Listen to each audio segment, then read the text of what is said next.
In this life, Xueru is no longer a loser.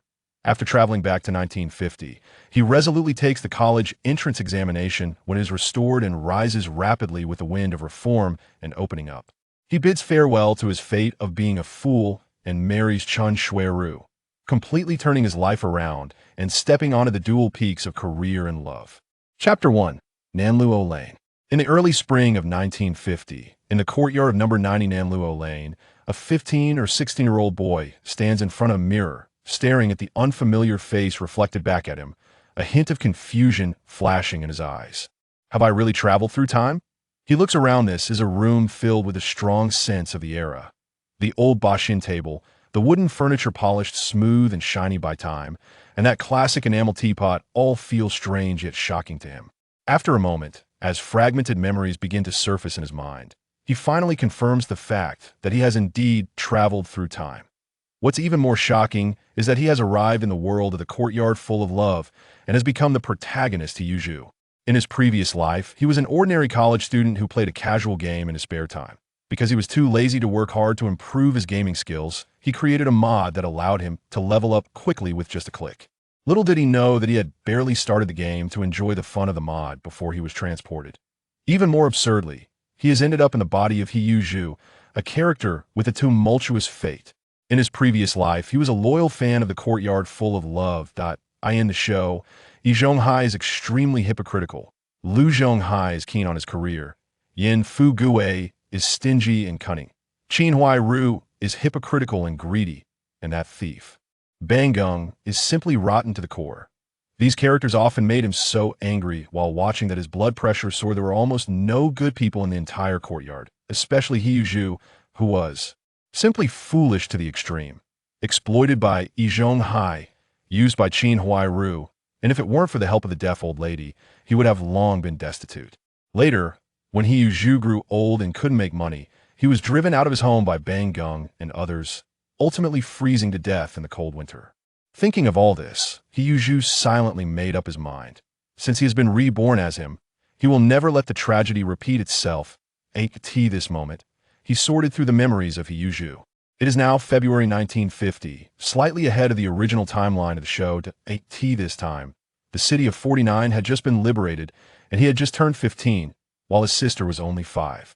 Coincidentally, his unreliable father, He Qing, had run off with a widow just a few days before his time travel. Upon learning this, Xueru furrowed his brows. This opening is truly unfortunate at just over a decade old. He has a 5-year-old child to take care of, and surviving in this era of material scarcity is as difficult as hell. Fortunately, although He Qing is unreliable, he is still somewhat clear-headed and hasn't let confusion cloud his judgment. Before leaving, He Qing left a sum of living expenses for Xueru and his sister hidden in a drawer in the house. Xueru found the old black cabinet according to his memory, pulled open the drawer, and indeed found some cash. After counting, there was exactly 1 million. At that time, the first set of renminbi was in circulation, and the exchange rate with the second set issued in 1955 was about 10,000 to 1. This means that this 1 million is equivalent to 100 yuan after the reform. Although this amount is not small, it is not abundant, for 2 children each would have 500,000, and even if they lived frugally, it would barely last half a year. In addition to the cash, Xueru also found a letter of introduction in an envelope. The letter stated, "Xueru, I'm leaving. Don't think about looking for me. You 2 siblings should save this money." On the back of the letter is a letter of introduction. "Take it to Hongbin Liu to find a chef. He is my junior. Give him the letter, and you can learn the craft from him." Sure enough, there was indeed a letter of introduction on the back of the letter. That time, the city of 49 was under military control, and casual people were strictly monitored. No one would easily hire someone with an unclear background. Hongbin Liu, as a well-known restaurant in the city of 49, had not yet undergone public-private partnership, and individual business was still allowed. At the same time, the ticketing system had not yet been implemented, so buying things did not require grain tickets. It was not surprising that He Qing, being from a culinary background, found him such a job. Xueru thought of this and felt a bit more at ease. This situation is not to be Lisa and Hongbin Liu can solve the food problem. Given his current situation, he could only start as an apprentice, and there would be no salary for the first few years. However, Working a restaurant would allow him to take home leftovers to feed his sister and himself, so He Yuzhu needed this job. Otherwise, relying solely on a child like him, the million savings would soon run out, and they would ultimately starve to death together with He Yushui. While he was pondering, his stomach suddenly growled. It was already time for dinner. Around 4 or 5 in the afternoon, He Daqing had been gone for several days, and there was not much food at home. Thinking of this, He Yuzhu took out 100,000 yuan, planning to go out and buy some ingredients to cook. But he stepped out the door and walked into the central courtyard of the courtyard. The entire courtyard is divided into 3 large yards: the front yard, the middle yard, and the backyard. The front yard houses the family of 3rd Uncle Yin Fu Gui and other neighbors. The middle yard is where He Yuzhu, 1st Uncle Yi Zhonghai, and the Jia family live. The backyard is where 2nd Uncle Lu Haizhong, Su Damao, and the deaf old lady live. After entering the yard, He Yuzhu saw a little girl in a red dress sitting by a stone table, swinging her legs back and forth. Looking listless, the girl has 2 small braids with fair skin and bright, clear eyes. Noticing He Yuzhu coming out, the little girl's eyes lit up and she jumped down from the stone bench, quickly running over. "Brother, have you rested well?" This little girl is the 5-year-old He Yushui. Perhaps because of He Daqing leaving home, He Yuzhu has been feeling down and has locked himself in the room, leaving He Yushui to play alone in the yard. Seeing He Yuzhu come out, He Yushui excitedly approaches. Though still young, she has realized that their father no longer wants them, and they can only rely on each other from now on. Recently, it seems that her brother doesn't like her very much, either does he really not want her anymore. Thinking of this, He Yushui tightly grasped He Yuzhu's arm.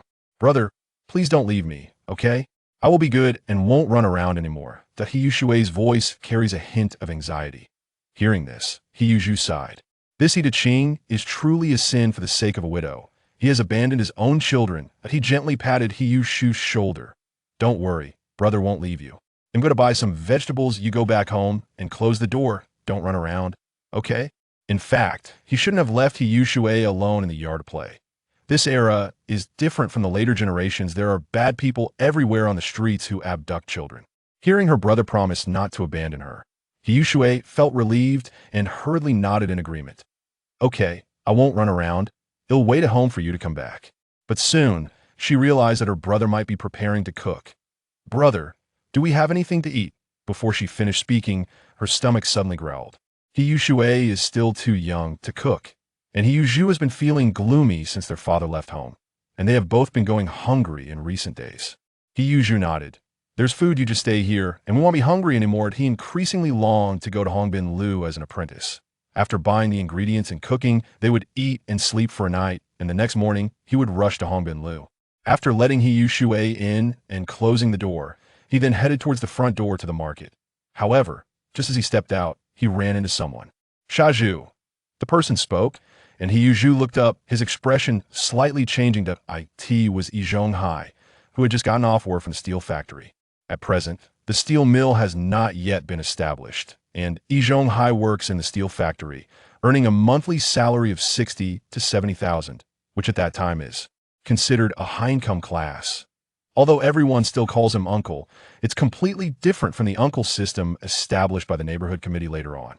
Now, everyone refers to him as Big Uncle because by generation, he is the oldest in the courtyard and is a skilled worker with a good income, which sets him apart from those uncles who hold management power. In simple terms, people call him Big Uncle out of respect for elders and recognition of his abilities.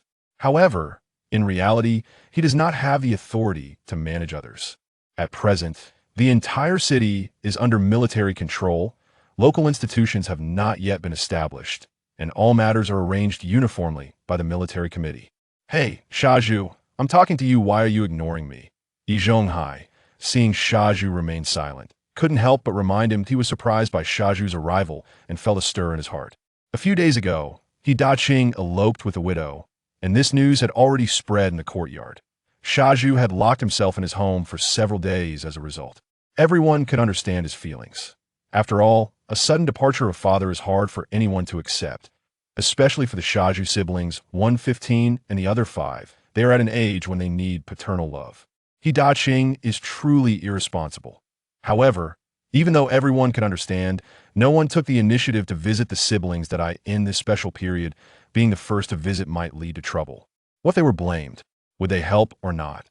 Thus, not only did no one take the initiative to ask, but even when they saw Yu Shuai from the middle courtyard, everyone wanted to avoid him, fearing trouble. But in Yi Zhonghai's view, this might be an opportunity to AT this time. Yi Zhonghai had not yet taken Jia Dongxiu as his apprentice and was still looking for suitable candidates for old age support. 15-year-old Shaju had always been on his radar. He Daqing's escape was seen as a hassle by others, but to Yi Zhonghai, it might be a good thing. After all, although He Daqing ran away, the property he left behind would not disappear. The 70-square-meter big house in the middle courtyard and the adjacent guest room would eventually be inherited by Shaju, right? Moreover, Shaju was called Shaju precisely because of his simple-mindedness. When he followed his father selling buns in the city, soldiers came. Shaju fought desperately to protect those worthless buns, ultimately escaping by chance. But all the buns were taken in exchange for counterfeit money. From that moment on, Shaju's nickname was established, thanks to He Daqing starting it. With his intellect, Yi Zhonghai believed he could easily control him, making it no problem to let him support him in old age. If it really didn't work out, he still had 2 houses as a guarantee, so he wasn't avoiding Shaju like others did. However, after calling Shaju twice, there was no response from him. Oh no, could it be that with his dad gone, he's become even more foolish? Yi Zhonghai felt a sinking feeling in his heart. I am telling you, Shaju, why are you so rude? I'm talking to you, and you stand there without saying a word. What's going on? He Yuzhu glanced at Yi Zhonghai. This person may not be good at other things, but he is quite adept at calculating that in the original play. He almost got calculated out of existence. He Yuzhu didn't want to tangle with him, and besides, the nickname Shaju wasn't a good one that in his previous life. He couldn't even find a wife because of this nickname. Everyone was afraid of marrying a big fool. This also explained why He Yuzhu, despite having good conditions when he was young, was overlooked by others. There were indeed other reasons, but the title of Shaju had a significant impact. Thinking of this, He Yuzhu directly said, Big fool, did you come to find me for something? If not, please move aside. I need to go to the market to buy groceries and cook. My family is waiting for me. Hey, what are you talking about? Who's the big fool? Yi Zhonghai was taken aback for a moment before responding with displeasure. Seeing this, He Yuzhu shrugged. Didn't you start it by insulting me first? Yi Zhonghai was stunned upon hearing this. Who insulted anyone? I just called you. Can that be considered an insult? He Yuzhu looked at him thoughtfully. Oh, then, big fool. Did you come to find me for something? Seeing that Shaju still addressed him this way, Yi Zhonghai was about to get angry, but suddenly froze. He realized that He Yuzhu thought he shouldn't be called Shaju. Yi Zhonghai didn't expect He Yuzhu to say that, but he quickly felt relieved that no one wants to be called a fool. It's just that I got used to calling you like your father did. Since you don't like it, he'll just call you by a name from now on. After hearing this, He Yuzhu stopped calling him Big Fool and just glanced at him. Big uncle, my dad has run away now. Although I'm still young, I can handle things on my own. If anyone still calls me Shaju, don't blame me for being rude. These words were neither humble nor arrogant, which touched Yi Zhonghai's heart. This child, He Yuzhu, has changed in the past. When his father Yi Daqing was around, Shaju was always foolish, but straightforward and somewhat overbearing, often bullying other children in the courtyard, speaking without thinking. Now, his words seemed to come from an adult, both appropriate and polite. This kid is really good. It seems that his father's running away has made him mature instantly. Thinking of this, Yi Zhonghai nodded, showing a caring demeanor of an elder. You're right. I will mention this matter to everyone. You've grown up. It's indeed not right to call you a fool anymore. On the surface, Yi Zhonghai acted like an elder, but inside he couldn't help but feel a bit displeased as the big uncle in the courtyard. He felt like he'd been lectured by a child with just a few words. If it weren't for considering He Yuzhu, he would have stopped pretending long ago. For what he just said, you gonna buy groceries? Do you need any help? Is there enough money at home? Yi Zhonghai asked again. He Yuzhu nodded and replied, It's enough. My dad left some money when he left, and I'll go to work at Hongbin tomorrow, so I can earn a salary then. Upon hearing this, a subtle light flickered in Yi Zhonghai's eyes that on the surface, he still nodded and said, All right, Zhuzi, although your dad ran away, we are neighbors. If you encounter difficulties in the future, you can come to me. Working at Hongbin is also good. Do your best. This statement sounded encouraging, and to those who didn't know the situation, they might truly be deceived by Yi Zhonghai's kind elder image.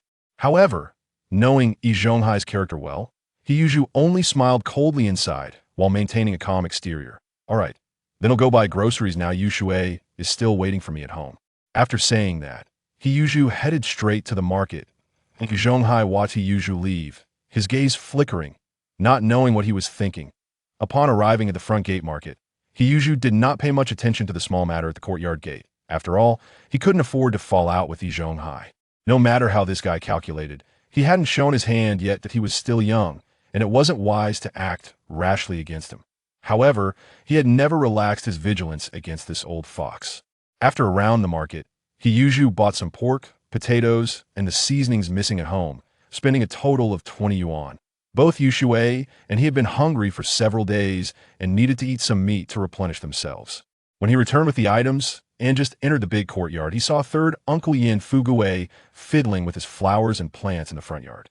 Yin Fugue noticed the items in He Yuzhu's hands, and a glint of shrewdness flashed in his eyes.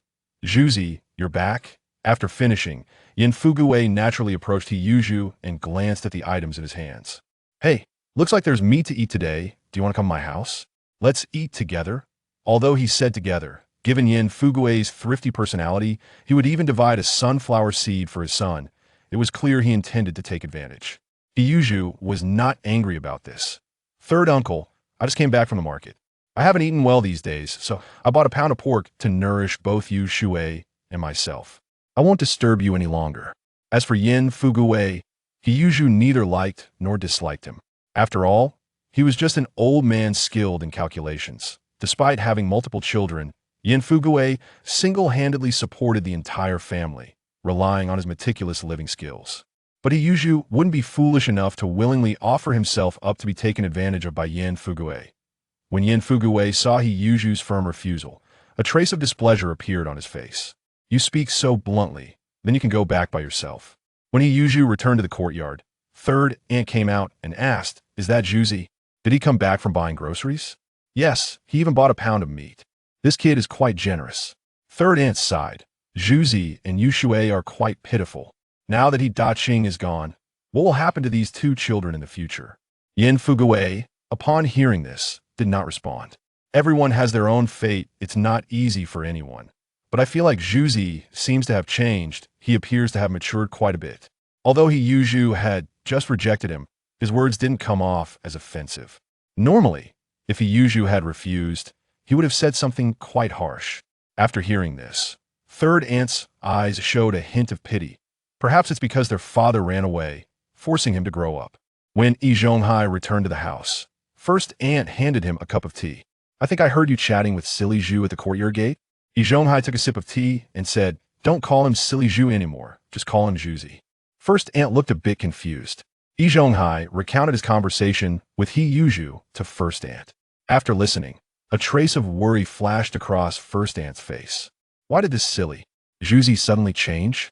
Yi Zhonghai's gaze slightly sharpened. Maybe it's because He Daqing ran away. This kid realized he needs to grow up. However, first aunt's concerns did not dissipate.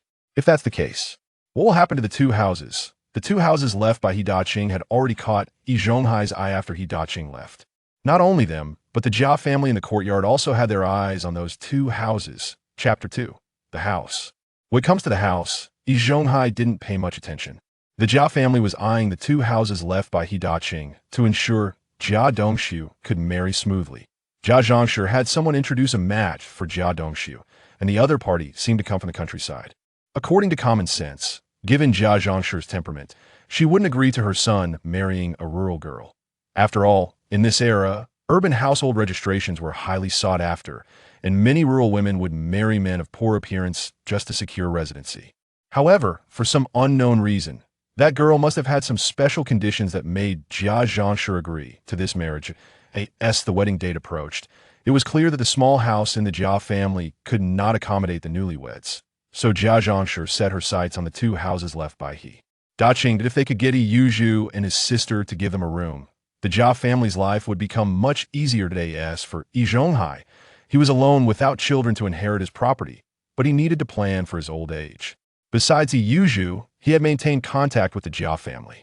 Although he had not formally accepted a disciple, the two families were already quite close.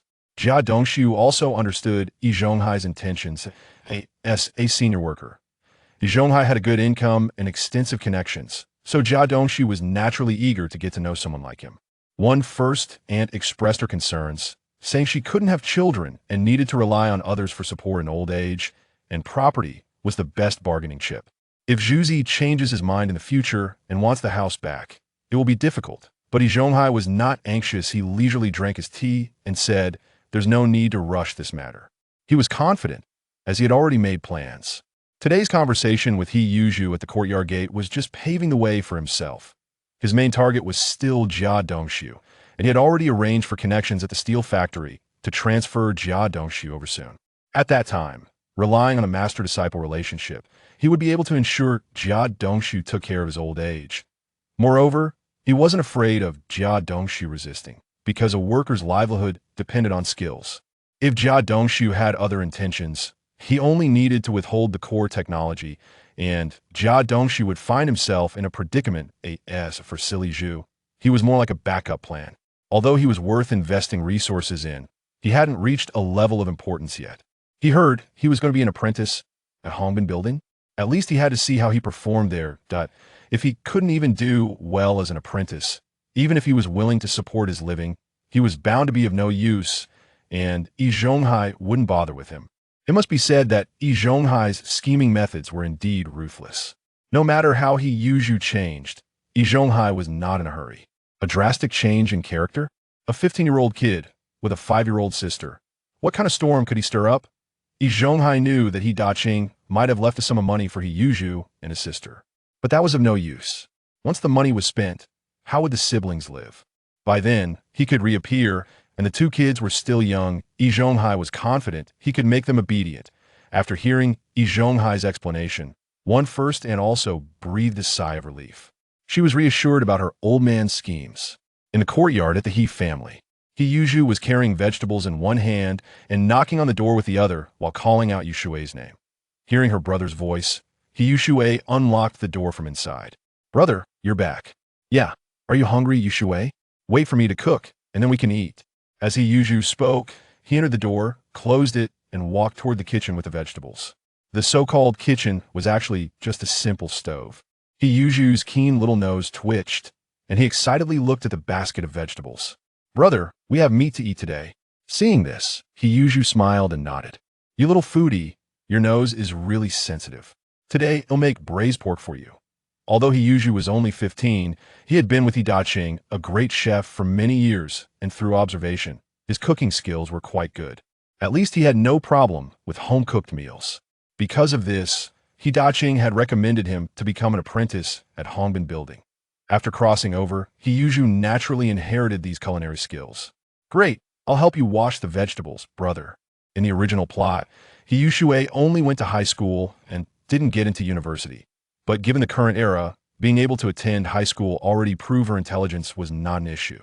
It was just her lazy and playful personality that eventually prevented her from continuing her education. However, now that He Yuzhu had a chance to be reborn, he was determined to change his sister's fate and help her smoothly enter university. He Yushue followed her brother's suggestion. Though puzzled, she obediently nodded. She walked toward the 8 immortals table in the room and began to browse through her textbooks. Even though the family conditions were limited, and there wasn't even a dedicated study, that didn't hinder her focused attitude towards studying. Seeing his sister reading earnestly, He Yuzhu felt a surge of joy in his heart. He knew that his efforts would eventually bring about change. Just as he was about to deal with the pork he had just bought, a notification sound suddenly rang in his mind. Culinary Skill 1. Culinary Skill 1. Culinary Skill 1. He Yuzhu was slightly taken aback upon hearing the notification sound. Then a smile appeared on his face. "Is this my golden finger?" As a time traveler, He Yuzhu was already familiar with the concept of a golden finger. He quickly focused his attention on the notification. Culinary Skill 1? What did I just do? He Yuzhu pondered for a moment, looking down at the kitchen knife in his hand and the piece of pork. He casually cut the meat again. Culinary Skill 1. It was indeed true. He Yuzhu's heart stirred. This golden finger seems quite similar to the mod tools I used to create. Soon, He Yuzhu saw several lines of text on the system panel. Name: He Yuzhu. Skill: Cooking Level 1, 27,100. The result of Cooking Level 1 did not surprise him. After following He Daqing for many years, his cooking skills, while not top-notch, had certainly reached a foundational level, making a level 1 standard expected. However, the progress bar behind it made him quite excited. This meant that as long as he engaged in basic activities related to this skill, he could improve his proficiency. After some experimentation, Hiyuju confirmed his suspicion. Whether it was washing vegetables, cutting them, or cooking, as long as it involved cooking-related tasks, the system panel would automatically accumulate proficiency. When the proficiency reached its maximum value, the skill level would increase. Understanding this, Hiyuju felt a surge of excitement. The ability of this golden finger was simply incredible. With just simple training, he could continuously improve his skill level. Doesn't that mean that with hard practice, he might even become a state banquet-level chef in the future? Thinking of this, Hiyuju was filled with confidence. Having crossed over to this time, despite possessing knowledge from the future and understanding of the era, he still faced many challenges as a 15-year-old boy, especially with the impact of various movements and the scarcity of resources in this special period. Now, with his golden finger, Hiyuju could finally stand firm in this world. He also noticed the spatial system that came along with it would manifest in his mind with just a thought. It was about 2 cubic meters in size, although not large. It was sufficient for storing items. In case of special circumstances in the future, he could store essentials in it to safely get through tough times. That Hiyuju discovered that items placed in the space must be something he could carry. For example, lightweight items like bowls and chopsticks could be easily stored. Once he understood this, he felt at ease as he prepared the ingredients to start cooking. Cooking level 1. Cooking level 1. Cooking level 1. The notification sound in his mind kept ringing, and he thought to turn it off, but he could still feel the cooking. Proficiency continuously rising. An hour later, Hiyuju, who was reading a book, was attracted by the aroma of the food and got up to head to the kitchen. Seeing her brother uncover the clay pot, the rich fragrance of braised pork wafted over, and she couldn't help but praise him. Hiyuju took a bite and confirmed that it was time to eat. On the table were several home-cooked dishes, whether it was braised pork, spicy and sour shredded potatoes, or stir-fried cabbage. They all looked and smelled great. Even in a regular restaurant, his cooking skills were enough to qualify him as a chef, but he still needed to work hard in a big restaurant like Hongbin Building. "Brother, today's braised pork is so delicious," little Yushue exclaimed after tasting a piece of braised pork. That Hiyuju smiled and patted her head, saying, "Eat more from now on. Our home will have delicious food every day." With the help of this golden finger, he was full of expectations for the future. Since starting work at Hongbin Building, the family no longer had to worry about food shortages. Yushue was eating happily, and hearing her brother say this, she completely believed it without a doubt. It seemed her brother had become better. She secretly vowed to be more obedient and study hard so that her brother would always keep her by his side. The He family enjoyed the delicious braised pork. Next door, Jia Zhangshi and Jia Dongshu sat at their table, holding steamed buns, with only a plate of pickles on the table. Jia Zhangshi said angrily that Hiyuju, as soon as his dad left, he started eating meat. The aroma of braised pork drifted into the Jia household, making their steamed buns suddenly seem less appealing. Jia Dongshu was also tempted by the smell. That silly Zhu really doesn't understand his dad just left, and he's eating and drinking heartily. Doesn't he fear hard times ahead? Jia Zhangshi echoed, "Yeah, eat. That little brat really doesn't know how to live. Even if you want to eat meat, you should at least share some with us, that we are neighbors. After all, shouldn't he understand a bit of human sentiment?" Although she complained, Jia Zhangshi's eating speed was not slow, and she quickly finished the pickles with her steamed buns. Even though their life was tough, their food was still decent compared to the He family's braised pork, which paled in comparison. The next morning, Hiyuju got up. Due to his father He Daqing leaving, and his younger sister Hiyushue being still young, the siblings temporarily lived in a 70-square-meter large house, with a side room. Currently vacant. Of course, they did not sleep on the same bed. Hiyuju moved the small bed from the side room into the main house. Hiyuju quietly walked into the front yard and ran into third uncle, who was taking care of the flowers and plants. He greeted warmly, "Good morning, third uncle." Recalling his previous life, where he had a bad relationship with the neighbors due to his rude tongue and ended up freezing to death on the streets, he decided to change his attitude in this rebirth. Yin Fugue looked up upon hearing the voice and was pleasantly surprised to see Hiyuju dressed neatly. In this era of material scarcity, people usually wore patched clothes, and only on important holidays would they wear new clothes. Although Hiyuju came from a poor background, His father had been a chef, so their living conditions were relatively better. His sturdy build also became one of the reasons he could suppress Su Damao. He Yuzhu calmly shared his plans. My father helped me find a job before he passed. I'm going to be an apprentice at Hongbin Building, that he believed that with the advantages brought by his crossing, life would definitely improve in the future while avoiding unnecessary suspicion and trouble. Yin Fuguei nodded in appreciation, thinking that he had considered things thoroughly. Hongbin Building was one of the top restaurants in town, and becoming an apprentice there would surely lead to a good future. Especially after Zhu learned his skills, he would become a highly respected chef in that era. The social status of a chef was very high. Not only would they have no worries about food and clothing, but which family wouldn't hire a chef for events? Especially the chefs of Hongbin Building, who were not easily hired without connections. Thinking of this, Yin Fuguei began to ponder again. Zhu, I want to congratulate you here. You're going to be an apprentice at Hongbin Building. What about Yu Shuei, staying home alone? She can come to my house. I remember Shelby starting elementary school soon. Yin Fuguei's words were clearly aimed at getting closer to He Yuzhu. He Yuzhu understood, but did not reject the idea that he only 15 years old.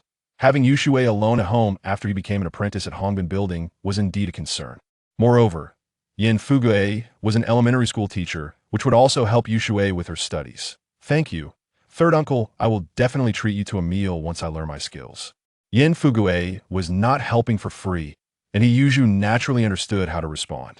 After exchanging a few pleasantries, He Yuzhu left the courtyard and headed toward Hongbin Building. About 30 minutes later, He Yuzhu quickly walked, relying on his youth and fitness, and finally arrived at Hongbin Building. This restaurant, located in a bustling area, had an excellent location. The building was 3 stories high. The first floor was a hall for regular customers, while the second floor had several private rooms specifically for important guests. He usually walked through the hall on the first floor and headed straight to the front desk. Hello, could you please call the boss for me? The receptionist took a glance at him and replied, please wait a moment. The young man was dressed appropriately, so she did not refuse his request. Soon, a middle-aged man in a black robe, wearing glasses, and with a plump figure approached. He glanced at He Yuzhu and said, young man, are you looking for me?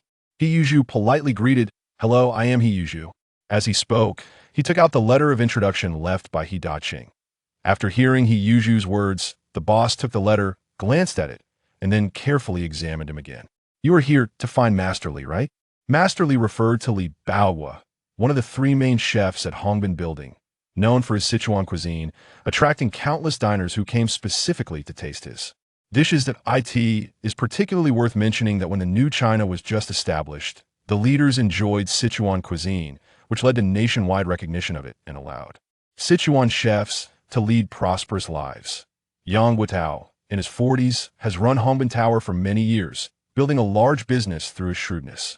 Yes, Boss Yang, could you please help me make a connection? Yang Wutao did not put on airs, just call me Boss Yang. Since Master Li's senior recommended you, I'll definitely help notify him. Come, follow me. After saying that, he led He Yuzhu into the kitchen, which not only included the kitchen, but also the backyard. The backyard of Hongbin Tower had been completely transformed into a kitchen. Upon entering the backyard, He Yuzhu heard the bustling sounds of cooking. Before long, Boss Yang brought over a middle-aged man in a chef's uniform. Master Li, this is your senior son. Yang Wutao pointed to He Yuzhu and handed over the introduction letter to Li Baohua, then looked at He Yuzhu, sizing him up. Although Li Baohua was lean and did not fit the robust chef image, the long queue of customers waiting to taste his Sichuan dishes proved his skills were unquestionable. You must be Zhuzi, your father. He Yuzhu calmly shared a situation with Li Baohua. Upon hearing this, Li Baohua immediately frowned and said, He Daqing is really audacious. The fact that his young child ran off with a widow made him feel a sense of pity for He Yuzhu. Li Baohua, nearing 50 and childless, felt it was his duty to take good care of He Yuzhu, who had been entrusted to him by his senior. First, come with me to the kitchen to help taste the dishes. I'll make arrangements later. Okay. Thank you, master, He Yuzhu quickly responded, bowing in gratitude to Li Baohua. Li Baohua smiled and nodded, finding this young man quite sharp. The nearby helpers watched this scene with envious eyes. Hongbin Tower has 3 head chefs, with Li Baohua's Sichuan cooking skills being the most praised. Surprisingly, Li Baohua has never taken on apprentices before, and this time he made an exception for He Yuzhu, which made many envious. Boss Yang Witao also noticed this scene, his eyes shimmering with shrewdness. As the head chef of the restaurant, Li Bao's culinary skills are impeccable, and his authentic Sichuan cuisine is loved by customers. Most guests at Hongbin Tower come specifically for his dishes, making him the highest-ranking chef among the three head chefs. In response, Boss Yang offered a generous salary of 1 million per month, along with the privilege of taking home 4 dishes daily. However, there are rules regarding taking home dishes new apprentices do not qualify, and after becoming a regular, they can only take 1 dish home per day. Once they are on the stove, they can take 2 dishes, and after becoming a head chef, they can take 3.to arrange for dishes. Only the top chefs in the restaurant could do so. Hongbin Tower has only 3 head chefs capable of this, so despite many envying this treatment, no one raised objections. Those with more skills have the qualification. If you can do it, you can naturally enjoy it. Li Bao led He Yuzhu into the kitchen, which was not crowded, with about 4 secondary stove chefs, 2 main stove chefs, and the rest being helpers. According to the rules, He Yuzhu should start as a helper, but since he was the son of Li Bao's senior, Li Bao felt he must have some foundation. Plus, he intended to take on an apprentice, so he decided to give He Yuzhu a chance to showcase his skills. Zhuzi, this is the kitchen, get familiar with the environment. I will come by later when I have time to test your skills, so that Boss Yang can assess your level. Okay, master, you go ahead, I'll take a look myself. He Yuzhu agreed, understanding this was a rare opportunity. If he truly started as a helper, life would be very tough. The chef industry has strict rules, requiring apprentices to work for at least 3 years without pay, which is too much of a burden for him, especially with a younger sister at home waiting for him to support her. Seeing this, Li Bao nodded, gave his instructions, and left tea this time. The helpers and chefs in the kitchen curiously observed the newcomer, as he was personally brought in by Master Li and was naturally different. Chapter 3. Greetings. He Yuzhu took the initiative to step forward and greeted warmly. Hello everyone, I am He Yuzhu, and I may be working with you all in the kitchen from now on. He did not mention his relationship with Li Bao, which made everyone feel a bit closer to him. Zhuzi, if you need anything, just say so we don't have so many formalities here. Everyone responded warmly. He Yuzhu nodded in thanks, and then began observing the work of the stove. Being a chef requires diligence and quick hands, emphasizing efficiency and attention to detail. He Daqing often taught them to be diligent with their hands, observant with their eyes, and lazy with their mouths. Although there was now a system to assist, He Yuzhu understood that, as a newcomer, maintaining good relationships with colleagues was crucial, so he did not take a moment to be idle. Before long, he got into the work that he started by picking up the ingredients from the ground to wash and cut them, and then he placed the prepared ingredients on the cutting board, moving swiftly with the knife. Attracting the attention of others, this kid is young, and his knife skills are already so impressive. I thought he would have to start from the basics, but with this skill alone, many secondary stove chefs can't compare to him. Seeing him working so diligently, everyone's impression of him gradually changed. When he showcased his superb knife skills, people looked at him differently, and no one dared underestimate his qualifications anymore. He Yuzhu was unaware of the changes around him, even though he was merely repeating simple tasks. He found joy in it, as every operation was boosting his culinary skill level. He glanced at the panel information. Name, He Yuzhu. Skill, culinary level 2, 167,500.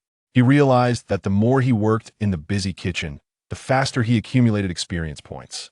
At this rate, he should be able to break through to level 3 tonight. He speculated that the system considered level 3 culinary skills to be at least equivalent to the main stove strength of Hongbin Tower. Around 3 o'clock in the afternoon, after the peak lunch hour ended, the kitchen took a brief break. Thanks to his consistent diligence, He Yuzhu had already been accepted as part of the team. Just as the busyness was winding down, the system chimed with a notification. Proficiency has reached its maximum. Culinary skills have leveled up.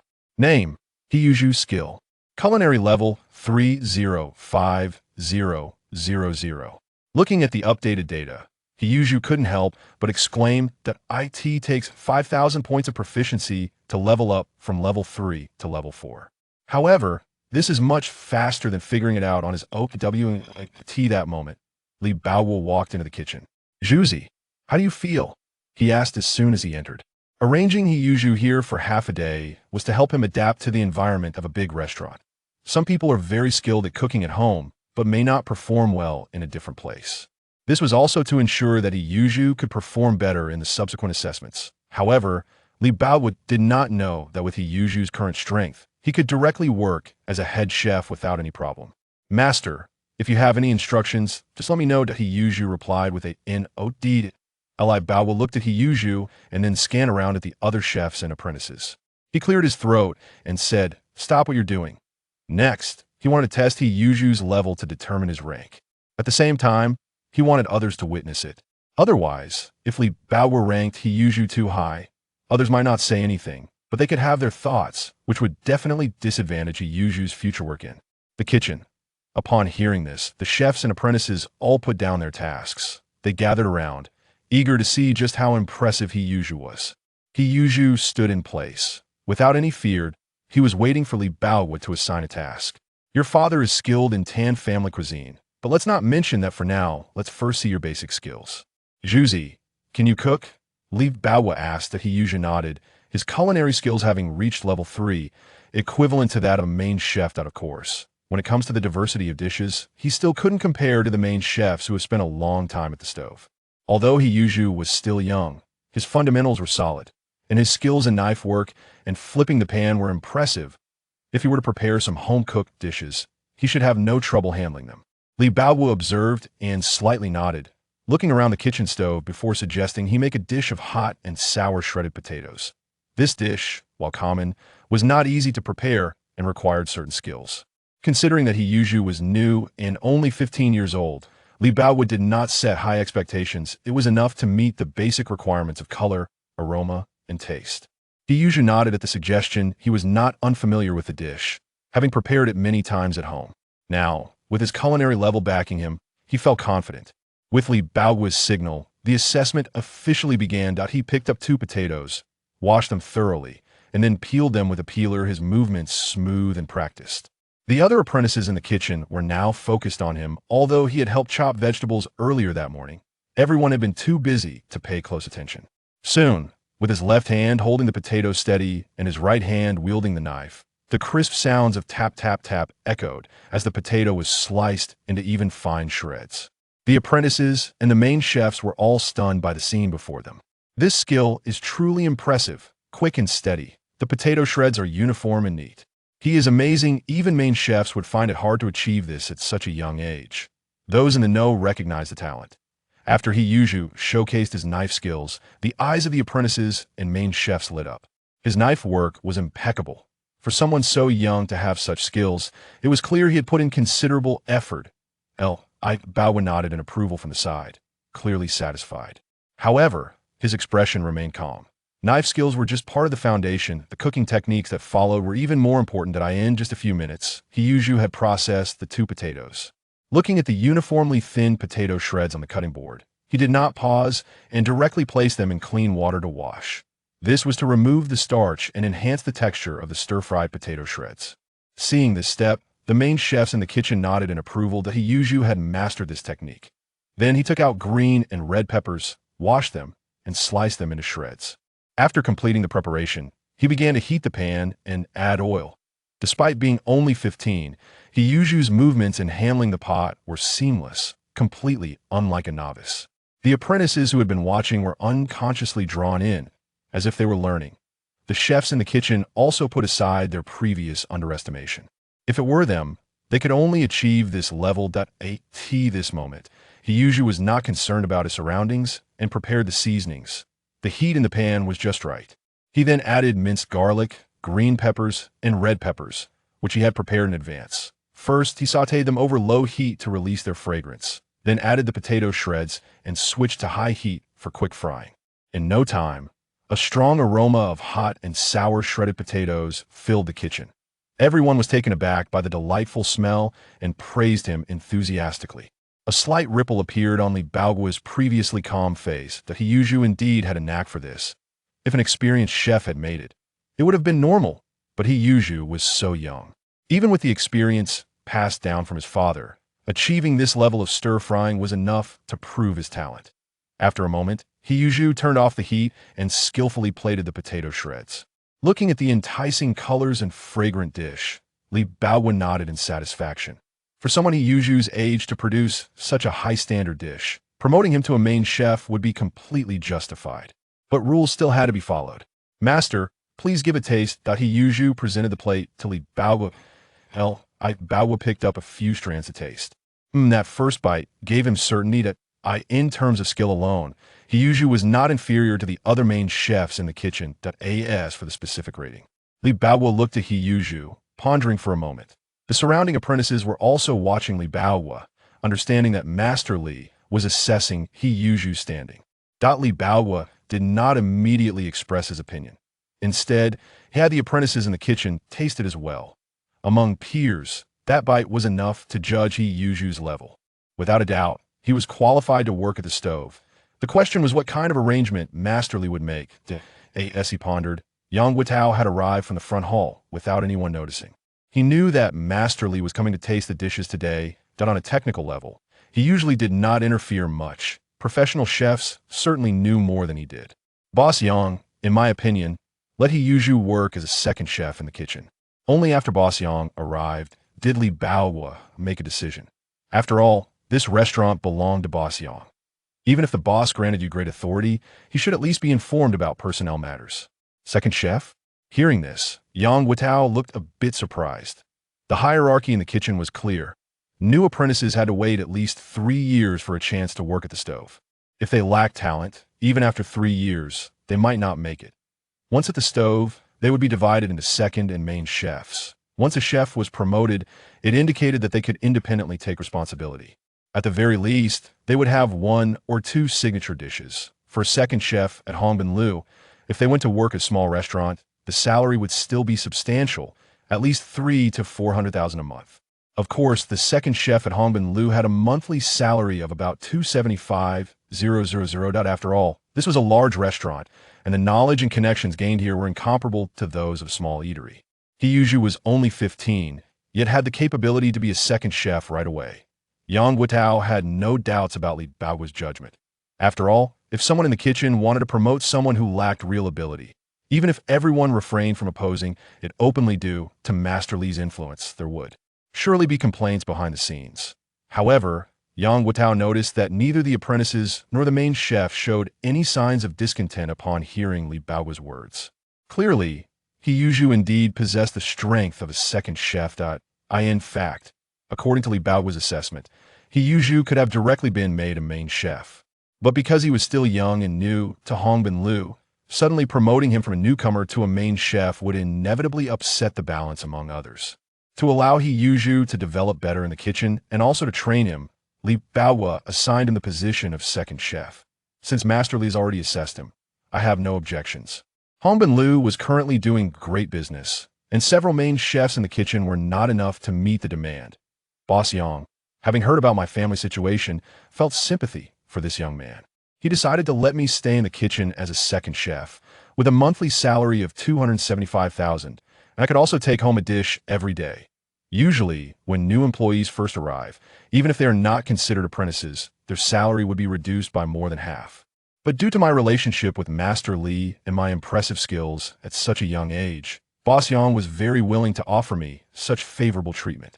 I expressed my gratitude to Boss Yang, assuring him that I would work diligently for Hongbin-Lu. I was already immensely thankful to have this job, and Boss Yang not only maintained my salary, but also allowed me to take home a dish every day, which made me feel very satisfied. Since coming here, my life finally had some security. Of course, I also understood that all of this was not only related to Boss Yang's openness, but also deeply connected to the help from my master, Master Li. To express my respect for my master, I decided to formally apprentice under him. I said to Master Li, "Master, I come today to apprentice under you. I am unsure of the proper etiquette, so I will bow to you first." With that, I knelt on the ground and performed the apprenticeship ceremony to Master L. In this era, the master-disciple relationship can sometimes be deeper than the parent-child. Relationship of master is like a father. My actions are not inappropriate. Master Li looked at me, and a hint of emotion flashed in his eyes. He has no children of his own, and I am the son of his senior apprentice, with a certain talent for cooking, which made Master Li consider passing on his lifelong skills to me. Zhuzi, get up. Work well at Hongbin Restaurant. Boss Yang is a good person, and you should work hard for him, Master Li said, addressing both me and showing his attitude to Boss Yang. Boss Yang smiled and nodded. Masterly, this is a good thing. Once we finish these busy days, we must treat everyone to a meal. The surrounding chefs and apprentices looked on with envy at this scene. Zhuzi not only has a sharp mind, but also got to apprentice under Masterly right away, and his future is bound to be bright. He Zhu heard the congratulations from those around him and realized he couldn't monopolize all the glory. He quickly waved his hand humbly and said, I still need everyone's guidance in the future. I'm still young and have much to learn. I hope everyone will be tolerant. Masterly Baoguo felt more satisfied seeing that He Zhu was not proud or complacent after becoming an apprentice. Accepting a disciple requires not only talent, but also character. No one wants to pass on their lifelong skills to someone of poor character, as that could ruin their reputation. After He Zhu's ranking was established, everyone dispersed to get busy. The apprentices began preparing the ingredients for the evening's meals. That He Zhu did not belittle the chores, just because he became a second chef instead. He humbly worked alongside the apprentices. Some thought he, as a second chef, shouldn't do these chores, but He Zhu said, the second chef is also part of the kitchen, and since I'm new, I should familiarize myself with the environment. The original second chef and the head chef gradually increased their fondness for him due to his humility. However, they did not know that while He Zhu was working, his cooking skills were also continuously improving. At 8 p.m., since it was He Zhu's first day on the job and after the peak hours, Boss Yang asked him to go home first, as he still had a younger sister to take care of. He Zhu took a stir-fried green pepper with meat and was walking towards the courtyard when he saw a familiar figure in the distance. Yin Fugue was watering flowers in the front yard and caught a whiff of the delicious stir-fry. When he looked up, he saw that it was indeed He Zhu who had returned. Zhuzi, are you working at Hongbin restaurant now? Yin Fugue said, scanning He Zhu and quickly noticing the lunchbox in his hand. Instantly, a glimmer of excitement flashed in his eyes. A lunchbox? Didn't Zhuzi go to Hongbin restaurant to become an apprentice today? It looks like he succeeded in his apprenticeship, but I haven't heard of any apprentice being allowed to take food home on their first day of work.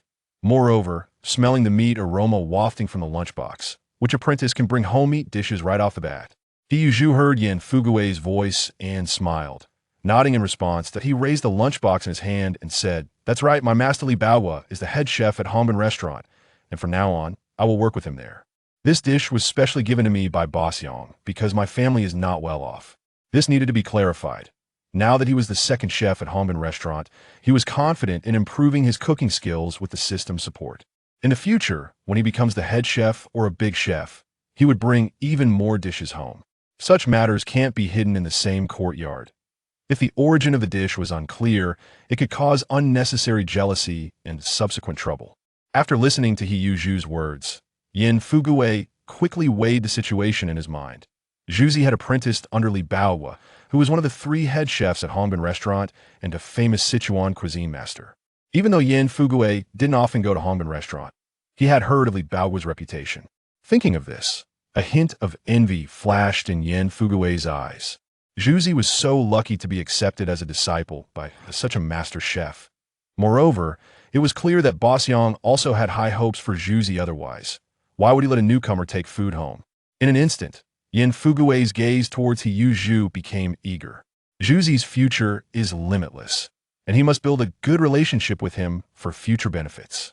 Furthermore, He Zhu had just mentioned that this lunchbox was given to him by the boss because of his family's poverty, which made Yin Fugue feel embarrassed to take advantage of him. Zhuzi, I want to congratulate you. In the future at Hongbin restaurant, you won't have to worry about your living conditions. Work hard and strive to become a big chef then. Third uncle can also benefit from it. Yin Fugue finished with a smile and turned to shout, old partner, bring Yuxue out, Zhuzi is back. As soon as he finished speaking, third aunt came out with Yuxue. Since He Zhu started working at Hongbin restaurant, Yin Fugue had specially asked Yuxue to visit his home when she was free to help improve his performance.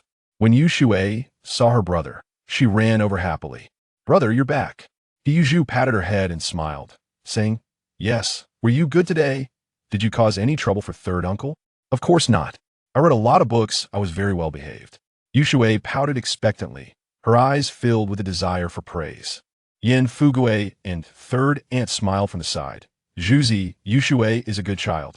She can understand quite a few of our elementary school enlightenment books. After hearing this, He Zhu felt relieved. The reason for asking third uncle to help take care of Yuxue was also to ensure she received some early education before school. Third uncle was an elementary school teacher, so he should have plenty of books at home. It would be beneficial for Yuxue to learn more before starting school. Since he had been reborn, Yuxue naturally hoped for a better life for Yuxue in the future. Chapter 4. The way out in this era. Education is still an important way out. While most children of the same age are busy with household chores, cooking, or playing in the mud, Yuxue doesn't want Yuxue to do these things. Thinking of this, he said to Yin Fuge, third uncle, "Could you please find some elementary school books for Yuxue to read? You're the only intellectual in our courtyard." Yin Fugue was very pleased to hear this. "Zhuzi, you really know how to speak. Although everyone calls me third uncle, in this environment, workers are more respected, and no one really regards a small elementary school teacher like me. All right, Zhuzi, just because you said that, third uncle will definitely take care of it. Education should start from a young age." "Great, thank you, third uncle. When I get my salary, I'll treat you to a meal." Yin Fugue smiled with satisfaction. Everything he did was to build a good relationship with Zhuzi. A future chef of Hongbin Building is worth deepening ties with. "All right, then I'll wait for your treat." Yuxue nodded and then took Yuxue back to the courtyard. "Brother, is there meat today? I smell something delicious." Before they even entered the door, Yuxue exclaimed excitedly. Yuxue smiled and replied, "Yes, wait a moment for dinner. I'll heat up the dishes for you. We're growing, so we need to replenish our nutrition." After saying that, the two of them enter the house. Meanwhile, in the Jia family next door, Jia Zhangshi looked through the window and saw this scene. Watching Yuxue and his sister living in the big house, Jia Zhangshi's gaze swept towards the small side room next door. It seemed a bit wasteful for these two children to live in such a large place. Thinking of this, Jia Zhangshi began to ponder. Dongxu was about to get married, and their own house was not as spacious as the place where Xiazhu lived alone. If the bride found the space so cramped upon entering, she would surely feel unhappy. To marry off Dongxu, she had already spent all her savings and bought a sewing machine. Although this seemed respectable to outsiders, the bride would inevitably have thoughts upon seeing such a poor living environment. With this in mind, Jia Zhangshi made up her mind. She decided to ask Xiazhu for a room. Moreover, it must be that big room, allowing Xiazhu and Yuxue to move to the small side room.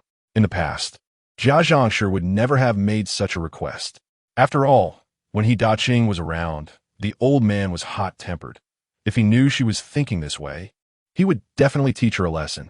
But now that he Daqing has run off with a widow, which is common knowledge, he probably wouldn't come back. Besides, she wouldn't say it was alone, just that she wanted Xiazhu to let them stay temporarily, and they would talk about it later. Xiazhu is young, and his character is simple. As an elder, she should be able to persuade him without him feeling embarrassed to refuse. With this thought, Jia Zhangshi felt more certain and decided to talk to Xiazhu about this after dinner. "Dongxu, you're back?" Jia Dongxu entered the house with a joyful expression. "Mom, the boss has agreed to take me as an apprentice." Hearing this, Jia Zhangshi was also very happy. "Really?" Jia Dongxu sat down at the table in the living room, took a few sips of water, and nodded excitedly. "Absolutely. Today at the steel factory, an uncle specifically came to find me, saying he thought my talent was good, and since we are neighbors in the same courtyard, he wants to take me as an apprentice." Although Yi Zhonghai had this intention long ago, the two families had not formally discussed it yet. Now that he directly brought it up, it was truly a rare opportunity. "Did you agree?" Jia Zhangshi asked eagerly. Jia Dongxu nodded. "Of course I agree, Mom. Don't you always say we should build a good relationship with the boss? He is the only senior technician in our courtyard. From today on, I should start calling him master." Hearing her son say this, Jia Zhangshi's face was filled with smiles. "Great. Dongxu, our life will have hope from now on. You need to learn well from your master. As long as you can learn half of his skills, our family's life will be secured." Jia Dongxu listened, filled with anticipation. "That is for sure. The master has already told me that starting tomorrow, I will go to the steel factory to work with him with a monthly salary of 100,000. This is like being an apprentice. Although the salary is not high, the opportunity to learn under Yi Zhonghai is very rare." Jia Zhangshi was very happy to hear this. Her son was about to get married, and now he had a master. Several major events in his life were about to come to fruition. Soon, Jia Zhangshi thought of Xiaoju's house. They just needed a place to live. Once they got a room from Xiaoju, life would be even better. Now that Jia Dongxu had become Yi Zhonghai's apprentice, their family had a connection with him. It would be easier to ask him for a room in the future. All right, Dongxu, you wash your hands first. After dinner, I'll go take care of something big. At 7 o'clock in the evening, most of the families in the courtyard had already eaten.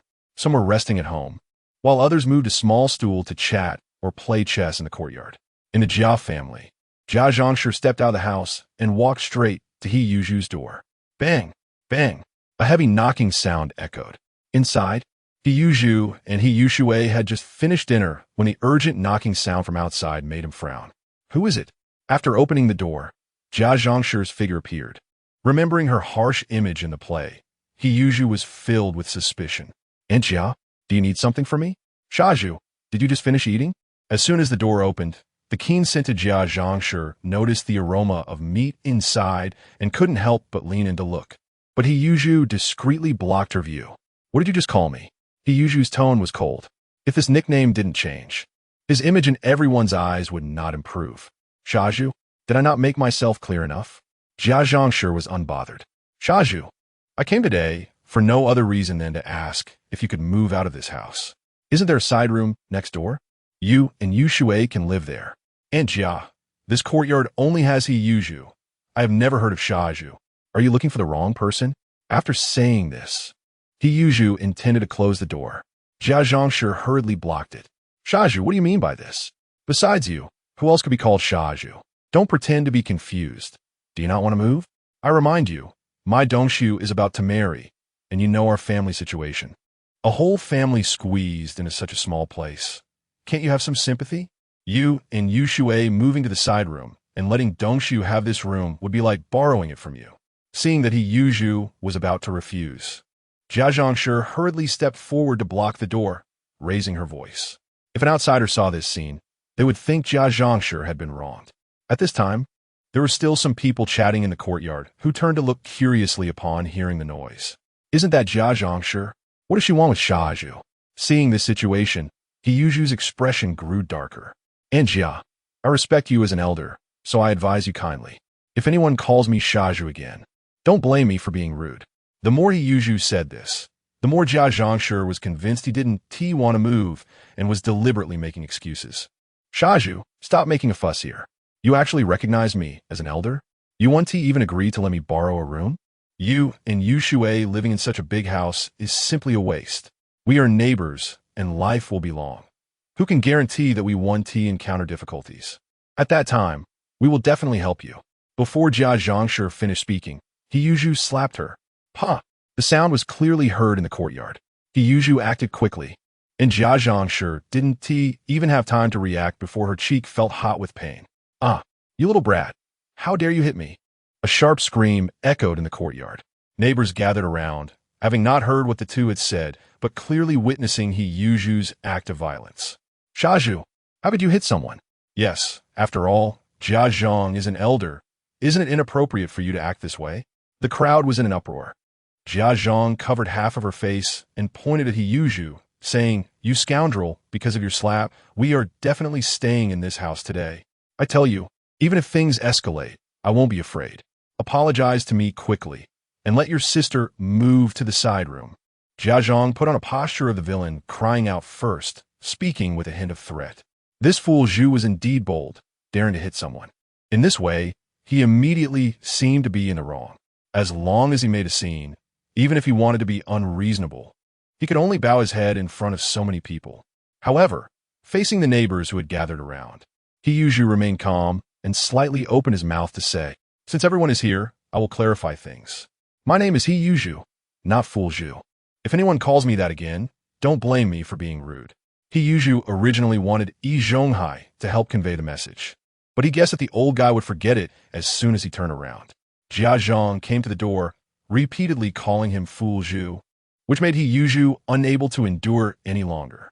Today, he wanted everyone in the courtyard to know that even though his father, He Daqing, ran away with a widow, He Yuzhu was definitely not someone to be trifled with. This name must be changed. The surrounding neighbors had somewhat stiff expressions upon hearing this. Has Fool Zhu become smarter? It seems that after Zhu's father left, it had quite an impact on him. However, the nickname Fool Zhu is indeed not pleasant to hear. Let's not call him that in the future. Everyone was originally just echoing each other, and since Zhu made his stance clear, they naturally did not want to stir up trouble. After all, everyone knew Daqing's temper when he was alive.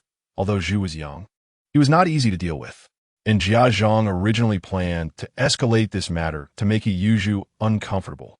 Seeing that the onlookers had lost their reactions, she immediately realized that something was wrong. Fool! Before she could finish her sentence, she was glared at by Zhu. Try saying that again.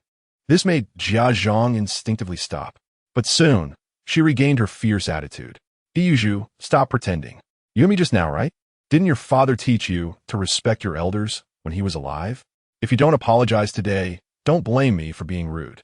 Jia Zhang was not someone to be trifled with. Jia Dongshu was just one step away from buying a house, and life could settle down. All she needed to do was persist and trick the house out of Zhu. She would never give up. The commotion was not small, and Jia Dongshu from the central courtyard also came out of the house. Seeing Jia Zhang and Zhu confronting each other in the yard, he understood the situation through the discussions of others. At this moment, a hint of difficulty appeared on his face. Their family really needed a house. But Jia Zhang's actions made Jia Dongshu feel uneasy. He was unsure whether to speak up since Jia Zhang was doing this for him. Just as Jia Dongshu hesitated, Zhonghai also came out from the house at some point. Seeing that many people had gathered outside and were making a fuss, Zhonghai frowned and approached. What's going on? As soon as he finished speaking, the surrounding people saw Zhonghai and automatically made way for him. Although the elder system had not been officially implemented yet, Zhonghai still held respect in the courtyard. Jia Zhang had some apprehension in her heart, but felt much more at ease upon seeing Zhonghai step forward. Dongshu just worshipped Zhonghai as his master. With the relationship between the two families, Zhonghai would surely help them speak. Elder, you came at just the right time. Please help us settle this. This foolish kid doesn't know what kind of evil he has been possessed by. I was just discussing the house with him, and before I said a few words, he slapped me. Isn't this a matter needing discipline? How can he be so rude to his elders? Jia Zhang cleverly glossed over the issue of borrowing Zhu's house. However, Zhonghai was no fool. Although he was good at scheming, his abilities were impeccable. Today at the steel factory, he accepted Jia Dongshu as his apprentice and learned that his disciple was about to get married. Given that the Jia family's house was limited in size, Jia Zhang quarreling with Zhu over housing issues was very obvious. Zhonghai was well aware of this, but he lightly coughed, seemingly pondering how to handle the matter. As for Zhu, he ignored Jia Zhang's almost slanderous words. Upon seeing Zhonghai step forward, he felt a sense of familiarity. How was this any different from the beasts in the TV dramas teaming up to suck his blood? However, he was not Fool Zhu and would never let these two continue to scheme against him. Ultimately, Zhonghai spoke up. I have already understood the situation. Today, I will seek justice. Upon hearing this, Jia Zhang's eyes lit up as she immediately looked at Zhu, but inwardly, she sneered in disdain. With Jia Dongshu as a connection, how could Zhonghai not side with her family? Hearing Zhonghai say he would seek justice, Zhu could only smile bitterly to himself. Usually, when this old guy starts talking about justice, the so-called justice often favors himself. However, he was not in a hurry. No matter how big this matter became, the reasoning was always on his side. Seeing Zhu silent, just calmly looking at him, Zhonghai vaguely felt that something was not right. But at this moment, he did not care too much. After all, Jia Dongshu was his new apprentice. Steady in character and outstanding in ability, someone he could rely on. Thus his position in Zhonghai's heart far surpassed that of Zhu. Regarding Zhu, I do indeed have some responsibility. The nickname Fool Zhu was given by me, so everyone should not call him that anymore. Zhonghai spoke first, and, after a slight pause, continued. However, what Jia Zhang said is not entirely without reason. Zhu, you are still young and do not understand. How can you hit your elder? The elders in our courtyard have watched you grow up. Your actions are still too impulsive. Zhonghai was preparing to reprimand Zhu. Hearing his words, Jia Zhang became even more pleased. Having a master backing them truly made a difference. The surrounding neighbors also nodded in agreement, believing that no matter how wrong it was, one should not blame the elders. After all, Zhu was still young and did not understand the ways of the world. However, after hearing Yi Zhonghai's words, He Yuzhu's expression remained unchanged. Elder, respecting elders also depends on the situation. I have warned her multiple times. Not only does she keep calling me Fool Zhu, but she also always thinks about taking advantage of my family's benefits. Is this in line with the behavior of an elder? He Yuzhu's words were reasonable and, once spoken, sparked discussions among the surrounding neighbors. Want a house? Why does Jia Zhang always think about taking advantage of others' houses? Most people had not heard the conversation between Jia Zhang and Zhu. They only saw Zhu hit Jia Zhang. After hearing Zhu explain the situation, everyone fell silent. They all knew that Jia Zhang had gone too far, first giving someone a nickname and now trying to scheme over a house. Can an elder act like this? However, Jia Zhang's reputation for being fierce was well known, and no one wanted to provoke her. Although Yi Zhonghai was somewhat prepared, he still frowned at Jia Zhang. How could such a matter be resolved if publicly stated? Yet Jia Zhang would not back down. Elder, don't listen to his nonsense. I didn't want the house. I was borrowing it for a reason, and I will return it. Yi Zhonghai snorted coldly. It sounded easy, but once Jia Dongshu moved in, how could he decide when to take it back? But as Jia Dongshu's master, he naturally stood by the Jia family. Zhu, Jia Zhang's attitude is a bit problematic, but the elder hopes you can understand. Everyone has a hard life. Who doesn't have some difficulties? How about this? You don't need to apologize. Your family still has a small side room. Just squeeze in with the rainwater for now. Jia Zhang is just borrowing your family's house, and she will return it once she gets through the tough times. After Yi Zhonghai finished speaking, he pretended to consider He Yuzhu's feelings. After hearing this, Jia Zhangshi squinted and laughed, saying, Old master is still fair. Zhuzi, we are neighbors. I won't take advantage of you. If I say it's a loan, then it's a loan, and I will definitely return it to you in the future. Dongshu, why aren't you thanking your master for upholding justice for you? One must not forget their roots. When learning from a master, one must also understand gratitude. Jia Zhangshi called Jia Dongshu over, and her words were also meant to show the neighbors their relationship with the old master. After listening to Jia Zhangshi, the neighbors in the courtyard showed some change in their expressions. So that's how it is. No wonder Jia Zhangshi had her eyes on Zhuzi's family's house. After he Daqing ran away, Zhuzi's two houses had attracted a lot of people's covetous eyes, especially that 70-square-meter big house, which made many people envious. In this era, such things were not uncommon. Zhuzi's family only had 2 children, so it wasn't impossible for them to be taken advantage of. However, He Daqing had only fled and did not die, so everyone was still watching. Moreover, Zhuzi had grown up and was sensible now. If things really escalated, no one wanted to be the scapegoat. Now with the relationship between Jia Zhangshi and Yi Zhonghai seemed to have more confidence. He was satisfied in his heart, leaning towards the Jia family for the sake of his apprentice Jia Dongshu, hoping to rely on him for retirement in the future. But before Jia Dongshu could get closer, He Yuzhu spoke up and questioned, Old master, are you trying to help the Jia family take our family's property? As soon as these words came out, Yi Zhonghai's expression changed immediately. Zhuzi, don't talk nonsense. When did I say I wanted to take your family's property? Yi Zhonghai was frightened by this statement. In such a special period, if this got out, he would be in trouble. Jia Zhangshi had originally planned to move into Zhuzi's house, but upon hearing He Yuzhu's words, she was instantly dumbfounded. Although she was tough, she was not foolish. If this matter were to be confirmed, she feared for her life. Thinking of this, she quickly stopped Jia Dongshu, who was about to step forward, and instinctively took a few steps back, seemingly wanting to distance herself from Yi Zhonghai. At this moment, Yi Zhonghai had no time to pay attention to Jia Zhangshi's small movements. He never expected that Zhuzi would lead the conversation in such a sensitive direction. Seeing Yi Zhonghai deny it, He Yuzhu said, Then what did the old master's words just now mean? Wasn't it you who was helping Jia Zhangshi and telling me to move out? What if I don't move? This is my house. Who has the right to chase me away? If that's the case, we might as well go to the Military Management Committee to seek justice. He continued to press on. Upon hearing this, cold sweat broke out on Yi Zhonghai's back. Go to the Military Management Committee.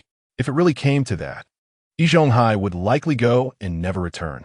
Thinking of this, Yi Zhonghai hurriedly said, "Zhuzi, you can't say that. This is our courtyard's matter. Why make a big deal?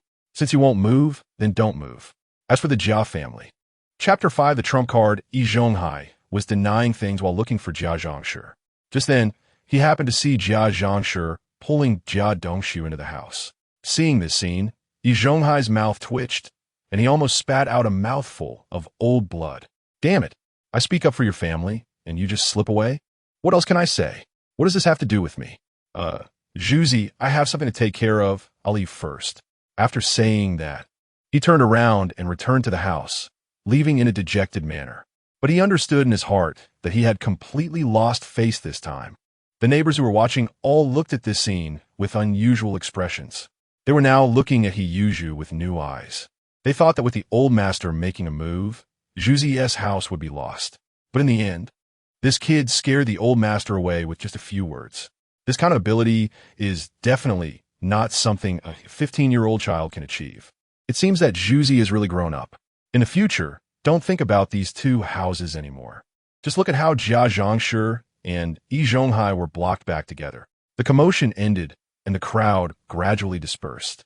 But this matter would definitely spark heated discussions in the courtyard. After all, the place was small, and news spread quickly. Hiyuju didn't take it to heart. He just wanted to live a good life in the present. If he continued to act like the original fool, he would only disappoint those around him. Soon, Hiyuju returned to the room. He didn't let Yu Shuai go out to see what had happened. Listening to the noise outside gradually subside, Yu Shuai put down the book in her hand and looked at her brother who had walked in and asked, "Brother, those people outside are so noisy. Did Dad run away? Will we be bullied?" Although Yu Shuai was young, her thoughts were very perceptive, and this question sounded particularly mature. Hiyuju smiled and comforted her, "Don't worry, with me here. No one dares to bully us.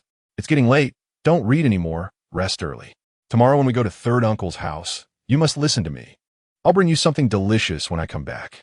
Yu Shuai nodded obediently, feeling that her brother seemed a bit different, but she couldn't pinpoint exactly what it was. However, in Yu Shuai's heart, this change was good. As long as her brother was by her side, she felt at ease. On the other side, the Yi family. Unlike the warm atmosphere in Hiyuju's house, Yi Zhonghai was probably going to lose sleep again tonight. Did you hear? Is what the Jia family did even human? It was already untenable, and I spoke up for them because of Dongxiu and what happened. Zhuzi mentioned the military control office, and she just dragged Dongxiu away. You have no idea how embarrassed I was today. The more Yi Zhonghai spoke, the angrier he became, and his body trembled a bit.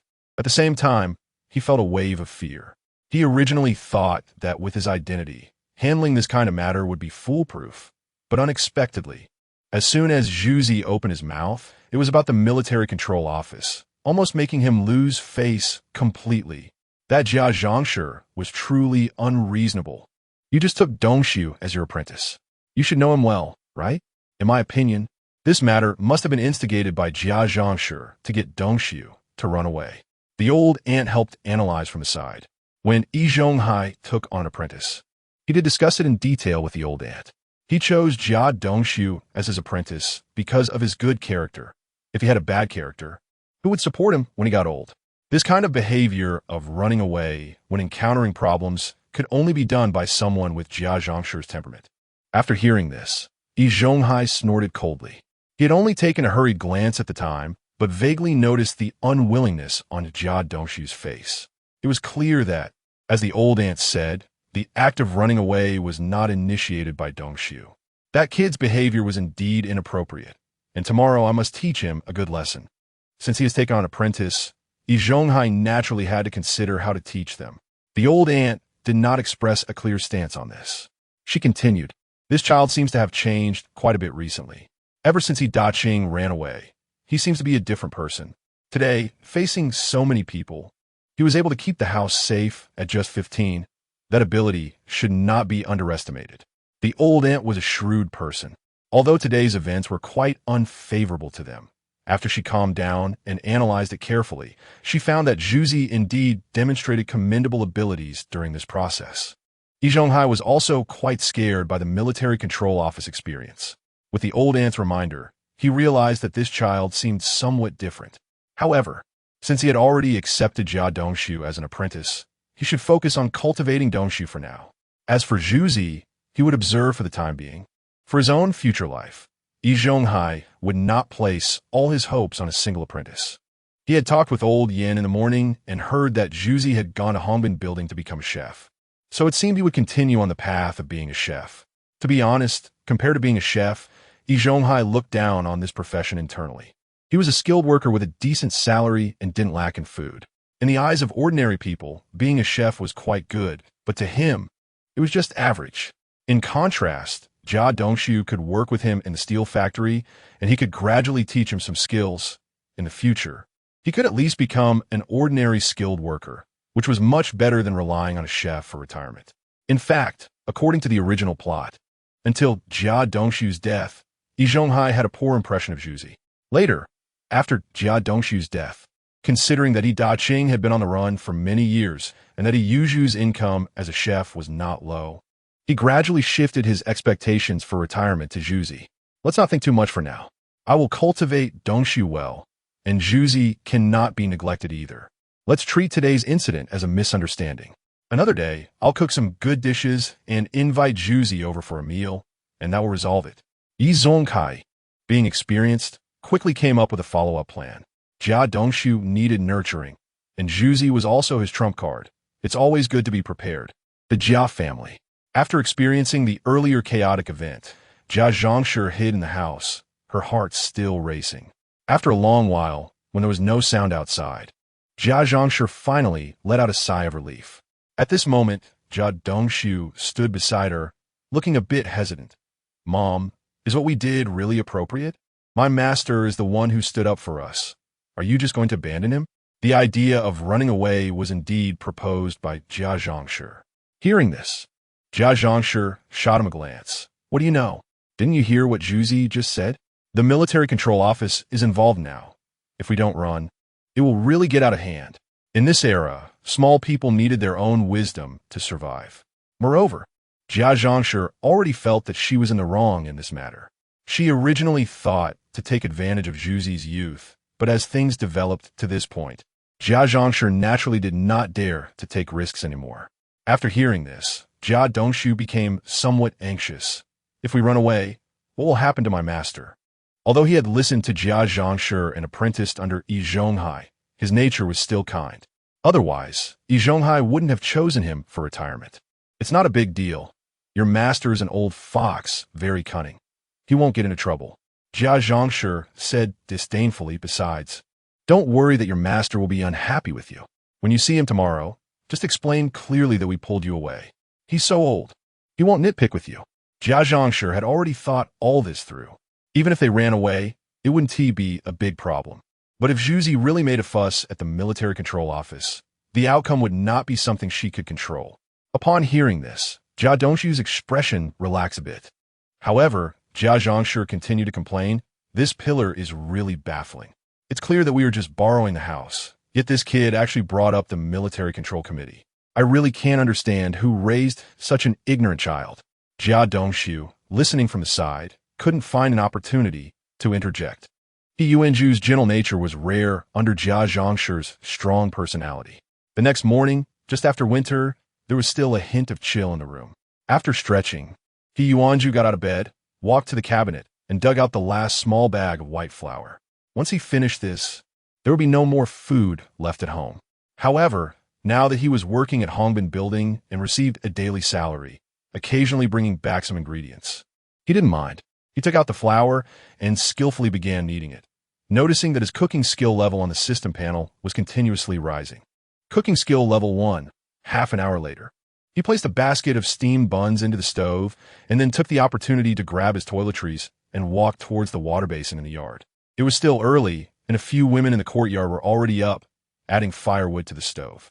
When they saw Yi Yuanju, their expressions were somewhat complex, clearly indicating that the events of the previous night had spread in the courtyard, and everyone knew not to call him Silly Zhu anymore. Just as Yi Yuanju finished washing his face, he was interrupted by a call. Zhu Gur.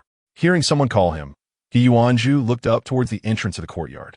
A child about the same height as him approached. carrying a woven bag that seemed quite heavy. It was Yin Jieqing. He recognized the boy at a glance. The eldest son of third Uncle Yin, who had just started elementary school and was a few years younger than him. The woven bag was filled to the brim, and as he got closer, Yuan Zhu could faintly see a few books peeking out. "Zhugu'er, my father asked me to bring you some beginner reading materials."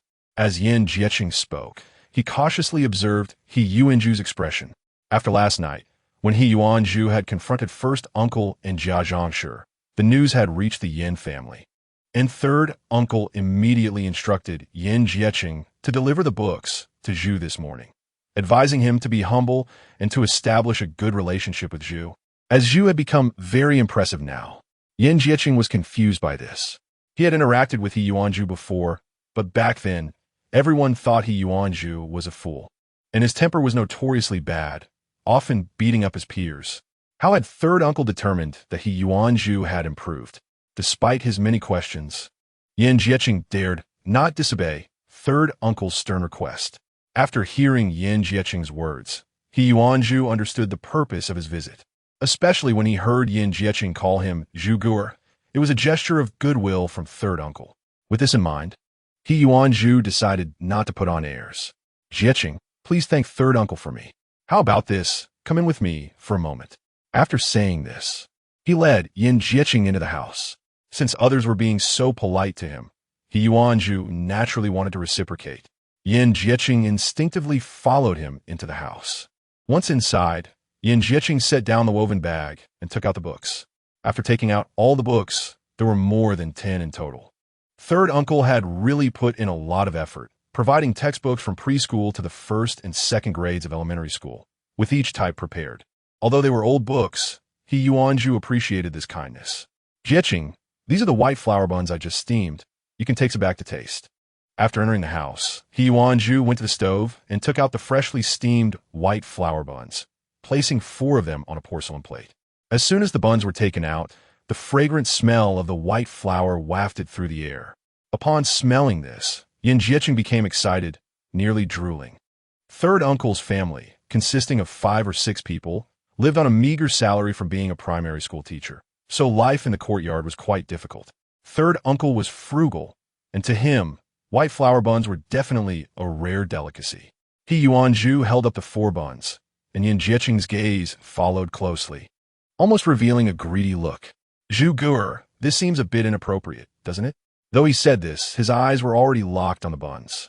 Yuan Zhu smiled and replied, "Third uncle has helped me a lot. This small gesture is only right." Hearing this, Yin Jieqing immediately accepted the buns and recalled his father's request to befriend Zhu. The previously Zhu would never have been so generous. It seemed his father was right. Zhu had truly changed. Chapter 6. Keeping a low profile, Zhu pondered for a moment and took out 1,000 yuan from his pocket. "Jieqing, this money is for you. If there's anything going on in the yard, feel free to find me, and also keep an eye on Yushui." This was to cultivate his own influence. Seeing that Yin Jieqing showed some reaction, Zhu naturally wanted to win people's hearts. After he started working at Hongbin Tower, his understanding of the situation in the yard would decrease, and Yushui was alone at home and needed help. "Is this for me?" Seeing such a large sum of money, Yin Jieqing was momentarily shocked. For a child, 1,000 yuan was undoubtedly a huge amount, especially since he had never had so much money before. When Zhu saw Yin Jieqing take the initiative to greet him, he responded, "Since you call me Brother Zhu, then accept this little token of appreciation." Yin Jieqing took the 1,000 yuan and immediately promised happily, "Brother Zhu, don't worry. I will let you know immediately if there's any movement in the yard." Although Yin Jieqing was not usually well-behaved and often played tricks in the yard, his ability to gather information was indeed impressive. Compared to the adults in the yard, he was often quicker to understand various matters. "All right, it's settled then. Please convey my thanks to Third Master for the book." After saying this, Yin Jieqing quickly nodded and left, not forgetting to take the bag for the books. "Brother Zhu, I have to take this with me, otherwise my dad will definitely beat me." Zhu couldn't help but laugh upon hearing this. After dinner, Zhu planned Yushui's study schedule for the morning and then walked to Hongbin Tower. By the time he arrived, it was almost 8 o'clock, nearly time to start work. Although the journey was hard, he was still full of anticipation.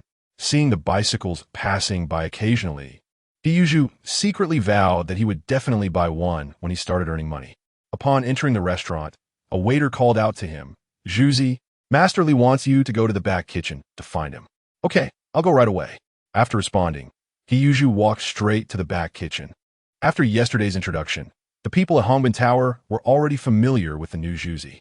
Although he was young, Master Li directly took him as his apprentice and was evaluated by Boss Yang for the position of second cook. This level was not something one could easily obtain. Without real skills that earned everyone's respect, even Master Li's background would not suffice. Moreover, Juzi was humble and had never been arrogant or complacent because of the attention he received, which left a good impression on everyone. Walking through the front hall, He Yuju arrived at the backyard. Although the restaurant had not officially opened yet, it was already a busy scene. In addition to preparing ingredients, several chefs were working while explaining things to their apprentices. "Juzi is here," someone shouted. "Hello, everyone," He Yuju responded enthusiastically. In the chef's area of Hongbin Tower, there was a special master-apprentice relationship. Unlike the floating chefs in ordinary restaurants, they often referred to each other as brothers. He Yuju also greeted everyone. "Juzi, Master Li is waiting for you in the kitchen." Familiar words puzzled He Yuju a bit, but he nodded and walked straight to the kitchen. At this moment, only Li Baoguo was in the kitchen. The others were helping out in the backyard. When he saw Yuju come in, Li Baoguo turned around. "Master, are you looking for me?" "Yes, I noticed that you adapted quite well yesterday. Although it was your first time at the stove, your performance in the kitchen has been recognized. Even as a second cook, your skills are appreciated by the customers. Why are you still doing apprentice work?" Li Baoguo continued. He Yuju replied, "Master, I just arrived in the kitchen, and being young, being a second cook only shows that my cooking skills are decent. These tasks of cutting and preparing ingredients don't affect my cooking, and it gives the other brothers nothing to say." He had another unspoken thought. The more he worked, the faster his skills would improve, which was a good thing for him. Li Baoguo felt pleased upon hearing this, and thought He Yuju had a good attitude. After hearing that he became a second cook, but still insisted on doing things himself, he had a newfound respect for his character. "All right, since you have become my apprentice, I will start teaching you from today. I specialize in Sichuan cuisine, and today I will teach you how to make mapo tofu." Upon hearing that his master was going to impart cooking skills, He Yuju immediately focused and listened carefully. In that era, such core culinary skills were vital for making a living and would never be easily shared except under special circumstances. When mapo tofu was mentioned, He Yuju's heart shook. This dish is considered a classic of Sichuan cuisine, and because of its classic status, it can best test a chef's skills. Why is it that the same dish tastes best when you make it? This is the key that the master wants to teach you. I will demonstrate it once. You watch carefully and then practice repeatedly. Li Baoguo said, and He Yuju listened attentively. First is the selection of ingredients. Li Baoguo spoke while walking to the stove. The necessary materials had already been prepared: tofu, beef, bean paste, garlic sprouts, Sichuan pepper, soy sauce, etc. After introducing them one by one, he took out a piece of tofu, saying that tender tofu should be used for better texture. Next came the demonstration of knife skills. He had unknowingly picked up a kitchen knife, and with a gentle flick of his wrist, the blade made a rhythmic sound on the cutting board. After a moment, the white tofu was cut into evenly sized small cubes. Ordinary apprentices would not be able to achieve such knife skills without over a decade of training. Then, Li Baoguo boiled water in the pot, added a little salt, and put the tofu in to cook until fully cooked, then took it out for later use. After that, he added the previously prepared seasonings and stir-fried them, then added the tofu. Once the tofu was in the pot, do not use a spatula, as tender tofu is easy to break. Instead, gently push it with a ladle and rely more on wrist movements to turn the pot, allowing the tofu to heat evenly. Li Baoguo focused on his operation, speaking succinctly yet hitting the nail on the head with every point. These techniques, if not guided, could take many years of exploration without hitting the mark. Although He Yuju had systematic assistance, he still listened carefully to Li Baoguo's teaching. After all, he had not yet fully mastered these cooking techniques. As Li Baoguo operated, a rich aroma of mapo tofu quickly filled the kitchen, making He Yuju's fingers itch. As one of the three main chefs at Hongbin Tower, Li Baoguo was indeed deserving of the title. It was said that he once had the opportunity to become a national banquet chef, but chose to stay at Hongbin Tower for certain reasons. Even so, his accomplishments in Sichuan cuisine remained unmatched among the three main chefs. Once the mapo tofu was plated, Li Baohua turned to He Yuzhu and asked, "Did you remember the steps just now?" From Li Baohua's experience, it was already quite difficult to have He Yuzhu remember 2 or 3 points, considering his young age and that it was his first exposure to such skills. To truly master the essence of this dish would take at least a month of repeated practice. Yes, I could generally understand. He Yuzhu did not boast, but he was eager to try it out. Seeing this, Li Baohua nodded in approval. "All right. You can try practicing when you have free time after finishing your other tasks today. I'll have Boss Yang cover the ingredient costs and put on my tab." These words filled He Yuzhu with gratitude. What seemed like a simple statement carried a cost of tens of thousands of yuan behind it. He solemnly promised, "Master, don't worry, I will practice diligently." As soon as Li Baohua left, He Yuzhu immediately set to work making mapo tofu. He followed the steps Li Baohua had just demonstrated, and when he finished cutting the tofu, a flash of surprise crossed his eyes. He Yuzhu inadvertently glanced at the system interface and was astonished to find that his proficiency in making mapo tofu had increased by 2 points. Cooking 2 before this, his proficiency had only increased by 1 point, but after learning mapo tofu, he could gain 2 points each time. Could it be that as long as he unlocked new recipes, he could accelerate the growth of his proficiency? With this question in mind, He Yuzhu immediately attempted it and found that as long as he engaged in cooking-related tasks, his proficiency would increase by 2 points. He was filled with confidence, which aligned with his speculation. However, he also understood that recipes capable of producing such effects needed to be taught personally by top chefs like Master Li. If he randomly picked recipes from street vendors, they might not yield the same results. Nevertheless, He Yuzhu was still very happy. With this, his cooking skill improvement speed had nearly doubled. Name: He Yuzhu. Skill: Cooking Level 3, 1934-5000. Looking at the data on the system panel, He Yuzhu was full of motivation, determined to quickly reach Level 4 to improve his treatment. Thus, he devoted himself entirely to stir-frying. The morning passed in the blink of an eye, and only after the last table of customers left did he have a moment to rest. The apprentices in the back kitchen gathered in a corner of the yard waiting for their staff meal. Several second-tier chefs noticed that He Yuzhu had not stopped all morning. "Zhuzi, you really worked hard today." They regarded this new second-tier chef with newfound respect. He Yuzhu was humble and proactive in his work, having already won considerable goodwill. However, today's performance made everyone take notice. He not only completed his regular duties, but also continuously practiced mapo tofu during breaks, seemingly tireless. Some head chefs felt inferior upon seeing this. With natural talent and such diligence, it seemed that Hongbin Tower might be producing a great chef. Hongbin Tower currently had several apprentices, 7 or 8 second-tier chefs, 3 head chefs, and only 2 master chefs. Above them were 3 town master chefs. Generally speaking, 3 head chefs could handle most customers, while the master chefs primarily served discerning diners. As for the head chefs, they were basically the pillars of Hongbin Tower, not often visible, but hosting people of status. Everyone was also wondering if Zhuzi could become the 3rd master chef of Hongbin Tower. Upon hearing this, He Yuzhu humbly replied, "Brothers, I am still young and my foundation is weak, so I cannot compare with you. I can only rely on these clumsy methods to practice."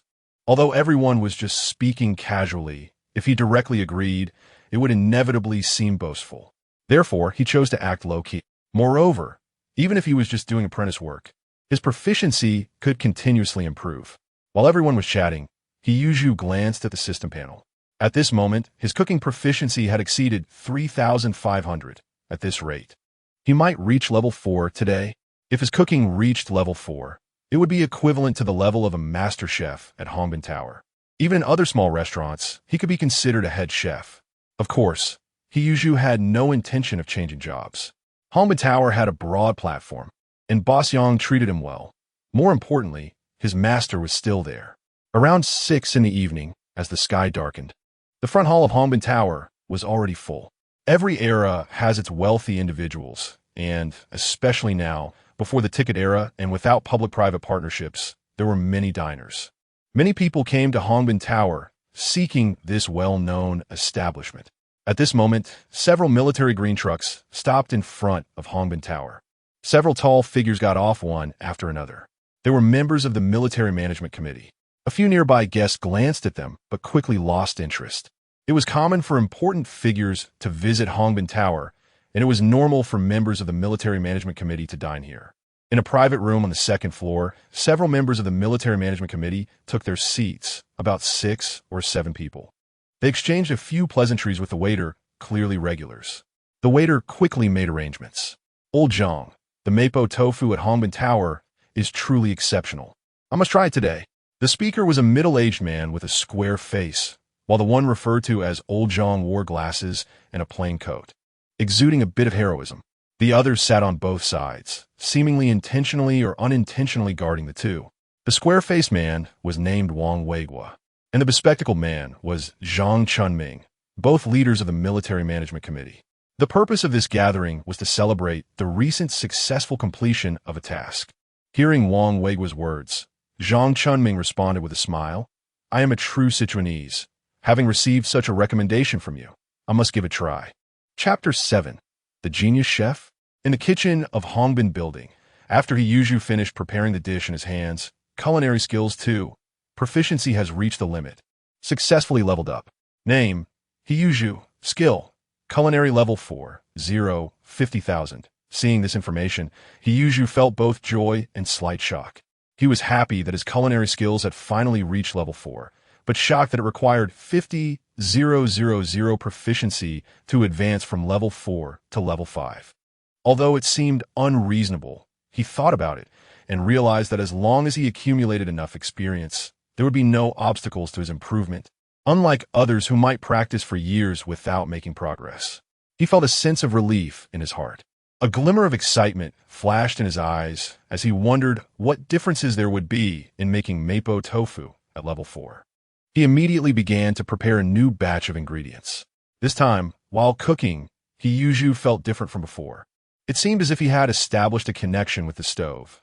Whether it was cutting tofu, mixing sauces, or stir-frying, everything felt effortless. His heart was filled with joy as he realized that his culinary skills had improved once again. In less than 10 minutes, he completed a plate of mapo tofu that was rich in color, aroma, and taste. Looking at the finished product, He felt a bit puzzled about his own skills and decided to consult his master later for confirmation. He carried the dish out of the kitchen, but encountered a hurried server. The server anxiously asked why the mapo tofu hadn't been delivered yet, clearly indicating that a customer was urging for it. He suddenly realized, and the server recognized the dish in his hands right away, immediately taking it to the private room on the second floor. He did not stop him, but returned to the kitchen to check who had ordered the dish. Meanwhile, members of the Military Management Committee were enjoying cold dishes in the private room, while Wang Weiguo and Zhang Chunming discussed the day's results. Old Wang, we caught a lot of targets this time, but the task assigned by the superiors is not yet fully completed. Zhang Chunming and Wang Weiguo were both team leaders of the Military Management Committee, but their roles were different. Zhang Chunming focused more on strategy and coordination, while Wang Weiguo concentrated on execution and control. Hearing Zhang Chunming's words, Wang Weiguo picked up a cold peanut and slowly chewed it. Don't worry, old Zhang. We will increase the inspection efforts in the coming days and definitely find all those who slipped through the cracks. At that moment, a server pushed the door in and brought in a steaming plate of mapo tofu. Everyone, the mapo tofu is ready. As the server spoke, he placed the dish on the table, and both Wang Weiguo and Zhang Chunming caught a whiff of the rich aroma, exchanging smiles, clearly looking forward to the dish. Zhang Chunming exclaimed, "Just from this aroma, I can tell that Master Li's skills are authentic." Wang Weiguo agreed. "Old Zhang, do you think I could fool you? This is made by Master Li from Hongbin Building, authentic Sichuan cuisine. Everyone who has tasted it praises it." Zhang Chunming nodded in agreement. As a person from Sichuan, he was particularly sensitive to the flavors of his hometown. After being away for many years, being able to eat familiar dishes made him feel especially nostalgic. "Give it a try. Today is a celebration dinner. Everyone, don't hold back." Wang Weiguo called to the team members around him, and he himself picked up chopsticks. grabbed a piece of tofu, blew on it gently, and put it into his mouth. However, as the flavor of the tofu spread in his mouth, Wang Wei's expression suddenly froze. He frowned and said, "Strange, this flavor." He carefully looked at the plate of mapo tofu and picked up another piece of beef to try. The result left him even more confused. Something's not right. This is not Master Li's usual style. Wang Wei was a food enthusiast, especially with this dish of mapo tofu. Even though he was not from Sichuan, he had always had a fondness for it. The mapo tofu at Hongbin Building was a signature dish that regulars must order. However, today's flavor was quite different from usual. As soon as Zhang Chunming took a bite, a glimmer of light flashed in his eyes. This flavor is really authentic. As a true Sichuan native, he often had little opportunity to eat mapo tofu when he was young. And now, this fresh and slightly spicy taste instantly reminded him of the warm memories of sharing this dish with his parents. "Old Wang, is this made by Master Li?" It seems this chef truly understands the essence of mapo tofu. Zhang Chunming praised repeatedly, but Wang Wei's expression seemed a bit strange. "Old Zhang, something feels off." Zhang Chunming looked at him in confusion. "What is going on?" After hesitating for a moment, Wang Wei said, "The flavor of this mapo tofu seems a bit different from what Master Li usually makes." Although both dishes were delicious, Wang Wei was too familiar with Master Li's skills and could still detect the difference. Hearing this, Zhang Chunming appeared surprised and then showed curiosity. "So, does every chef at Hongbin Building have such excellent skills? I really want to meet this master chef." Wang Wei's words piqued Zhang Chunming's curiosity. Wang Wei looked at him with a hint of amusement in his eyes. Every chef has the same level as Master Li? He secretly chuckled in his heart. Everyone knows the head chef of Hongbin Building, Li Baoguo. If someone truly reached Li Baoguo's level, how could Hongbin Building not promote it vigorously? Although this mapo tofu had a slight difference in flavor from Master Li's, with careful tasting, one could still find subtle differences. However, achieving this level was already impressive, and Wang Wei also wanted to meet this chef. Could it be the newly hired chef at Hongbin Building? So, he whispered a few words to the server. In the front hall of Hongbin Building, Yang Witao was at the front desk when he saw a staff member hurriedly returning. "How did it go? Did Master Li come?" Yang Witao asked. Today, Master Li was supposed to be on his day off, and since the restaurant had not received any special orders, Yang Witao could have relaxed. However, a regular customer from the Military Management Committee suddenly set up a banquet to celebrate and specifically requested to taste Sichuan cuisine. Yang Witao quickly sent someone to invite Li Baoguo. "Boss, Master Li will be here soon." Just as Yang Witao was about to speak, a staff member came downstairs. "Boss, Captain Wang wants to meet the chef who made the mapo tofu." Yang Witao was taken aback. "What? Mapo tofu? Master Li hasn't arrived. This dish wasn't made by him, right?" The staff member nodded. "Yes, Captain Wang urged for the dish. And I saw that the mapo tofu just came out of the kitchen, so I sent it up." Yang Witao's heart sank, and he quickly rushed to the kitchen. At this moment, Hiyuju was preparing to wrap up his work for the day. "Who made the mapo tofu earlier?" Yang Witao questioned. The apprentices and chefs in the kitchen stopped their work and looked at Yang Witao in confusion. "It's the one that the staff took out." Hiyuju's heart stirred. "Boss Yang, if I remember correctly, that should be my dish." As soon as he said this, everyone turned their attention to Hiyuju. The apprentices and chefs were used to seeing Hiyuju make mapo tofu. After all, his master was the Sichuan cuisine master Li Baoguo. But Yang Witao was shocked. He thought it would be the head chef or a senior chef coming out, and even if the flavor was slightly lacking, he could find an excuse. Didn't he expect it to be Hiyuju's creation? Although Hiyuju was exceptionally talented and his skills were impressive, he had only been there for a few days. While Captain Wang and the others were quite familiar with Sichuan cuisine and could tell immediately that something was off, Yang Witao realized that he might have to face criticism this time. He sighed helplessly, feeling that this matter couldn't be entirely blamed on Hiyuju. It was just a misunderstanding too deep. So, he took Hiyuju through the backyard and front hall, preparing to go upstairs to apologize. At that moment, Li Baoguo appeared at the door. "Boss Yang, what guest do we have today?" Yang Witao smiled wryly and replied, "Master Li, don't mention it." Li Baoguo approached and saw Hiyuju beside him, so he inquired about the situation. Yang Guitao explained that Captain Wang and the others originally hoped Master Li would personally make the mapo tofu, but due to a mistake, Hiyuju's dish was sent out. And Captain Wang and the others immediately noticed and requested to see the creator. Yang Guitao had no choice but to bring Hiyuju upstairs to apologize. After listening, Li Bao's expression changed slightly. He understood Captain Wang and said after a moment of contemplation, "I'll go too. After all, Zhuzi is my apprentice. Since something like this happened, I have the responsibility to step in." This was to support his apprentice. After all, for food enthusiasts, they come for your family skills. I just taught Zhuzi how to make mapo tofu today. No matter how talented he is, he still needs time to hone his skills. With me here, the situation won't be too awkward. Yang Guitao nodded, and the three of them went to the private room on the second floor. Boss Yang knocked on the door and went in first. "Boss Yang, why are you here in person?" Captain Wang and Captain Zhang were puzzled to see Yang Guitao. Yang Guitao smiled wryly and explained both captains' comrades. Since something like this happened, as the boss, I naturally have to come personally. Zhang Chunming and Wang Weiguo were even more confused after hearing this.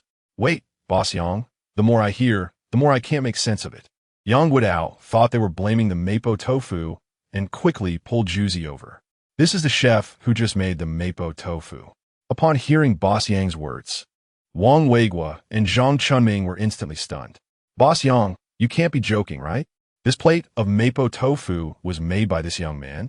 Now it was their turn to be shocked. They had originally thought that someone capable of making such flavorful mapo tofu might be a new head chef. Who knew Boss Yang would directly bring over a boy who looked to be only in his teens? "Hello, both captains, this plate of mapo tofu was made by me. Is there a problem?" Hiyuju politely nodded and asked after learning they were the captains of the Military Management Committee. "This dish was really made by you? Wow, that's impressive. Truly impressive." Yang Guitao was about to apologize, but was interrupted by the two captains' praises. This situation seemed a bit off.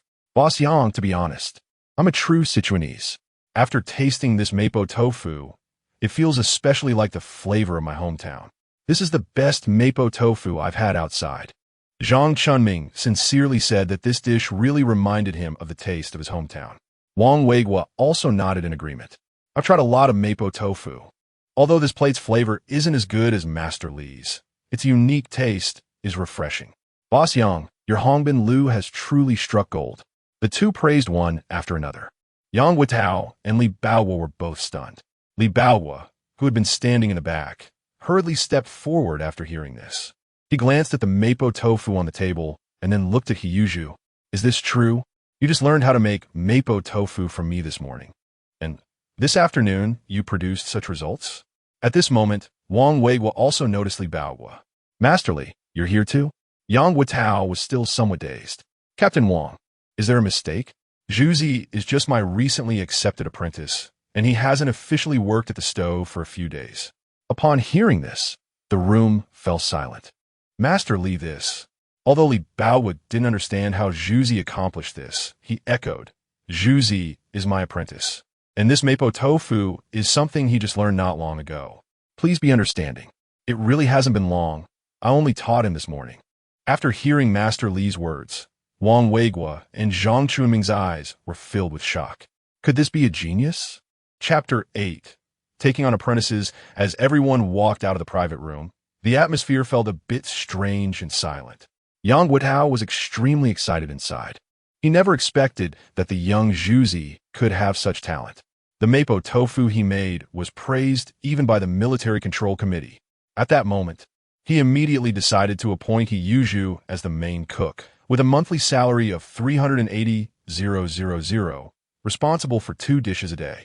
The reason he didn't directly title him as a chef was that Hiyuju didn't team master many dishes yet, and the head chef at Hongbin Building needed to pass a culinary qualification exam to gain the recognition of everyone.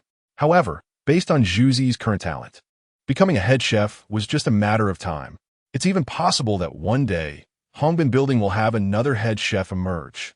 Yang Guitao noticed that Li Baoguo and Hiyuju seemed to have something to say, so he tactfully indicated that he would personally announce Zhuzi's appointment when they returned to work tomorrow.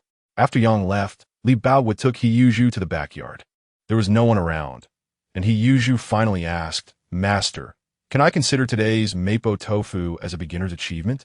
He Yuzhu sincerely sought advice from his master, knowing that although his cooking skills had improved due to the system, there were still many shortcomings in other areas that he needed to learn. Li Baoguo, though steady, couldn't he help but twitch his mouth at this question. He thought to himself, can this really be considered a beginner's achievement? How would others survive? Li Baoguo understood He Yuzhu's diligent and earnest character and saw that he was genuinely seeking guidance. However, he found it even more puzzling that, by his strict standards, he couldn't find any faults in He Yuzhu. He had only taught mapo tofu that morning, and Zhuzi had mastered it in just one day. Even Li Baoguo himself took more than half a month to grasp its essence when he was learning. He Yuzhu's talent astonished Li Baoguo. Moreover, the dishes He Yuzhu made were also recognized by the Military Control Committee. Li Baoguo realized that this apprentice's talent might exceed his expectations. Coupled with the relationship with his senior brother's son, Li Baoguo became increasingly satisfied with He Yuzhu. If other chefs heard this, they would feel ashamed. If this is considered a beginner's achievement, then the standard is too high. In my opinion, you can already graduate. You just need to practice more and master the heat control. Li Baoguo generously praised him. He was very reassured by He Yuzhu's character and performance, knowing that he wouldn't become arrogant because of it. After listening to Li Baoguo's words, He Yuzhu respectfully bowed and said he had much to learn. Li Baoguo's words also gave He Yuzhu a preliminary understanding of his mapo tofu skills, but he did not become complacent. The system had improved He Yuzhu's culinary skills, making his knife skills, dough making, and stir-frying techniques nearly perfect. However, the understanding and handling methods of top chefs like Li Baoguo, who had trained since childhood, were also invaluable experiences. These could not be achieved overnight. He Yuzhu needed to deeply comprehend and practice diligently. Li Baoguo was very satisfied with Zhuzi's performance and had regarded him as a successor. Perhaps with Zhuzi's talent, he could make up for the regrets he had left behind. By the way, Yang just mentioned promoting you to the main cook. Although your culinary skills are no problem, to avoid any gossip, you should still take a chef's certification exam after some time. The culinary industry now has clear regulations. Chef certificates are divided into 3 levels: junior, intermediate, and senior, and must be taken in order. The special level chef is the highest standard, and only a handful of chefs who meet this standard can cater to national banquets across the country. In the capital city alone, there are only 5. Li Baoguo had previously reached the special 2nd level standard, but now he barely counted as a special 3rd level, which was a regression. Although both Li Baoguo and Yang recognized He Yuzhu's culinary skills, to avoid any suspicion, he still suggested that he take a chef's certification exam. Due to Li Baoguo's recommendation, He Yuzhu did not have to start from the junior level and could directly prepare for the intermediate chef certification exam. He Yuzhu listened attentively to Li Baoguo's words. "Good master, I will obtain the intermediate chef certificate as soon as possible." With his solid culinary skills and Li Baoguo's guidance, obtaining the intermediate chef certificate would not be difficult. Li Baoguo suddenly remembered something. "If you have time the day after tomorrow, you and He Yuzhu should come to my house for dinner. Since you have taken on this apprentice, you should let my wife meet him." Upon hearing this, He Yuzhu quickly agreed. "I will definitely arrive on time." Having crossed into this world, Li Baoguo not only took on an apprentice, but also helped him secure a job. And now he was personally teaching culinary skills. He should indeed visit. However, given the current conditions, he had just started working, and his salary had not yet been paid. He could only keep this in mind and visit after receiving his salary at the end of the month, bringing good wine along. "Don't be so polite. Tell my wife what you like to eat, and let her prepare it. But I have to remind you, my wife's cooking skills are top-notch. Rainwater is not picky. Anything simple will do. Besides, how can I let my wife do the work? I will cook myself and let the master and my wife taste the results of my learning." Li Baoguo laughed upon hearing this. All right. After finishing the kitchen work, Hongbin Building finally ended its business for the day. After sending off the last batch of customers, He Yuzhu tidied up briefly, said goodbye to his senior brothers in the back kitchen, and took 2 lunchboxes home. At 8 in the evening, He Yuzhu arrived at the entrance of the courtyard. The cold winter had passed, and the sky was not fully dark yet. Seeing He Yuzhu holding the lunchboxes, the people sitting and chatting in the courtyard turned their attention to him, especially the lunchboxes in his hands, which were particularly eye-catching. "Hey, is Juzi back?" The apprentice life at Hongbin Building seemed to have new changes. Hearing that he had recently become an apprentice at Hongbin Building, it seemed his job had finally stabilized. Being a chef is good. At least he won't have to worry about food and clothing. Just look at how full the lunchboxes are. People greeted Juzi on the surface, but conversed privately. Iyuju did not pay much attention to this, and simply responded before walking towards the central courtyard. As soon as he entered, he saw Yi Zhonghai and Jia Dongshu fiddling with mechanical parts, deeply focused. "Brother, he really cares about Jia Dongshu." Iyuju observed silently for a moment, wanting to leave, but was spotted by Yi Zhonghai. "Just got off work?" Yi Zhonghai casually asked, his gaze unintentionally falling on the lunchboxes in Juzi's hand, and then he seemed to ponder. System Space Upgrade Chapter Juzi had only been at Hongbin Building for a few days, and he could already bring back meals? From what Yi Zhonghai knew, although chefs had the privilege of taking food home, this was generally a benefit reserved for formal employees. These dishes were brought back from Hongbin Building? Iyuju nodded yes. "I have officially started working, and this is a special favor from my master." Yi Zhonghai's heart shook upon hearing this. Juzi had only been employed for a few days, and he was already able to handle the cooking. It seemed his culinary talent was indeed extraordinary. Yi Zhonghai had an idea in mind. It was natural for the master to show care, as he was also giving extra lessons to Jia Dongshu. The steel factory was about to conduct an assessment, and he would personally guide Jia Dongshu in the coming days. Once he passed, Jia Dongshu would become a formal worker. In this era, the identity of a worker was highly respected, and the salary was quite considerable. After passing the assessment, Jia Dongshu's monthly income would exceed 200,000. Yi Zhonghai initially intended to let Juzi develop freely and observe his progress at Hongbin Building, but he did not expect Juzi to showcase his culinary talent. Hearing Iyuju mention this, Jia Dongshu also congratulated him, but he did not envy him, as he was learning to be a fitter from Yi Zhonghai and would soon become a formal worker, which was equally something to be proud of. As a senior worker at the steel factory, Yi Zhonghai was respected by even the factory director, Liu Banqing. After briefly responding, Iyuju returned to his room, finding that Rainwater had been waiting for him. The siblings had just sat down when Rainwater was drawn to the aroma of the lunchboxes. Iyuju opened the lunchbox, revealing twice-cooked pork and fish-flavored shredded pork, both rich and hearty dishes. In that era, people focused on filling their stomachs and had few demands regarding dietary health, especially since they were in their growth period and were even less picky. The remaining few white steamed buns were shared, with each sibling enjoying one alongside delicious dishes. Yuxue curiously asked her brother if they could eat meat every day in the future. If this were in other families, parents would probably roll their eyes at such a statement. A family that eats meat all day? What a wasteful child to say such a thing.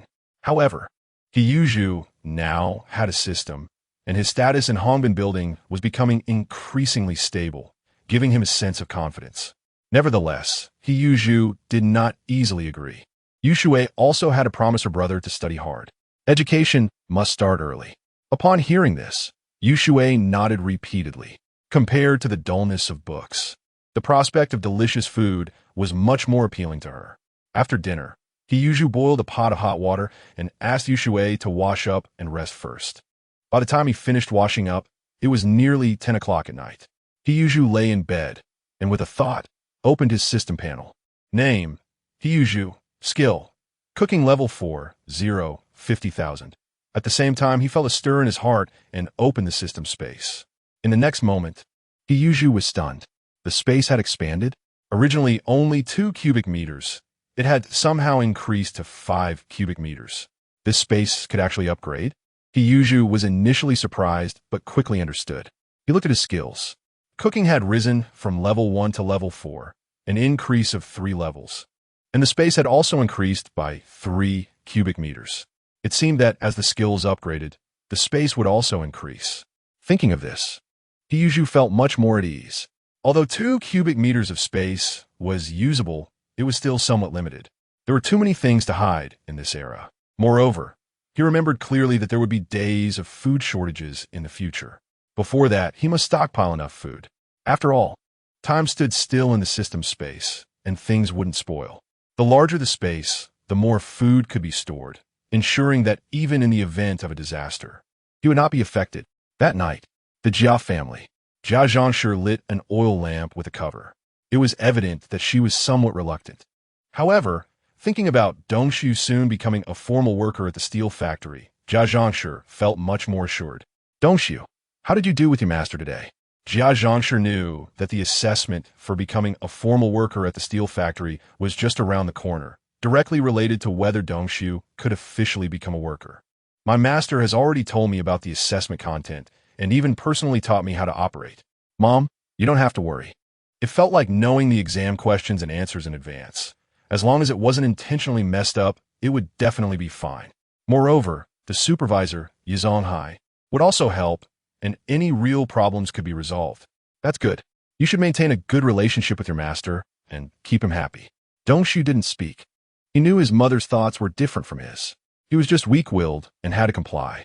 By the way, today, while learning to be a fitter in the yard, Zhuzi also came back. He is now the cook at Hongbin Building, and even the master praised him. Dongxu mentioned it casually, but Jia Zhangshi's expression changed drastically upon hearing it. What? Zhuzi actually became the cook at Hongbin Building?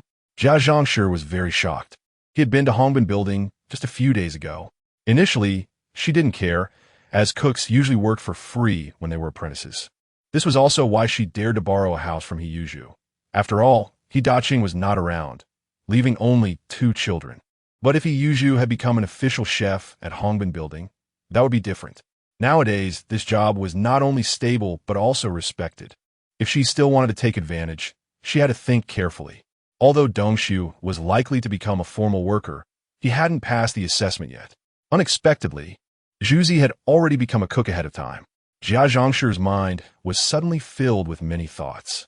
Dongxu, did your master praise Zhuzi? Seeing Jia Zhangshi's reaction, Jia Dongxu was confused but still nodded in response. Jia Zhangshi snorted coldly. This child, though young, had quite a few thoughts. Jia Zhangshi felt uneasy. On the surface, she seemed bossy and unreasonable, but in reality, she was very shrewd. Previously, when Yizonghai attempted to build rapport with them while talking to Dongxu, she vaguely sensed that Yizonghai had intentions of winning over Dongxu, even to the point of wanting to recognize Dongxu as a son. Jia Zhangshi was well aware of this, but did not speak it out loud. After all, Yizonghai, as a senior worker, had a prominent status if Dongxu followed him. The future would be promising. Jia Zhangshi was actually quite pleased with Yizonghai's behavior because with that connection, Yizonghai would definitely help Dongxu develop at the steel factory, and their family wouldn't suffer losses. Now, with Dongxu mentioning Zhuzi being known by Yizonghai as the cook at Hongbin Building, wasn't that a form of boasting? If Yizonghai also regarded Zhuzi differently, it would be their family that suffered losses. Thus, Jia Zhangshi warned Dongxu, Dongxu, you must be wary of Zhuzi. Also, perform well in front of your master. Once you become a formal worker, there will be no worries. After all, Jia Dongxu had not yet become a formal worker, and facing He Yuzhu, the cook, they still felt pressure. Jia Dongxu was puzzled, but seeing Jia Zhangshi's serious expression, could only nod in agreement. Chapter 9 The Gap Between People. The next morning, He Yuzhu got up early and reheated the leftovers from last night. The aroma of the food awakened He Yuzhu, who was still sound asleep. Brother, go wash up and get ready for breakfast, she said, rubbing her eyes sleepily.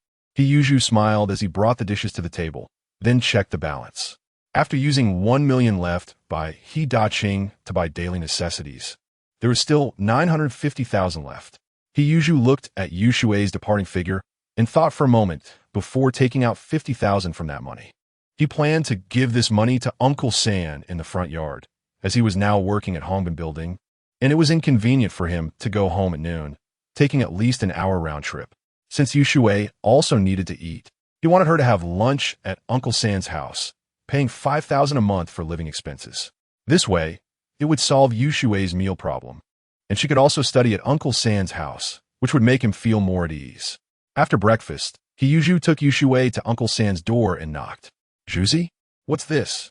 Yin Fuguwei opened the door and saw He Yuzhu with Yu Shui, asking curiously. He Yuzhu explained his intention. Uncle San, this 50,000 is for Yu Shui's living expenses. Can you help take care of her? It's really inconvenient for me to work right now. But once I save enough money to buy a bicycle, I won't trouble you anymore. He usually planned to save money to buy a bicycle, expecting to achieve it in 2 to 3 months. By then, he would only need 10 minutes to get to work, making it much easier to take care of Yuxue. Yin Fugui's eyes lit up upon hearing this. Zhuzi was going to buy a bicycle. There wasn't a single bicycle in the whole yard, and he could even borrow it to ride, which would be quite impressive. Then, Yin Fugui noticed the 50,000. Yuxue was only 5 years old and only ate lunch once a day. This money was enough to use, and he could even have some surplus. Calculating it, he really couldn't find a reason to refuse. Zhuzi, don't say anything about it being a bother. You can rest assured, just leave Yuxue to me. Although my old lady's cooking isn't as good as yours, she won't be wronged. Saying this, Yin Fugui took the 50,000. Seeing this, he Yuzhu nodded with a smile and specifically reminded Yuxue to be obedient at Uncle San's house and not to forget to read and study. When he Yuzhu was about to go to work, Yin Fugui's eyes brightened. Then he pulled him aside and said in a low voice, Zhuzi, when you buy the bicycle, can you let Uncle San borrow it to ride? He Yuzhu nodded and said, if you have something urgent, I can lend it to you. This meant that he wouldn't lend it out on regular days. He wasn't being stingy. First of all, bicycles were not cheap at that time and were important family assets that no one would lend casually. If Yin Fugui really had something urgent, he Yuzhu would naturally lend it to him. Moreover, if he kept lending it to Yin Fugui and others in the yard found out, what would they think? They might all come to borrow the bicycle. If he didn't lend it then, he would definitely be blamed by many people behind his back. Therefore, he Yuzhu had explained this clearly to Uncle San in advance. Hearing this, Yin Fugui felt a bit regretful. It would have been great if he could borrow it often. But he understood that it was already a big deal that Zhuzi could lend the bike when he had something urgent. So Yin Fugui nodded in satisfaction. All right, you go to work. At 8 o'clock in the morning, at Hongbin Building, the workers were cleaning up. When he Yuzhu arrived at the backyard, he was taken aback. There were quite a few people standing in the backyard, including apprentices, chefs, and the 2 head chefs Zhao Weiyang and Kong Deshang. His master Li Baohua, and a head chef he had never seen before, Lin Xiang. Of course, the boss Yang Guotao was also present. This scene left Yi Yuzhu a bit puzzled. He walked up to Li Baohua and asked, Master, is there a meeting? As soon as Yi Yuzhu arrived, everyone's attention turned to him, and they couldn't help but whisper, seemingly observing something. Standing next to Li Baohua, the head chef Lin Xiang, who was slightly plump and not very tall, but with excellent cooking skills, especially famous for his signature crispy duck, was often requested by some important figures for custom orders. Old Li, is this your apprentice Zhuzi? Lin Xiang asked, his tone curious.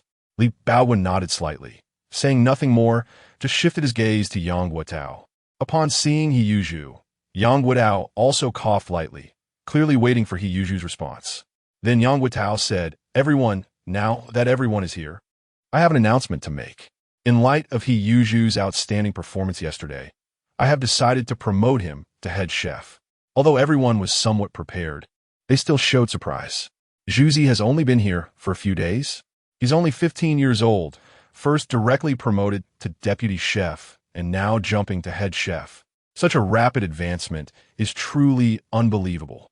Although He Yuzhu had performed well in these few days, the speed of such a promotion still left everyone with doubts.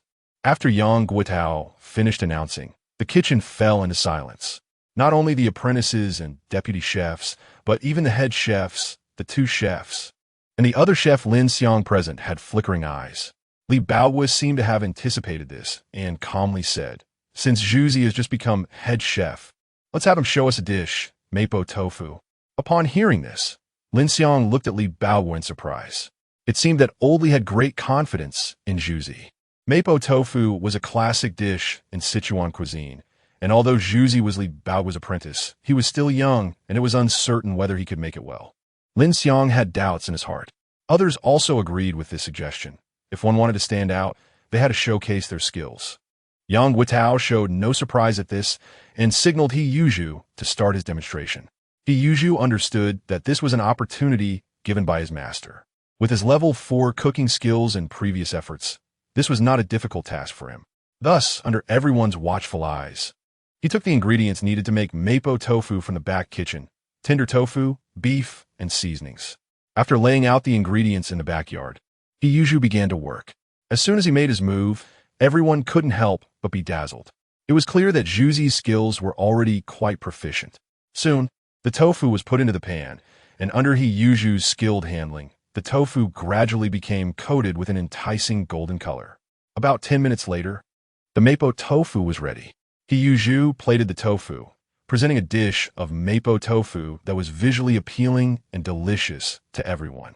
Meanwhile, the people in the backyard were already amazed by his performance. What they appreciated was not just the final product, but also the perfect presentation of every step in the preparation and operation process. Some main chefs were silently comparing in their hearts whether they could reach such a level. If it weren't for seeing it with their own eyes, who would have thought this came from a 15-year-old chef's hands? Lin Xiang's heart stirred, and he picked up chopsticks to taste a piece of tofu. The melt-in-your-mouth flavor made him brighten up. After a long while, he raised his head and looked deeply at He Yuzhu. Zhuzi, as the head chef, I have no objections. Then he walked over to Li Baogua and said in a low voice, "Old Li, you really kept it hidden, taking in such an outstanding apprentice." His eyes revealed obvious envy and jealousy. All the chefs who had tasted the mapo tofu made by He Yuzhu fully supported Yang Guotao's decision. Yes, a 15-year-old head chef was indeed surprising, but compared to this plate of mapo tofu, such talent was well-deserved. Afterwards, Yang Guotao still reminded He Yuzhu to remember to obtain a chef qualification certificate. The back kitchen returned to its normal busy state, while Li Baogua gave He Yuzhu some individual guidance. It was precisely because of his outstanding talent that Li Baogua had higher expectations for him. The cooking techniques are diverse, including grilling, frying, roasting, braising, stewing, and more. We need to master their essence through continuous practice. Li Baogua patiently explained, while He Yuzhu listened attentively and memorized. Everyone's abilities are always limited. It's impossible to excel at everything. One only needs to master the necessary skills in their area of expertise, right? After hearing this, He Yuzhu fell into deep thought. If he uses the proficiency system to practice, there shouldn't be any limits, right? After a brief guidance, Li Baogua looked at He Yuzhu and said, "Zhuzi, I know you have good talent, but in the field of cooking, diligence can make up for shortcomings." Li Baogua was worried that He Yuzhu might become lazy. He Yuzhu nodded in response. "Master, please don't worry. I will practice diligently. Hard work will surely pay off." What could be more enticing than that? Time flew by, and through continuous practice, one day quickly passed. At 7 o'clock in the evening, He Yuzhu checked his system interface. Name, He Yuzhu. Skill, Culinary Arts Level 4, 3,014 50,000. Progress was relatively steady, and at this rate, he would reach Level 5 in about half a month. Moreover, under his master's guidance, his understanding of cooking deepened. Just as He Yuzhu was preparing the dishes to bring, Boss Yang arrived at the backyard. "Zhuzi, come here." He Yuzhu followed Boss Yang to the backyard, where Yang Guotao wore a smile and had a friendly attitude. After all, Zhuzi was young and talented, and with his relationship with Li Baogua, he was undoubtedly an outstanding chef candidate. Yang Guotao always respected talented individuals. "Zhuzi, I heard from Master Li that you're going to his house tomorrow. I'm giving you a day off to avoid getting too busy." Boss Yang specifically came to grant leave, intending to win over He Yuzhu. He Yuzhu was taken aback and then expressed his gratitude to Boss Yang. "Then let me thank you on behalf of my master." Seeing this, Yang Guotao patted He Yuzhu's shoulder and said, "It's nothing. Everyone has been very satisfied with you since you arrived. Work hard and strive to make our Hongbin building have one more head chef." This expectation might be an empty promise to others, but for He Yuzhu, it represented his potential. After Boss Yang finished giving instructions, he left. He Yuzhu checked the dishes he could take today in the back kitchen and finally chose stir-fried pork with green peppers and mapo tofu. A good balance of meat and vegetables, rich in nutrition. The benefit of being a chef is that you won't go hungry, especially if you have skills. While packing, the surrounding apprentices cast envious glances. "Master, he is really impressive. He can take 2 dishes after just a few days. The gap between people is too great. If only I had such skills." Although everyone said this, there was no jealousy in their hearts. They all earned their living based on their abilities, and at most, they were just envious. Before leaving, He Yuzhu chatted with a few head chefs for a moment. I'll trouble everyone tomorrow. I'm going to visit my master. So Boss Yang gave me a day off. Chapter 10, visiting the master, the head chef, was already short-staffed, and his absence meant that others had to work harder. However, his salary would still be paid as usual, so he didn't want others to misunderstand. Taking time off was understandable. The other head chefs expressed their understanding after hearing this. It was necessary for top chefs like Master Li to pay a visit. Moreover, with Zhuzi's humble attitude, everyone admired him. It was almost 8 o'clock when Yuzhu returned to the courtyard from Hongbin building. He didn't go straight home, but took a detour to buy 2 bottles of Matai at a store. At that time, there were options for bulk wine and bottled wine, with the bulk wine being cheaper. But since this was Yuzhu's first visit to his master, he naturally wanted to make a gesture. The 2 bottles of Matai cost a total of 56,800. Compared to people's current income, 28,400 for a bottle was considered quite cheap. However, people in this era rarely had such spending habits. Unlike later, when a bottle of Matai could be speculated to tens of thousands or even hundreds of thousands, still in short supply, with many competing to buy it. If Yuzhu wanted to, he could easily stockpile a batch of Matai in his space and earn a fortune without doing anything. But he was worried that by then the wine would still be there, but he would no longer be around, not living to that age. Yuzhu carried 2 bottles of Matai in one hand and 2 lunchboxes in the other as he returned to the courtyard. As soon as he reached the front yard, Yushui spotted him and ran over. Brother. After having dinner at Yin Fugui's house, Yushui had been playing in the front yard all afternoon, sometimes reading, sometimes playing with Yin Jieching in the yard. Yin Fugui was still tending to his flowers and plants in the front yard. Seeing Yushu's full hands, Yin Fugui's eyes lit up. Hey, good fellow Matai. 2 bottles? Zhuzi, is there some good news today? Yin Fugui immediately recognized the Matai. He also drank, but due to his frugal nature, he usually drank bulk wine and only had a small cup at a time, feeling pained if he drank too much. Seeing the Matai in Yushu's hands, he couldn't help but swallow his saliva, wanting to ask for a cup to taste. It wasn't that he didn't want to drink Matai, but because he was poor. Yushu smiled and raised the Matai, saying, I'm going to my master's house for dinner tomorrow night, and these are for the visit. He knew Yin Fugui's character, so he didn't say directly. Sure enough, upon hearing this, Yin Fugui sighed inwardly in regret. It turned out he was going to his master's house for dinner, so his previous thought was dashed.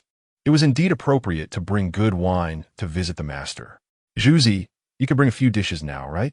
It seems you're doing quite well a Hongbin building. Yin Fugui noticed the 2 dishes in Yushu's other hand, surprised. Zhuzi is really talented. The owner of Hongbin building actually let him bring 2 dishes? Even considering his master's favor, Zhuzi must have performed exceptionally well. Yeah, my master is even having me prepare for the chef certification. Once I pass the exam, life will be much easier. Yushu admitted frankly, nodding.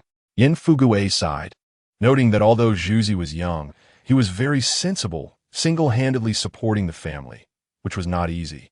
Looking at the other kids around who played in the mud all day, Zhuzi was only a few years older, but was world apart. Zhuzi, are you free tomorrow? Come fish with me. I know a good spot. There are lots of fish, and I usually don't tell others. Yin Fugui wanted to get closer to Zhuzi, and it just so happened that he was going fishing tomorrow. Besides, weren't you going to visit your master? If you catch a big fish, you can give it to him. Before Yuzhu could respond, Yushui piped up first, Brother, fish is really delicious. The fish that third aunt makes is especially tasty. Hearing this, Yuzhu looked at Yin Fugui curiously. Based on Yushui's words, did third uncle take her to eat fish at noon? Although Yin Fugui felt a bit pained, he still said, Yeah, I didn't expect Yushui to like fish so much. Zhuzi, don't miss this opportunity. His usual frugality led him to offer fish for Yushui to eat, precisely to build a relationship with Zhuzi. He saw Zhuzi's potential and wanted to invest early. He had to admit, this old fellow is stingy but quite shrewd. After hearing Yushui's words, Yuzhu no longer declined. All right, it's settled then, third uncle. We'll go fishing together tomorrow. After agreeing with third uncle, Yuzhu took Yushui and the 2 walked toward the central courtyard. Along the way, neighbors saw what he was carrying and their eyes sparkled. Once he brought Yushui into the house, the courtyard immediately became lively. Did you see? Zhuzi was carrying Matai just now. This wine isn't cheap. My family thinks drinking bulk wine is already extravagant. And it's not over yet. Did you notice the lunch boxes in his other hand? He has been bringing lunch boxes every day lately. I heard Juzi is doing well at Hongbin Building. Lunch boxes can only be used by regular chefs. He usually have been frequently coming in and out of the yard lately, so he naturally couldn't escape everyone's eyes. In this era, even the smallest matters could spread quickly, and his father had just run off with a widow. Many were waiting to see his jokes. How could a 15-year-old kid take care of a 5-year-old sister in such a situation? Many adults were struggling to survive themselves. However, instead of the expected jokes, everyone found that this little fellow was living better and better. Do you think the treatment for chefs is really that good? In my opinion, it's Juzi who is capable. I heard he found a good master on his first day. While people were chatting excitedly, Yi Zhonghai and Jia Dongshu walked into the courtyard. Upon seeing them, the chatting people immediately fell silent. A subtle expression flickered across Yi Zhonghai's face. He had naturally heard their conversation. However, he didn't say much. His curiosity about Juzi deepened. What was Juzi's situation? Had he really made a name for himself at Hongbin Building? It seemed he needed to find an opportunity to test it out. He had just taken Jia Dongshu as his apprentice, and although he wanted to prepare a few backup candidates, his main energy was still focused on Jia Dongshu. After all, training them could lead to formal workers in the steel plant, which was no less than chefs. The steel plant usually got off work at 6, but they were busy until after 7 today because Yi Zhonghai had Jia Dongshu working overtime to practice. Dongshu, you need to practice what I taught you more. You absolutely cannot make mistakes during the regularization assessment. Before leaving, Yi Zhonghai reminded him again. Jia Dongshu nodded, his expression serious. This was their Jia family's opportunity. How could he not know? During dinner at the Yi family, Yi Zhonghai sat at a wooden table chatting with an older aunt. What is going on with Juzi? Have you heard the discussions in their courtyard these days? Yi Zhonghai asked. The aunt thought for a moment and said, I heard Juzi has already become a regular at Hongbin Building, bringing dishes home every day and often has meat. He is doing quite well. Upon hearing this, Yi Zhonghai fell into deep thought. Do you think there is something wrong with this? The aunt replied, You mean Juzi becoming a regular? I find it a bit strange. Yi Zhonghai mentioning this made the aunt feel that things were a bit unusual. Generally, it wasn't this easy for apprentices to become regulars. She had never seen a situation like this. Could it be that his master helped him? The catering industry has high technical demands, and well-known chefs are respected even by their bosses. It's not impossible to become a regular through a master's help. After all, Old was doing similar things. Informing his apprentice Jia Dongshu of the assessment content and answers in advance, and could relax the standards during the assessment. Yi Zhonghai picked up a peanut and nodded. It should be that he made a fake certification. It's much easier to use connections in the chef industry than in our field. He thought of himself being supervised by leaders at the steel plant, and this matter was buried deep in his heart, not to be casually spread. The most important thing right now is to ensure that Dongshu successfully passes the probation exam. The next morning, he usually rested until 8 o'clock before getting up. After cooking and finishing a bowl of porridge with Yu Shui, he took Yu Shui to Sanday's house. Sanday, shall we set off? He shouted from outside the door. Soon, Yin Fugue arrived with a small stool and a fishing gear set in hand. Yesterday, he usually mentioned he didn't have fishing gear, and Sanday offered to lend him some old ones from his home. Yu Shui, make sure to study well at Sanday's house, and I'll come back for lunch together. After instructing Yu Shui, he usually set off with Sanday. Yin Fugue often went fishing and was quite experienced.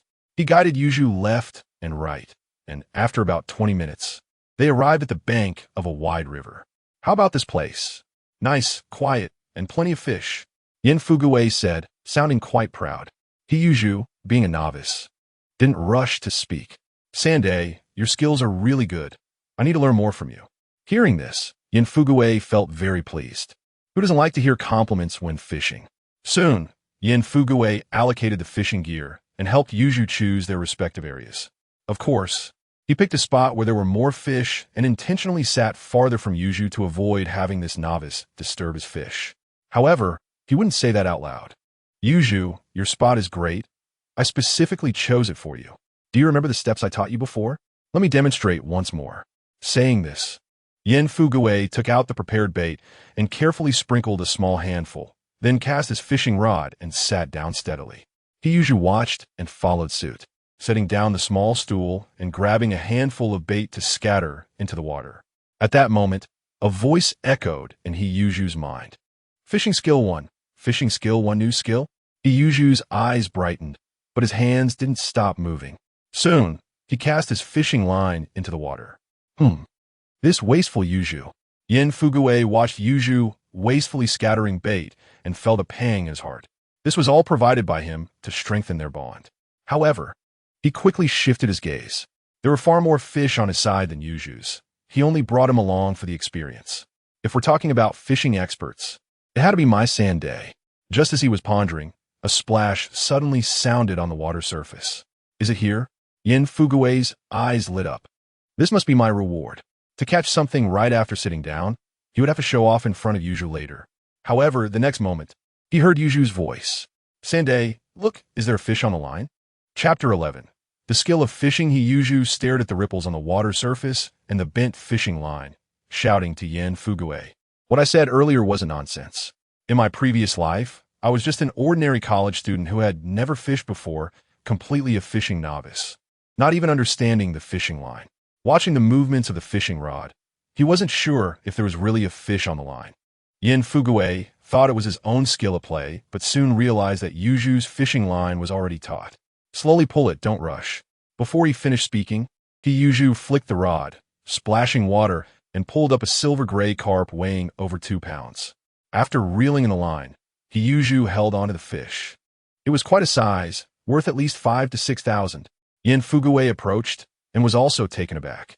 Yuju, your luck is really good. You caught such a big carp right away. That's not cheap. Yin Fugui said enviously. Although he was an old hand at fishing, his skills were average. And most of the time, he could only catch small fish and shrimp.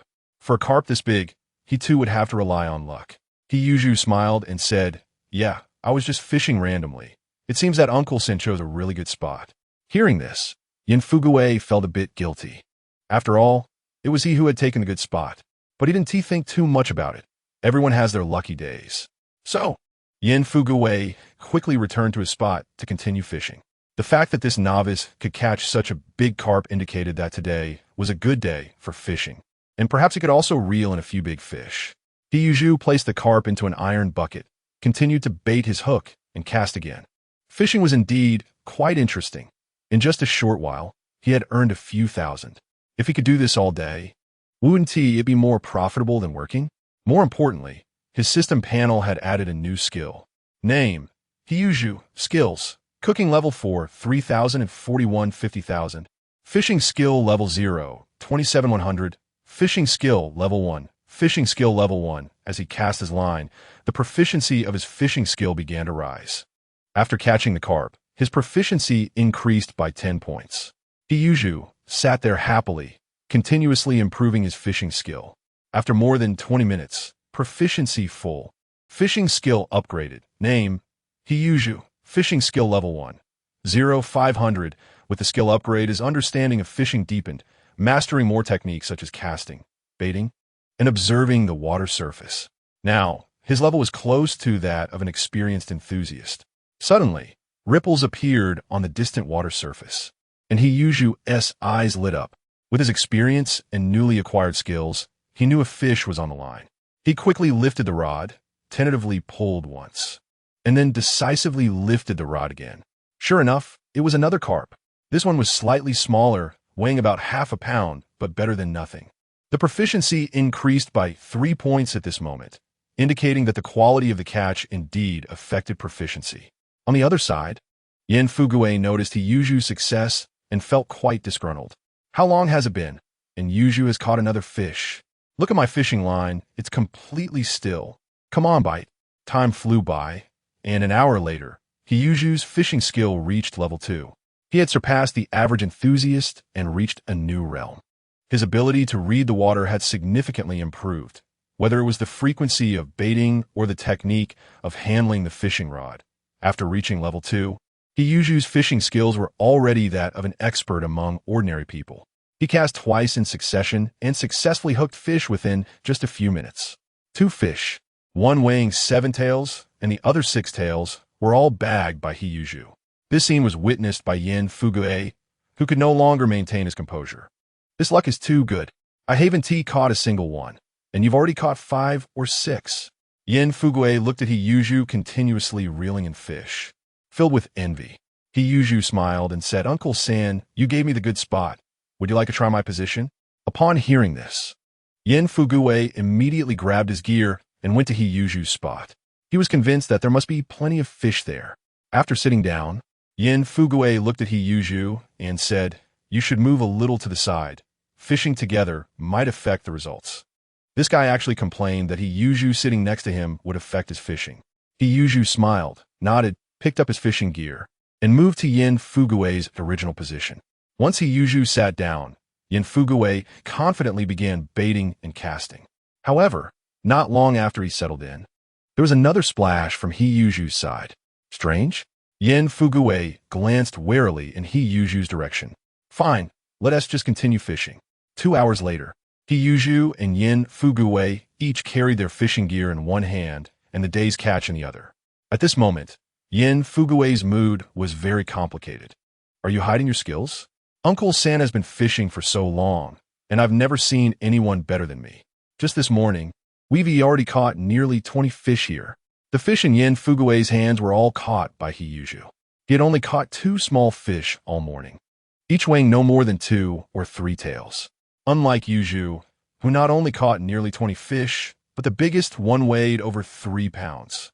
The average weight of each was around a pound. Yin Fugue found it hard to believe. If he hadn't seen it with his own eyes, he would never have believed it. As He Yuzhu walked, he said, "Uncle San, I was just fishing casually. If I had to say a reason, it's because you taught well and took me to a good place." Hearing this, Yin Fugue was a bit swayed. Is it really that magical? He initially just wanted to show off in front of Yuzhu, but was that place really that good? Otherwise, why would he only catch 2 small fish? However, when He Yuzhu offered him 2 fish to take home, Yin Fugue no longer hesitated. He smiled. Yuzhu is indeed straightforward, just casually saying to send 2 fish. The two chatted as they walked back, quickly arriving at the courtyard. As they entered the yard, they attracted the attention of many people. "Look, it's Yuzhu and Uncle San. They went fishing this morning. Look, they have 2 big iron buckets full of fish." Some residents gathered to watch the excitement, and upon seeing the big iron buckets full of fish in their hands, they all showed surprised expressions. "Wow, Uncle San, so many fish. Did you catch all of them? Uncle San, when did your skills become so good?" Looking at the fish in the buckets, everyone couldn't help but marvel. Yin Fugue smiled and said, "What are you talking about? Saying my skills suddenly improved? I've always been like this. But these fish today aren't my achievement. It's all thanks to Yuzhu." Although he was reluctant to admit it, Yin Fugue did not hide the truth. He caught them. People turned their attention to He Yuzhu. When did Yuzhu learn to fish? So many fish, far better than Uncle San's usual results. Yuzhu is really skilled. These fish can earn quite a bit when sold. Everyone, being practical, quickly estimated the weight of the fish, realizing it was quite a substantial income. It's all thanks to good luck. He Yuzhu, listening from the side, said, "These fish were already processed when they returned. The total weight of the 2 buckets is over 20 pounds. They're both Crucian carp and carp. Based on the current market price, each pound is worth over 2,000. So, these 20-plus pounds of fish are worth more than 50,000. Fishing over 50,000 in a day, if it could continue for a month, that would be over 150,000. Such income is far better than working." However, He Yuzhu certainly wouldn't come fishing every day. On one hand, he still had to work as a chef at Hongbin Tower. On the other hand, even if he wanted to come every day, the fish in the river were not inexhaustible. This could at most serve as an additional source of income. At this moment, the commotion in the front yard caught the attention of Jia Zhong and Lu Haizhong passing by. Lu Haizhong, being a person obsessed with power, though he had changed professions, his inherent character remained unchanged. When he saw He Yuzhu with 2 large buckets full of fish, he deliberately walked over. "Old Yin, did you take He Yuzhu fishing? That's quite a lot of fish. What a pity. He Yuzhu, your father isn't home, and with so many fish, there are just 2 of you at home. You probably can't eat them all." Lu Haizhong asked knowingly, although he didn't directly demand any. His words were clear, implying that He Yuzhu should share some with him. Meanwhile, Jia Zhangshi also noticed the fish in the 2 iron buckets.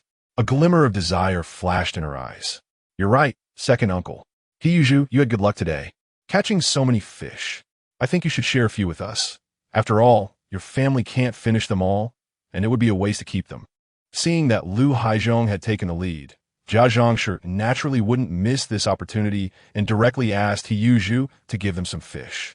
He Yuzhu frowned slightly upon hearing this, thinking, I finally caught so many fish, and these people think they can just take them. If he weren't just a teenager, they probably wouldn't dare to speak so boldly. When He Daqing was around, let alone fish, these two wouldn't even dare to come close. He Yuzhu shook his head and said, No need to trouble you. I still need to take these fish to Hongbin Lu to exchange for money. If you want to eat, go fishing yourselves. Upon hearing this, Lu Haizhong snorted coldly and turned to walk towards the backyard. He couldn't say such things. Jia Zhangshi also frowned in dissatisfaction, thinking, It's just a few fish. Does it have to be like this? If someone didn't know better, they might think he was being asked for his life. Due to the previous house matter, the relationship between the two was tense, and Jia Zhangshi was already mentally prepared. If he doesn't give, then he doesn't give. I don't care. Once Dongshu is officially settled, what can we get to eat? As she returned to the central courtyard, the image of the 2 iron buckets full of fish still lingered in her mind. How could one catch so many fish? She had never heard of Zhuzi fishing before. Could it be he learned from third uncle? If someone as clumsy as Zhuzi could catch them, Dongshu would definitely be even better. Jia Zhangshi decided to tell Dongshu that they also went fishing, and since Zhuzi could catch so many, it meant it was a good time to fish. After He Yuzhu finished dealing with the people looking for fish, he picked 2 fish for Yin Fuguei. Third uncle was different. He was the one who brought him here to fish, and the rainwater was taken care of at his home, so this was returning a favor. Zhuzi, bring Yushui to my house for lunch at noon. It's just right for a meat dish. All right, third uncle, I'll put the back first. He Yuzhu took the iron buckets back, and with a thought, all the fish in the buckets entered the system's space, leaving only 1 carp for steaming. At noon, with the extra dish, He Yuzhu took the carp over. Third uncle, here's the bucket I brought for you. He Yuzhu carried the 2 iron buckets back to Yin Fuguei's house. If he had forgotten to bring these 2 iron buckets, third uncle would surely feel heartbroken for several days. This person even calculated every bag. Zhuzi, just put it there, what's in this bucket? Yin Fuguei discovered that there was actually another fish in the bucket. Third uncle, since we're having lunch here, I casually made a dish. You can keep these 2 fish and enjoy them slowly. This fish is my way of thanking you for helping me these past few days. Upon hearing this, Yin Fuguei smiled so broadly that the corners of his eyes crinkled. Zhuzi, you're much better than me. Hurry and get the child's mother to start the fire. After that, Yin Fuguei also picked up the fish to clean it. Chapter 12. Unlimited Prospects. Third uncle took the fish to wash it. He Yuzhu followed third aunt into the house. Zhu Gur, Yin Jiefeng greeted He Yuzhu enthusiastically. The 2 younger brothers, Yin Jiecheng and Yin Jiequang, also called out. These were all taught by Yin Fuguei. Ever since Yin Fuguei witnessed He Yuzhu's culinary skills, he felt that this kid had unlimited prospects. It's always good to have a good relationship in advance. Although Yin Jiecheng didn't understand much, he knew about money. He Yuzhu was generous, giving him 1,000 yuan, which made him very happy, so he naturally wanted to get along well with He Yuzhu. Even though there hadn't been major events in the courtyard these days, neighbors who hadn't interacted before would now actively greet He Yuzhu. Jiecheng, I heard that you've taught my daughter quite a few characters these days. I'll make you a steamed carp to try tonight. Upon hearing this, Yin Jiecheng's eyes lit up. Fish to eat. Thank you, Zhu Gur. Yin Jiefeng and Yin Jiequang also became excited. At this age, life was hard, and being able to have a meal of fish was considered an improvement in their living conditions. Zhu, drink some water first. Third aunt, seeing this scene, also took the initiative to invite them.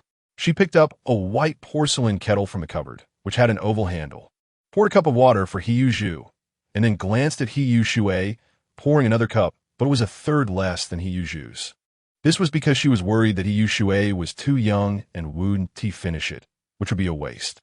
He Yuzhu nodded, took a sip of tea, and then walked toward the stove in the house. Third aunt had already started the fire. Today, it wasn't just fish for dinner. Third aunt's family also had some other dishes. He Zhu looked around. They were all home-cooked dishes, shredded potatoes, cabbage, radishes, and cornmeal. As for meat dishes, there were none at all. However, He Zhu didn't mind. This era was not like later times. Being able to invite guests for a meal was already quite good. Every family had difficulties, and they might only eat meat a few times a year. These ingredients were not difficult for him. After working as a cook at Hongbin Lu for a few days, he had made quite a few dishes. With ordinary home-cooked dishes combined with his level 4 culinary skills, it was completely fine. Thus, He Zhu skillfully began washing and preparing the vegetables. Seeing He Zhu busy, Third Ant offered to help. "Zhu, let me help you." He Zhu nodded in thanks. The three of them worked together, and soon the preparation was completed. He Zhu was responsible for boiling water and stir-frying, his movements skilled and smooth. Third Ant quietly observed from the side. She had initially doubted his cooking skills, but seeing his performance after he started cooking, she immediately dismissed her doubts. Years of cooking experience made her understand that this level of skill was not achieved overnight. She couldn't help but marvel at He Zhu's growth. Meanwhile, Third Ant was also preparing to steam cornmeal buns. After the children played for a while, they returned to the kitchen, and He Zhu especially seemed sensible, having informed He Zhu before going out. Soon, Yin Fu Gue came in carrying the processed carp, attracted by the steaming hot sour and spicy shredded potatoes. This seemingly simple home-cooked dish emitted a mouth-watering aroma under He Zhu's hands. Third Ant was also surprised. She didn't expect that ordinary ingredients could be made into such delicious food. Facing everyone's compliments, He Zhu humbly smiled. "Third uncle, I'm just getting started. There's still much to learn. Just set the fish aside. I'll finish up and we can eat together." Looking at Zhu's humble demeanor, Yin Fu Gue nodded. Zhu would surely have a bright future. With superb skills and good character, who would have thought Zhu could become like this? It seems that since He Qing left, Zhu has indeed made a lot of progress. Half an hour later, when He Zhu brought the steamed carp to the dining table, the Yin Jiefang brothers stared at him wide-eyed. The freshly cooked dishes made their mouths water. Unfortunately, they could only watch and not eat. Finally, they waited for Zhu Gu to bring out the last dish. "Zhu, you must be exhausted today." Yin Fu Gue was also drawn in by the aroma of the dishes. He hadn't expected that simple home-cooked food could become so fragrant under Zhu's hands. However, he still didn't know how it tasted.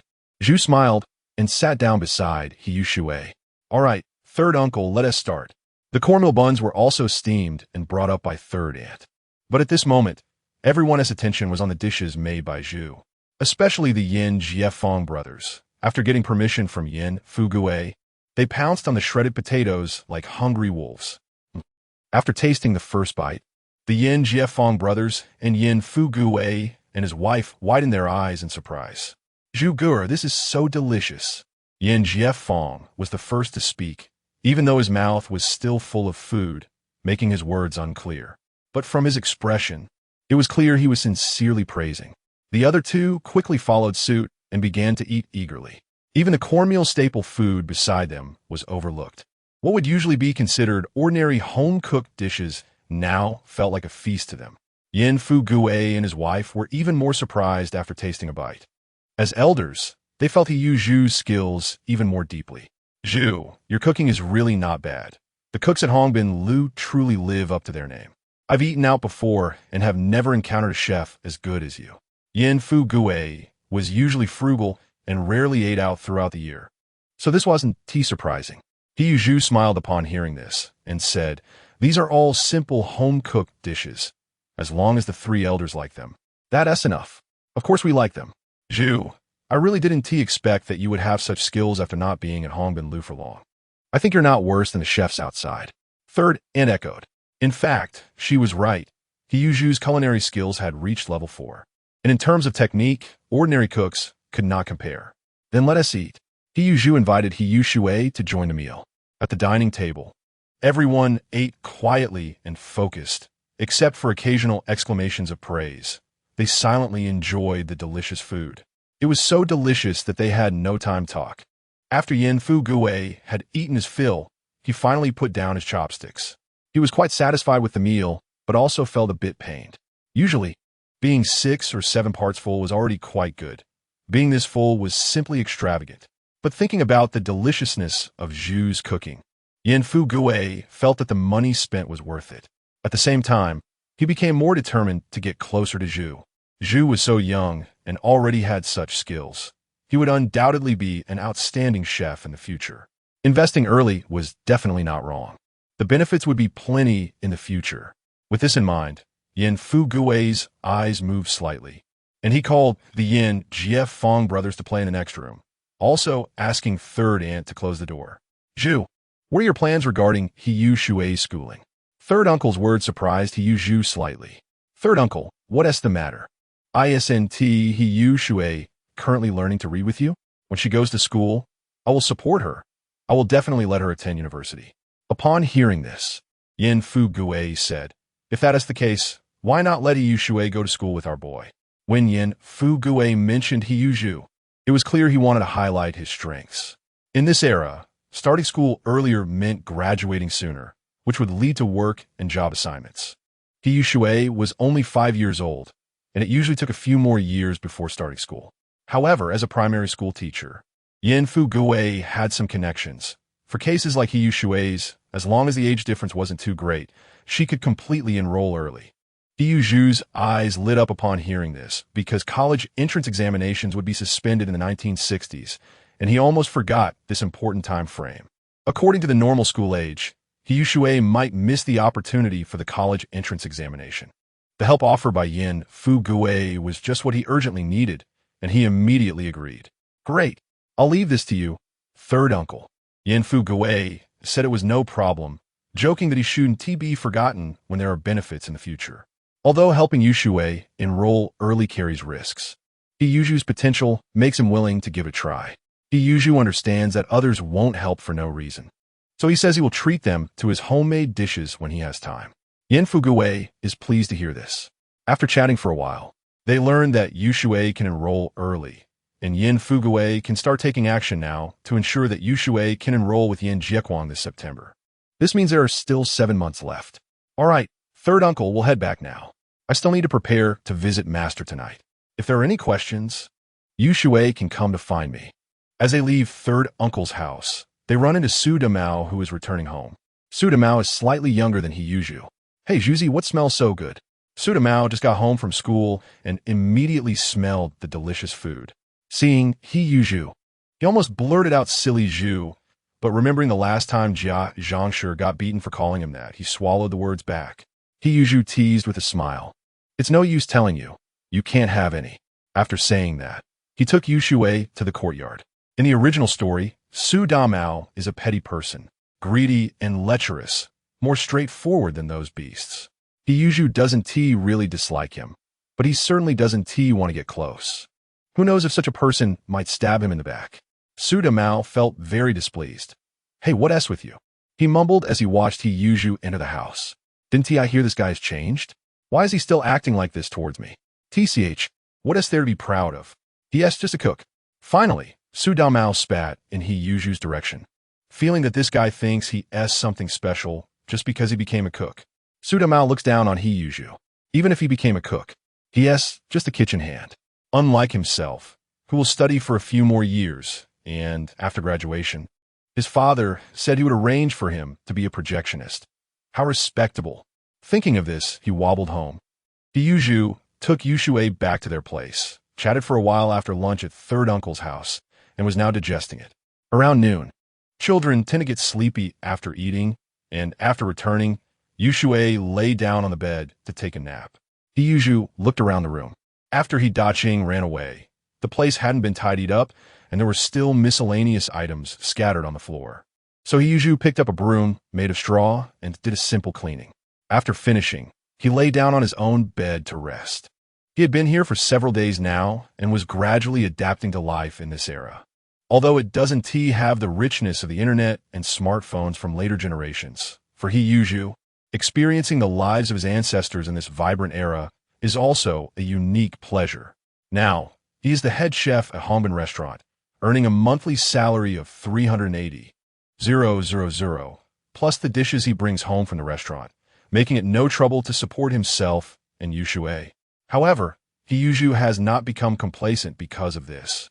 He knows that survival in this era is not easy, and even with advantages, he must act cautiously. He needs to find an opportunity to transfer ownership of these two houses. He thought about the house they currently live in when his father left. He only left a note and didn't even have time to handle the property transfer, although it is his father's inheritance. The unfinished transfer always makes him feel a bit uneasy. But this matter should not be rushed. Currently, the Military Management Committee has not been disbanded, and institutions like the street office have not been established. He can handle the procedures at the street office after the Military Management Committee is dissolved at the end of the year.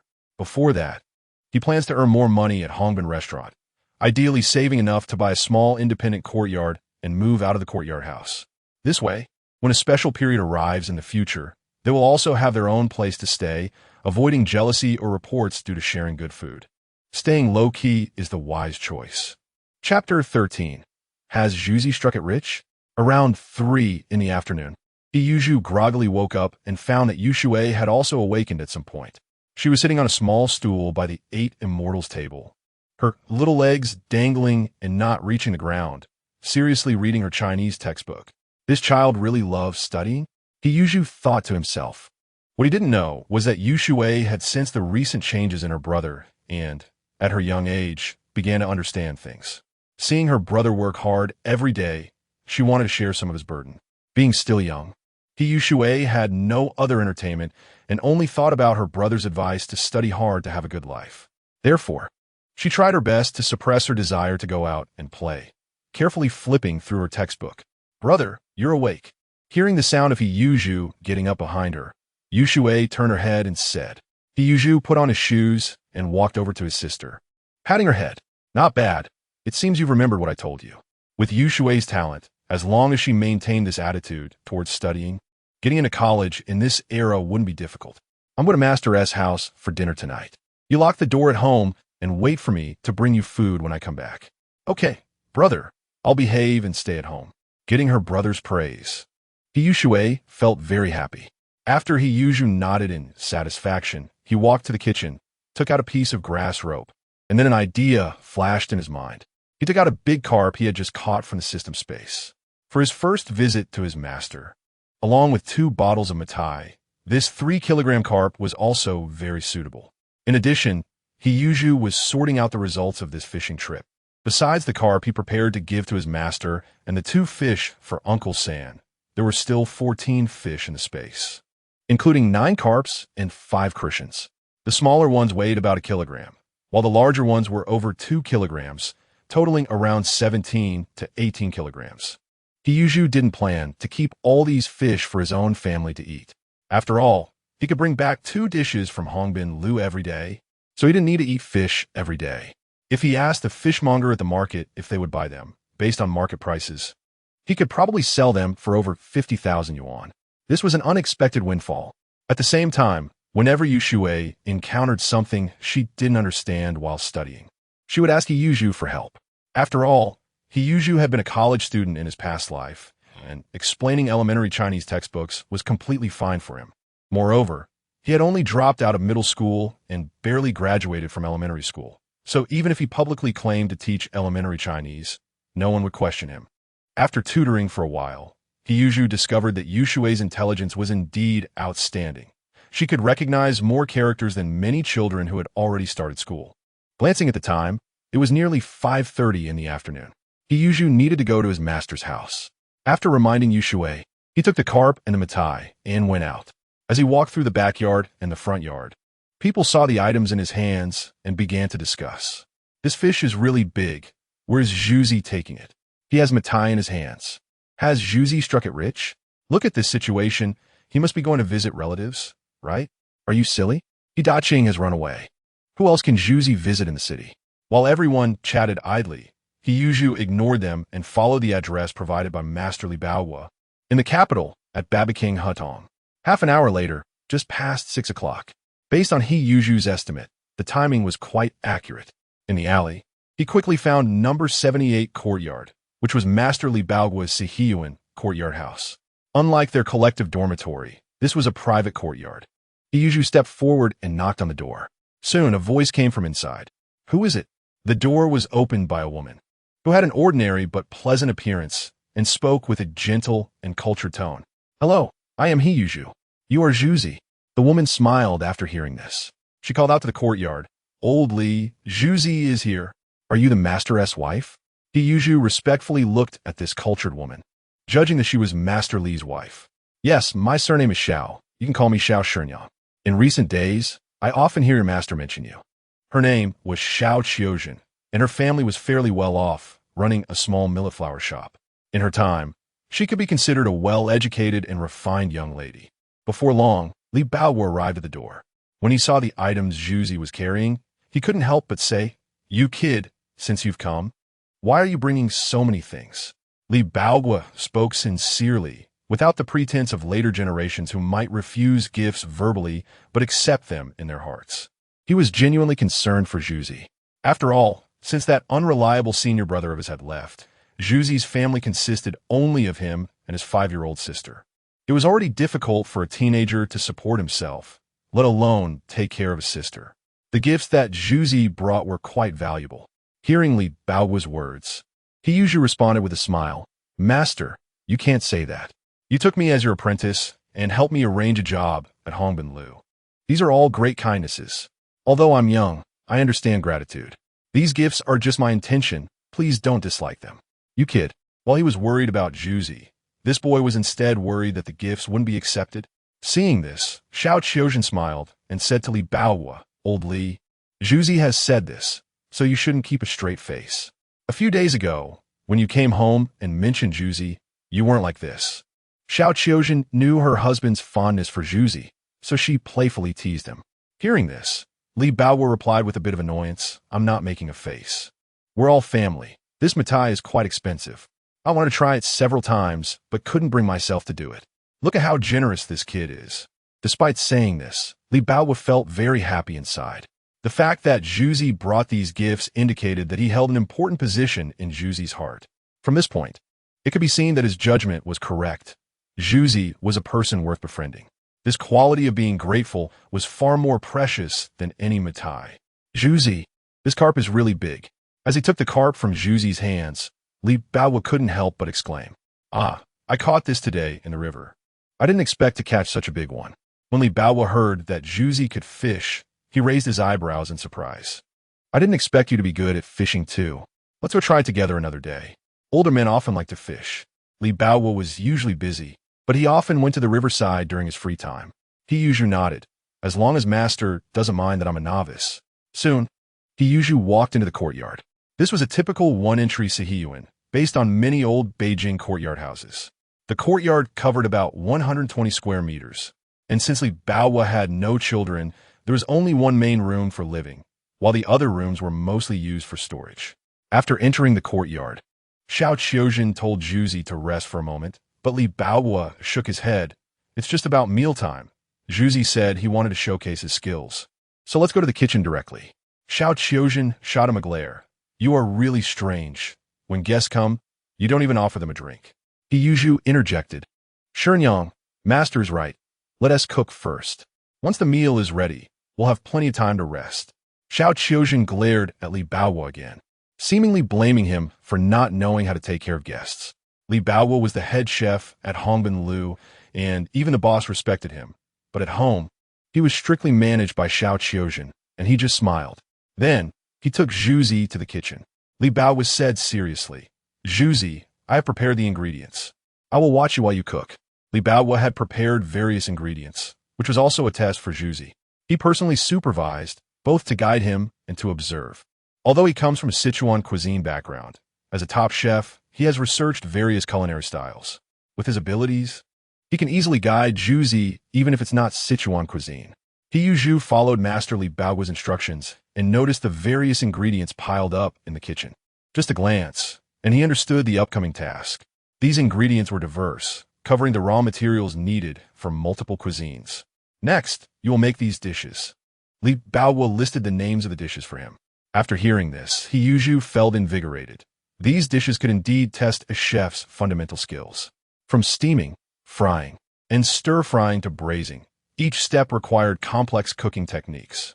Even for the senior chefs at Hongbin Tower, this was a challenge.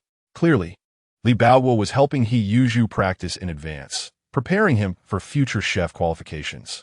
However, he did not know that, with the system support, He Yuzhu's culinary skills had already improved comprehensively, with no weaknesses.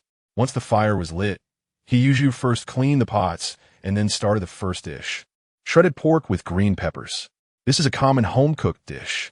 He Yuzhu skillfully handled the ingredients, and once in the pan, he stir-fried smoothly. The entire process was fluid, and Li Baoguo, standing beside him, could not find any flaws. In just 10 minutes, a plate of shredded pork with green peppers, rich in color, aroma, and taste, was completed. Li Baoguo knew the taste must be good without needing to taste it, giving a slight nod of approval. This result was within his expectations. After all, shredded pork with green peppers was just a warm-up for He Yuzhu. Next was the crispy duck, a signature dish of Chef Lin Xiang. The control of oil temperature is extremely high. Any slight error would affect the texture of the finished product. This was also a part that Li Baoguo wanted to test specifically. He knew He Yuzhu had outstanding talent, but excessive praise might not benefit his growth. Therefore, he hoped to give He Yuzhu some pressure to encourage his progress.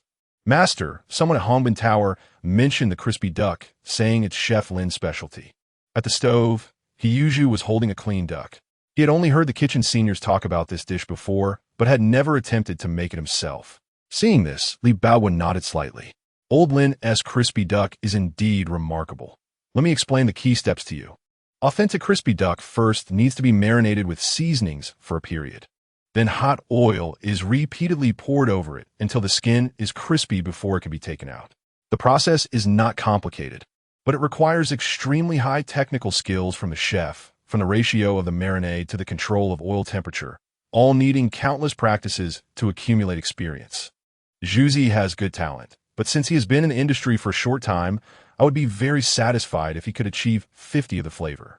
After explaining the steps in detail to Zhuzi, He Yuzhu nodded. He then took a deep breath, quickly recalling the key points taught by his master. After a moment, he felt his mind clear, perfectly integrating all the key points with his own skills. Cooking wine, ginger slices, scallions, star anise, salt, soy sauce. He Yuzhu took out the marinade ingredients one by one, his technique precise like a surgeon. The amounts of each seasoning strictly followed what his master said, without deviation. Li Baoguo's eyes flickered as he stood beside him. At this moment, the fire under the pot was burning fiercely. Once the duck was marinated, He Yuzhu placed it in the pot to steam, and it was fully cooked in about 20 minutes. The firewood stove was powerful and efficient. When he lifted the lid, steam filled the air, and a rich duck aroma wafted out. At this moment, Li Baoguo's expression changed. The old chef could tell, just by the smell, that the duck was marinated exceptionally well. Otherwise, it wouldn't have such flavor. What's going on? This should be Zhuzi's first attempt at making crispy duck. I was thinking of carefully guiding him after he made a mistake, gradually improving together. I didn't expect him to reach this level directly. Chapter 14. Master Chefs and Ordinary Cooks. As Li Baoguo was puzzled, He Yuzhu's actions did not pause. He poured oil into the pan, and once the oil was hot, he picked up the ladle to prepare for the next step. This was a crucial moment that determined the success of the crispy duck. Li Baoguo immediately focused on He Yuzhu's technique. The previous marinating preserved the duck's original flavor, and this step was to give the dish its soul, which is also an important distinction between a master and an ordinary cook. Usually, ordinary people often struggle with the heat. They either cook it too hard, resulting in tough meat, or too lightly, failing to ensure the duck skin is crispy. To get it just right, one must practice personally to appreciate the difficulty involved. He Yuzhu stabilized the duck with one hand while using the other to scoop up a ladle of hot oil, gently drizzling it over the duck's skin, producing a sizzling sound, followed by a richer aroma wafting through the air. The technique was quite steady, but would the skin achieve the desired effect? Li Baoguo observed carefully.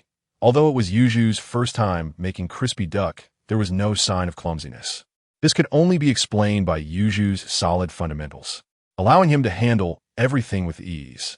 He then ladled 2 or 3 more scoops of hot oil, and the duck skin gradually wrinkled, turning a golden color. After completing the final step, He Yuzhu plated the crispy duck and handed it to Li Baoguo for inspection. Master, Please take a look.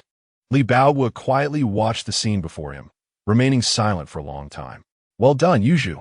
His original intention was to use this test to temper Yuzhu's character, worried that he could not calm down to improve his culinary skills. However, after witnessing Yuzhu complete this crispy duck, Li Baowu's worries dissipated, replaced by a strong sense of pride. He truly had an outstanding apprentice. Yuzhu's talent far surpassed his younger self, and after spending time together, he felt very reassured about Yuzhu's character and integrity. Let us make the rest of the dishes together. Originally intended to test Yuzhu's culinary skills, but his performance made Li Baowu very satisfied. Thus, he wanted to complete the dish preparation as soon as possible, lest the crispy duck cool down and affect its taste, which would be a pity. With Li Baowu's help, the two quickly completed the task. Soon, 4 more dishes were served, bringing the total to 6. Crispy duck, steamed carp, stir-fried meat with green peppers, and 3 vegetarian stir-fries. In that era, such a spread for entertaining guests was enough to reflect Yuzhu's importance in Li Baowu's household. They called for Li Baowu's wife, Chen Xueru, and the 3 set up the dining table in the courtyard. Yuzhu served rice for his master and mistress. Master, mistress, please have a taste. Although they were guests, the rules still needed to be followed, so he let them eat first. Li Baowu and Chen Xueru exchanged smiles. All right, I'll try first. Chen Xueru picked up a piece of crispy duck and put it in her mouth, chewing slowly with a beaming smile. No wonder you've been mentioning Yuzhu so much lately. This skill is no less than that of the chef at Hongbin Tower. Upon hearing this, Li Baowu also took a piece to taste. Although he had been watching from the side, he hadn't actually eaten it yet. Li Baowu said little, but the smile on his face indicated his satisfaction with Yuzhu's skill. Chen Xueru understood that Li Baowu genuinely recognized this young man. At this moment, Chen Xueru was smiling radiantly, looking at Yuzhu with great affection. Even if it weren't for Li Baowu, she would have a strong liking for this child. She believed that a kind heart was far more important than culinary talent. Yuzhu, do you resent your father for leaving home these days? While eating, Li Baowu suddenly asked. Master's words made Yuzhu look up. Did he really not harbor any resentment toward his father, Daqing, for leaving?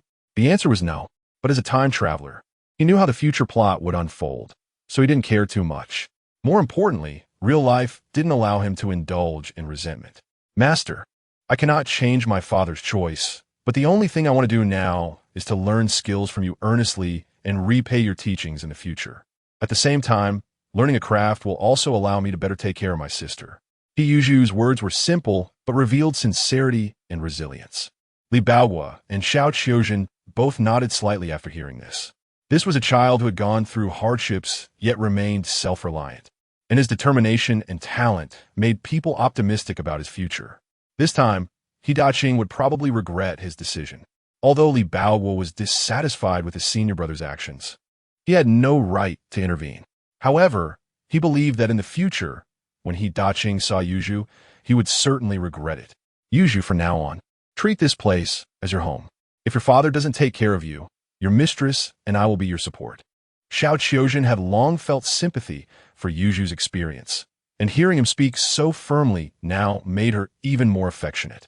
This sentence almost regarded Yuzhu as their own son. After all, they had not had children for many years, and their desire for a child was understandable. Moreover, Yuzhu's upright character made it hard for them not to be moved. Seeing this, Yuzhu quickly stood up to express his gratitude.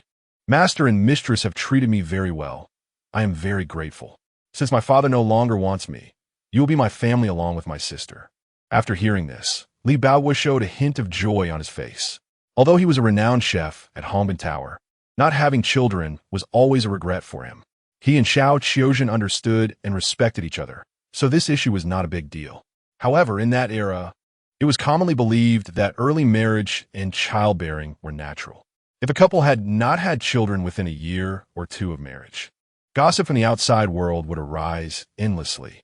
Chen Xueru came from a good family background, and her family was somewhat wealthy, but she had gradually been alienated by her family because she had not been able to bear children. Fortunately, Li Baowu's position as the head chef at Hongbin Tower was stable. Otherwise, the Xiao family would not have been so patient. Even so, the couple was not welcomed in her family. Yuzhu's arrival reignited Li Baowu's hope. This child was smart and willing to inherit his culinary skills, which made Li Baowu very fond of him. Xiaojun, bring over the Maotai that Yuzhu brought. I'm very happy today and want to have a couple of drinks. Xiao Xiaojun shot him a glare. Drink less. She got up and took the Maotai from the windowsill, pouring a little into Li Baowu's small porcelain cup. Why just pour so little? Li Baowu looked at the half-filled cup and wanted to get more. Xiao Xiaojun shook her head and said, if it weren't for Yuzhu, you wouldn't even get this much. Looking at his current physical condition, he couldn't handle drinking much. Li Baowu smiled and didn't dare to ask for more. Fearing he wouldn't even get this little, he said to Yuzhu, you're still young, just drink tea. Today, have a drink with your master. Through this conversation, the relationship between Li Baowu's household and Yuzhu became closer. Plus, with Li Baowu in a good mood, their conversation became much more relaxed. Seeing this, Yuzhu took the initiative to raise his teacup and said, Master, please drink slowly. I'll use tea instead of wine and toast you first. After a few rounds of drinks, Li Baowu cherished the half cup of wine he finally finished. He savored the dishes on the table while slowly tasting it. And only now did he finally drink it all, wearing a satisfied expression. Yuzhu, although we are master and apprentice in name, as the saying goes, cooks must first serve as apprentices for 3 years and then work for 2 years. Even so, many masters still hold back, fearing that after teaching their apprentices, they will go hungry. However, Li Baowu was completely different towards Yuzhu. Firstly, Yuzhu was the son of his senior brother, making their relationship closer. Secondly, Li Baowu deeply understood the importance of knowledge, and he found Yuzhu's character to be excellent, believing he would never act ungratefully. As cooks, there is one thing to remember. Even if you eventually establish your own kitchen, always remember to focus solely on cooking and never interfere with the diners. As soon as these words were spoken, Yuzhu's heart trembled. This phrase sounded familiar. It seemed he had heard something similar in the original play. Now, this line came from his master's mouth, as if a strange flow of fate had brought it to him. Once chefs refine their skills, they inevitably meet noble patrons or important figures, but they must always remember to do what they should and refrain from speaking where they shouldn't. Li Baowu was imparting wisdom for survival, treating Yuzhu as family and opening his heart to communicate. Yuzhu listened attentively, knowing that these were all for his benefit. Who would teach outsiders such things for no reason? Only those who were close and dear would share the ways of survival. Master, I remember, he said. Li Baowu nodded slightly, then suddenly seemed to recall something. All right, recently, aside from work, try to go out as little as possible. The situation in the city is not very stable. There's still some spies lurking around. Spies? His knowledge of this era was limited, mostly drawn from television dramas, and he had little understanding of real street life. After hearing his master's words, Yuzhu felt a sense of alertness. It seemed that besides the human traffickers on the streets, there were also many dangers lurking within the city. Thank you, master. I'm still young, and I won't run around carelessly in the future. Although he said this, he was already contemplating in his heart. Should he start training his body? If he encountered trouble, it would be one thing, but if he lost his life, that would be too tragic. This era was not peaceful. It was indeed unsafe without some self-defense skills. Li Baowu's information came from the Military Management Committee. As the head chef of Hongbin Restaurant, his connections were extensive, and he was more informed about some matters in the capital than ordinary people. In the early days of the founding of the country, both the high-ranking officials and the common people experienced war, carrying a bit of resilience within them. The trend of martial arts was prevalent among the people, and the old master, Yang Peiyuan, was an extraordinary figure. At 17, he defeated 5 warriors with his horizontal training skills, gaining fame as a young man. In the following years, he achieved numerous heroic feats through his strength. Unlike other martial artists, Yang Peiyuan often targeted external forces, and he had more than 20 known opponents, making enemy nations both hate and fear him. As he aged, he founded the Taiyuan Martial Arts School. Although he had few disciples, each was exceptionally skilled. During wartime, the disciples of the school repeatedly achieved remarkable successes. The recent destruction of the enemy's stronghold was led by Yang Peiyuan. Unfortunately, the Military Management Committee was unable to capture everyone in one sweep, and some managed to escape. These people, seeing the stronghold destroyed, sought revenge, with Yang Peiyuan being the first target. Upon learning that the attack on headquarters was related to Yang Peiyuan, these enemy spies immediately launched a frenzied retaliation. On the road, someone attempted to kidnap the old Master Yang, wanting to perish together with him. Although the old master was advanced in age, his profound martial arts foundation remained, and his keen perception allowed him to sense something unusual and evade in time. However, he was still a flesh-and-blood human. Despite dodging quickly, he was still affected by the attacker's force, resulting in the attacker dying on the spot, while the old Master Yang disappeared. Fortunately, there were passers-by who witnessed it, but no one knew his whereabouts. Now, Taiyuan Martial Arts School was doing everything possible to find the old Master Yang. The enemy spy forces had become increasingly active recently. After drinking, Li Baowu spoke more freely, treating He Yuzhu as his own, and did not hide these matters. Listening to his master's account, He Yuzhu felt a deep sense of pressure, realizing that this era was not stable. The scenes on television were completely different from reality, a realization he truly experienced after his time travel. Master, can I learn real martial arts at the school? He knew that the martial arts school at this time was different from the regulated forms of later generations. What was taught was genuine combat skills. The martial arts masters rumored online truly existed here, thriving and collectively referred to as national martial arts. Chapter 15. Capable of standing alone, although he had made some progress in cooking skills through the system and could support himself, external turmoil forced him to prepare early. If he could learn martial arts at a martial arts school, even if it wasn't as miraculous as the legends, it would still strengthen his body and enhance his self-defense capabilities, which would be worthwhile. After hearing Zhuzi's words, Li Baowu did not show much surprise.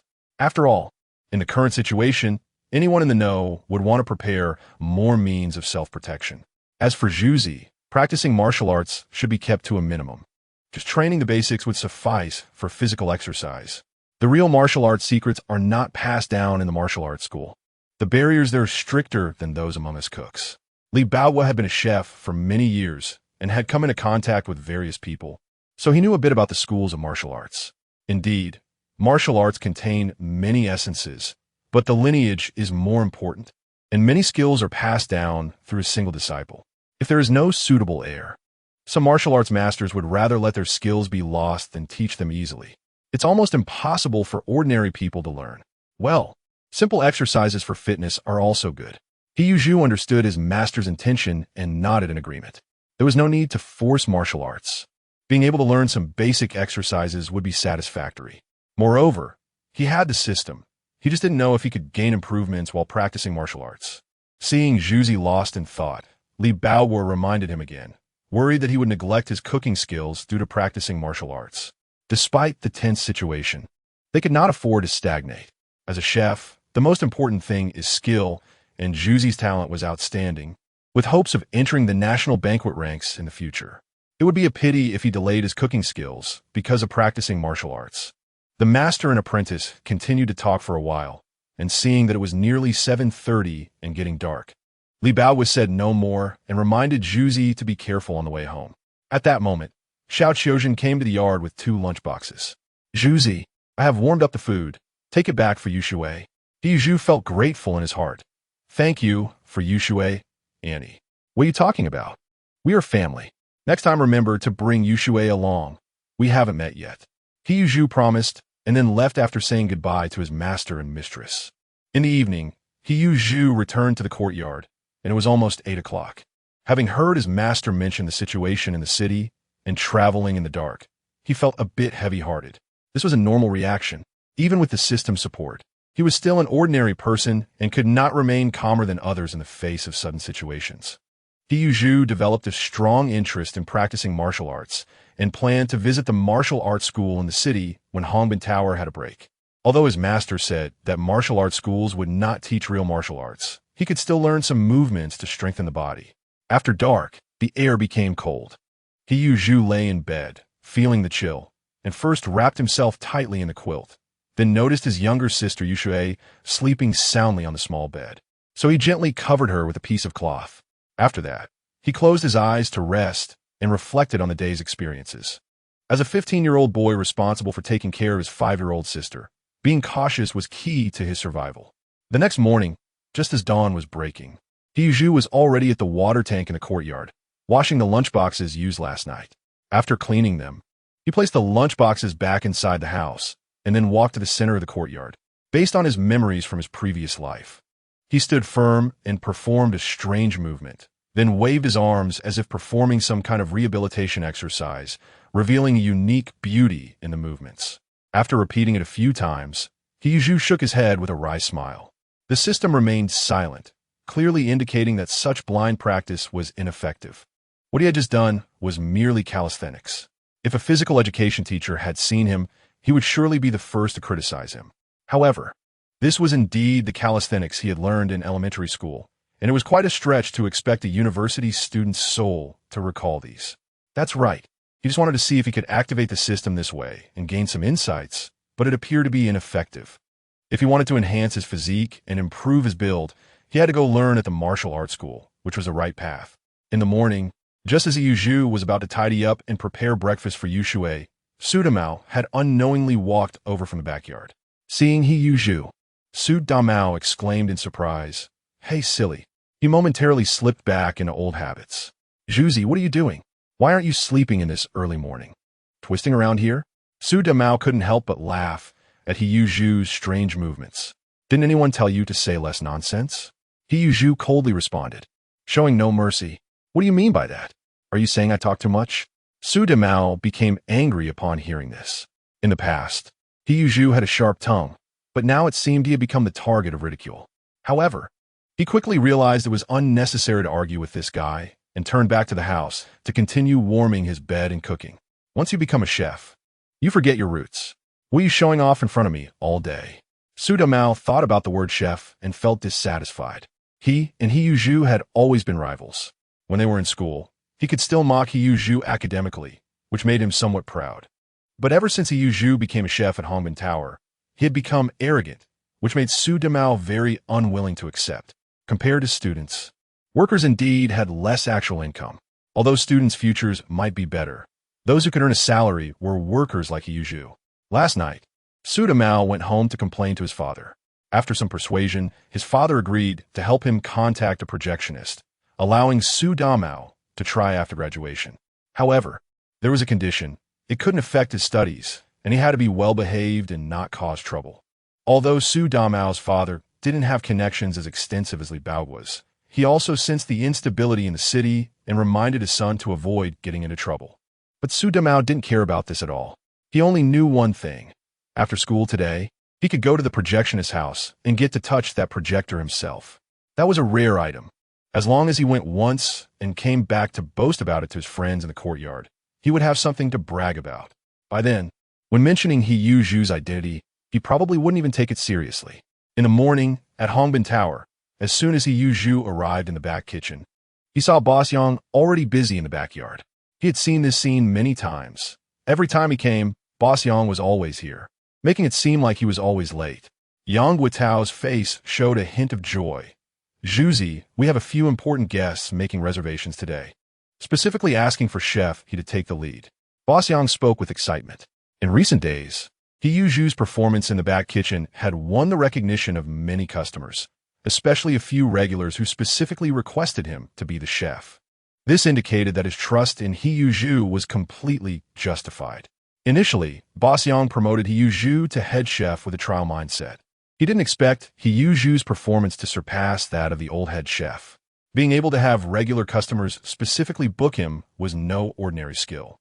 The nearby senior chefs looked on with envy. They were industry insiders and naturally knew what it meant for customers to request a reservation. "Chef He, congratulations." "That's right. It seems our Hongbin Tower is about to gain another capable chef." Everyone used to call him Zhuzi. But now that Zhu had been promoted to head chef and gained customer recognition, everyone accepted this change wholeheartedly. The title chef, he represented the back kitchen's affirmation of his abilities. The senior chefs watched this scene without any jealousy. Even they weren't sure they could get customers to make reservations. And how old was Zhuzi this year? At such a young age, with Master Li's support. Although he was still just a head chef, no one dared to treat him as an ordinary head chef. Yang Wutao gave some instructions to He Yuzhu in the backyard. Nowadays, He Yuzhu's dishes have gradually gained some fame at Hongbin restaurant, especially after learning that this chef is only 15 years old and has studied under Li Baoguo. More people are attracted to taste his skills. As the person involved, He Yuzhu remains calm and shows no signs of complacency due to these achievements. This secretly pleases Boss Yang. All right, Zhuzi, get ready. When it gets busy at noon, we'll see how you perform. After giving his instructions, Boss Yang patted He Yuzhu on the shoulder and left. The busiest times for the restaurant are during lunch and dinner, so most of the morning is spent preparing ingredients and cleaning the kitchen. After Boss Yang left, the apprentices and chefs gathered together to discuss the news they had just heard. The apprentices were naturally in awe of He Yuzhu's abilities. As fellow apprentices, they wished they could achieve similar success in such a short time, especially since he had become the main chef and was specifically requested by customers. The other chefs and head cooks also looked at him with approving eyes. Chef He, congratulations. Everyone tacitly changed their way of addressing him and no longer referred to him as a newcomer. In response, He Yuzhu maintained a humble attitude. It's just luck, and I appreciate everyone's support. Let's learn from each other in the kitchen moving forward. This is also what makes He Yuzhu feel comfortable. Despite his high position, he does not put on airs, and even when facing those in lower positions, he shows no arrogance. After saying this, He Yuzhu immediately immersed himself in the various tasks in the kitchen. He took on responsibilities that were originally meant for apprentices and did them with exceptional seriousness. After all, his culinary skills have improved thanks to these small accumulations. Everyone witnessed this scene. Although they were somewhat moved, no one stepped forward to stop him.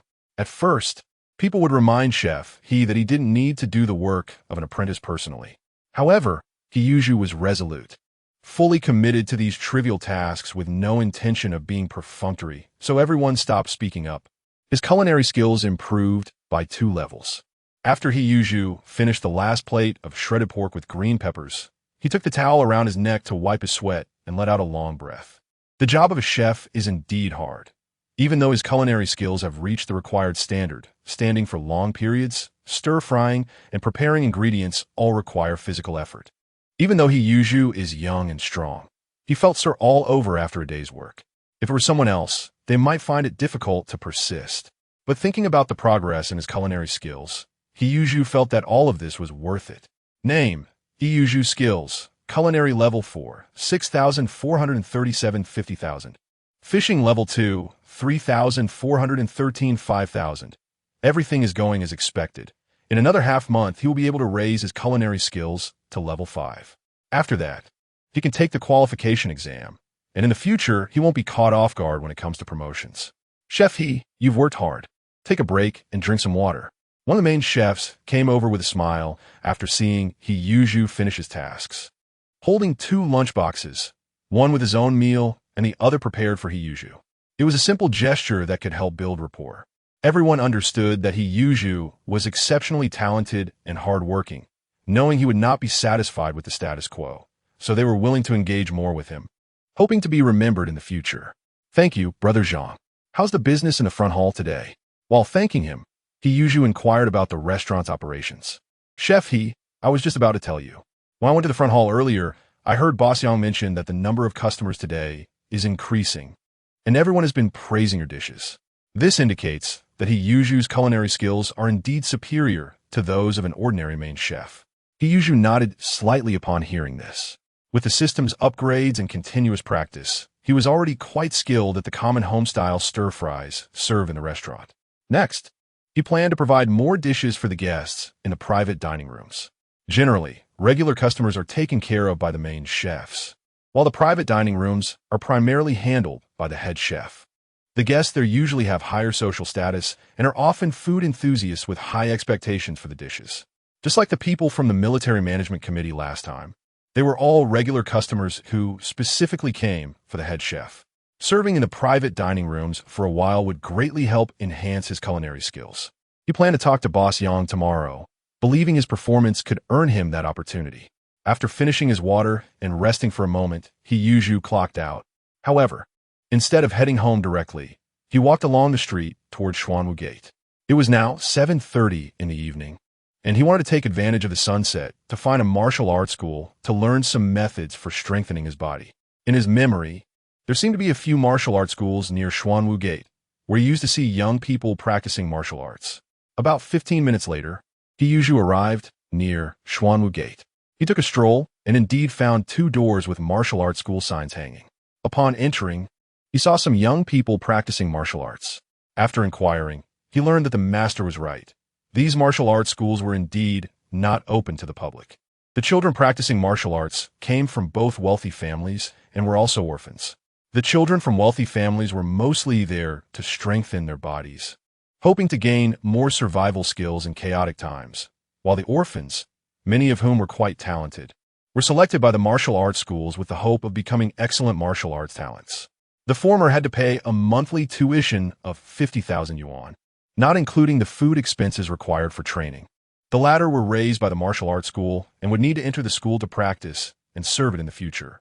Given Yu's current situation, he naturally couldn't continue studying at the martial arts school, but the school still sold some basic training materials.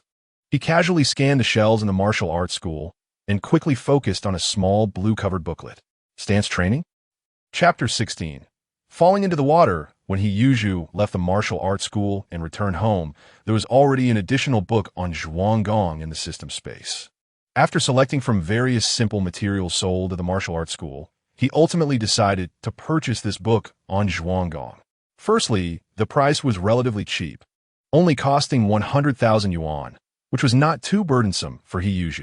Even for ordinary families, it would be unlikely to casually spend this amount on a book for physical fitness, considering many people struggle to meet basic needs. Secondly, compared to other basic martial arts techniques, Zhuanggong is more effective in solidifying the foundation. These basics are far more important than flashy moves. Even though Yu had never practiced martial arts, he understood the importance of fundamental skills. Standing post was undoubtedly the best choice. When Yu returned home, it was already 8:30 in the evening, having spent an hour going back and forth. He hurriedly heated up the meals he brought back, allowing Yu Shui to eat first. After that, he went outside to retrieve the Zhuanggong booklet. Standing post is a core aspect of Chinese martial arts. Whether it's a master of national martial arts or a prominent boxing expert, their powerful external skills are built on a solid foundation. Zhuanggong is the best method for honing and solidifying that foundation. Opening the booklet, it stated, Zhuanggong seeks natural progress. Yu began to study Zhuanggong while attempting to practice. He raised his arms, stood with his feet apart, and gently squatted down. Then he raised his arms to his chest, palms facing himself, and assumed a hugging posture.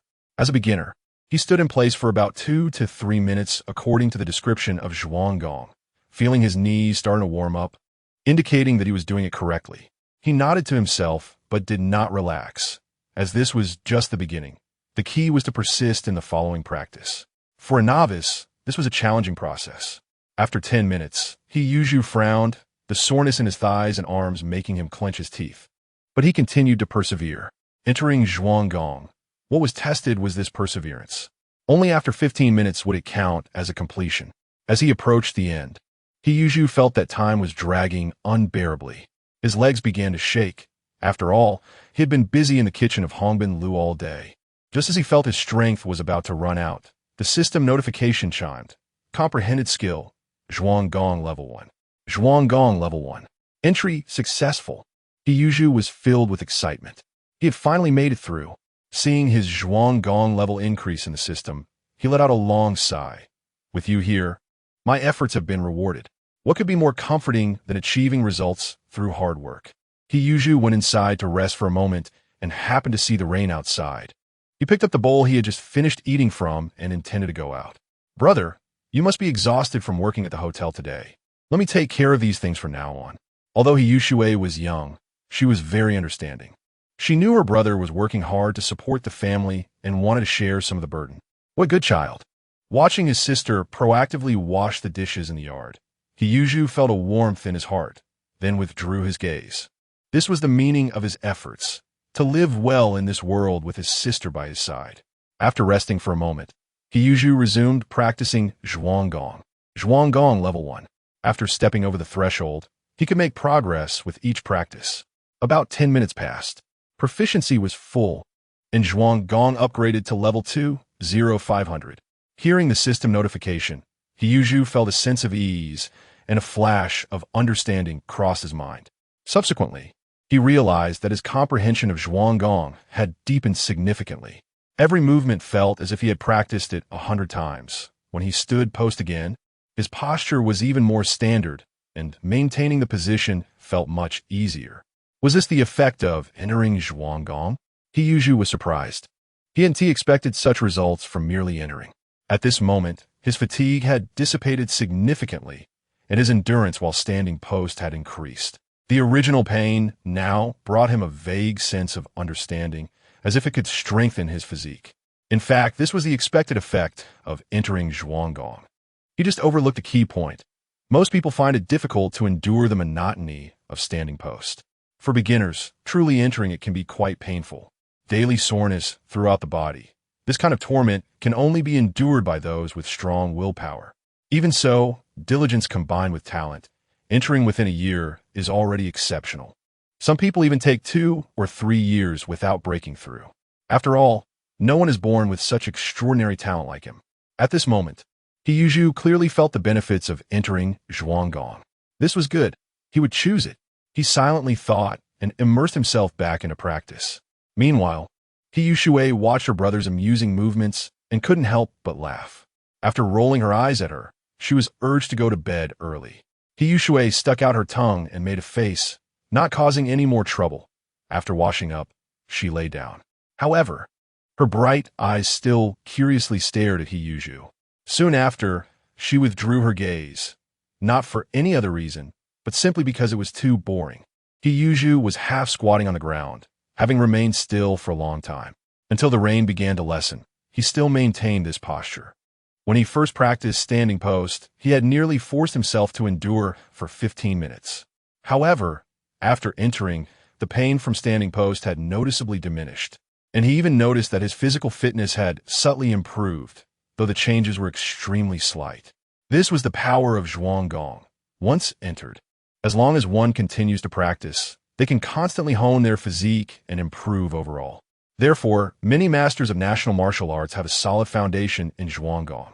After about an hour, although He Yuzhu had been steadily squatting, he suddenly swayed and then opened his eyes, softly exclaiming, "Is it not working?"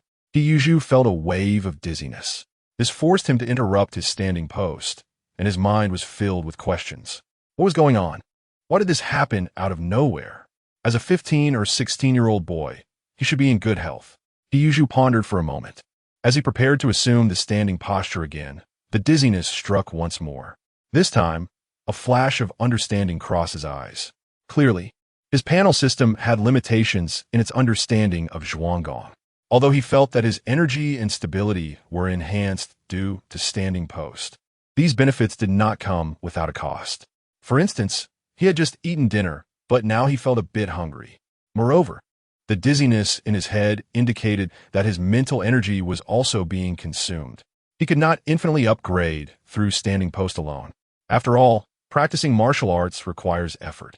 If there were no costs, wouldn't T1 be able to stand all day and night without sleeping, directly practicing Zhuang Gong to its peak? That sounded too absurd. Realizing this, He Yuzhu felt a sense of relief instead. In just a few short hours last night, he had already entered Zhuang Gong, which made him very satisfied. He noticed that the muscles in his legs felt much firmer than before. Practicing should be done slowly. There was no need to rush. With that thought, He Yuzhu stopped practicing standing post, boiled some hot water to wash up simply, and then went to bed to rest. A peaceful night passed.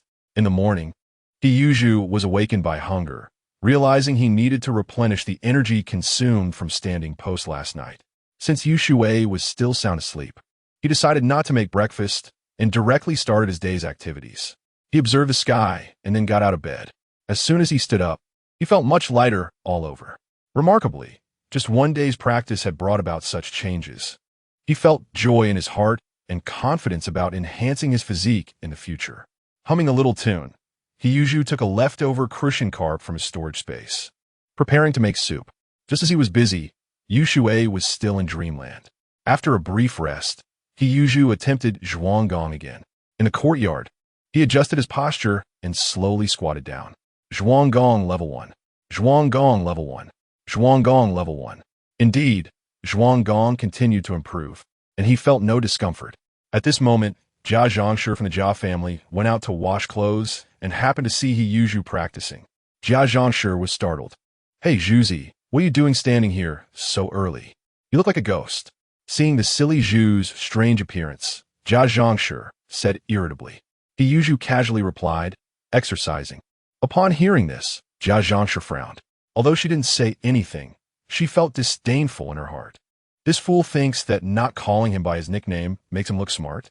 Squatting there early in the morning pretending to practice martial arts? Jia Zhangshi couldn't see anything remarkable and only felt that silly Zhu was as unreliable as ever. Ignoring him, Jia Zhangshi picked up the soap and started washing clothes. When she had scrubbed the clothes enough, she looked up and found that silly Zhu was still there, just as she was thinking about how to tease him a bit. Suddenly, Jia Zhangshi smelled a fragrance. Following the scent, she realized it was coming from silly Zhu's house. Is that fish soup? Zhuzi, did your family make fish soup? People back then had very sensitive noses. If someone had something delicious, it couldn't be hidden. This strong smell of fish soup was definitely wafting from silly Zhu's house. He Yuzhu also smelled the soup. "Yeah, we haven't had breakfast yet. It should be ready. And Jia, I'm heading back." Upon hearing this, Jia Zhangshi's eyes flashed. This Zhuzi just had good food a couple of days ago, and now he's drinking fish soup again? Jia Zhangshi immediately remembered that He Yuzhu had mentioned catching 2 buckets of fish a few days ago. Catching so many at once would last for a long time. So, she quickly called out to He Yuzhu. "Zhuzi, that fish is from the last time you went fishing, right? Do you remember where you caught it?" Jia Zhangshi couldn't help but feel curious and wanted to know the exact location so that Jia Dongshu could also go catch a few fish to try. He Yuzhu shook his head. "That was my third uncle who took me there. I don't know the way." After saying that, He Yuzhu went inside. Seeing this, Jia Zhangshi couldn't help but mutter, "This child really has no manners. He's right next to me, and silly Zhu isn't even willing to ask if I want some soup." In the early morning, Jia Zhangshi, smelling the fish soup, couldn't help but swallow her saliva. She glared at the He family's door and angrily took the wash clothes back into the house. Dongshu, Jia Zhangshi shook her still sleepy son. "Mom, the steel factory is closed today. Didn't we agree on that?" Jia Dongshu mumbled, wanting to continue sleeping. "No, get up. Hurry, I have something important for you to do." Around 10 in the morning, Jia Dongshu walked out of the courtyard holding an old net. These nets were old items that Jia Zhangshi had found at home. The family didn't have a fishing rod, and Jia Zhangshi was unwilling to buy a new one. So he had to make do with these nets. "It'll be fine. Look at silly Zhu's attitude, as if only their family can afford fish. You follow Yin Fugue. I'll teach you how to fish from the side. Now is the time when there are a lot of fish. Otherwise, how could that silly Zhu kid catch any?" Although Jia Dongshu had doubts, he still followed his mother's instructions. He noticed that it was about time, and Yin Fugue should be going fishing. Sure enough, when he reached the courtyard gate, he saw Yin Fugue leisurely leaving with a fishing rod and an iron bucket. Jia Zhangshi also saw this scene and hurriedly urged her son to catch up. "Quick, follow him. I'll wait for you to finish fishing. We'll have fish soup tonight and see how that silly Zhu can still be so proud." After Yin Fugue took care of the flowers and plants in the courtyard, he hurriedly picked up his fishing rod and went out. He turned left and right all the way and arrived at the big river where he had taken Zhuzi fishing last time. Standing by the river, he was full of expectations. Last time, even a novice Zhuzi caught quite a few fish. Now that he was here alone, he was sure to have a great harvest. First, he dug a hole. Perhaps because of Zhuzi's experience last time serving as a warning, Yin Fugue unusually threw out 3 handfuls of bait at once. Normally, he would only throw out 1 handful, feeling that anything more would be a waste. After finishing this, he leisurely sat on a small stool, his gaze fixed on the surface of the lake. On the other side, across the big river, Jia Dongshu chased after him. Don't be fooled by his younger age. His walking speed made it difficult for Jia Dongshu to keep up, almost leaving him breathless. According to the original storyline, Jia Dongshu had always been in poor health and passed away young, which was closely related to his physical condition. Fortunately, he eventually found this place under the guidance of his third uncle. Jia Dongshu found a spot nearby to sit down and rest, catching his breath. Once he calmed down a bit, he began to carefully observe his surroundings. This big river was rarely visited. No wonder Zhuzi could catch so many fish. Thinking of this, Jia Dongshu quickly took out the old fishing net he brought and set it up. Then he searched along the riverbank for a suitable spot to cast the net. When he stopped less than a meter from the shore, he threw the old fishing net out with force.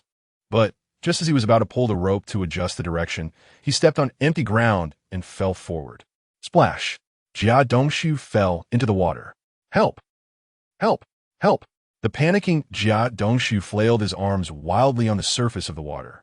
He couldn't swim at all. In the blink of an eye, he had swallowed several mouthfuls of water. Yin Fugue, who had been sitting on the shore, suddenly heard the cries for help. He was momentarily stunned and looked toward the sound, his face changing drastically. Dongshu, how did this guy end up here and fall in the water? Yin Fugue didn't have time to think about anything else and hurriedly ran to the riverbank. Watching Jia Dongshu struggling, he stomped his feet on the shore but didn't dare to jump into the water. Chapter 17. Trouble from fishing, he can't even swim. Third uncle, save me. Jia Dongshu was so frightened that he didn't know what to do and could only instinctively call for help, struggling desperately but unable to stop sinking. Dongshu, don't be afraid. I'll think of a way. Yin Fugue suddenly slapped his forehead, picked up his fishing rod, pulled the fishing line to the shore, and extended the rod into the river. Grab it! Yin Fugue shouted. Although Jia Dongshu didn't fully understand, his instinct for survival drove him to immediately grab the fishing rod. Yin Fugue exerted a great deal of effort to pull Jia Dongshu back to the shore. Lying on the ground, Jia Dongshu was completely soaked, and just as Yin Fugue was about to speak, he noticed that Jia Dongshu's eyes were tightly closed and he had passed out. This frightened Yin Fugue greatly, and he hurriedly checked his breath. Fortunately, he was still breathing. Jia Zhangshi, your son Dongshu fell into the river. After hurriedly finding someone to take Jia Dongshu to the hospital, Yin Fugue quickly went to inform Jia Zhangshi. Jia Zhangshi was at home making insoles when she heard the commotion outside and rushed out. Yin Fugue, what did you say? Your son Dongshu fell into the river, and now he's unconscious. I've sent someone to take him to the hospital. You should go check on him. Upon hearing this, Jia Zhangshi felt the world spinning around her. How could this happen? She thought she would be able to enjoy fish soup with Dongshu. Which hospital? Namluo Alley Health Center. After hearing the answer, Jia Zhangshi dropped the insoles in her hand and rushed to the hospital. Wait, Jia Zhangshi, I was the one who saved your son. My fishing rod is broken. You owe me 5,000 yuan. Yin Fugue had put in so much effort to save him that his fishing rod had deformed, and he didn't want to suffer a loss. Jia Zhangshi, upon hearing this, said angrily, What are you talking about at a time like this? I need to go check on Dongshu. After saying that, she turned and ran out of the yard. Yin Fugue looked at Jia Zhangshi's departing figure with a puzzled expression. What's wrong with Jia Zhangshi?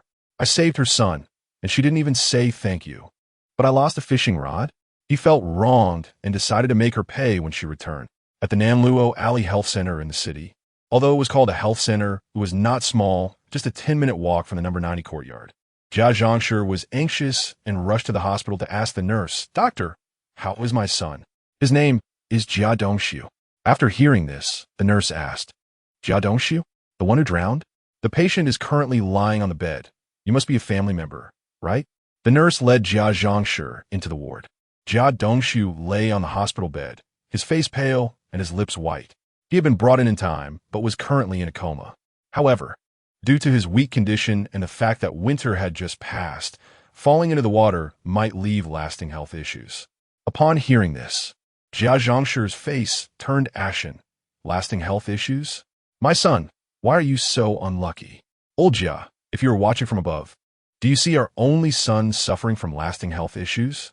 The nurse, feeling somewhat awkward, reminded her as Jia Zhangshi lamented. Annie, you need to pay for your son's treatment. The total is 10,000 yuan. What? 10,000 yuan? Jia Zhangshi, who had been crying, suddenly raised her voice. Her emotions agitated. Jia Zhangshi had originally thought she could let her son bring back fish to enjoy, but unexpectedly, not only did they not get to eat fish, but she also had to pay 10,000 yuan for her son's medical treatment. Suddenly, she was furious and felt like cursing. "Auntie, we have a record of these expenses. If you have any questions, you can ask at the billing office. They will explain everything to you." The nurse hurriedly explained, seeing Jia Zhongshu's emotional outburst. Jia Zhongshu realized that this was not the place to vent her anger. If she really made a scene, she would probably be taken away. This was a place to save lives, and if she didn't pay, it would indeed be unreasonable. Although she had a fiery personality, she was very clear about this. Under the nurse's guidance, Jia Zhongshu reluctantly went to the billing office, took out 10,000 yuan from her coat pocket, and her hands almost ached. When she handed the money to the doctor, it felt as if her heart was bleeding. That 10,000 yuan could have allowed her family to eat for 3 days. Returning to the ward, looking at Jia Dongshu lying on the bed, the angrier she became. How could he fall into the water while trying to catch fish? It must be because Yin Fugui chose a bad spot. Moreover, if it weren't for Xueru bringing back so many fish that day, how could she have let Dongshu go fishing? She had to settle the score with them. At noon, in the courtyard, Jia Zhongshu hired a horse-drawn carriage to take Jia Dongshu home. For such a short distance, it cost her 1,000 yuan, and she almost got into a fight with the driver. Fortunately, Yin Fugui heard the commotion and came out, so she didn't continue to vent her anger. "Jia Zhongshu, you're back? How's Dongshu? Is he okay?" Yin Fugui asked while thinking about making her pay for the fishing rod. To his surprise, Jia Zhongshu directly said, "Yin Fugui, how can you bring up the fishing rod money? If it weren't for you, will my Dongshu have fallen into the water? I'm not asking you for compensation. And you're the one asking me?" Jia Zhongshu pointed her finger at Yin Fugui and sharply criticized him. This attitude stunned Yin Fugui for a moment. "Hey, Jia Zhongshu, what do you mean by that? Are you saying it's my fault? Is it my fault that Jia Dongshu fell into the river?" Once he regained his composure, Yin Fugui refused to be at a loss. "So, I helped save Jia Dongshu, and now I'm being blamed? Who can I blame? If you hadn't gone fishing, would our Dongshu have fallen into the water? The hospital treatment alone cost over 10,000 yuan, plus the taxi fare. Aren't these costs your responsibility?" Upon hearing this, Yin Fugui furrowed his brow. He adjusted his glasses. "Jia Zhongshu, I saved your son's life and even lost a fishing rod, and now I'm being blamed? Let me tell you, there is no way I'm paying a dime. Moreover, you must compensate me for the fishing rod." Although Yin Fugui was an intellectual, he was not vague when it came to money. Jia Zhongshu realized that her behavior was somewhat inappropriate, but she felt that there had to be an explanation for the medical expenses and her son's suffering. "Where's Xueru? I'll call him. He can't escape from this." Jia Zhongshu thought that if it weren't for Xueru catching so many fish that day, she wouldn't have let Dongshu go fishing. At this moment, she remembered that He Yuzhu was working at Hongbin Building and wasn't home, while He Yushui was often at Yan's house at noon. So, she shouted loudly towards the Yin house. "He Yushui, where's your brother? Tell him to come back quickly. If I don't get compensated today, I won't let this go." Unable to find He Yuzhu, Jia Zhongshu began to vent her anger on He Yushui. He Yushui was studying with the Yin brothers when he heard Jia Zhongshu's voice and was startled. "Brother, Aunt Jia is looking for you." Yushui looked tense, not knowing what had happened, but it sounded serious. Yin Jieqing also heard Jia Zhongshu's words. "Yushui, don't be afraid, just stay here in my house. I'll go find Xueru." Yin Jieqing remembered Xueru's instructions, not to mention that he had received quite a few benefits from Xueru, and this was not for free. "Hey, Jia Zhongshu, how can you pick on a 5-year-old? Yin Fugui couldn't stand it anymore. "Yin Lao-san, stop pretending to be confused here. If you don't compensate, who should I go to? If it weren't for He Yuzhu catching so many fish last time, will my Dongshu have gone? Today, either you pay or He Yuzhu pays. Otherwise, don't blame me for making a scene. You're simply being unreasonable." Although Yin Fugui loved to scheme, he also understood when to stop. At least he wouldn't tear the face. But Jia Zhongshu's behavior of disregarding face was something he had never seen before. At this moment, Yin Jieqing ran out of the house. "Dad, I'll go call Xueru." After saying that, he ran all the way to Hongbin Building. Yin Fugui didn't stop him. He knew that with Jia Zhongshu's personality, if Xueru didn't come out, the entire courtyard would be turned upside down by her. The Hongbin Lu was bustling during the lunch peak, with the kitchen in full swing. Chef He's reputation had attracted many repeat customers to Hongbin. He Yuzhu was busy stir-frying in the kitchen. Suddenly, Boss Yang arrived at the backyard. Zhuzi, come out for a moment. Boss Yang, what is the matter? He Yuzhu was about to ask what was going on when he saw Yin Jieqing beside him, which made him tense up. What is going on? Yin Jieqing was panting and finally managed to catch his breath, saying, Zhuge, it's bad. Jia Zhangshi is making a scene in the yard, specifically looking for you. And she scared Yu Shui to tears. Jia Zhangshi? He Yuzhu's expression changed drastically. What is this person going crazy about again? Not even a child is spared. Boss Yang, there is something at home. I need to take leave. He Yuzhu said directly to Boss Yang, without hesitation. Yang Guitao listened from his side. Even though it was a busy time, he understood there was a situation at Zhuzi's home and immediately expressed his understanding. All right, Zhuzi, you go ahead. I'll call another chef over. At that moment, Li Baowu came out of the kitchen. Zhuzi, are you all right? Do you want me to send a chef to accompany you? Li Baowu noticed the commotion and happened to hear their conversation. Knowing his apprentice was in trouble, he naturally couldn't stand by. After all, in his heart, Zhuzi was like his own son. Master, no need to trouble yourself. I can handle it myself. He Yuzhu shook his head. Although he didn't understand why Jia Zhangshi was acting so irrationally, he felt no guilt and was naturally not afraid. Well, just be careful. And if it doesn't work out, come find me. Seeing this, Li Baowu didn't insist any further, just gave a few reminders. Yin Jieqing led He Yuzhu towards the yard. Along the way, Yin Jieqing briefly recounted what had happened. So, Jia Zhangshi's own son fell into the water, but she's blaming others for it? After hearing this, He Yuzhu almost laughed. This was exactly Jia Zhangshi's style. Her own son fell into the water. Yet she was acting like a mad dog, biting at others. Was it because she thought his siblings were young and easy to bully? If it were the old Zhuzi, he might really have been intimidated by Jia Zhangshi. Zhuge. As they approached the entrance of the courtyard, Yin Jieqing looked a bit worried. Although Zhuzi had changed a lot recently, seeing Jia Zhangshi's earlier demeanor still made him a little apprehensive. All right, let us go in first. He Yuzhu didn't care. Regardless of whether Jia Zhangshi was justified or not, her bullying of them based on her age was absolutely intolerable. Otherwise, how could they siblings live peacefully in the future? In the courtyard, many neighbors from the front, middle, and backyards have been attracted by Jia Zhangshi's loud voice. Most of them were women who didn't go to work, and there were a few workers resting at home. Seeing the commotion, everyone gathered around. Neighbors, please help me judge. How come my son Dongshu fall into the water? ISNT it, because He Yuzhu went fishing that caused this trouble. Jia Zhangshi's voice was loud, and even He Yushui, who was indoors, could hear her clearly. Yushui's eyes were filled with tears, feeling very wronged. What does her brother going fishing have to do with Jia Zhangshi? Why should they be made to compensate? If their father were still alive, they wouldn't have to suffer such humiliation. Thinking of Jia Zhangshi's aggressive manner, He Yushui felt anxious for her brother. Jia Zhangshi, what nonsense are you talking about? A loud shout came from outside the yard. Then, He Yuzhu and Yin Jiefeng walked into the yard. The words just spoken were exactly what He Yuzhu had said.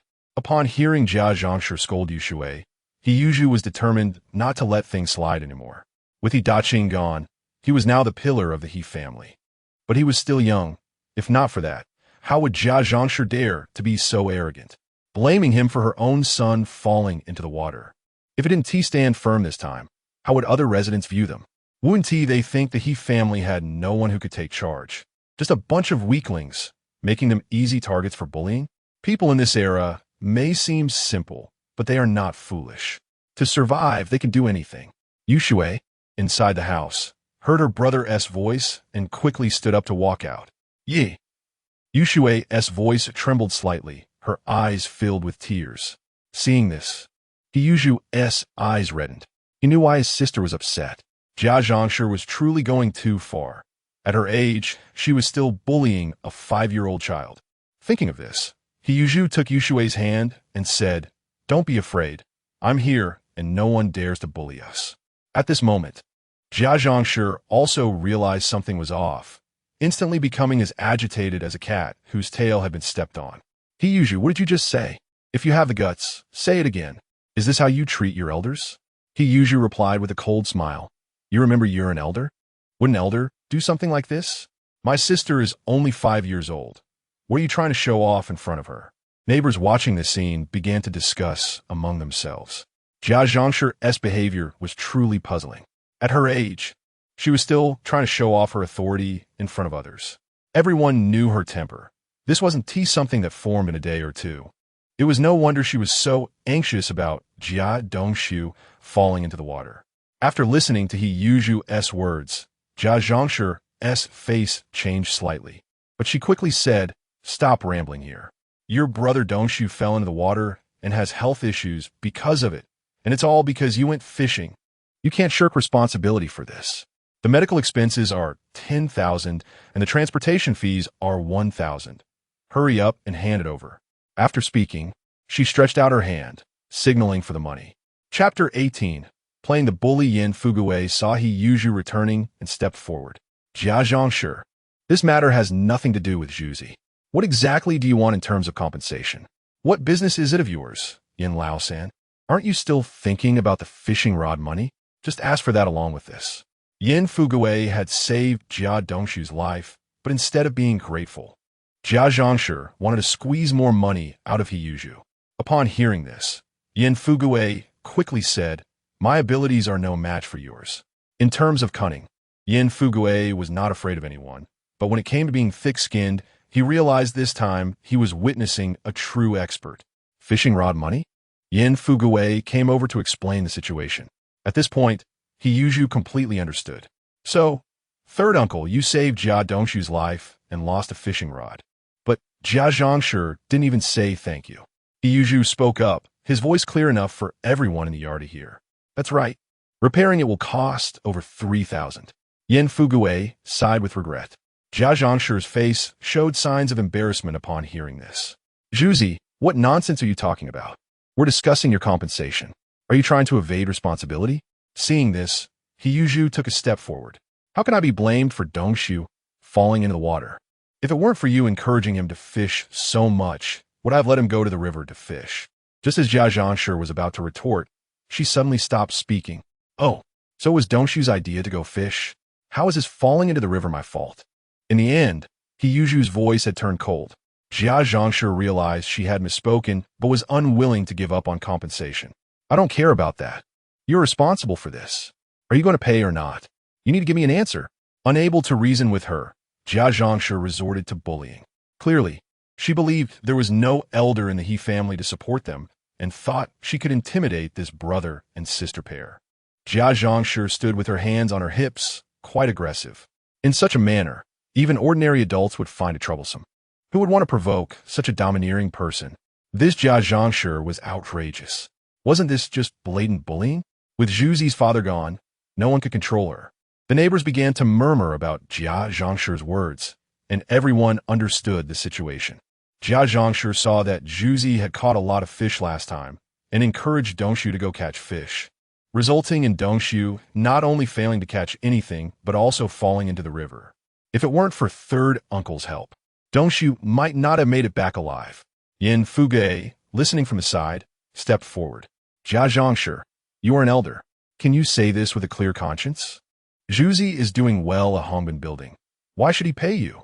This was standing up for Zhuzi.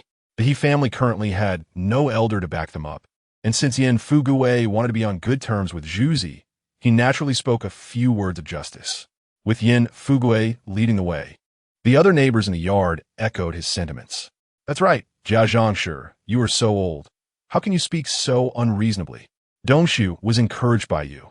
Why should Zhuzi be blamed for him falling into the water?" Upon hearing these words, Jia Zhangshi's expression changed drastically. She glared fiercely at Yin Fugui.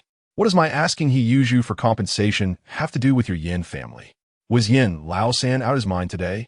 He was usually very shrewd, avoiding trouble and never taking a loss. Now he was the one to speak up for fairness? He Yuzhu, holding the rainwater, felt a bit warmed by third uncle's words. No matter his motives, at least he was speaking up for him this time. In this era, one had to loudly fight for their rights. If no one spoke for him, the consequences might end up like the foolish Zhu from the original story. "If you don't pay today, I'm just going to stay here and not leave." Saying this, Jia Zhongshi directly sat down in front of the He family's door. This old lady had such thick skin.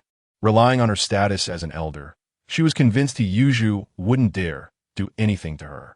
Hey, Jia Zhongshi, how can you be like this? Although Yin Fuguwei was usually also good at scheming, he had never been this extreme. This wasn't just scheming, it was outright robbery. Seeing this, He Yuzhu just shrugged. Everyone, see clearly, she is deliberately squatting at my doorstep and cursing. When a military management committee arrives, please act as witnesses. Everyone thought Juzi would suffer a loss, but they were stunned by his words. Military management committee? Juzi is going to call the military management committee? At this time, the street office had not yet been established, and the military management committee was responsible for all city affairs, with strict rules. If what Juzi said was true, Jia Zhongshi would be taken away, and the consequences could be very serious. Jia Zhongshi, who had been so arrogant, immediately stood up upon hearing about the military management committee. She was frightened, as the military management committee would impose sentences at that time. She was just unwilling to give up and wanted to extort some medical fees. Juzi, don't scare me. What's wrong with me? Shouldn't you be the one to pay for the medical fees? Besides, shouting about the military management committee every day, they're so busy. Will they care about a little brat like you? Yin Fuguwei finally spoke. Jia Zhongshi, don't doubt it. Juzi works at Hongbin Building. You know his master is the famous Sichuan cuisine master Li Baohua. Over the years, who doesn't know a few friends? Yin Fuguwei understood the situation better than Jia Zhongshi. Hearing this, Jia Zhongshi's face changed dramatically. She had never expected this. So what? Even if the military management committee comes, they still have to talk reason. Isn't it right to ask for compensation for my son as suffering? Though she claimed to speak of reason, her words lacked confidence. After all, she was very clear about what she had done. He Yuzhu no longer wanted to entangle with Jia Zhongshi. Since she chose to respond forcefully, he had nothing more to say. He turned around and prepared to report to the military management committee. At this moment, Yi Zhonghai hurried over. Seeing a crowd gathered in the yard, his expression slightly darkened. What's going on? He worked at the steel factory, and when his boss heard about the conflict between the Jia family and the He family, he immediately came to inform him. After all, Jia Dongxu was someone he was closely looking after. Nothing could go wrong. Upon seeing Yi Zhonghai, Jia Zhongshi's eyes lit up. Master Dongxu, please help us judge this matter. She did not call him Yi Zhonghai, but directly referred to him as Master Dongxu. Her intention was very clear. Sir, you're here to uphold justice, right? He Yuzhu noticed Yi Zhonghai's hurried appearance and understood he had rushed over upon hearing the news. After all, this was related to Jia Dongxu. He would never stand by and watch. Hearing this, Yi Zhonghai's face showed a hint of embarrassment. In the past, he wouldn't have cared about such remarks. But a few days ago, when Jia Zhongshi argued with He Yuzhu over housing issues, he tried to mediate but ended up losing face in the yard. Now, hearing these words again felt somewhat sarcastic. However, Yi Zhonghai was someone who had seen the world, so he didn't show anger on the surface. Juzi, what exactly happened? Tell me. Yin Fuguwei, standing by, knew Yi Zhonghai had a close relationship with the Jia family, but didn't shy away from the matter. Isn't it because of your good apprentice? Jia Zhongshi saw that Juzi caught a lot of fish last time, so she encouraged Jia Dongxu to go to the river to fish. As a result, Dongxu accidentally fell into the water, and luckily I saved him. Who knew Jia Zhongshi would then cling to Juzi, insisting he pay. I respect her as an elder and wanted to resolve this matter amicably. But she is being unreasonable here. Since no one can clarify, I will go find a master and ask him to bring the military management committee people. Then there will be a fair judgment. After hearing the whole story, Yi Zhonghai didn't have time to consider how Jia Dongxu's matter might affect him in the future. He just looked at Jia Zhongshi with a dark expression. With just one glance, Yi Zhonghai understood. What Yin Fuguwei and Juzi said should be true. Jia Zhongshi was causing trouble again. Thinking of this, Yi Zhonghai couldn't help but feel angry. Where did this troublemaker come from? It's not easy to have taken on a disciple, and now I have to deal with such a mother, just because of a mere 10,000 yuan. It's turned into this. Once the military control committee gets involved, the consequences will be unimaginable. Sir, the matter has been made clear. Since Jia Zhongshi is unwilling to resolve this properly, I will go find my master. He Yuzhu was about to leave when he was stopped by Yi Zhonghai. Zhuzi, don't be hasty. Such a small matter doesn't need to escalate to the Military Control Committee. If you still trust me, how about I handle this? Yi Zhonghai couldn't let He Yuzhu actually go find his master. If the Military Control Committee got involved, Jia Zhongshu's actions could even be classified as extortion. Now is the perfect time to set an example. They could easily find a reason to deal with her. He had just taken Jia Dongshu as a disciple. And if something like this happened at home, his learning would definitely be affected. While speaking, Yi Zhonghai shot a fierce glare at Jia Zhongshu. At this point, she was still standing there and not leaving. Jia Zhongshu already felt guilty, and now that Yi Zhonghai offered her a way out, she hurriedly took it. Zhuzi, I was just joking. Your brother Dongshu fell into the water, and as his mother, I panicked. Jia Zhongshu forced a smile, but her mind was still on the treatment fee. He Yuzhu snorted coldly upon seeing this. If he hadn't brought up the Military Control Committee, this old lady would probably have made a huge fuss. Zhuzi, look, Jia Zhongshu didn't mean it. Why don't we just let this go? Yi Zhonghai continued to mediate.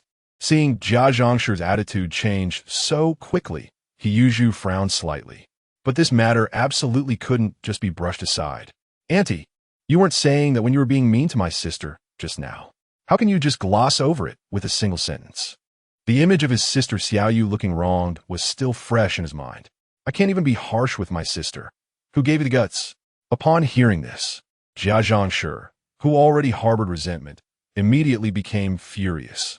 He Yuzhu is getting more and more demanding, isn't he? I've already done so much. What else does he want? However, Yi Zhonghai pulled her back forcefully.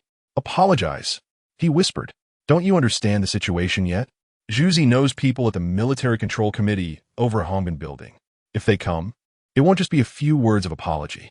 Jia Zhongshu was unwilling due to Yi Zhonghai's actions, but she had no choice but to comply with his firm attitude. Yushui, I was wrong just now. It was my fault. Upon hearing this, He Yushui instinctively hid behind He Yuzhu. Clearly, in her mind, Jia Zhongshu had become a detestable, wicked mother-in-law. Zhuzi, how about it? Your aunt is sincere. Can we just let this go? Yi Zhonghai continued to mediate. He Yuzhu's gaze shifted slightly. If Jia Zhongshu firmly insisted on her previous words and actions, he would definitely go to the Military Control Committee today. Now that the situation had changed, He Yuzhu learned from his master that the Military Control Committee was overwhelmed with dealing with fleeing enemy agents, and his matter would probably be postponed. But he absolutely couldn't let this go. Otherwise, Jia Zhongshu would definitely not learn her lesson. Since you say so, then I won't go. However, you need to compensate for the lost work fees at Hongbin Building, Jia Zhongshu. It's a total of 18,000 yuan, including 15,000 and 3,000. After He Yuzhu finished speaking, Jia Zhongshu's eyes widened. Lost work fees? 15,000? And 3,000 for Yin Fuguwei? I can't afford that much. Yi Zhonghai couldn't stand it any longer and quickly interjected. I'll pay this amount. Zhuzi is right. You've already worked, and old Yin did help. Yi Zhonghai took out the money, and Yin Fuguwei looked at He Yuzhu with gratitude, feeling delighted that he wouldn't have to worry about buying a fishing rod anymore. Jia Zhongshu breathed a sigh of relief, glad she didn't have to pay, and her earlier anger dissipated. After Yi Zhonghai paid, he called the neighbors to get busy, and everyone was discussing the matter. He Yuzhu made an excuse to leave in a hurry, followed by Yin Fuguwei's family. Annie, this child Yushui is smart and sensible. We all particularly like her. How can we let her suffer? One person chimed in nearby. Yeah, Zhuzi, before you came, Jia Dinyang was scolding fiercely. Now, thanks to you, the matter has been settled. Yin Jiafeng looked at He Yuzhu with admiration in his eyes. He didn't expect Zhuzi to have such great ability. Not only had he become a chef, but even the fierce Jia Zhongshu had to apologize to him. However, He Yuzhu shook his head and said, I didn't target anyone. It's Jia Zhongshu who is unreasonable and bullied Yushui. Of course, I won't just stand by. After hearing this, Yin Fuguwei nodded in agreement. Zhuzi is right. One should have a clear conscience. Jia Zhongshu's behavior is indeed unreasonable. Zhuzi, I leave Yushui in your hands. I have to hurry back to work. After He Yuzhu finished speaking, he left. With the matter settled, he didn't delay. There were still many customers waiting to eat at Hongbin Building. Although the boss had given him time off, he chose to return to work immediately to avoid disappointing the book customers. In the courtyard, at the Jia family, Yi Zhonghai followed Jia Zhongshi into the house. How could Dongshu be so ill? As soon as he entered, he saw Jia Dongshu lying on the bed, pale and feeling that the situation wasn't good. Jia Zhongshi was wiping her tears beside him. Oh dear, my poor son. It was so hard to learn a skill with him, and now this has happened. You don't know, I've already spent 10,000 in the hospital. Seeing her like this, Yi Zhonghai couldn't help but chuckle. He couldn't tell if she was more distressed about her son or the money. However, Yi Zhonghai still handed her 2 checks. Here are 30,000 yuan, a small token from me, for Dongshu to take good care of his health. Jia Zhongshi, who had been crying on the bed, suddenly stopped sobbing upon seeing the money.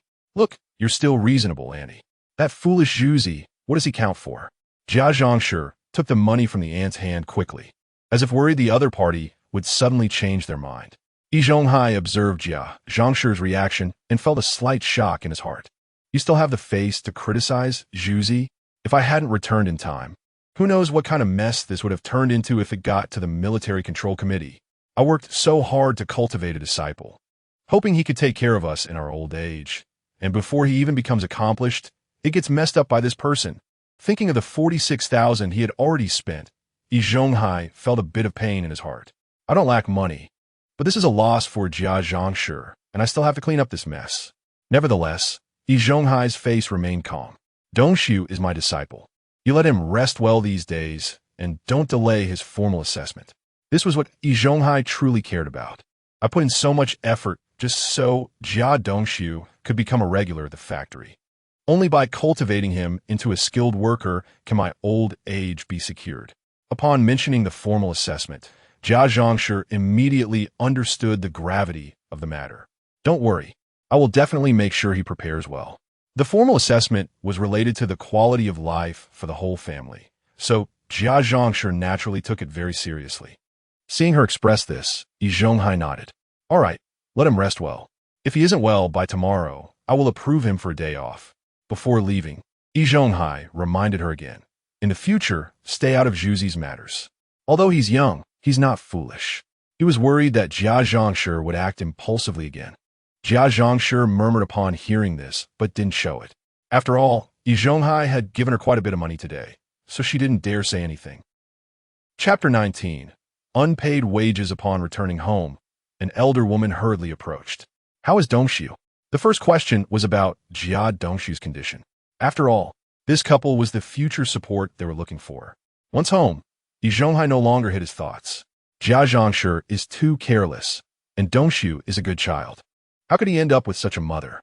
Hearing Yi Zhonghai's complaints, an elder woman consoled him. Old Yi, you know Jia Zhongshi's character. As long as Dongshu behaves properly, we won't rely on her for our old age. Yi Zhonghai sighed. Dongshu's injury is serious this time. He might need a few days to recover. Will this affect his confirmation assessment? Time is running out, the elder woman asked worriedly. Yi Zhonghai was silent for a moment. Let him rest for a day, and I'll take him to practice more later, if necessary.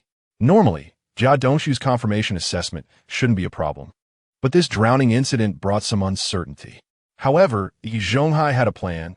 If it really came to it, he would help in his capacity as an assessor. Although the risk was high, it was better than failing. Soon, Yi Zhonghai thought of Yuzhu. Old woman, did you hear Zhuzi's words just now? Yi Zhonghai asked. The elder woman hesitated for a moment. Are you talking about the lost work fees? The couple had been together for many years and immediately understood. Right? If he gets 15,000 a day in lost work fees, wouldn't Zhuzi's monthly salary exceed 400,000?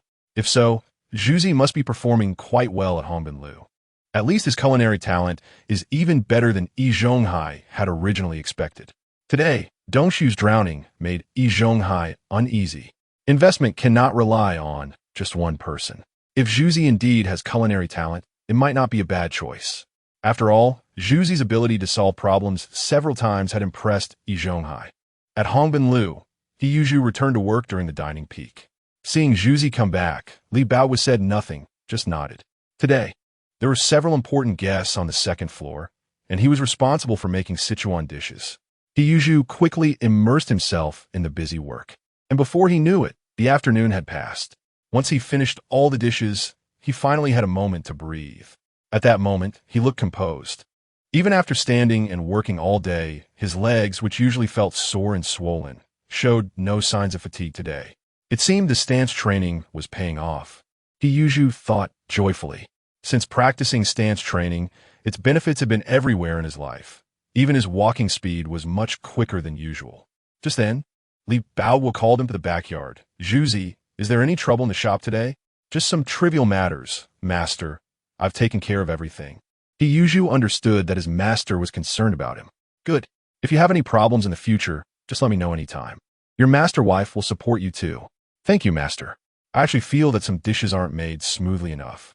Hiyuju sincerely asked for advice. Although the system could enhance his culinary skills, practical operation still required repeated practice to master. Seeing his disciples so earnest, Li Baowu felt very gratified. As a head chef, he usually wasn't busy, and he noticed in the afternoon that Zhuzi's progress was not only in skill, but also in efficiency. If he knew that Zhuzi's changes today were due to stance training, he might be astonished for a long time. But this also proved that Zhuzi's efforts had received due rewards.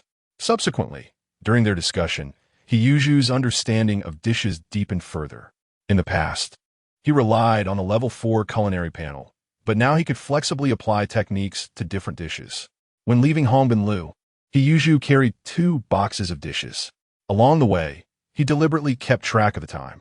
Previously, he needed about half an hour for a one-way walk, but today, Hiyuju arrived at the courtyard in just 20 minutes. Zhuzi, you're back. Yin Fuguei called out when he saw Hiyuju in the front yard. Hiyuju nodded in response while bringing the rainwater into the house. At the same time, Yi Zhonghai in the courtyard saw Hiyuju enter and immediately walked over. Zhuzi, your shift is over. Yi Zhonghai casually glanced at the 2 lunchboxes in Hiyuju's hands. Sir, do you need something from me? Look at you. I'm still your elder. Your dad has been out for several days, and I'm concerned about your situation. Yi Zhonghai put on an elder's caring demeanor. Is there enough rice and flour at home? You and Yu Shui are growing, so if you have any difficulties, just say so. After hearing Yi Zhonghai's words, Hiyuju understood that this person had ulterior motives, but he was not moved by the other's pretense. Thank you for your concern, sir. I can now bring back food from Hongbin, so eating is not a problem. Yi Zhonghai's eyes lit up. Zhuzi, bringing dishes from Hongbin isn't easy, right? You can bring back 2 items? He was trying to gather information. Yes, my master taught me well. I can also cook at Hongbin now. This matter could be easily found out, and Hiyuju had no reason to hide it. With his status, the siblings would not be looked down upon in the courtyard, saving them from trouble. After hearing Zhuzi's affirmative answer, Yi Zhonghai's gaze flickered. Not bad. Zhuzi, you're doing well. In the future, with a chef in our courtyard, no one will need to hire outside help. As soon as Yi Zhonghai finished speaking, Hiyuju frowned, displeased. Here we go again, this typical moral coercion. His success had nothing to do with the courtyard. If Yi Zhonghai's logic held, would he have to help with everything in the courtyard in the future? Yi Zhonghai calculated in his heart, feeling that every time he wanted to give Hiyuju a benefit, it seemed his thoughts were seen through. He couldn't help but smile bitterly, of course. All right, Zhuzi, you and Yu Shui go rest first. If you encounter difficulties, come to me anytime. An old man who can help will definitely help. Hiyuju watched Yi Zhonghai leave. A faint smile appeared on his lips. With him around in this life, this guy won't be able to set his sights on them. The previously quiet Yu Shui looked up, her eyes sparkling with curiosity as she asked, Brother, don't you like Uncle Yi? Clearly, she could sense the difference in Hiyuju's attitude towards outsiders. Hiyuju patted his sister's head and smiled. We just need to live our own lives well. Yu Shui nodded thoughtfully. In the central courtyard, the Yi family. After returning to the house, Yi Zhonghai kept pondering about Hiyuju. For some reason, he always felt that every time he wanted to give Hiyuju some benefit, it was as if he was being seen through. After several interactions with Zhuzi, although he behaved politely, he always intentionally avoided core issues when they came up. Yi Zhonghai was doubtful in his heart, unsure if this was intentional or unintentional. Yi Zhonghai was very confident in his abilities. Even with adults, he could handle them with ease, let alone a teenager. Reflecting on the original work, Even if Xueru was in his 30s, he could easily be persuaded in front of him. However, this test was not without gains. At least, Yi Zhonghai could be certain that Zhuzi's culinary talent exceeded expectations, which raised his priority for Zhuzi as a choice for supporting his old age. However, his most pressing concern remained Jia Dongshu. He would decide after Jia Dongshu's assessment was over. Although Jia Dongshu satisfied him, considering Jia Zhongshu's presence, the Jia family was not the only option. He usually returned to the room with the food. Today at Hongbin Lu, in addition to the 2 dishes, he also brought back 2 steamed buns, which Boss Yang had tacitly allowed. He Yuju's reputation at Hongbin Lu was growing, and many old customers came specifically to seek him out. Boss Yang naturally wouldn't neglect such talent and paid special attention to his treatment. Yu Shui held the steamed buns in her hands, and the lunchboxes contained 2 portions of meat dishes. After enjoying the delicious food that her brother brought back from the restaurant for several days, her originally thin face gradually became rounder, looking much healthier. He Yuju had already dined at Hongbin Building, and taking advantage of the rain, he practiced his stance skills on the side. Through observation, he found that standing continuously for 2 hours every day after starting was already his limit. So he set a training plan for himself to practice 2 hours each in the morning and evening. This way, he could ensure a good rest at night without affecting his work the next day. Checking his information. Name, Hiyuju skills. Cooking level 4, 9,742, 50,000. Fishing level 3, 3,413, 5,000. Stance level 2, 121, 500. Space size, 8 cubic meters. With the continuous growth of his skills, the space had expanded to 8 cubic meters. Now, apart from few caught fish, there was a pile of cash inside. The remaining space could accommodate more items, and he usually planned to go to the market to purchase food to store in it during his free time. After all, cash in hand would gradually depreciate, especially when the second currency was introduced. Even if exchanged proportionally, purchasing power would significantly decline. At the moment, food was the most practical for him, ensuring basic needs before considering anything else. Moreover, food stored in the space would not spoil. In the early morning, the air was filled with a chill. As the sky brightened, Hiyuju practiced in the yard. After taking a deep breath, a hint of joy flashed in his eyes. His stance skill had reached level 3. Stance level 3, 5,000. From level 2 to level 3, he could clearly feel the strength in his legs becoming more robust, and the energy within his body surged, as if it contained endless power. This was merely an illusion brought about by the initial breakthrough, but after some movement, he more vividly experienced the progress in his stance skills. Although entering the stance practice had made his physique slightly better than average, now not only had his leg strength increased, but his upper body was also approaching the level of a national athlete, allowing him to handle 2 or 3 adults with ease. At just 15 years old, this level of strength was indeed rare. Nevertheless, he did not become complacent. Fully aware that he was only at stance level 3. If he encountered a seasoned martial artist, this achievement was truly insignificant. There were some unidentified individuals loitering in the city, and he usually worried that among them could be martial arts experts. If he encountered one, the consequences would be unimaginable. Therefore, he understood in his heart that he needed to continue practicing. Back in the house, he reheated the leftovers from last night. After finishing breakfast, he left for work along with the rain. Rain Shui was currently very enthusiastic about learning. After breakfast, without needing Hiyuju's reminder, she picked up her preschool enlightenment books and headed to Uncle San's house. After all, to ensure his sister studied well, Hiyuju had specifically set up a reward mechanism. If she could master these enlightenment materials before enrolling in September, he would take her to Wangfujing for a stroll, letting her buy whatever she wanted at that time. The little girl was full of anticipation for this. Seeing Rain Shui studying earnestly, Hiyuju couldn't help but smile. This was certainly a good thing and worth encouraging. Just as he stepped out, he happened to run into Yi Zhonghai. Zhuzi going to work? Yi Zhonghai was also heading to the steel mill. Yes, Uncle Yi, good morning. Hiyuju nodded in greeting. By the way, Zhuzi, your dad still has more than half a month's salary at the mill. After he ran away, no one claimed it. If you're willing, I can help you collect it and deliver it to you later.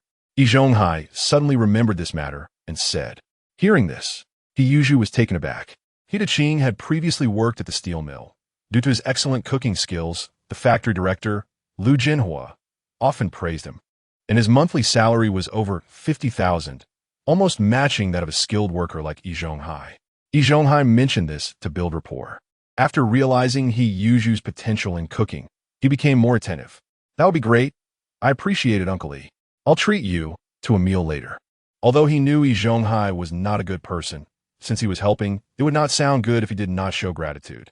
Therefore, Yu would not put himself in an awkward situation. He dealt with each situation as it came. If you treat me well, I'll take advantage of you. If you try to scheme against me, I'm not a fool either. How inappropriate for you to say that. How could I take advantage of you? It's good enough that you have this intention. Come to my house another day, and I'll have someone prepare the dishes so you can show off your skills. Yi Zhonghai said with a smile. Yu nodded in agreement and turned to walk toward Hongbin building. Yi Zhonghai watched his back, nodded, and glanced at the Jia family. Sighing, he still had to go to the steel mill today to help Dongshu request leave. He heard that the after effects were just a cold, and he was unsure if Dongshu's health would recover in the next few days. Chapter 20. The pillar of the restaurant around 5 o'clock in the evening. Hongbin Restaurant began to welcome customers one after another. In recent days, the business at Hongbin Restaurant had noticeably improved. Boss Yang took advantage of Yu's arrival to promote a direct disciple of Sichuan cuisine, Masterly Baohua, exceptionally talented and an authentic inheritor of Sichuan cuisine. Just these few words attracted many curious diners eager to try the food. After all, Li Baohua is a well-known figure in the restaurant industry of Shijiazhuang, and it is rare for someone of his age to take on a disciple. After tasting Yu's skills, the diners couldn't help but praise him. Gradually, Hongbin Restaurant's reputation grew. At table 4, Mapo tofu, a classic Sichuan dish, was served. For people in trench coats sat at table 4. They seemed somewhat out of place compared to the other customers. Even though the weather wasn't particularly cold, they still wore their trench coats and didn't engage in conversation with others. The restaurant staff knew they were there to sample Master He's cooking, so they didn't ask many questions. When the Mapo tofu was served, the 4 exchanged glances and then picked up their chopsticks to take a bite. Momins latte. A man wearing black-rimmed glasses spoke up. Boss. The waiter immediately notified Boss Yang. Yang guoto rushed offer. Sir, how may I assist you? The glasses-wearing man looked up at Yang Guotao. How old is your master he this year? 15. Yang Guotao nodded. As soon as these words were spoken, the man glanced at the 3 others behind him. Immediately, all 3 stood up. A 15-year-old as head chef? Isn't that against the rules? Upon hearing this, Yang Guotao's brow furrowed slightly. It seemed they were looking for trouble. At this moment, the staff of Hongbin Restaurant gathered around, and the commotion attracted the attention of other diners in the hall. Let's clarify things. Boss Yang's tone was no longer as polite as before. Anyone who can run a restaurant, especially a time-honored establishment like Hongbin, must have some real skills. The 4 men chuckled softly. The glasses-wearing man spoke again. Boss Yang. No need to beat around the bush. Things should be done according to the rules. Does that 15-year-old child have a chef certificate? As soon as this was said, Yang Guotao's expression changed noticeably. This was not just a normal hassle. They were directly questioning the chef certificate, clearly indicating they were from the industry. How could an outsider know such matters? Who are you? Yang Guotao asked. The other side was not evasive. We are from Xinfeng Restaurant outside Qianmen, Zhang. All 4 were chefs from Xinfeng Restaurant, and the leader, Zhang, was not only the best cook, but also the boss's nephew. Upon learning their identities, Yang Guotao appeared calm on the surface, but he felt a sense of unease inside. If they were ordinary customers, he wouldn't be intimidated. However, Xinfeng Restaurant's move took him by surprise. Like Hongbin Restaurant, Xinfeng was also a well-known restaurant in Shijiazhuang, and the 2 had always been subtly competing due to their proximity. Perhaps during this time, Master He's reputation had drawn Xinfeng's attention. Industry insiders naturally understood the rules. After several inquiries, Xinfeng Restaurant finally confirmed that the newly appointed head chef at Hongbin Restaurant had likely not yet obtained a chef certificate. This was a great opportunity to suppress a rival, and they would certainly not miss it. Boss Yang, how do you think we should handle this? Zhang, he picked up a teacup, took a sip, and then calmly looked at Yang Guotao. His demeanor was not surprising. Just the act of promoting someone without a certificate to head chef would be enough to put Hongbin Restaurant in a tough spot. What do you mean? Yang Guotao did not answer directly, but countered with a question. A month-long suspension, and that head chef shouldn't be kept on. When mentioning the head chef, a glint flashed in Zhang Yi's eyes. He Yuzhu, the 15-year-old head chef. During this time, he had heard a lot from his subordinates. A genius. Yet when he was 15, his performance was not as good as this young man's. Despite his current status, a head chef was hardly worth mentioning. But he was still pleased to cut off this young man's future. After hearing this, Yang Guotao's heart sank. Zhang Yi's request was so straightforward, clearly premeditated. But Boss Yang also understood that there was basically no room for negotiation on this matter. For a restaurant of Hongbin's scale, a month-long suspension would be a major event, and the loss of customers would be enough to severely damage Hongbin's vitality. This was essentially an attempt to completely crush Hongbin. Just then, footsteps were heard from the back courtyard. Master Li? As they approached, Yang Guotao recognized that Li Baoguo was coming over with He Yuzhu. Boss Yang, Li Baoguo Nudda. His gaze then shifting to the four from Xinfeng Restaurant, finally fixing on Zhang Yi. When Zhang Yi and the others arrived, a staff member had already gone to the back courtyard to report. Upon seeing that it was people from Xinfeng Restaurant, Li Baoguo immediately understood the situation and hurried over. Zhang Yi had been confident, but upon seeing Li Baoguo, his gaze involuntarily flickered.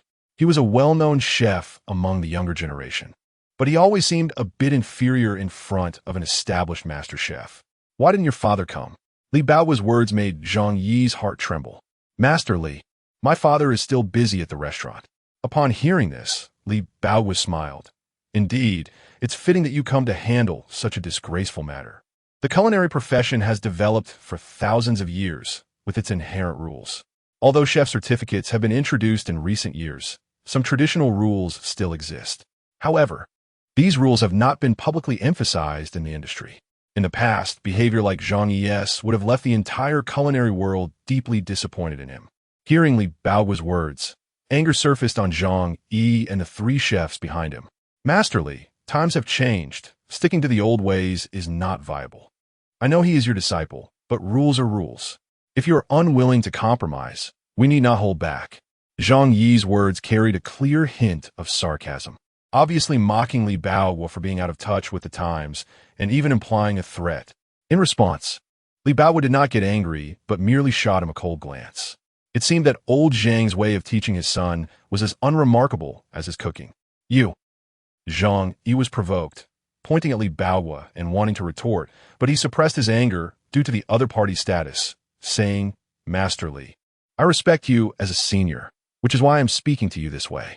If Boss Yang is dissatisfied with our conditions, perhaps we should discuss it with the Chef Association. The threat in his words was quite obvious. Yang Guotao was furious but felt powerless, whether he agreed or not.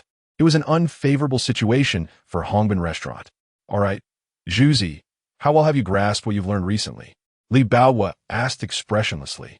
He Yuzhu had been standing silently by the side until he heard his master's words and stepped forward to slightly bow. Master, I have basically mastered it. The intermediate chef certificate should be no problem. This was, of course, a humble statement. Li Baoguo nodded after hearing this, then pointed at Zhang. Lead the way. Those old guys should give me this face, right? Zhang Yi and the three chefs behind him stiffened at his words. Industry insiders all understood Li Baoguo's meaning. He wanted to use his special chef status to help He Yuzhu secure an opportunity for the exam. Once He Yuzhu passed the assessment, their report would be invalid, and they would damage their reputation in the industry instead. Zhang Yi and the others felt confused. What confidence did Li Baoguo have? Indeed, if Li Baoguo used his connections, he could allow He Yuzhu to avoid punishment for working without a certificate and go directly to the exam. However, this would significantly increase the difficulty of the exam. The judges would at least be at the special chef level. How old is He Yuzhu? 15.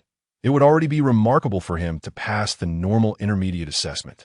With increased difficulty, how could he succeed? In that case, it wouldn't be He Yuzhu who would be embarrassed, but Li Baoguo. How could this old man be so bold? What are you standing there for? Are we taking the exam or not? Li Baoguo urged as he saw Zhang Yi and the others in a daze. Upon hearing this, the expressions on Zhang, Yi, and the others became even more unpleasant. All right, since that's the case, let's go. Li Bao's tough attitude surprised Zhang. They had been preparing for a long time to deal with Hongbin Liu, but they did not expect Li Bao to respond this way. If they back down now, Xinfeng Liu won't be able to survive in the industry. So, Zhang Yi and the other three immediately stood up and left the restaurant. The chef's examination is specifically for assessing qualifications below that of a special grade chef, and the judges inside are all well-known special grade chefs from the 4-9 city. Among them, there are many old acquaintances of Li Bao, which is why he made that statement. Yang Guitao, watching the situation unfold, could only helplessly look at Li Bao and he Yuzhu. Master Li, Zhuzi, this time it depends on you. Having run a restaurant for many years, Yang Guitao knows a thing or two about the rules of the chef industry. If it were a regular examination with he Yuzhu's skills, he should have no problem passing the intermediate chef exam.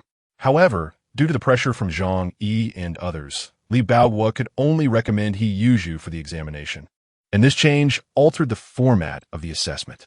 The ordinary intermediate chef examination involves multiple chefs participating simultaneously, and the questions are not too difficult, all within the intermediate level. But this recommendation model is usually hard to pass. Once passed, it is a one-on-one assessment, and the judges are all highly skilled, with requirements and difficulties far exceeding those of group assessments. Boss Yang, you can rest assured, I know Zhuzi's skills well. Li Bao's expression was calm, clearly unfazed by this examination. After all, he knows his apprentice's abilities best. He Yuzhu's skills could even rival those of a master chef to some extent. As a master, Li Bao even looked forward to surprising those seasoned judges later. Thinking of this, Li Bao shook his head. Let's go, Zhuzi, let's get that certificate today. He Yuzhu nodded and followed his master out. As soon as Zhang Yi and the other 4 chefs stepped out, they got into a prepared pickup truck, which looked quite luxurious. Li Bao, on the other hand, leisurely took Yuzhu into a rickshaw prepared by Hongbin Liu and told the driver, to the Chef Association. Upon arrival, the fare is 2,000. The rickshaw driver stopped in front of a 2-story stone building. Li Bao took out 2,000 from his pocket and then got off the rickshaw. He Yuzhu followed closely behind and looked up to see Zhang Yi and the others waiting at the entrance of the Chef Association. Master Li, please begin. Upon seeing Li Bao and Master Li, Zhang Yi regained his composure. Earlier at Hongbin Liu, Li Bao's words had made him somewhat nervous. After all, Li Bao was a senior in the chef industry, and even his father would have to show respect upon meeting him. However, after discussing in the car, everyone believed that Li Bao's actions were just to maintain the face of Hongbin Liu. With so many people in the hall, if he easily agreed to the conditions, Hongbin Liu would lose its reputation. Moreover, they did not believe that a 15-year-old chef who just entered the industry could pass the examination. Noticing Zhang Yi's change in mood, Li Bao remained calm. He ignored them and directly took he Yuzhu into the Chef Association. Since Zhang Yi and the others arrived early, the Chef Association was already prepared. Master Li, as soon as Li Bao entered, he saw 2 familiar faces. His eyes moved slightly, and he immediately pulled he Yuzhu and said, "These 2 will be the examiners later. You should get to know them. Master Niu, Master Fong." He Yuzhu looked at the name tags on their chests and nodded in greeting. Niu Yongjin and Fong Qian are resident examiners of the Chef Association and both hold special certificates.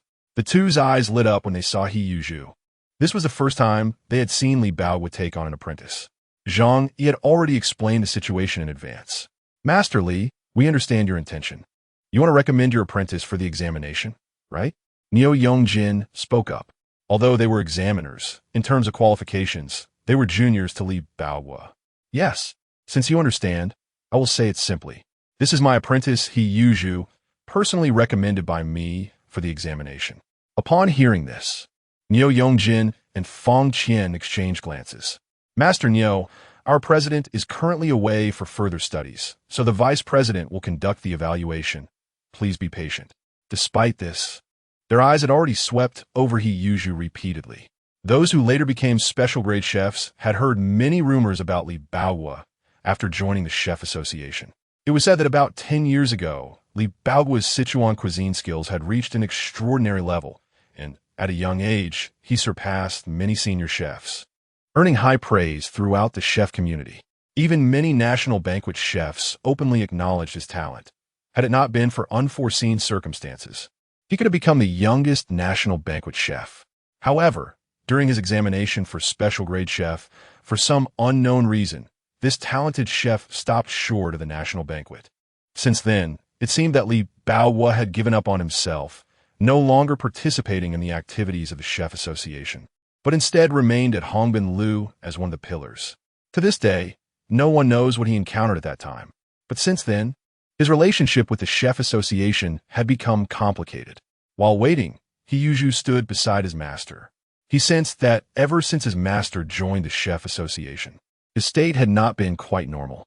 He quietly noted this, but did not actively inquire. He vaguely guessed some clues. After all, he knew that his master had almost become a national banquet chef. What exactly happened during that time? Although he was curious, he did not ask further since his master had not mentioned it. Just as everyone was lost in their thoughts, a figure finally appeared outside the door. When Li Baohua saw this figure, his usually steady gaze flickered slightly as he slowly raised his head. "Berguye." Upon seeing Li Baohua, the person spoke with excitement in his tone. Then, he quickened his pace to approach. Vice President Niu Yongjin and Fang Qian nodded in greeting upon seeing the newcomer. "Zheng Xiaobin, it seems you've been doing well in the Chef Association." Li Baohua's gaze fell on the person, and after a moment, he spoke. Zheng Xiaobin, 2 years younger than Li Baohua, is a special second-grade chef and also the vice president of the Chef Association, specializing in Sichuan cuisine. As soon as Li Baohua's words fell, Zheng Xiaobin was taken aback for a moment, then revealed a look of helplessness. Chapter 21 Breaking Industry Norms. He knew that Li Baohua was being sarcastic, but he understood why the other party said that. "Brother Baohua, stop teasing me. I heard you brought a disciple here." When the disciple was mentioned, Zheng Xiaobin's eyes slightly changed, as if he recalled certain past events. Li Baohua nodded yes. "This is my disciple He Yuzhu. Due to family reasons, I made an exception and promoted him to the main chef position. But those guys at Xinfeng Building have been keeping an eye on him and bothering him endlessly." This blunt remark made Zhang Yi and the others' expressions turn sour. "Master Li, we all act according to the rules. Do you have any objections to the superior's documents?" Zhang Yi said confidently. "That's right, you are a senior. But if you question the documents issued by the superiors, I must remind you that a single complaint letter could get you in trouble." Li Baohua didn't even glance at him, clearly unwilling to engage. Zheng Xiaobin and the nearby Niu Yongjin and Fang Qian understood. They were peers and naturally knew that Zhang Yi's behavior, while compliant with official regulations, violated industry norms. Although the Chef Association grants assessment qualifications, the judges are all experienced chefs who do not recognize Zhang Yi's approach. Hence, they chose to ignore his remarks. Zheng Xiaobin turned to Li Baohua. "So your meaning is to let He Yuzhu directly participate in the intermediate chef exam?" "Yes, let him take the exam as it should be. My disciple should also shine now." Zheng Xiaobin felt secretly pleased. It seemed He Yuzhu was highly regarded by Li Baohua. Li Baohua had never accepted disciples over the years. Zheng Xiaobin sighed inwardly, recalling the national banquet promotion back in the day, and felt a sense of emotion. At that time, he was not yet the president of the Chef Association, but he had always regarded Li Baohua as a role model. However, the subsequent events involved the president and several other national banquet chefs, and he did not know the specifics, only vaguely hearing that when Li Baohua failed to get promoted, he had left a remark, "I'll come back one day, either by myself or with my disciple." Zheng Xiaobin was not clear about the details of that day, but he could be certain that there was a conflict between Li Baohua and the president, as well as the national banquet chefs. Now, with Li Baohua bringing his disciple to participate in the assessment, it was indeed fulfilling the promise made back then. This disciple must carry Li Baohua's expectations. Zheng Xiaobin took a deep breath. He held great respect for Li Baohua. Thus, he took this assessment very seriously. In the assessment hall of the Chef Association, a space that used to accommodate more than 20 people for simultaneous assessments was now surrounded by everyone around a single stove. He Yuzhu stood in front of the stove. The intermediate chef assessment began. Niu Yongjin announced after looking around at everyone. There were 3 judges, Zheng Xiaobin, Niu Yongjin, and Fang Qian. Two of them were special grade 3 chefs, and one was a special grade 2 chef. Such a lineup had not even been seen in a senior chef assessment. Li Baoguo stood calmly beside them, obviously full of confidence in He Yuzhu. Meanwhile, Zhang Yi and the other 3 chefs watched coldly. Typically, intermediate chefs only need to prepare 2 dishes, one basic and one slightly more challenging. Completing the first dish earns half the score, and achieving 50 completion on the second dish suffices to pass. However, Li Baoguo's requirements were higher. He Yuzhu had to complete 3 dishes, 1 basic, 2 advanced, and the total completion rate had to reach 70. To be honest, with such difficulty, even an experienced famous chef would not dare to guarantee passing if they were not in good condition. He Yuzhu, your 3 assessment dishes are mapo tofu, twice cooked pork, and sweet and sour ribs. These 3 dishes are all classic Sichuan dishes, considering that He Yuzhu was taught by Li Baoguo. The choice of cuisine also leaned towards what he excelled at. Mapo tofu mainly examines the basic skills, while sweet and sour ribs and twice-cooked pork require the assessor to possess certain advanced techniques. After hearing the instructions, He Yuzhu nodded in response and walked towards the stove to ignite the fire and prepare the ingredients. Although he had cooked mapo tofu countless times at Hongbin Building, with his level 4 culinary skills, he still exhibited a remarkably professional standard in handling the ingredients. His skilled knife work and smooth movements revealed an innate quality even before he truly began cooking. This performance made Chen Xueru and the others no longer underestimate him, realizing that despite his young age, He Yuzhu's potential was indeed not to be underestimated. Subsequently, he followed the standard procedure for mapo tofu, completing the dish and plating it. At this moment, a rich and enticing aroma filled the assessment venue. Give it a taste. Chen Xueru took the lead, as each dish needed to be tasted promptly after completion to ensure that the flavor score was not affected by delays. The moment it entered his mouth, the unique flavor of the mapo tofu burst forth, and everyone showed expressions of surprise. Chen Xueru even detected the style of his master Li Baoguo in it. As an expert in Sichuan cuisine, he had a deep understanding of such flavors. 95 points. Chen Xueru unhesitatingly gave a high score and looked at He Yuzhu with anticipation. Would the next 2 dishes continue such an impressive performance? After Chen Xueru scored, Niu Yongjin and Fang Qian were also deeply shocked by this mapo tofu. They were all special grade chefs, and naturally, they could taste the authentic Sichuan flavor of this mapo tofu. Achieving such a flavor, let alone an intermediate chef, even a senior chef will be hard-pressed to do so. Immediately, the 2 gave the same score as Chen Xueru. Li Baoguo quietly observed from the side, not commenting. Zhang Yi and the others were also not surprised. After all, they had already tasted He Yuzhu's mapo tofu skills at Hongbin Building, so such a high score was expected. However, the real challenge still lay ahead. The previous dish was merely a basic test. If he couldn't even pass this, Li Baoguo would not have accepted him as a disciple. He had little faith that He Yuzhu could complete the next 2 advanced dishes. At this moment, all eyes were on He Yuzhu. The next 2 dishes were the real demonstration of strength. Under everyone's watchful gaze, He Yuzhu remained calm and composed, preparing the ingredients steadily. Sweet and sour ribs and twice-cooked pork were 2 Sichuan dishes he had not practiced much at Hongbin Building, but Li Baoguo often mentioned them. After taking a deep breath to adjust his state, He Yuzhu began making sweet and sour ribs. This dish required a very high level of seasoning. Even a slight deviation in the ratio of sugar and vinegar or cooking techniques would lead to a completely different final flavor. It was as if He Yuzhu had rehearsed it countless times in his mind, with each action filled with experience. Chen Xueru and the 2 judges, watching He Yuzhu cook, suddenly changed their expressions. This state is exactly the same as Brother Baoguo back in the day. Chen Xueru was shocked.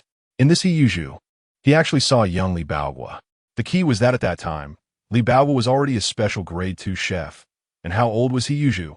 The other 2 judges, though not as familiar with Chen Xueru, were equally astonished. Although they had not experienced Li Baoguo's era, they still shared a consensus on some basic recognition. Although He Yuzhu was still young, the culinary skills he displayed were truly impressive.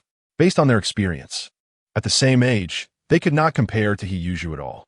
sweet and sour ribs, twice-cooked pork. He Yuzhu operated skillfully and quickly. When the last two dishes were served in front of Zheng Xiaobin and the others, the three's gazes had completely changed. A genius. This must be a genius. The difficulty of these two dishes was such that even senior chefs rarely achieved such excellence. After all, he was only 15 years old. Not only did he perfectly complete the three dishes, but the flavors were also astonishing. Brother Baoguo, this really took me by surprise. In the end, Zheng Xiaobin helplessly smiled and gestured to Li Baoguo with his hands. He was already convinced. Although he knew that Li Baoguo was exceptionally talented, the fact that his disciple was also a prodigy was truly hard to accept. Juzi, right? If it weren't for the fact that you have already taken Master Baoguo as your teacher, I would definitely take you under my wing. Zheng Xiaobin gazed at He Yuzhu, his eyes filled with enthusiasm, but in the end he could only sigh. Chefs at their level value having disciples to inherit their skills the most. The talent displayed by He Yuzhu at such a young age even surpassed that of Li Baoguo back in the day. It is no exaggeration to say that with He Yuzhu's talent, becoming a national banquet chef in the future would be no difficult task. At this moment, Zheng Xiaobin finally understood why Li Baoguo had brought his disciple here. It turns out he has taken in a little genius. Meanwhile, Zhang Yi and others who witnessed all of this had serious expressions on their faces. What's going on? No way, what is up with these two dishes? When Zhang Yi stood by watching He Yuzhu cook, he felt something was off. This guy's cooking movements were just too smooth. Every action seemed as natural as flowing water. Moreover, he could clearly sense that He Yuzhu was not just operating randomly, but had precise control over the ingredients. Every stir-fry seemed just right. Zheng Xiaobin and others praised He Yuzhu's culinary skills endlessly, which left Zhang Yi, a chef himself, feeling incredulous. Although he teased about the taste of the dishes, he was already shocked internally. After he voluntarily tasted the two dishes, he fell completely silent. This not only exceeded his expectations, but even made him doubt if he was wrong. Faced with Zhang Yi's skeptical attitude, Zheng Xiaobin felt quite dissatisfied. Li Baoguo then suggested that everyone taste the dishes for themselves to verify. Finally, after confirming the quality of the dishes, Zhang Yi had to admit the gap and apologize to everyone. Afterwards, He Yuzhu casually asked if he had passed the assessment, showing a relaxed attitude as if he did not see this competition as a threat. Zheng Xiaobin felt a bit awkward, but quickly responded to the related matters. Before leaving, Li Baoguo reminded Zheng Xiaobin to report today's experience to the president. Li Baoguo mentioned one more thing, then left without looking back. In the assessment hall, Zheng Xiaobin watched Li Baoguo's departing figure with a complex expression. There would be a good show to watch. He shook his head, deciding not to inquire further about it. After all, no matter what happened, there would always be someone to support them. The three then left. As they passed by Zhang Yi, Zheng Xiaobin's eyes flickered slightly. Clearly, the new phone building had violated the rules, attempting to profit from it, but ended up with nothing to show for it. Zheng Xiaobin would not hide such things. Since they did it, they would have to bear the consequences. Zhang Yi was in a state of confusion at this moment. He watched as Li Baoguo took He Yuzhu away, never looking at him again. He initially thought this was an opportunity to suppress Hongbin building, but he did not expect He Yuzhu's culinary skills to be so outstanding. Now, he had become a laughingstock instead. Thinking of this, Zhang Yi's face darkened. I need to go back and think of a way to minimize the losses. He Yuzhu passed the assessment, and his plan was completely ruined. Not only that, but his actions had also sparked discussions within the industry, and new phone building would face considerable trouble. If they did not respond in advance, they would surely suffer heavy losses. Although the incident in the front hall of Hongbin building attracted the attention of many diners, Boss Yang handled the situation skillfully and quickly reassured everyone. However, Yang Guotao was extremely anxious inside. The assessment for the chef certificate was clearly stipulated. He had never encountered such a situation in all these years. Normally, chefs would be promoted gradually, obtaining all necessary certificates before being promoted. However, He Yuzhu's case was very special. He had just entered the industry not long ago. Yet his culinary skills had advanced by leaps and bounds, reaching the level of a main chef, but he still had not obtained an intermediate chef certificate. In fact, this was not a big deal. With Master Li's guidance, obtaining the certificate was just a matter of time. Unfortunately, at this critical moment, some uninvited guests had come to stir up trouble at new phone building. If Zhuzi failed this assessment, it would likely cause significant trouble. While Yang Guotao anxiously waited, he suddenly heard the voice of a rickshaw puller, which immediately alerted him. Soon, two figures walked in one after the other. Boss Yang. Li Baoguo spoke as he entered the front hall. Master Li, you've finally returned. Yang Guotao hurriedly jogged forward upon seeing Li Baoguo and He Yuzhu. He looked anxious, opened his mouth, but was too nervous to speak. It was He Yuzhu who smiled and said from the side, Boss Yang, the assessment has been passed, and the certificate can be obtained the day after tomorrow. Upon hearing this, Yang Guotao immediately breathed a sigh of relief. Then, joy appeared on his face. That's great. Zhuzi, congratulations. This was not only a congratulations for Zhuzi, but also a relief for himself. If this assessment had not passed, Yang Guotao could hardly imagine the consequences. If they really had to close for a month, he wouldn't be able to continue operating Hongbin Building. Fortunately, Zhuzi did not disappoint everyone. At this moment, the staff in the front hall also cheered. Dear guests, we have good news at Hongbin Building. Yang Guotao took the opportunity to announce that He Yuzhu had passed the chef assessment. Our chef, he is only 15 years old, and his Sichuan cuisine skills have received high praise from many chefs in the Chef Association. To celebrate Chef, he passing the assessment. Guests dining today could enjoy a 30% discount. As soon as these words were spoken, the front hall erupted with applause. Everyone congratulated Boss Yang and the newly promoted chef He. This effect was better than all the advertisements they had done before. If it weren't for Zhang Yi and their actions, they would never have achieved such results. Chapter 22. National Skills. After returning to the backyard, the news about He Yuzhu naturally reached the kitchen. The apprentices were enthusiastically discussing it. Clearly, He Yuzhu's achievements filled the entire kitchen with pride. It was said that many in the Chef Association wanted to take He Yuzhu as their apprentice. Of course, who wouldn't want him? He Yuzhu was so young, and his talent was not inferior to Master Li's. He was intelligent, had a famous mentor guiding him, and worked particularly hard. Success was only a matter of time. Would our Hongbin Tower produce a national banquet master? This certification established He Yuzhu's position in the kitchen. Those who previously had doubts about He Yuzhu's rapid advancement were now completely convinced. Li Baoguo called He Yuzhu over, and Boss Yang was also present. Zhuzi, Boss Yang is looking for you. The three of them went to a small private room in the front hall. Boss Yang looked at He Yuzhu and nodded in satisfaction. Zhuzi, you did very well. If it weren't for you this time, my Hongbin Tower would have been in big trouble. He Yuzhu quickly waved his hand, Boss Yang. I actually caused you trouble. You are too polite. Seeing He Yuzhu still being so humble, Boss Yang admired him even more. Zhuzi, I discussed it with Master Li. Now that your certification is over, based on your skills, your salary was originally 380,000 a month, but now I'm adding a 50,000 subsidy. He Yuzhu's eyes lit up upon hearing this. Boss Yang was indeed generous. This meant his monthly salary would rise to 430,000, and he could also take 2 dishes home every day. With such a life, let alone a young man like him, even a family of 3 could live comfortably. Zhuzi, this subsidy is specially added by Boss Yang considering your family's actual situation. Thank him quickly. Li Bao was said from the side. He Yuzhu nodded repeatedly. Thank you, Boss Yang. Boss Yang smiled. He did this, of course, as a form of early investment. The talent He Yuzhu had displayed, along with his assessment through the Chef Association, had already made him worthy of such investment.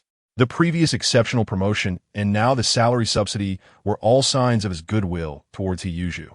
Although he knew that the bond between Zhuzi and Master Li was far more solid than their simple employer-employee relationship, he believed that as long as he could keep Master Li, Zhuzi would not leave easily. If Zhuzi achieved success in the future and became a renowned chef, Hongbin Tower could also benefit from it. It is easy to add flowers to a brocade, but difficult to send charcoal in the snow. Around 7 in the evening, He Yuzhu finished a day's work. He carried 2 lunchboxes, said goodbye to his master and Boss Yang, and headed home. He passed through a narrow alley where the streetlights barely worked and the light was dim.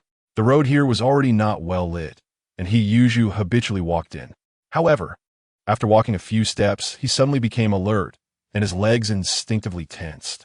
Since reaching a certain stage in his stance training, Chen had clearly felt his physical quality enhance, and his five senses had also become sharper.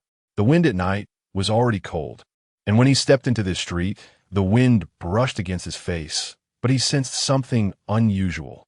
This alley seemed to hide someone. This intuition felt a bit incredible. Chen did not understand why he had such a thought, but he slowed down his pace. He did not stop immediately, as that might expose his intentions. As he went deeper into the alley, this feeling grew stronger.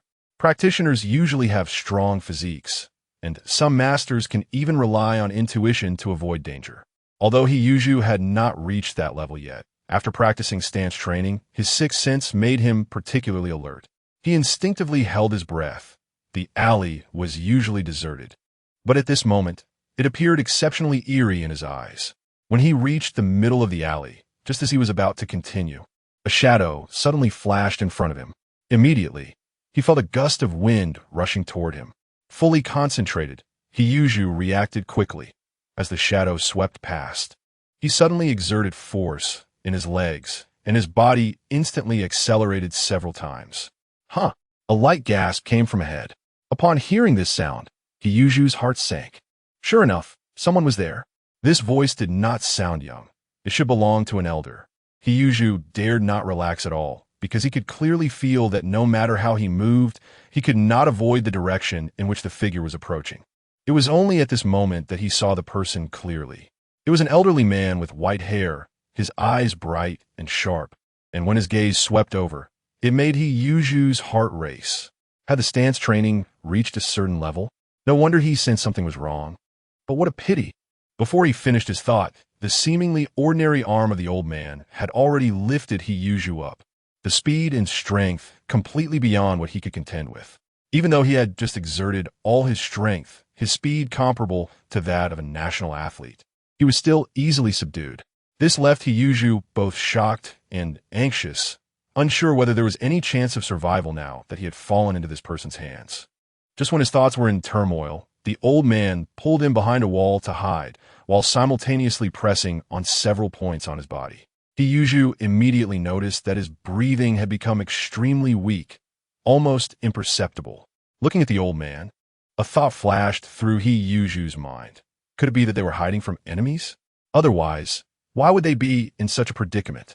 This thought made his mood even heavier. How terrifying must a person be to make such a strong individual hide? However, his gaze was soon drawn to the old man's abdomen. His pupils suddenly contracted, and he froze in place. There was clearly a blood hole the size of a bowl, and he could even see the tissues inside clearly. The bloodstains on the alley's edge had dried, but new blood was seeping from the wound due to the earlier movement. Cen's mind suddenly flashed with a thought. Could this person be? Just then, a sudden turn of events occurred. Old man, you hid pretty well. Hello. Deep male voice came from the mouth of the alley. After hearing this, Chen confirmed that this injured old man was indeed Yang Peiyuan, the master of Taiyuan martial arts hall. The voice from the alley indicated that these people had come for revenge. Chen instinctively looked at Yang Peiyuan. It was then he noticed that beads of sweat had already formed on Yang's forehead, and his chest was heaving rapidly, clearly at the end of his strength. The earlier actions of being grabbed had agitated his wound, putting him in a precarious state. It seemed destined that he would face this calamity. Young man, being able to practice stance training at such a young age shows some talent. If it weren't for the current situation, you should have entered Taiyuan martial arts hall to learn. What a pity, Yang Peiyuan said, gritting his teeth, and stood up, taking a few steps into the alley. Opposite him stood a burly man, muscular and exuding an oppressive aura just from his appearance. The information was provided by me. If there's an issue, come at me. Let that kid who stumbled and leave. Yang Peiyuan looked calmly at the burly man, without any fear. If it were normally, such an opponent would be nothing to worry about.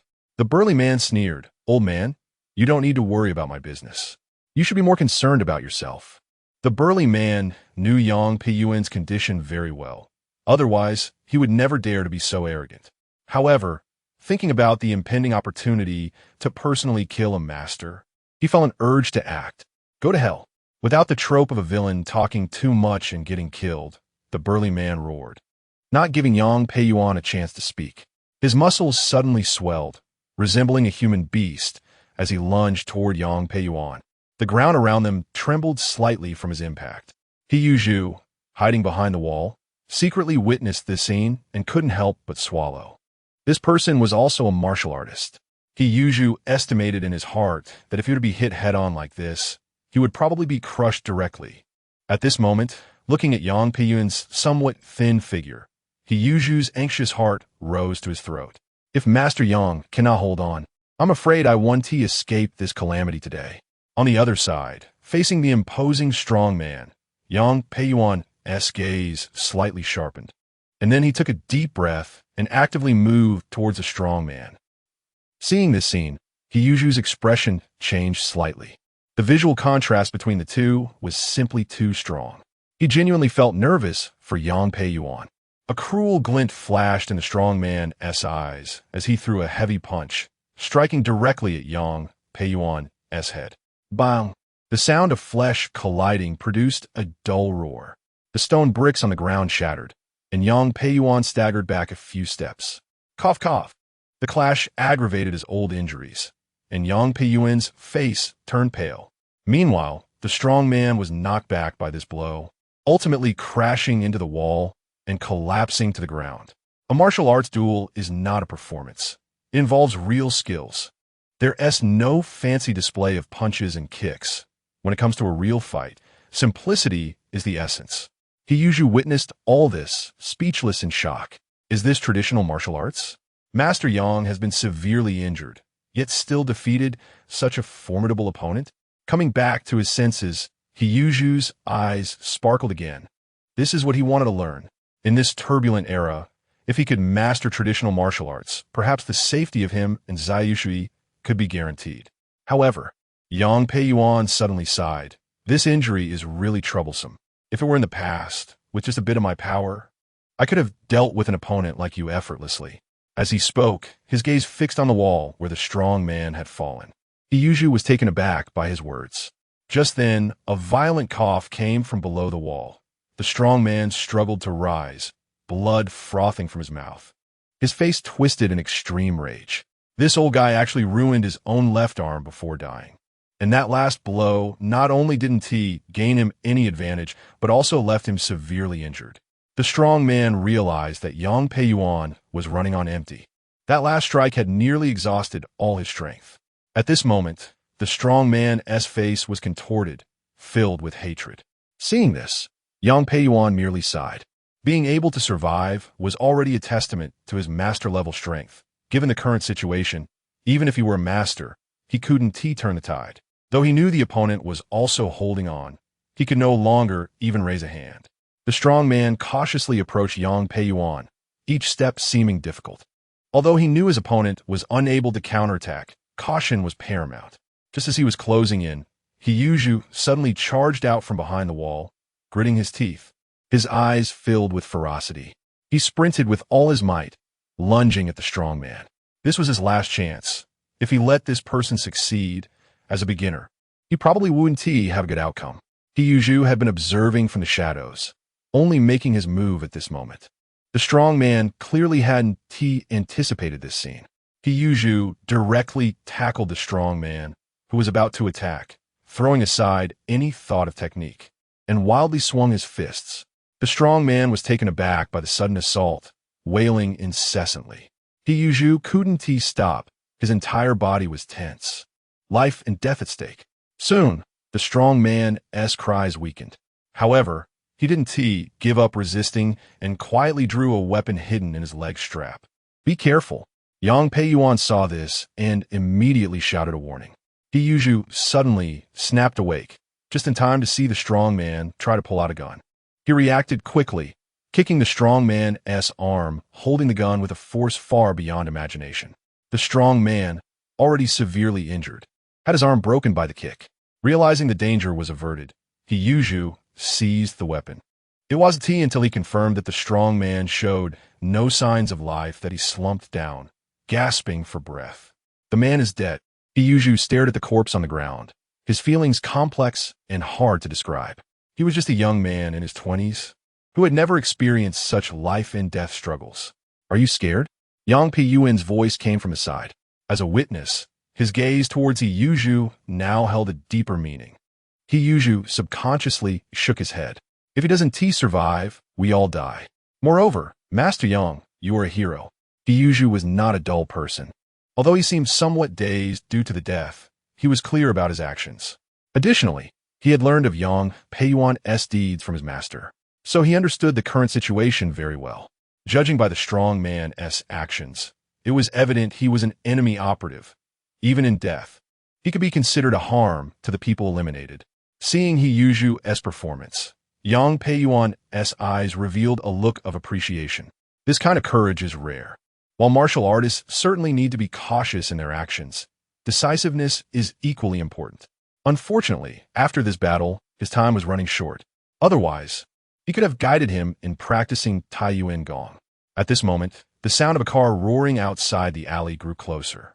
Hearing the noise, He Yuzhu became tense, ready to get up and respond. But Yang Peiyuan said, "Don't panic, the military management committee people have arrived." Chapter 23. Thugs appear in the restaurant soon. A group of figures dressed in military green coats and fully armed surrounded the alley. When He Yuzhu looked up and saw these figures, he recognized several familiar faces: Zhang, Chunming, and Wang Weiguo, the two captains. They had interacted previously while dining at Hongbin Tower. At this moment, the other party also noticed He Yuzhu. "Master He, what happened here?"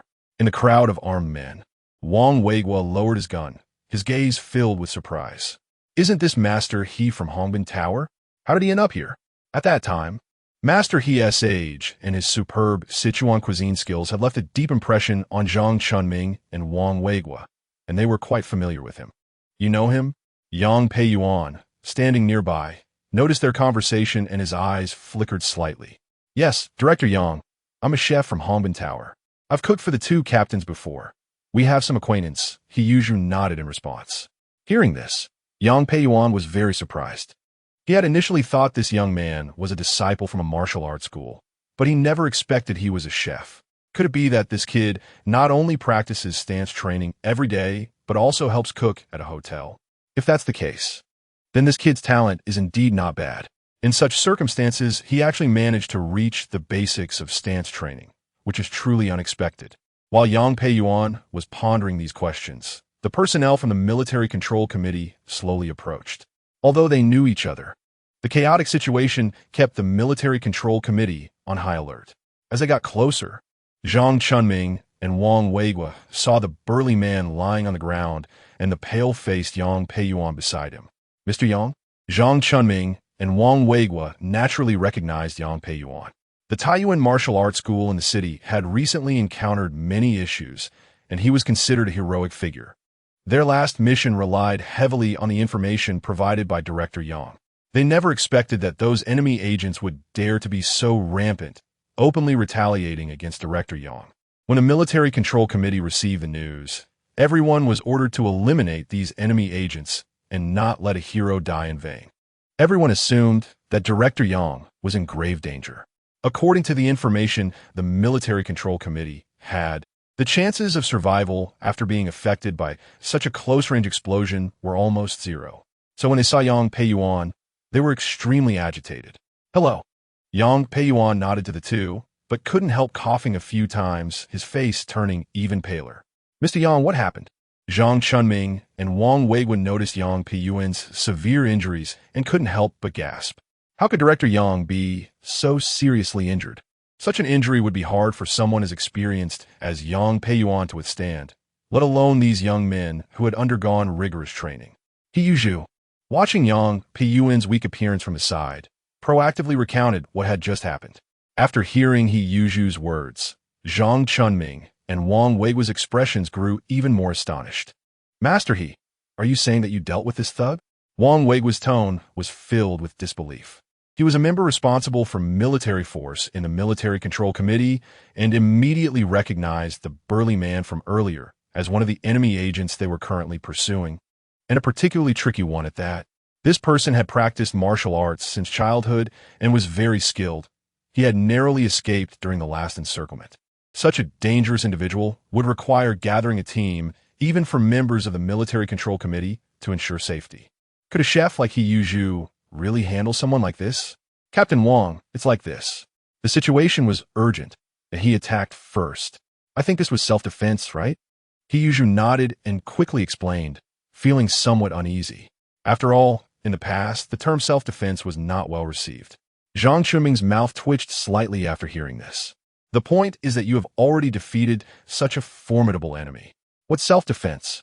Isn't this a target everyone wants to eliminate as soon as possible? We could even give you a hero title. Why are you worried about this? As a member of the logistics department, Zhang Chunming was well aware of the information on these enemy agents. Wang Weigua clearly hadn't expected He Yuzhu to mention this. Master He, you don't need to worry at all. These enemy agents are restless. We are grateful for your help in resolving this and will never hold you responsible. Upon hearing this, He Yuzhu finally breathed a sigh of relief. At this moment, he thought of Yang Peiyuan's condition. Captain's Director Yang is seriously injured. We should hurry and take him to the hospital. Upon mentioning this, Zhang Chunming and Wang Weigua also reacted. Right, Mr. Yang. We'll take you to the hospital right now. But Yang Peiyuan shook his head and said, No need, I know my own condition well. As a martial artist, especially someone like Yang Peiyuan who had reached a master level, he understood his body better than any instrument or doctor. Given his current physical state, going to the hospital wouldn't make much difference. In fact, it could expose his whereabouts. As a martial arts master, his thinking far exceeded that of ordinary people. In this operation, he had clearly sensed certain clues and also had countermeasures in mind.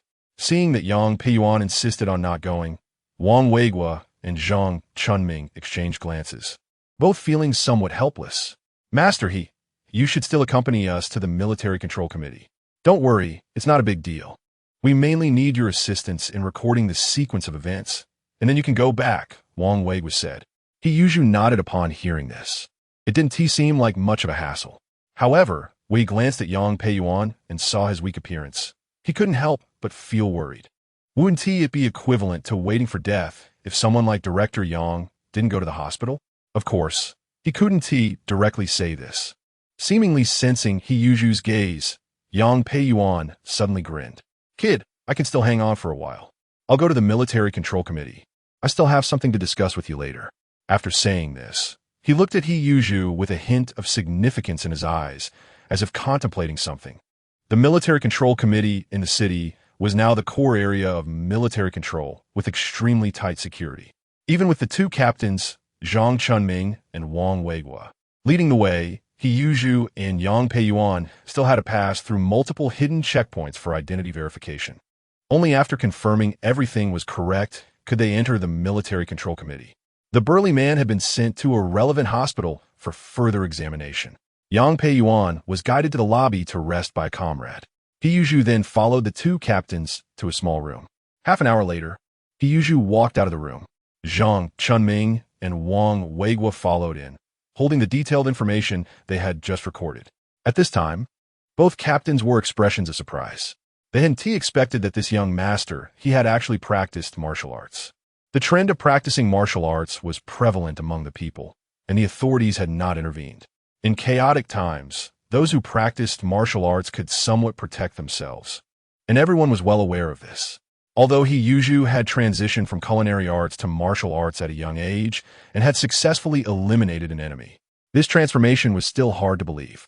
Everyone knew that it was Mr. Yang who had acted first, which gave He Yuzhu the opportunity, but his courage was still admirable.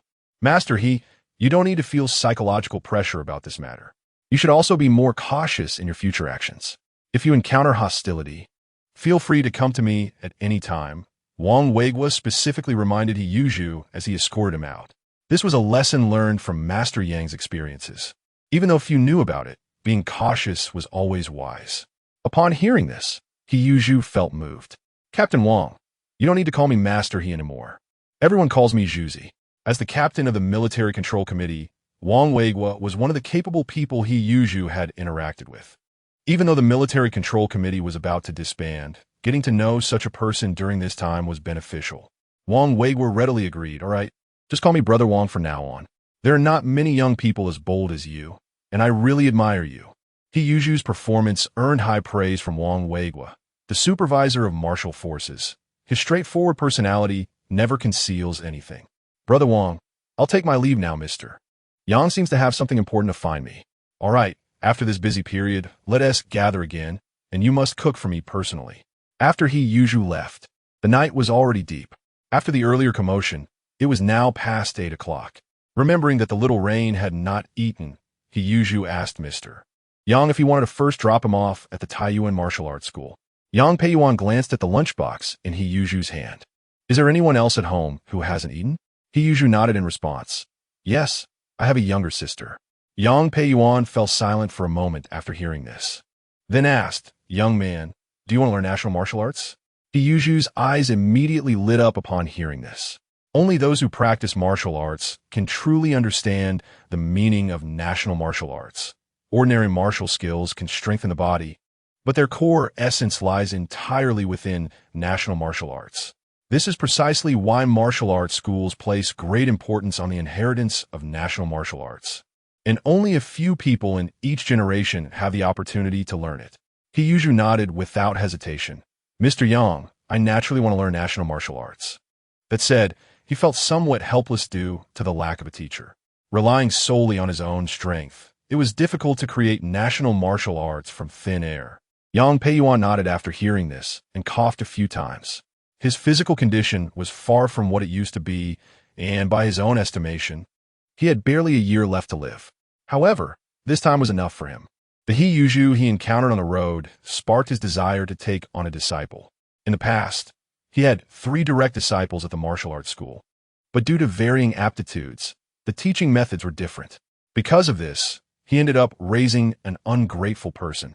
A trace of coldness flashed in Yang Peiyuan's eyes. As a master of martial arts, he had made a mistake in this regard. With little time left, he not only wanted to complete his own plans, but also hoped that the Taiyuan lineage would not be interrupted under his watch. He Yuzhu was stunned upon hearing this. If he were to worship Yang as a master, he had no objections.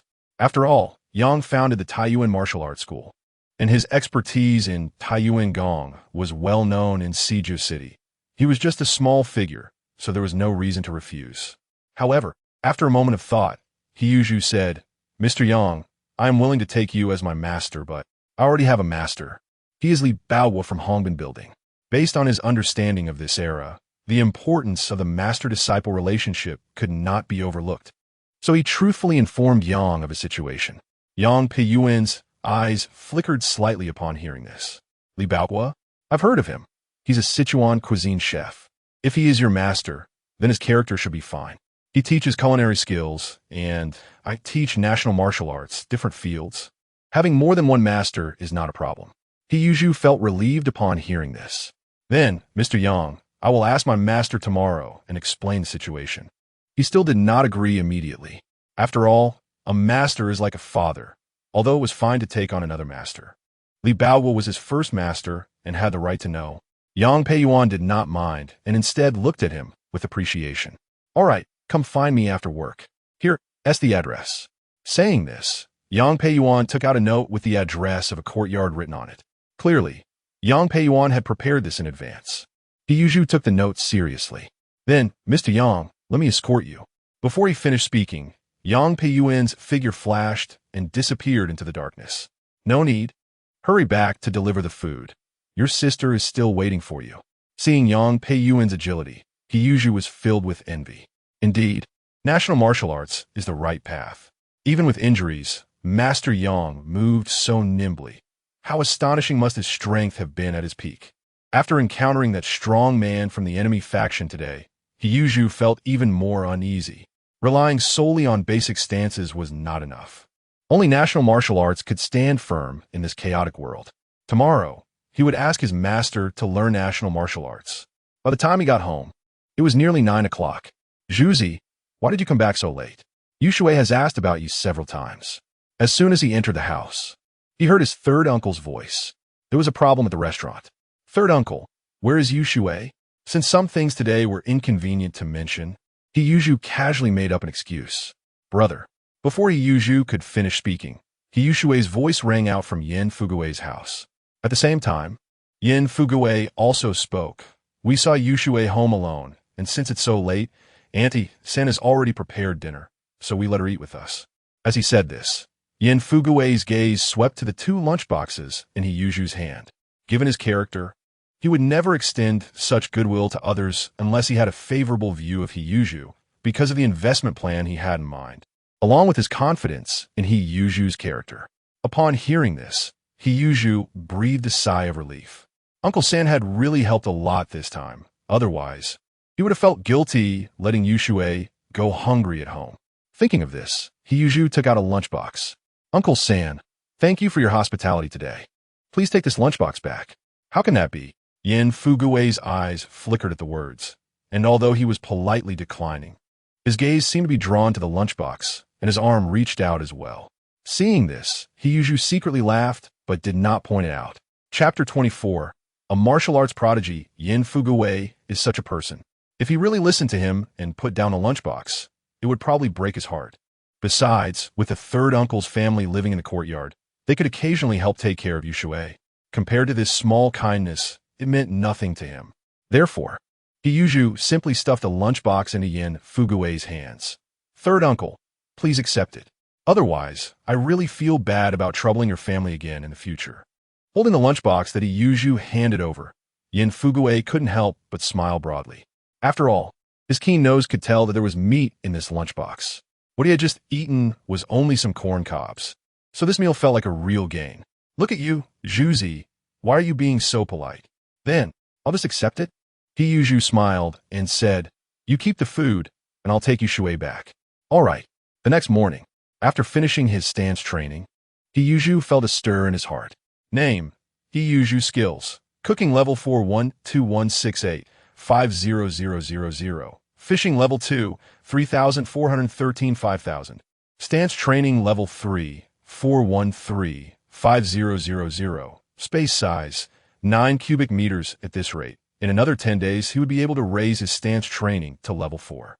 Although stance training is just a foundation, He Yuzhu persists in practicing for 4 hours every day. Before he had other abilities, this was his only reliance.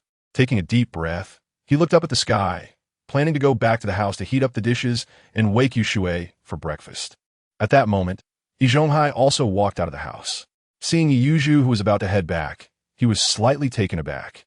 Zhuzi, you're up so early? Still practicing that? Whatever it is? In recent days, everyone had seen Yi Yuzhu practicing stance training in the yard, but they hadn't thought much of it, assuming it was just a child strengthening his physique. Yes, uncle, you're not up late today either. Yi Yuzhu nodded. Yi Zhonghai sighed and said, ISNT it, because Dongshu fell into the water and got sick last time? His health still hasn't recovered. If I don't hurry and teach him, it might affect his regularization assessment. Speaking of this matter, Yi Zhonghai became troubled. Initially, he thought Jia Dongshu would recover after a few days of rest, but when he went to check last night, he found that his disciple was still very weak, even trembling. It was indeed risky for him to go for the exam in such a state. He Yuzhu felt a stir in his heart upon hearing this. Ever since Yi Zhonghai took Jia Dongshu as his disciple, he knew the other party's plans had begun. Now, seeing Jia Dongshu's condition, Yi Zhonghai was even more anxious than Jia Zhongshi, but he didn't show it, only saying, then uncle, you can get busy. I still have to go to work later. After saying that, Yi Yuzhu walked into the house. Yi Zhonghai nodded at that, not saying much, and headed straight to the Jia family. At 8 in the morning, at Hongbin Pavilion, Yi Yuzhu arrived at the back courtyard and directly found Li Baohua. Master, I have something I want to ask you. Upon hearing this, Li Baohua glanced at him, nodded, and then led Yi Yuzhu to a partitioned room in the back courtyard. Zhuzi, just say what you want. It's like this. Yi Yuzhu then detailed last night's incident to Li Baohua. After listening, Li Baohua's eyes flickered slightly. Although he hadn't experienced it personally, he could sense the danger from Yi Yuzhu's description. Zhuzi, did you get hurt? When encountering such a well-trained opponent, Li Baohua's first concern was Yi Yuzhu's physical condition. Hearing this, Yi Yuzhu felt a warmth in his heart. I'm fine. It was Yang Guanju who acted first, and I was just lucky. Li Baohua breathed a sigh of relief after hearing this. Master, I want to hear your opinion on this matter. Yi Yuzhu was naturally seeking advice regarding his wish to take Yang Peiyuan as his master. Li Baohua felt a bit reassured upon hearing this. He had certainly heard of Yang Peiyuan's great name. As a master of national arts, his life was upright and admirable.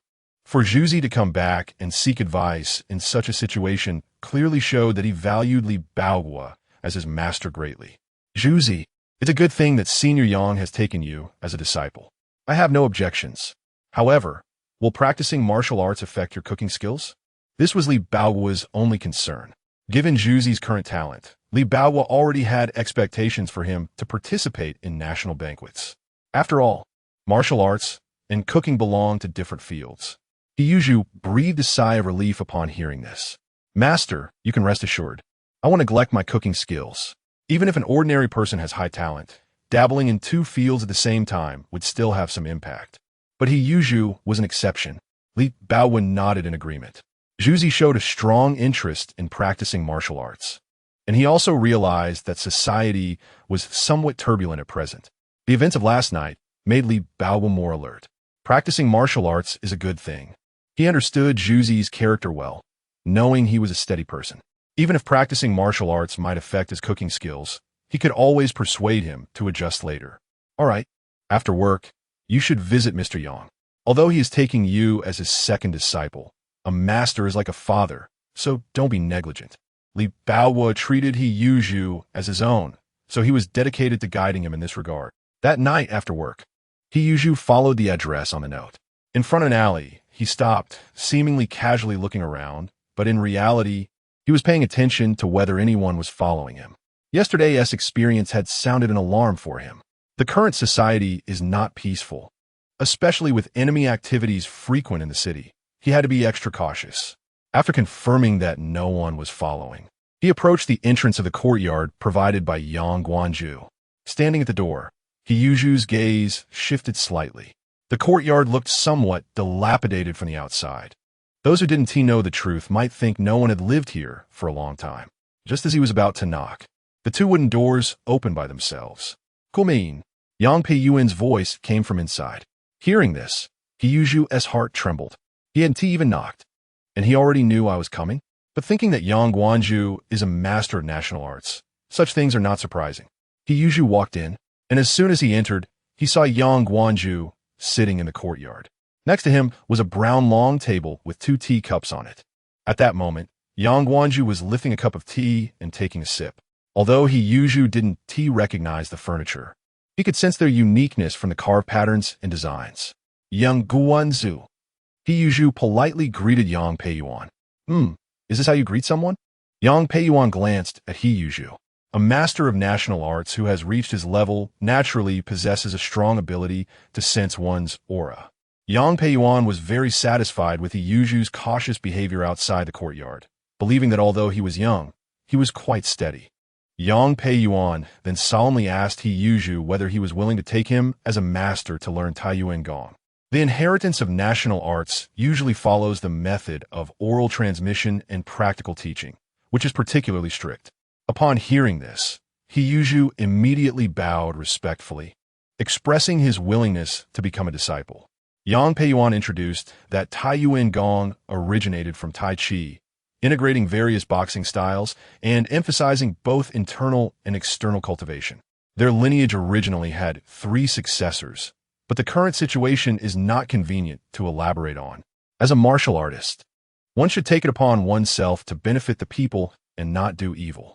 Considering his old age, Yang Peiyuan decided to teach Yuzhu Tai Chi Yuan Gong Quan ahead of time, although he missed the best time to practice martial arts. Being able to enter the door showed good comprehension. Yuzhu bowed again in gratitude. Yang Peiyuan handed Yuzhu an ancient book and demonstrated a set of introductory boxing techniques. Although he had an injury to his abdomen, he exuded a powerful aura at that moment. Yuzhu took the scroll, watching Yang Peiyuan's movements without blinking, not daring to slack off. Tai Chi Yuan Gong Quan consists of 108 forms, each of which is a stance method, also known as the 12-shape stance method. Next, I will demonstrate the dragon shape stance. As soon as he finished speaking, Yang Peiyuan's aura surged. He then leaped into the air, resembling a dragon emerging from its cave, and a loud bang echoed in the air. Yuzhu, standing nearby, was shaken back a few steps by this momentum.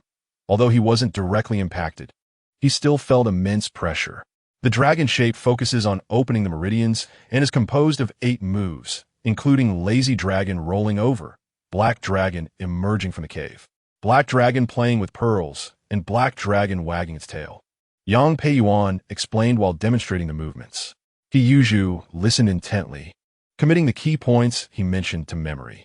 Just then, system notifications rang out in his mind. Taiji Yuan Gong Fist Proficiency 1, Taiji Yuan Gong Fist Proficiency 1, Taiji Yuan Gong Fist Proficiency 1. The notifications invigorated He Yuzhu. Just by watching, he had made such progress. If he kept learning like this, wouldn't it be? But this thought flashed by. How could a national martial arts master serve as a sparring partner for long? However, seeing the skill bar grow, He Yuzhu quickly calmed down. Effort must yield rewards. While listening to Yang Peiyuan's explanations, his proficiency steadily increased. If you can master these 8 moves, you can consider yourself initiated. I will teach you these today. Usually, it takes 3 months of hard training to get started, but those with talent can do it in 2 months. If you have any questions, feel free to come to me. Yang Peiyuan stopped to catch his breath slightly. However, in the next moment, his gaze suddenly froze. He Yuzhu was focused on listening to Yang Peiyuan's explanations and demonstrations, gradually entering a wonderful state. Eventually, he involuntarily began to practice the set of dragon shape stance. At first, He Yuzhu's movements were extremely clumsy, but after Yang Peiyuan demonstrated, he managed to complete the entire set of dragon shape stance by following along. Just then, a system notification rang in his mind. Completed a set of dragon shape stance, proficiency 10. Proficiency has reached the limit. Upgraded to level 10500. As soon as He Yuzhu finished this set of movements, his proficiency helped him grasp the dragon shape stance from scratch. A flood of information suddenly surged into his mind, and he understood the essentials of the 8 moves as if he had practiced them countless times. He felt a sense of ease throughout his body, as if the meridians that had been blocked for years had been unblocked. This change surprised him. No wonder the master said that the dragon shape stance focuses on opening the meridians, achieving such significant results as a beginner. Although his physical fitness was already at the level of a national athlete, at this moment, He Yuzhu felt even lighter and more agile, moving more freely. Although the improvement was not as obvious as before, he could confidently face his past self with ease. Martial arts are indeed extraordinary. While he was marveling, He Yuzhu's blood surged, and he unconsciously performed another set of dragon shape stance. Proficiency 2, Proficiency 2, Proficiency 2, immersed in practice. He didn't notice that Yang Peiyuan had stopped and was staring at him in astonishment. How is this possible? I just said it takes at least 2 to 3 months to get started. Even those with talent take that long. What's going on here? But Zhulang actually completed an entire set of dragon shape stance. With his keen eye, how could he not see that Zhulang's set of dragon shape stance had reached the level of initiation? Moreover, Zhulang's proficiency even surpassed that of those who practiced martial arts regularly. If he hadn't seen He Yuzhu's clumsiness at the beginning, Yang Peiyuan would hardly believe this was his first time practicing the dragon shape stance. Could it be that Zhulang is truly a martial arts genius? Thinking of this, Yang Peiyuan's eyes sparkled. If so, the Taiji lineage not only wouldn't be cut off, but could also flourish. With this thought, Yang Peiyuan immediately asked Zhulang, "Are you sure this is your first time practicing this?" Although he already had an answer in his heart, he still wanted confirmation from Zhulang. "Master, did I make any mistakes just now? Can you give me some guidance?"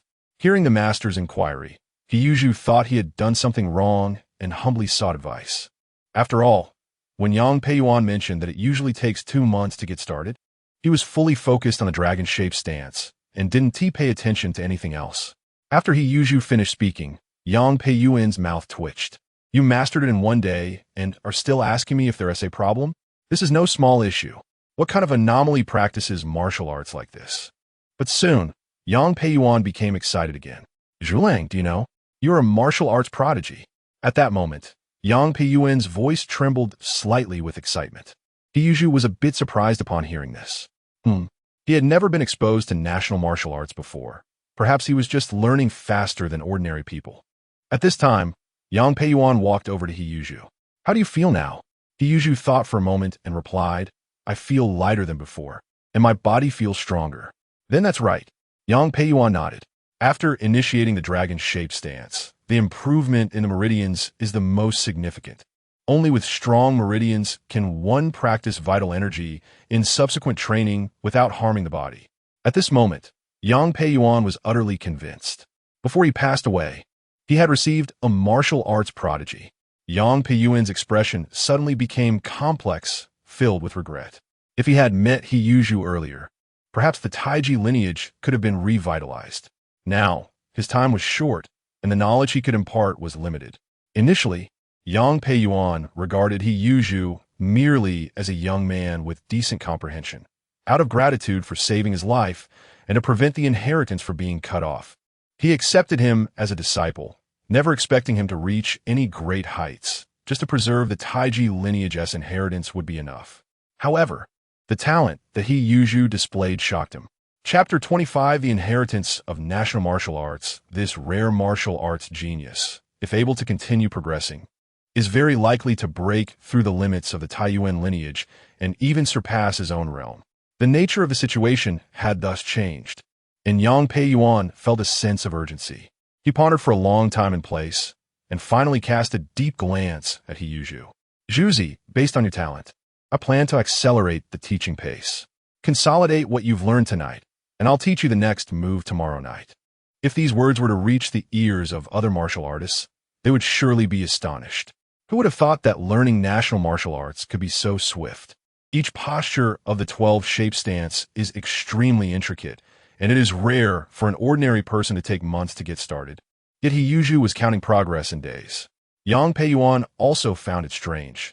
If he had not witnessed He Yuzhu's talent, he would never have made this decision. After all, he had limited time and did not want to waste this talent, which is why he took the risk to accelerate the pace. If there were issues, adjustments could be made later.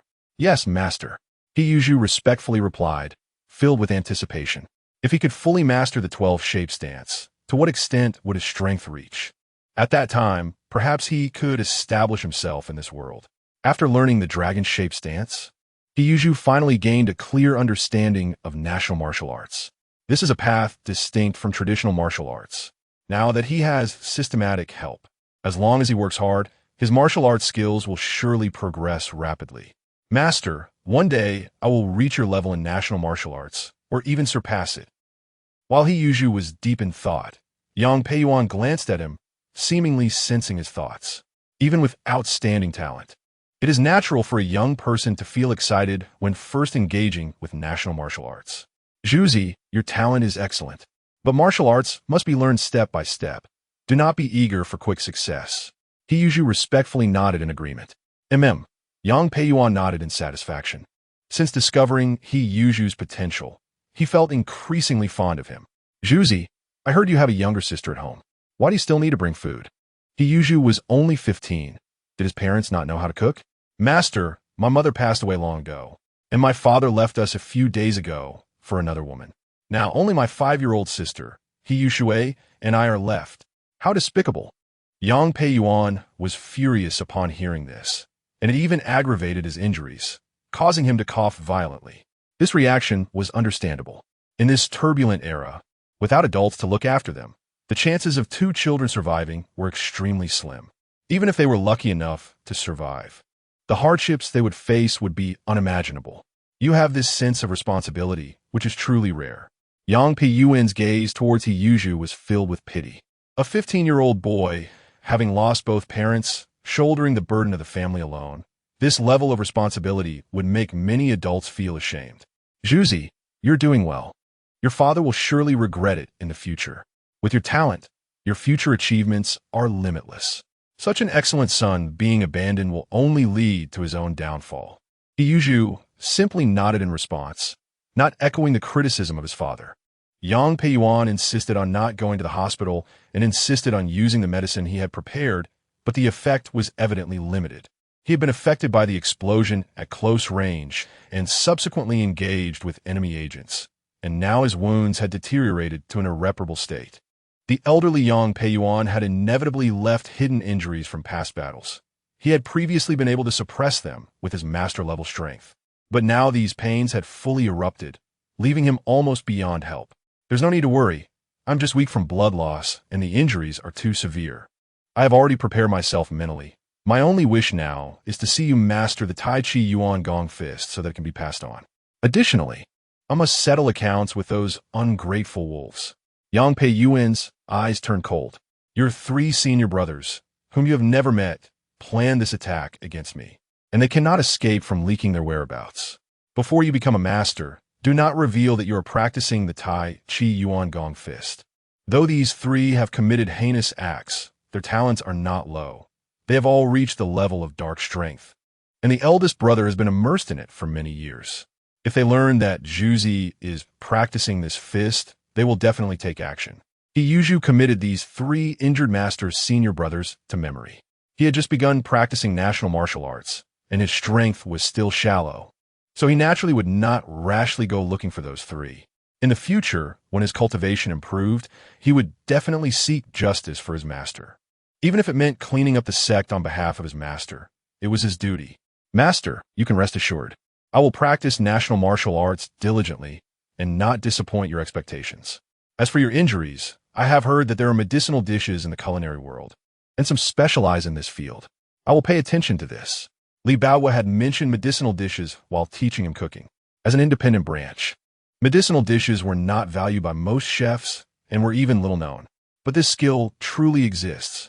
It is said that some skilled chefs can create targeted medicinal dishes based on ailments, which are remarkable in their healing abilities. However, ordinary people rarely hear of such matters. It was only today, upon seeing his master's wounds, that Yuzhu recalled what Li Baohua had previously mentioned.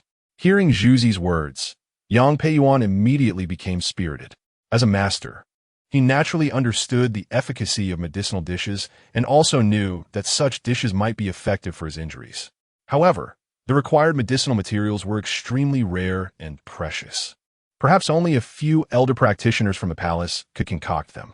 Yet, these people all held esteemed positions, and even as a grandmaster of national martial arts, it would be difficult for him to obtain a medicinal dish.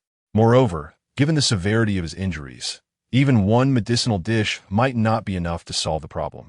Long-term consumption would be necessary. However, he understood that Zhuzi was speaking from a place of kindness, considering his well-being. He then said, "Thank you for your thoughtfulness, Zhuzi. But my situation does not need to be rushed. You just need to focus on practicing the Tai Chi Yuan Gong Fist. As long as you can pass on this martial art, my life and death are no longer significant. At my age, I have long since come to terms with life and death. To allow national martial arts to be passed down is my only wish." Yuzhu listened to his master's words. Although he did not speak, he silently committed them to memory. How his master decides is his own business, but how he, as a disciple, should proceed is entirely up to his own will. Then, Master, I will not disturb your rest. I will come to see you again tomorrow. Having just completed a set of stances, this was already a considerable test for Yang Peiyuan's body. Before he mastered the medicinal dishes, it was best for his master to have less strain. Yang Peiyuan slightly nodded, his gaze brighter than before. Yuzhu's martial arts talent was indeed surprising. Originally, Yang Peiyuan had prepared to devote himself entirely to his plans. Now, seeing Zhuzi's potential, he had new expectations. In the courtyard, Yuzhu returned to his room at 8:30. Thanks to the dragon-shaped stance, his steps were much lighter, and a journey that originally took 40 minutes had been halved. This made Yuzhu's determination to practice national martial arts even firmer. Upon returning home, he saw Yushui sitting by the 8 Immortals table, lighting a lamp to read. She looked up upon hearing him. "Brother, you're back."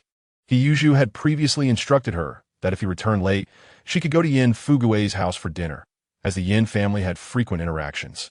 And although Yin Fugue was calculated, he had no major faults. Don't stay up late reading anymore. It's bad for your eyes. After the last discussion about school rewards, this child was as eager to study as he was to practice martial arts. However, in this era, the lighting was dim, and prolonged reading would harm her eyesight. There was no need to rush in learning. After hearing this, Yushui nodded in agreement and curiously asked, "Brother, do you still have a standstill tonight?" Yushui noticed that every time she was ready for bed, her brother Yuzhu was still there, half squatting, practicing his stances without moving. Seeing his sister looking at him, He smiled and said, Yushui, brother is practicing martial arts. Once I'm good at martial arts, no one will bully us anymore. Is it because dad is gone that brother has to protect me? Yushui asked with wide eyes. He was slightly taken aback. What's wrong? Are you thinking of dad? Yushui pouted and said, I don't want to think about him.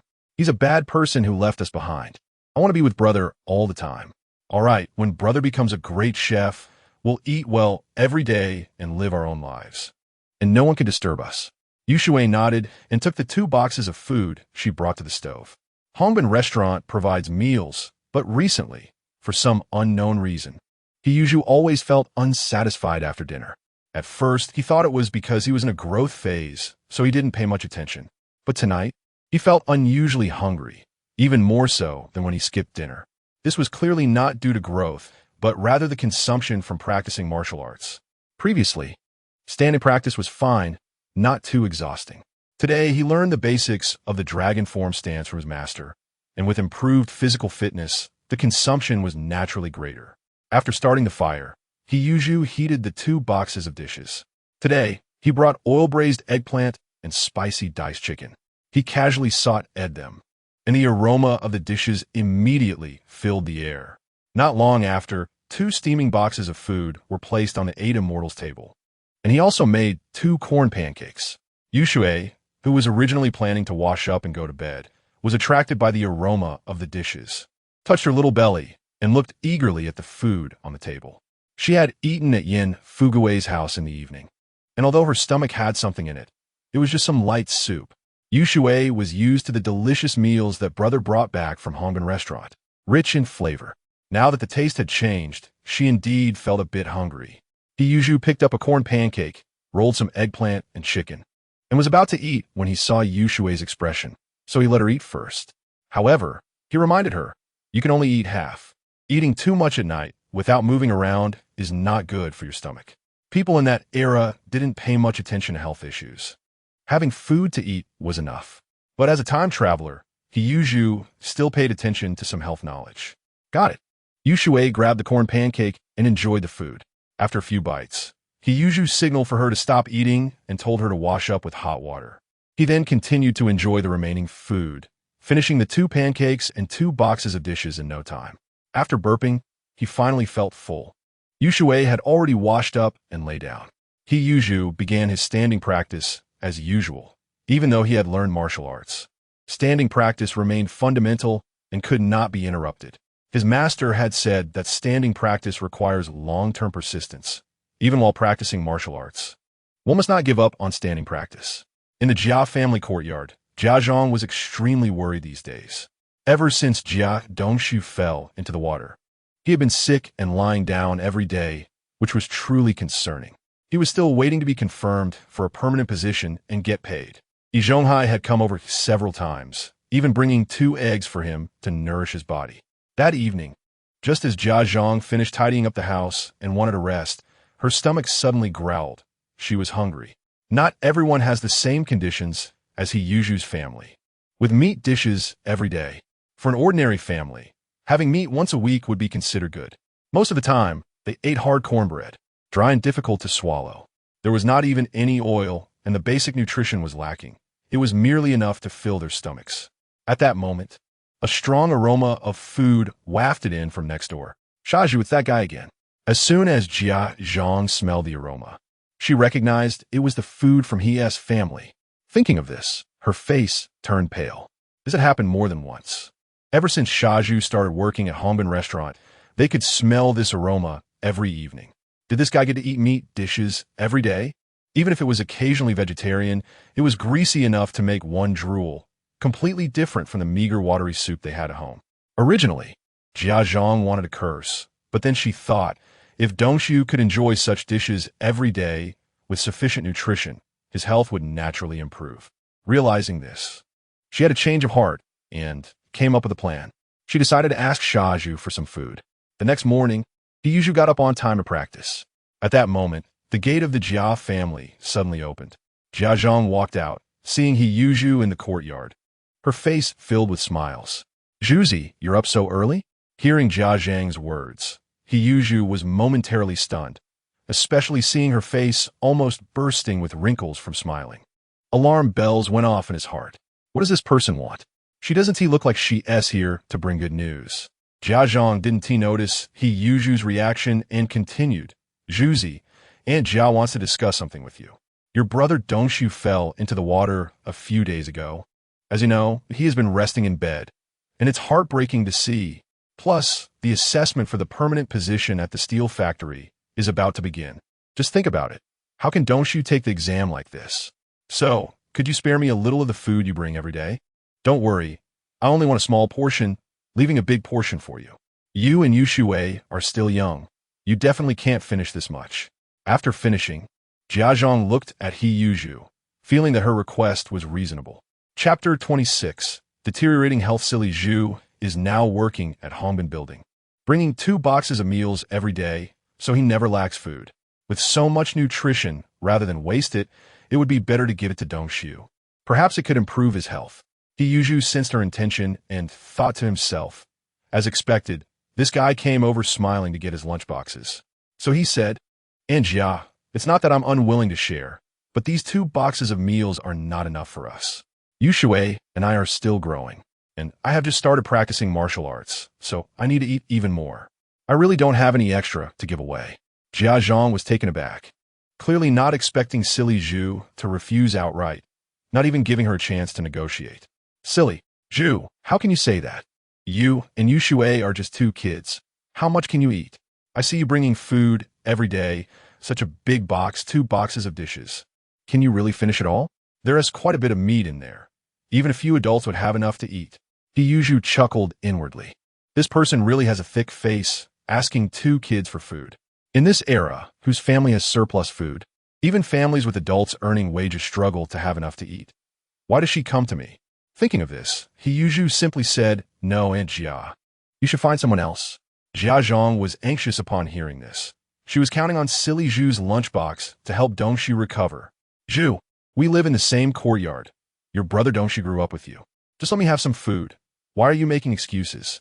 Can practicing martial arts substitute for food? Is it more important than your brother Dongshu's qualification assessment? As the qualification assessment approached, Jia Zhang became increasingly anxious. If Dongshu became a formal worker at the steel factory, he would have more confidence when going on blind dates.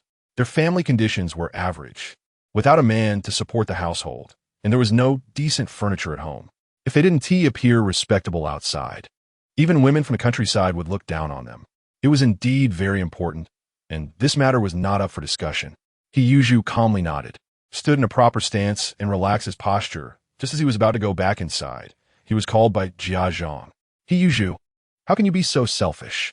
Being so selfish at such a young age, what will you do in the future? Seeing He Yuju about to go back inside, Jia Zhang immediately raised her voice and started to make a scene. Her shouting was particularly clear in the courtyard in the early morning, and many neighbors heard the commotion. What is going on? Is Jia Zhang causing trouble for Zhu again? The neighbors in the house could only hear vague sounds of arguing. In the middle courtyard, the Yi family, Yi Zhonghai and his wife, were still asleep. Upon hearing the noise outside, they instantly woke up. Is Jia Zhang arguing with Zhu again? I'll go take a look. A lady reacted quickly, pulling Yi Zhonghai. Yi Zhonghai was still a bit groggy, but upon hearing it involved the Jia family and Zhu, he immediately woke up. Zhu, you can't be too selfish. When can't you practice martial arts? Right now, your brother Dongshu is lying in bed. You want to even give him a bite of food? Jia Zhang kept nagging, her voice not diminishing, clearly wanting to ruin He Yuju's reputation in the courtyard. Either share the food with her, or let her make it known to the whole courtyard. Making a fuss early in the morning. How can people sleep? Yi Zhonghai hurriedly put on his coat and rushed outside, his tone carrying some impatience. When he reached Jia Zhang's side, he discreetly inquired about the situation. Jia Zhang quickly told Yi Zhonghai her thoughts. Yi Zhonghai's gaze also shifted back and forth on He Yuju. Uncle, isn't Zhu in the wrong here? Dongshu has been lying in bed for a long time. If he could eat the dishes Zhu brought, he would have recovered by now. After hearing Jia Zhang's words, Yi Zhonghai's eyes flickered. Yihai knew that Jia Zhang dared to ask Silly Zhu for food because there was no one at home to manage her.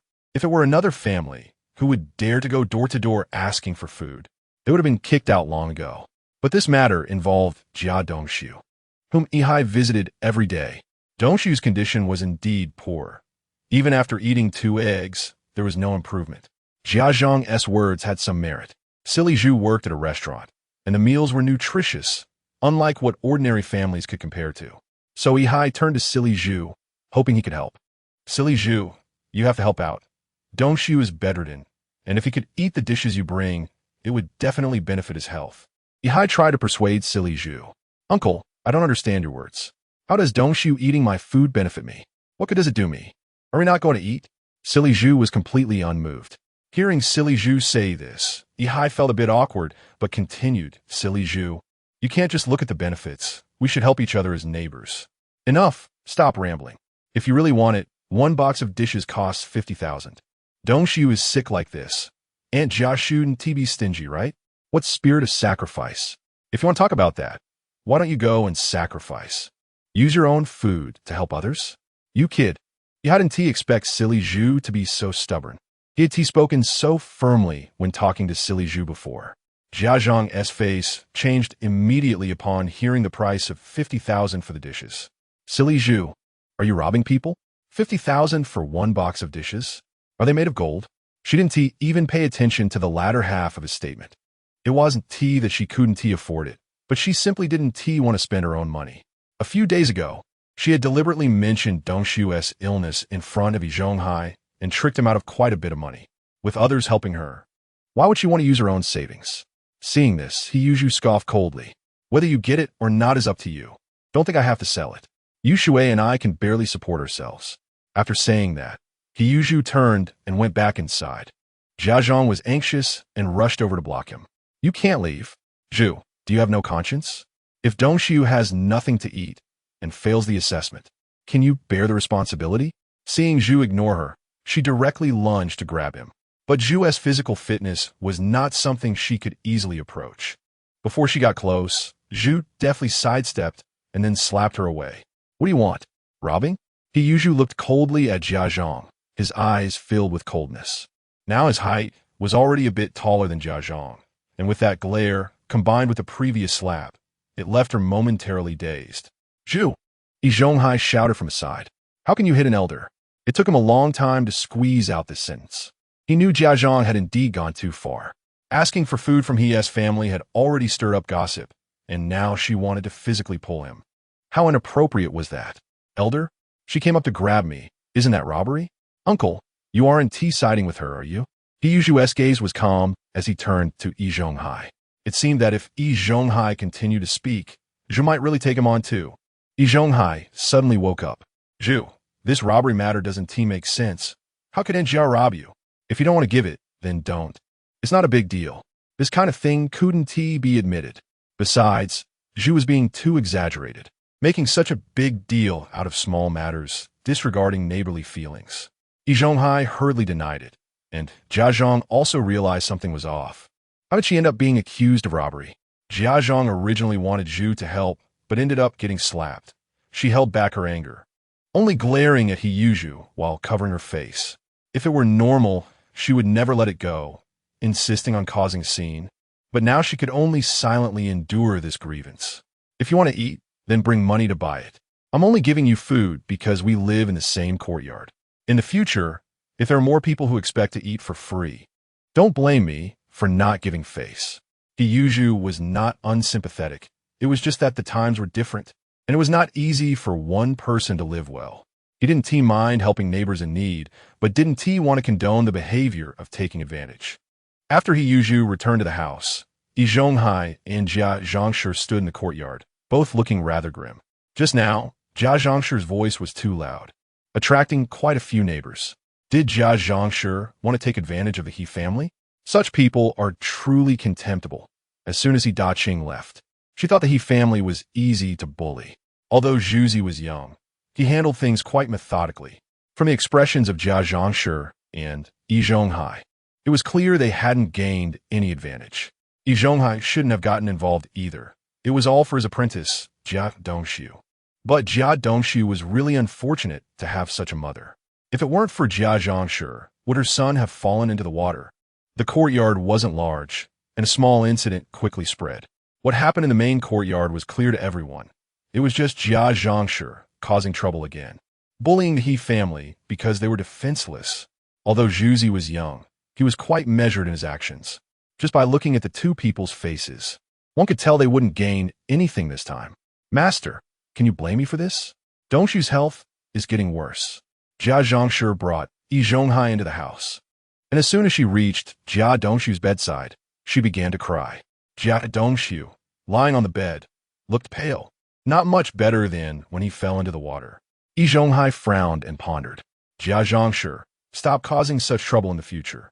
Although Zhuzi is young, you shouldn't be unreasonable. If you provoke him, and he brings in the military management committee, let's see what you'll do. Over the past few times, Yi Zhonghai had also understood He Yuzhu's character. Deception or bullying wouldn't work.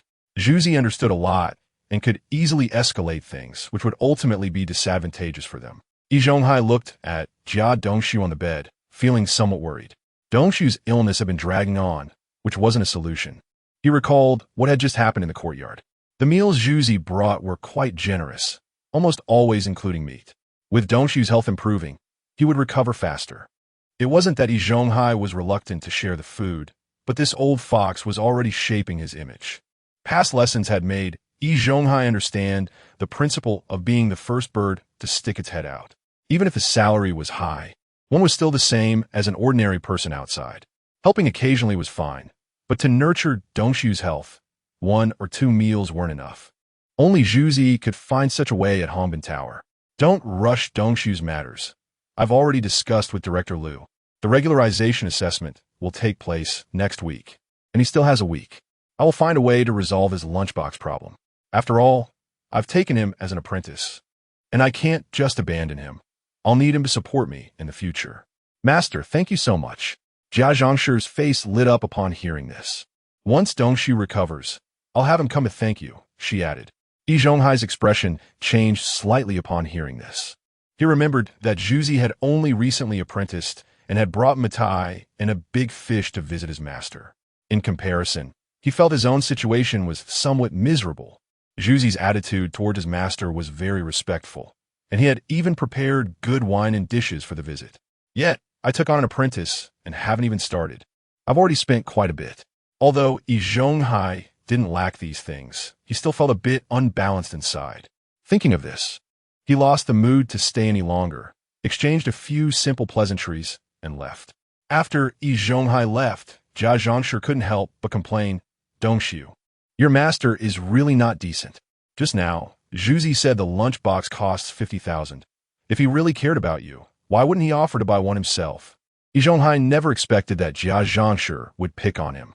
Jia Dongshu, lying on the bed, wanted to retort but suddenly turned pale and coughed a few times. Mom, my master is very good to me. Moreover, Uncle He is no longer here, and Zhuzi's life isn't easy either. If I took his lunchbox, their family would have a harder time. Hearing this, Jia Zhangshi became even more dissatisfied. Dongshu, don't speak for that jerk anymore. He works as a chef at Hongbin Tower. Can he still starve? Bringing just 2 dishes a day, what difference does it make if he skips a meal? Such a person is just selfish. Once you recover, you should have less contact with him. What good is such a person? Relying on being a chef, he even abandoned his father. How can a clueless child survive long in this world? Jia Zhangshi nagged on the side, and Jia Dongshu showed a hint of helplessness on his face. He knew his mother's character was always like this and didn't know how to persuade her. At noon, Hongbin Tower was at its peak customer time, and He Yuzhu was extremely busy. As He Yuzhu learned more dishes, his cooking skill level increased to 5 points each time. After a period of practice, he also confirmed that 5 points was the upper limit for a single increase. Later, he learned new dishes, but his proficiency never increased again. He Yuzhu glanced at his attribute panel. Name, He Yuzhu skills. Cooking level 416755 Fishing level 2, 3413 5000. Stance level 3, 635 5000. Taiji Yuan Gong Quan level 1, 13.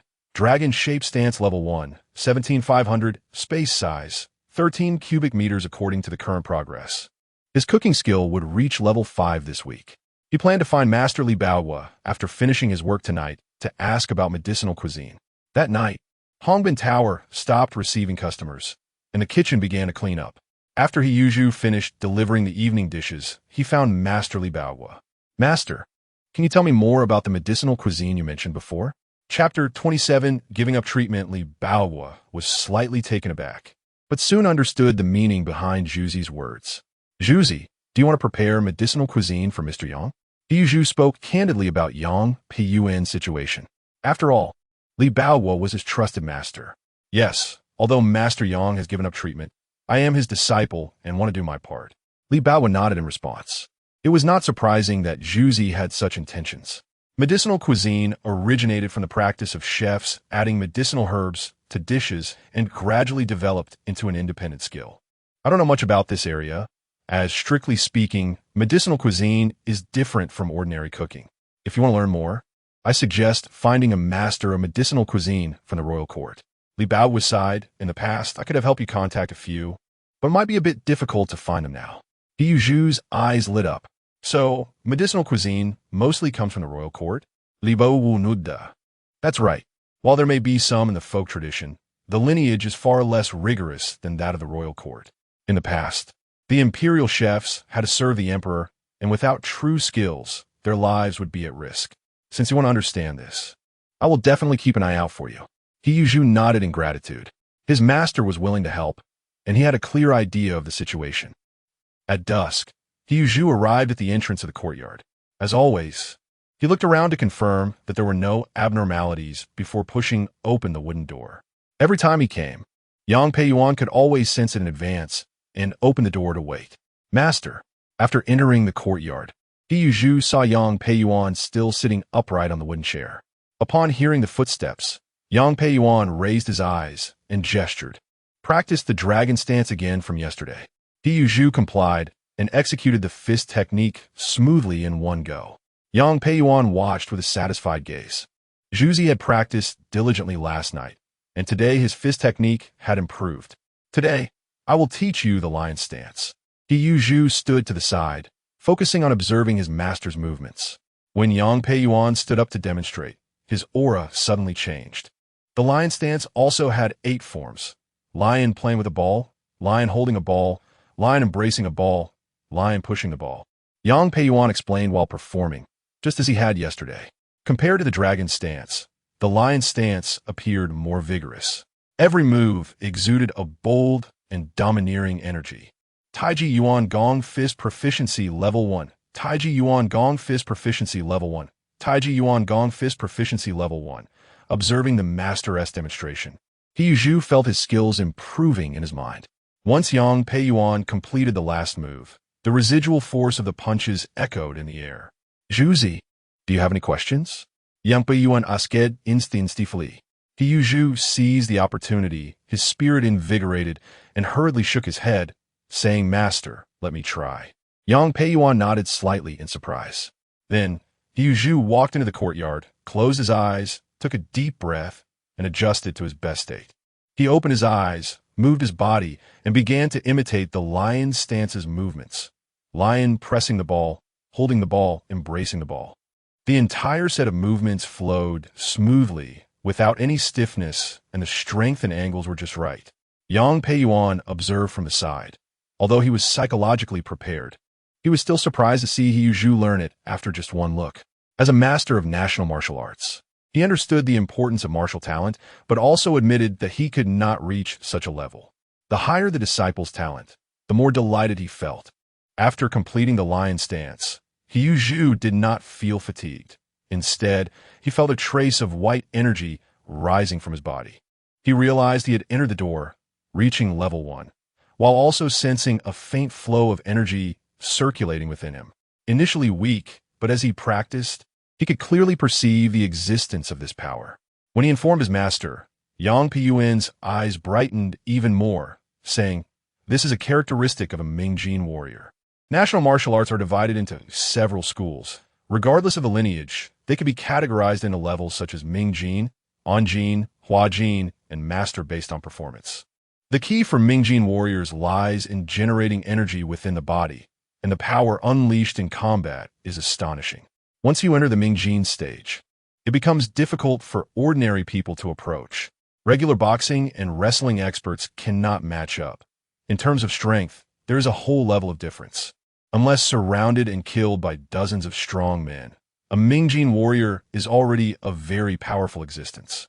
In an ordinary martial arts school, students who reach the Mingjin level can be regarded as core figures. Yang Peiyuan clearly noticed this. Although Zhuzi occasionally displayed bursts of strength while practicing the lion stance, the frequency was still insufficient. He was not yet a true Mingjin warrior. However, to develop energy in just 2 days was truly astonishing talent. Yang Peiyuan introduced Yu Zhu to detailed information about Mingjin warriors.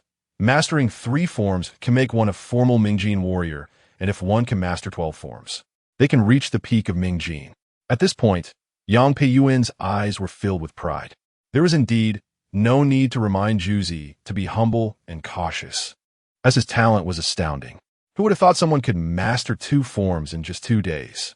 Choosing to practice national martial arts requires maintaining this ambition, which will greatly benefit Zhuzi's future development. Martial arts have never been about late bloomers. True martial geniuses often reveal their talent in their teens.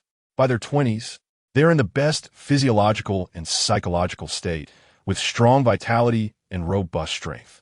Many masters also emerge prominently in this age group. Between 30 and 50, it is the golden period for martial artists. Once past this age, due to aging, decline in vitality, accumulated old injuries, and deteriorating mental state, even the most outstanding martial artists will gradually decline. Therefore, the earlier one stands out, the higher the chances of becoming a master. Based on Zhuzi's current performance, he was undoubtedly a potential master in the making. Yu Zhu listened attentively to Master Yang Peiyuan's teachings, gradually deepening his understanding of national martial arts. He realized that the strong man he encountered in the alley last time was already at the peak of Anjin, while his master, despite being a master of national martial arts, had his strength reduced due to severe injuries, which allowed the opponent to dare challenge a master. Even so, Yang Peiyuan still heavily injured that strong man, and with Yu Zhu's decisive action, they ultimately dealt with this formidable enemy. Now that he knew these truths, Yu Zhu felt grateful and even more eager to enhance his strength. If he could reach the master level, he would not have to worry too much. Zhuzi, since you have shown such potential, I will no longer hold back. In addition to Taiji Yuan Gong Fist, our Taiyuan lineage also has a set of footwork secrets. Listen carefully. Yang Peiyuan expressed his complete recognition of this disciple. He then imparted the Taizong technique passed down by the Taiyuan sect to Yu Zhu. Upon seeing this set of footwork, Yu Zhu was overjoyed. Wasn't this exactly the kind of lightness described in novels, allowing one to run on walls and rooftops? Mastering it would undoubtedly greatly enhance his safety. The so-called Taizong technique is trained to make one's movements light and swift, achieving a light-as-a-swallow effect. For instance, the flying eaves and walking walls rumored in the martial world can be realized if Taizong is practiced to perfection and combined with internal energy, Yang Peiyuan explained. He also mentioned that practicing Taizong requires solid foundational skills, which is why the master has always emphasized the importance of stance training. Yu Zhu suddenly understood and finally realized why stance training is regarded as the foundation of everything. Without a solid foundation, nothing else can be discussed. Master, please rest assured, I will not slack in this regard. Yu Zhu felt grateful for encountering such a master of national martial arts and cherished the opportunity to practice. After nodding, Yang Peiyuan shared the essentials of the Taizong technique, but as it was getting late, Yu Zhu stopped practicing. The Taizong technique is closely related to stance training, and he planned to combine it with his stance practice that night. All right, Zhuzi, that's it for today, Yang Peiyuan said. Yu Zhu noticed that Master's health was deteriorating day by day, feeling worried, yet knowing he was powerless to help. After a simple farewell, he left. On his way home, the figure of the deaf old lady appeared in Yu Zhu's mind. As the eldest person in the courtyard, according to the plot, she was born in 1885 and was now 65 years old. Her identity was not explicitly stated in the story, But she had once woven straw sandals for comrades and later gained the status of a hero's family member. Hiyuju suspected she might be related to the court, and this idea was further solidified when he heard Li Baowen mention medicinal cuisine. Regardless, he decided to learn more about the situation indirectly. Although the story mentioned that the deaf old lady had her own little schemes, her behavior was relatively decent compared to the others. According to his original memories, she had a good relationship with Hiyuju and often invited him to dinner. Recently, Daching had been away for a few days, and the deaf old lady hadn't taken any action. Today was a good day to bring some food to check on her. After a few turns, Hiyuju returned to the courtyard, passed through the front yard, called for Yu Shui in the house, and took 2 lunch boxes and 2 pounds of flour to the backyard. Isn't that juicy? What's he doing in the backyard? Someone asked curiously. Who knows? Did you smell that? Juzi brought meat again today. The neighbors whispered about the scene before them. Oh, Juzi, what are you doing in our backyard? You're not planning something bad, are you? In the backyard, Su Damao was leisurely sitting and resting. Upon seeing Hiyuju, he instinctively started to tease him. Hiyuju snorted coldly. Who are you to mind my business? If you keep talking nonsense, I'll make you shut up. Hey, you really think too highly of yourself? You think I'm afraid of you, a cook? Let me tell you, I go to the projection master's house after school now. Have you seen a projector? That's a rare thing. Something a bumpkin like you will never encounter in your life. Su Damao was furious after being retorted by Hiyuju. He had been just a student before, and Hiyuju had become a cook, leaving him no chance to retort. Later, he begged his father to send him to study with the projection master. In recent days, he had learned quite a bit and was gradually becoming somewhat arrogant. Looking at Hiyuju, he disdainfully said, What projector? It may be a treasure in your eyes, but in front of me, it's just garbage. Get lost, or don't blame me for being rude. Hiyuju smiled contemptuously. You, an uneducated person, still trying to show off. It's really laughable. Although I know Su Damao will become a projectionist in the future, is it really appropriate to flaunt this in front of a time traveler? Hearing Hiyuju's threat, Su Damao was so scared that he kept retreating. Seeing that Hiyuju didn't make a move, Su Damao became even angrier. Juzi, stop talking nonsense. You say I'm uneducated? You haven't even graduated from junior high, and you still have the face to say that to me? He spat. I think you're just jealous. Before he could finish his sentence, seeing that Hiyuju seemed ready to throw a punch, he hurriedly covered his butt and fled back home. Juzi, just wait. I will definitely find a chance to deal with you. Hiyuju sneered. This annoying guy never says anything nice. No wonder he could be a rival to Shaju in my past life. Even if I said it out loud, I would want to teach him a lesson. Beside him, Hiyushue laughed so hard. Brother, this guy is too cowardly. I'm the awesome one. Hiyuju held Yushue's hand and walked to the deaf old lady's door, gently knocking a few times. Who is it? Came the voice of the deaf old lady from inside. Now, the deaf old lady was not as old as in the original plot, and her voice still had some strength. It was just unclear if her deafness was still severe. It's me, Juzi, your grandson, Hiyuju said loudly, following the way the deaf old lady had previously addressed the original owner. Soon, the door creaked open, and the white-haired deaf old lady peeked out. Grandson, you came to see me? Upon seeing Hiyuju, the deaf old lady smiled, revealing a mouthful of teeth. Grandma, I brought some food from the restaurant and some flour from home. Let us eat together tonight. Hiyuju shook the lunch boxes in his hand, while also having Yushue hold the sack of flour with both hands. Good, my dear grandson. It's rare for you to be so thoughtful. Come in quickly, she said, welcoming Hiyuju and Yushue inside. Meanwhile, in the backyard of the Liu family, Liu Haizhong was eavesdropping at the door, listening to the movements outside. With the deaf old lady's door closed, Liu Haizhong finally withdrew his ear. What's going on? Asked Erdama, who was curious as well. Juzi came to the backyard to see the deaf old lady, and he brought 2 lunchboxes of food and flour. Upon hearing this, Erdama is litu. Oh, Juzi is really generous. These things aren't cheap. Liu Haizhong was now a skilled worker, and although his income was not as high as Izhong Hai's, he still earned nearly 40,000 a month. With this income, they wouldn't casually give away flour to others.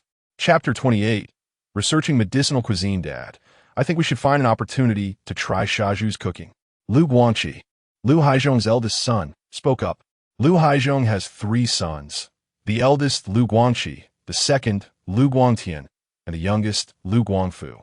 Lu Guangqi is 13 this year, 2 years younger than Shaju, but Lu Haizhong dotes on this eldest son, spoiling him terribly.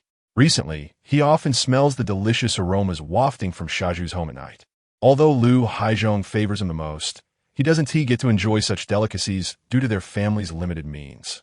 Thus, he has been drooling over Shaju's food for several days. At that moment, he happened to witness the scene and encouraged Lu Haizhong. On the other side, 6-year-old Lu Guangtian and 3-year-old Lu Guangfu, though still young, brightened at the mention of tasting food from Shaju's house. Their father usually lets the eldest brother eat the best food. Surely they could get a few bites too? Lu Haizhong did not respond immediately, but showed signs of wavering. In the courtyard, his status is second only to Yizonghai. Last time in the central courtyard, he had a bit of an unpleasant encounter with Shaju and lost face. He is keen on his career and places great importance on status. Being suppressed by the younger generation at that time left a mark on him. Now that his eldest son has brought it up, he remembered that Daqing had been away from home for many days and seemed unlikely to return. In this situation, he could use Daqing's absence as an excuse to have Shaju host a banquet, and he just needs to take the lead. Many people in the courtyard would be willing to attend. This could also be seen as a roundabout way to take advantage. Shaju's 2 children, with no adults at home, would have the neighbors come to eat at the open banquet, leaving Shaju's home completely cleaned out of food. They could also claim that after this meal, everyone would look out for him. Given that Daqing has been gone for so long, many must share this sentiment.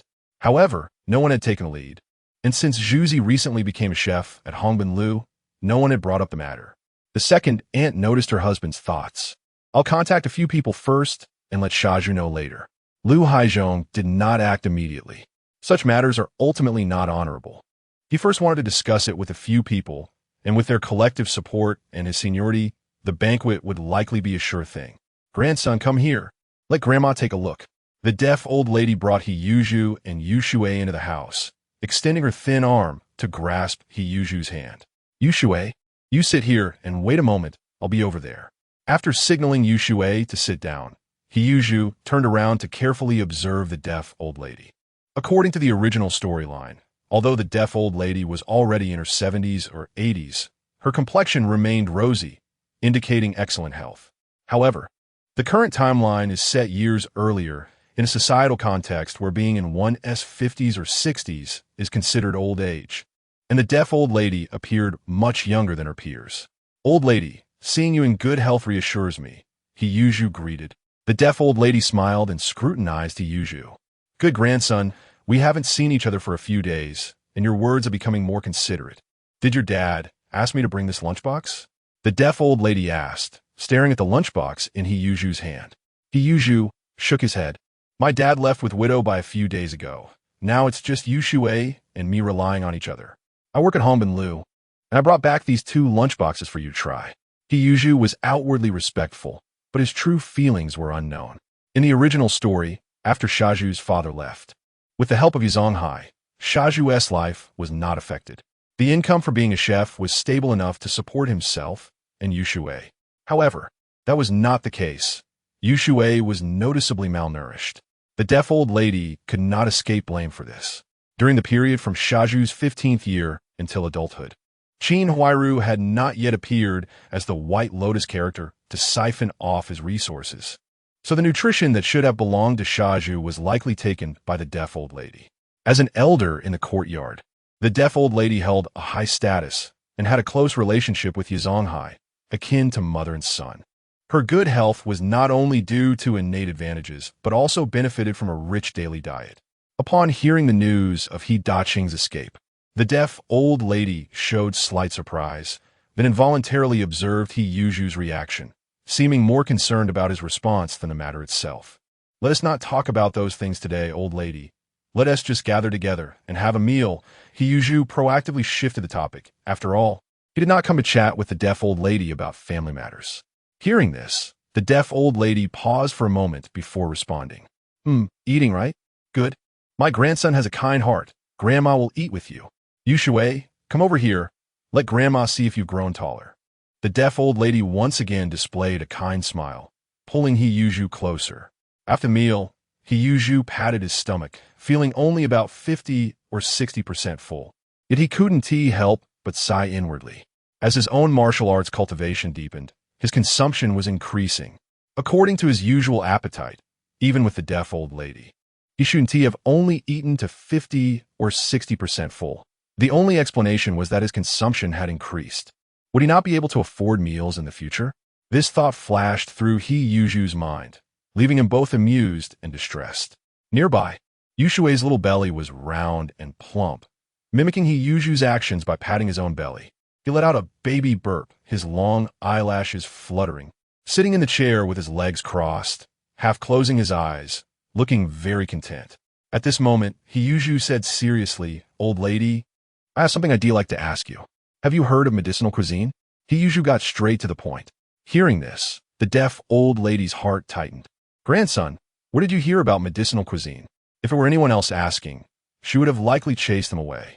It was not that she was particularly close to Hiyuju, but although medicinal cuisine was gradually becoming known, only the masters in their palace truly grasped its essence. However, such matters should not be casually discussed.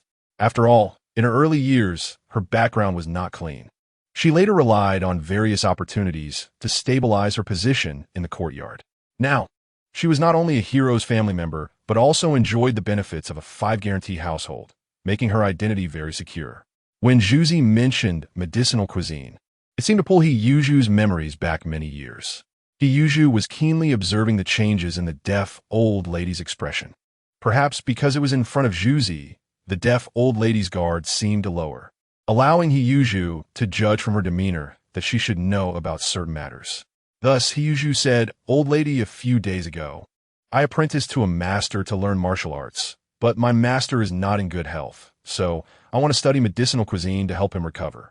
Hiyuju did not elaborate on specific details. After hearing this, the deaf old lady's eyes flickered slightly. "Martial arts? Isn't Juzi working as a chef at Hongbin-Lu? How'd he go learn martial arts?"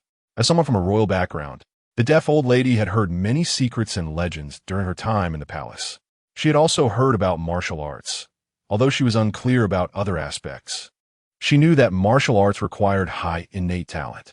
She did not expect Juzi to not only excel in cooking, but also seem to have a talent for martial arts. This discovery made the deaf old lady start to think deeply. Now, she relied on Yizonghai for her livelihood. She certainly knew about Yizonghai's situation. According to the original storyline, after Jia Dongshu's death, the deaf old lady would remind Yizonghai to pay attention to Juzi, making him a candidate for support in old age. It was precisely because of the deaf old lady's suggestion that Yizonghai began to take Juzi seriously. However, at this time, Jia Dongshu had not yet passed away, so logically, the deaf old lady should not be considering this matter. Yet the 2 points Juzi mentioned made her somewhat tempted.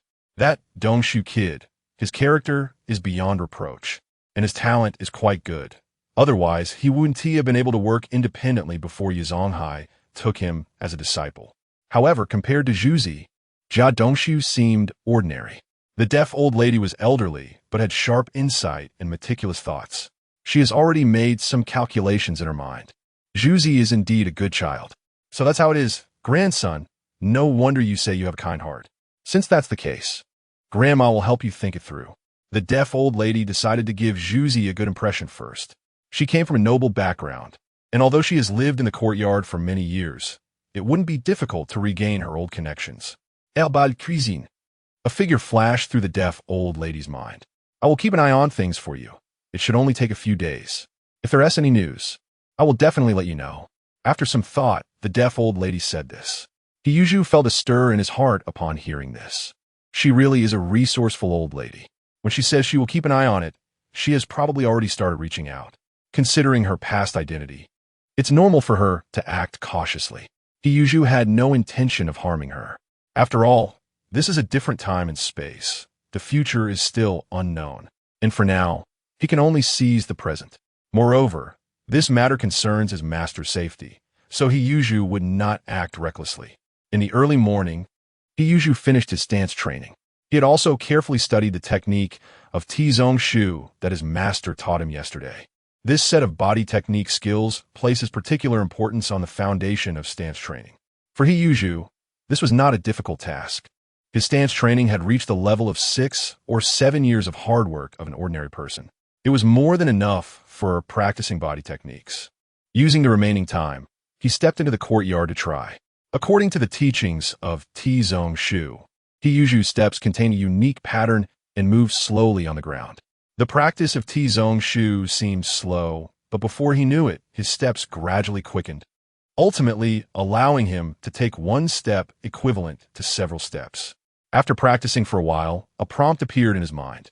Chen Proficiency Level 1. After repeatedly gaining proficiency, he stopped practicing and a thought emerged in his mind. Unlike other skills, Chen can be integrated into daily walking, allowing for training anytime and anywhere. This way, the speed of progress would be immeasurable. While he was pondering, a figure approached from the backyard. He focused his gaze and was slightly surprised. Wenli, why is Yi, who lives in the central courtyard, here in the backyard? Upon seeing Yi, eyes flashed with something unusual, as if he had learned some special news. Zhuzi, what martial arts are you practicing? How does it feel? Yi approached and casually asked after some small talk. Normally, he didn't care much about martial arts, believing that in this era, the focus should be on skill improvement rather than fighting. If food were not scarce, who would rely on martial arts to fill their stomachs? However, after the deaf old lady talked to him this morning, he learned that He was actually practicing traditional martial arts and had taken master. This was hard for him to believe. Although the deaf old lady spoke earnestly, he still had doubts. Nevertheless, the deaf old lady reminded him to pay more attention to He situation. Yi had no objections to the deaf old lady's words. He had a few matters he wanted to discuss with Zhuzi. Uncle, I'm just practicing casually just to keep fit, He replied while shaking his arm. Yi nodded in agreement after hearing this. He thought the same way. Those martial arts skills were somewhat exaggerated. It was just an isolated case, for example. Zhuzi taking care of his sister alone and feeling unsafe, so he wanted to practice martial arts to protect himself. This was a good thing for Yi. The more Zhuzi acted this way, the more opportunities he had to get close to him. Do you remember the last time I mentioned your dad's salary at the steel mill? He nodded in response to Yi words. The steel mill will stop work at the end of the month. I've already told Director Liu about your situation. You can go directly to collect your dad's salary from last month, which is over 400,000. In fact, Yi learned about He Daqing's absence from work only because Director Liu had asked about it. But as long as no one knew, Yi words could still help him gain favor. Thank you, uncle. I'll go to work now, He said politely, knowing this person's character. In the original story, after He Daqing ran away, he still sent money home every month, which was intercepted by Yi. If this person could help collect the salary, who knows if he would remind him? Seeing that Zhuzi only said a couple of thank yous, Yi expression darkened. Why is this kid like this? Just saying a couple of thank yous, and that's it? Although he didn't do much, at least he informed you. Can't he say a few more words? With that, it would be difficult for him to discuss other matters. While Yi was still pondering, he saw Zhuzi preparing to turn around and leave for work. Realizing this, he quickly called out to Zhuzi. Zhuzi, wait a moment. Uncle has something else to tell you. As he spoke, Yi looked around to confirm that no one was passing by, then leaned closer to He and whispered, Dongshu's health. He really hasn't been able to get out of bed these past few days. About the lunchbox you mentioned last time. Upon hearing this, Yushu's eyes lit up slightly. TSK. This guy really cares about Jia Dongshu. Chapter 29. Eating alone, others might suspect that there is some special relationship between Yi and Jia Dongshu after hearing this. Yi might have realized that his actions could easily stir up gossip, which is why he lowered his voice to inquire. 50,000 per box. Guaranteed to include meat dishes. He nodded. If Yi really needed it, he wouldn't refuse. After all, he didn't spend a penny on these 2 boxes of dishes. Although his appetite had increased significantly and 2 boxes were no longer enough, he was the head chef at Hongbin Lu, so bringing more dishes wasn't difficult. If necessary, he could just pay for them himself. Selling for 50,000 to Yi, he would only need to spend the cost price at Hongbin Liu, at most 20 to 30,000. Calculating this way, he wouldn't be at a loss. Hearing this price, Yi Zhonghai was taken aback.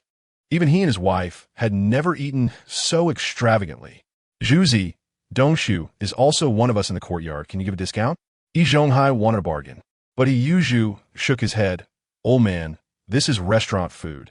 And you can see the portion. 50,000 is not expensive. Seeing this, Yi Zhonghai gritted his teeth. All right, Zhuzi, bring 3 days' worth first, and I'll give you the money tonight. After saying this, Yi Zhonghai felt a pang in his heart. This was 150,000, not a small amount for someone like him, a skilled worker. However, he understood that this transaction was not a loss. Zhuzi made a valid point. The portion was substantial, and it was from Hongbin Liu, so there would definitely be a lot of good ingredients. It was expected that the price couldn't be negotiated down.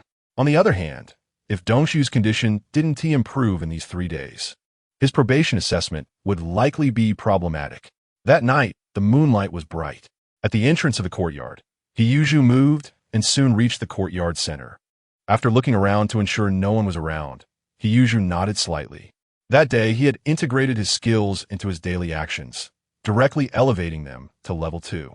In the blink of an eye, although his movement skills couldn't be called wall running, they had far exceeded those of an ordinary person.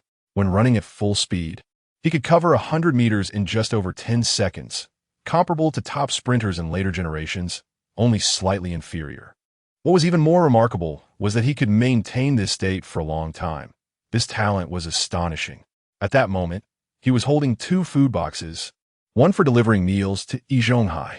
Additionally, there were 2 more food boxes stored in his space. Earlier at Hongbin Liu, he had explained his situation to Boss Yang, including his martial arts training, which he didn't need to hide. Being young, Boss Yang generously agreed to let him take 2 extra dishes home at cost price. The cost of ingredients was one thing, but seasonings and fuel from the kitchen were free to use. After all, Boss Yang was a perceptive person. Young chefs like Zhuzi were treasures in any restaurant. Arriving at Yi Zhonghai's door, Yi Yuzhu knocked. When the door opened, Yi Zhonghai caught a whiff of the aroma wafting from the food boxes and couldn't help but take a deep breath. Ribs? Or braised? The smell made Yi Zhonghai swallow involuntarily. The white noodles for dinner suddenly lost their appeal. Zhuzi, wait a moment. Yi Zhonghai turned around to find money. A nearby ant approached. Zhuzi, just got off work? Come in and sit for a while. The ant greeted warmly. No, I need to hurry back to take care of Yu Shui. Yi Yuzhu politely declined. At the same time, Yi Zhonghai came over with 3 50,000 yuan bills. 150,000, this is for 3 days' worth of meals. Handing the money to Zhuzi, Yi Zhonghai took the food boxes. Zhuzi was indeed generous, and the portions were substantial. Just weighing them confirmed that this meal was worth the price. Although he felt a pinch spending the money, it was worth it for Dongshu's health. Now he only hoped Dongshu would recover soon. All right, old man, I'm heading back now. Just return the boxes when you're done. Yi Yuzhu took the bills, nodded, and turned to go back inside. After Yi Yuzhu entered, the ant tugged at Yi Zhonghai. Today, Liu Haizhong came looking for you. Were you at the factory? He came to find me? What for? It's related to Zhuzi. The ant whispered a few words in Yi Zhonghai's ear.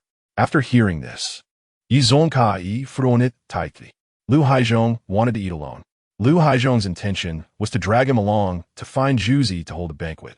No matter how nicely he put it, it was still a form of coercion under the guise of elder authority. He Daqing has been out for several days, which is quite normal, the ant said. Both were seasoned veterans, so they naturally understood Liu Haizhong's intentions. He wanted to gather more people to forcibly participate in the banquet. Yi Zhonghai's gaze flickered. After a moment's contemplation, he shook his head. Let's not get involved in this matter. Putting other considerations aside, Yi Zhonghai had just spent 150,000 and was counting on Zhuzi to bring dishes from Hongbin Liu to nourish Dongshu. Getting involved at this time will be pointless, right? Of course, this matter couldn't be considered entirely bad.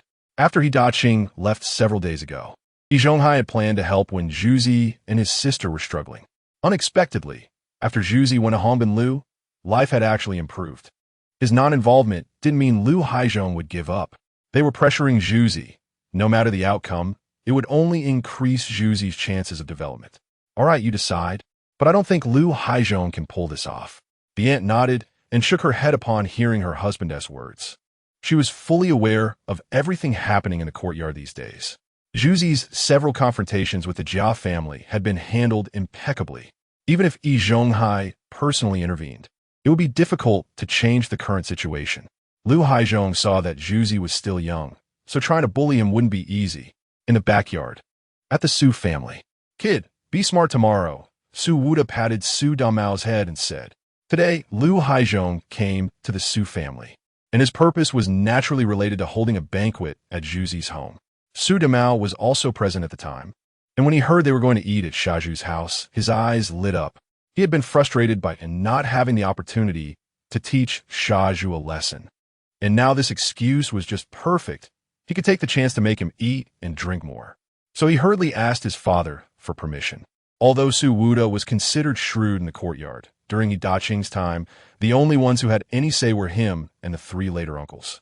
In terms of authority, Yi Daqing and Su Wuda were superior. Yi Daqing had been away for several days, and Su Wuda was aware of the situation. But he didn't bring it up because he didn't want to stick his neck out. Now that Lu Haizhong was taking the lead, he had fewer concerns. However, he still didn't directly agree but told Su Damao to go with Lu Haizhong tomorrow.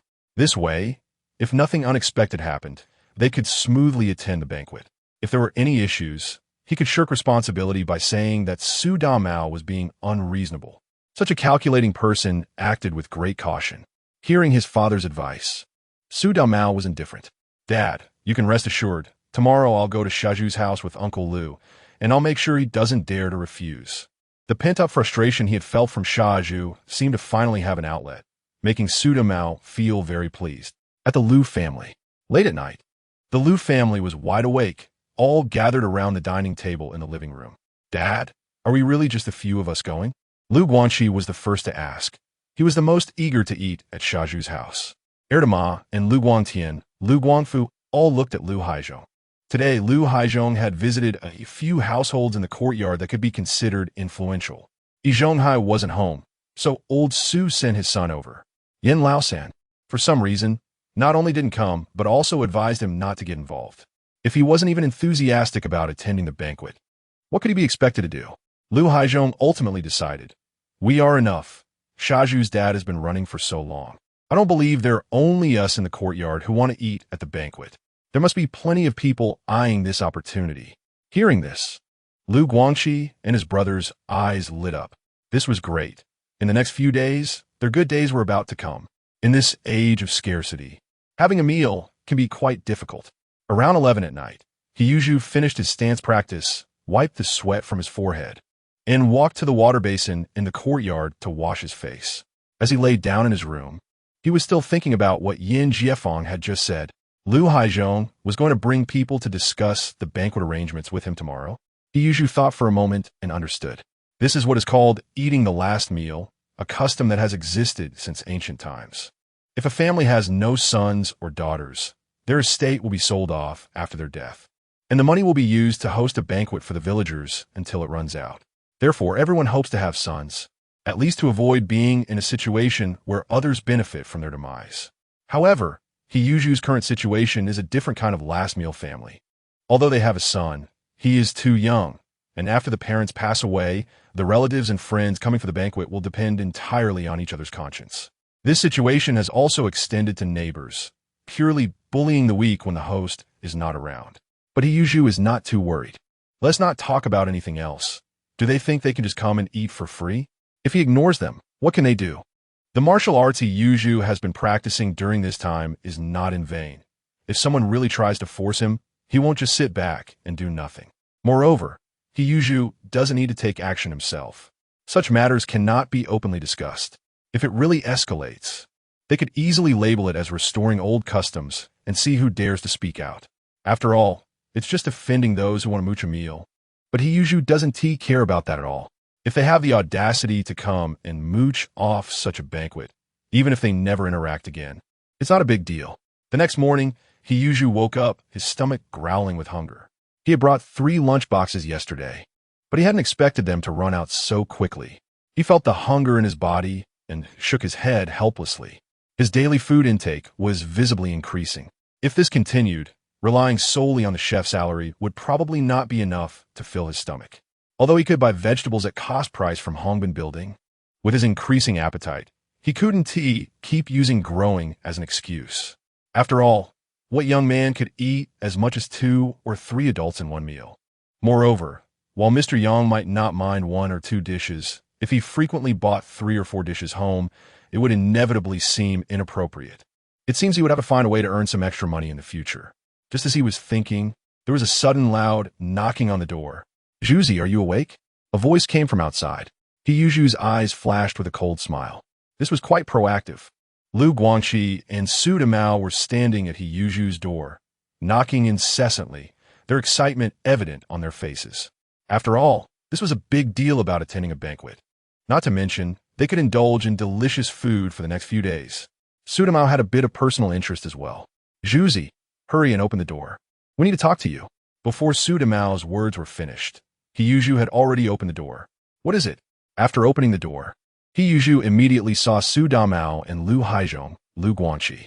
Su Damao was momentarily taken aback by He Yuzhu's action and instinctively felt nervous. But then he thought, what am I afraid of? I'm not alone. There's Uncle Air behind us.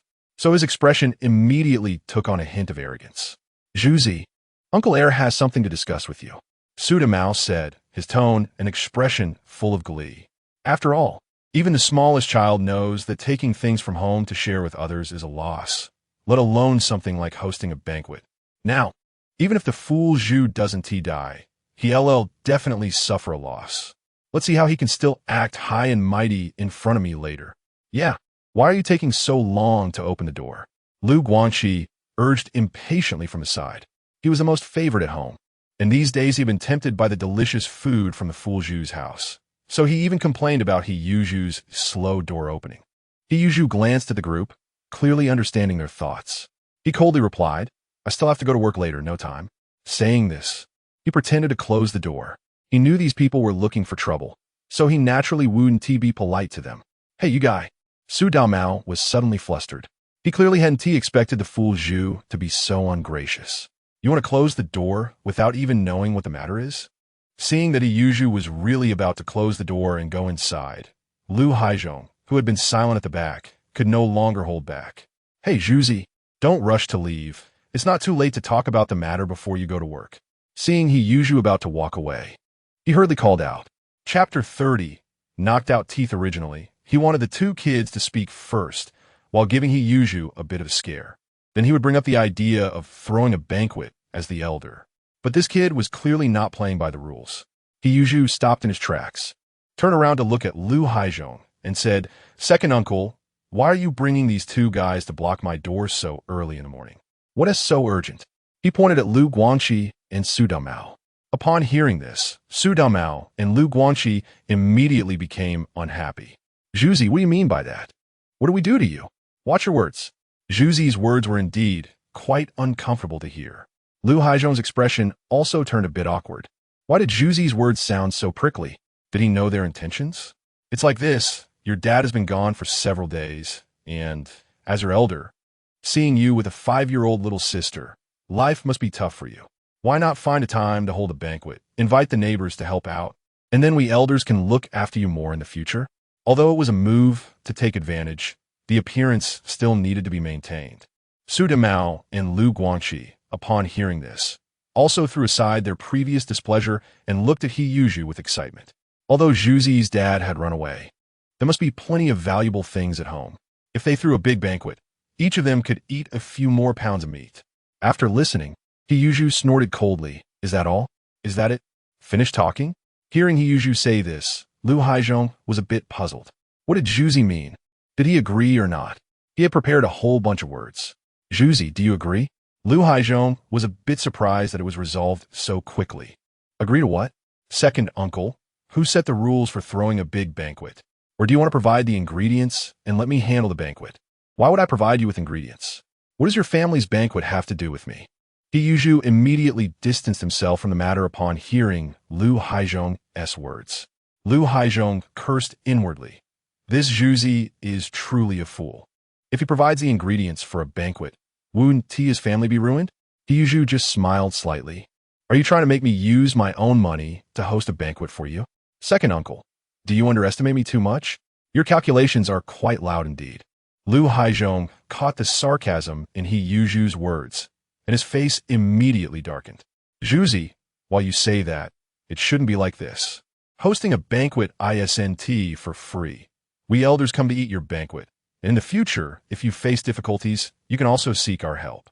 We're not here just for your banquet, purely out of neighborly relations. We want to help you. After saying this, Lu Haizhong felt quite satisfied with his eloquence. Only someone with potential like him could say such things.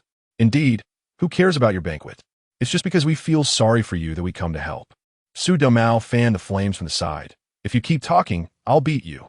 Yuzhu shot Su Damao a cold glare, then turned his attention back to Lu Haizhong. This matter doesn't need to be mentioned. Our family doesn't have extra food. If there is nothing else, you should just go back. He rejected them decisively. Su Damao, upon receiving a glare from Yuzhu, shrank his neck and didn't dare to say more. Lu Haizhong frowned. Zhuzi, what do you mean by that? The ones coming to drink at the banquet will all be your elders. Do you think they would harm you? Besides, what is the difference between your father's situation and being dead? Can you move back in? This banquet cannot be not held just because you want it to. Seeing that kind words were of no use, Lu Haizhong began to threaten him. If Daqing were alive, he wouldn't dare to do this. But now that the He family only had 2 children left, he didn't believe this little intimidation wouldn't work on them. After hearing these words, Yuzhu's expression turned icy. Daqing was indeed a scoundrel, but Lu Haizhong saying such things in front of him clearly didn't take him seriously. What? Everything must go by my rules? What if I don't comply? Eating off the dead is no different from bullying the weak.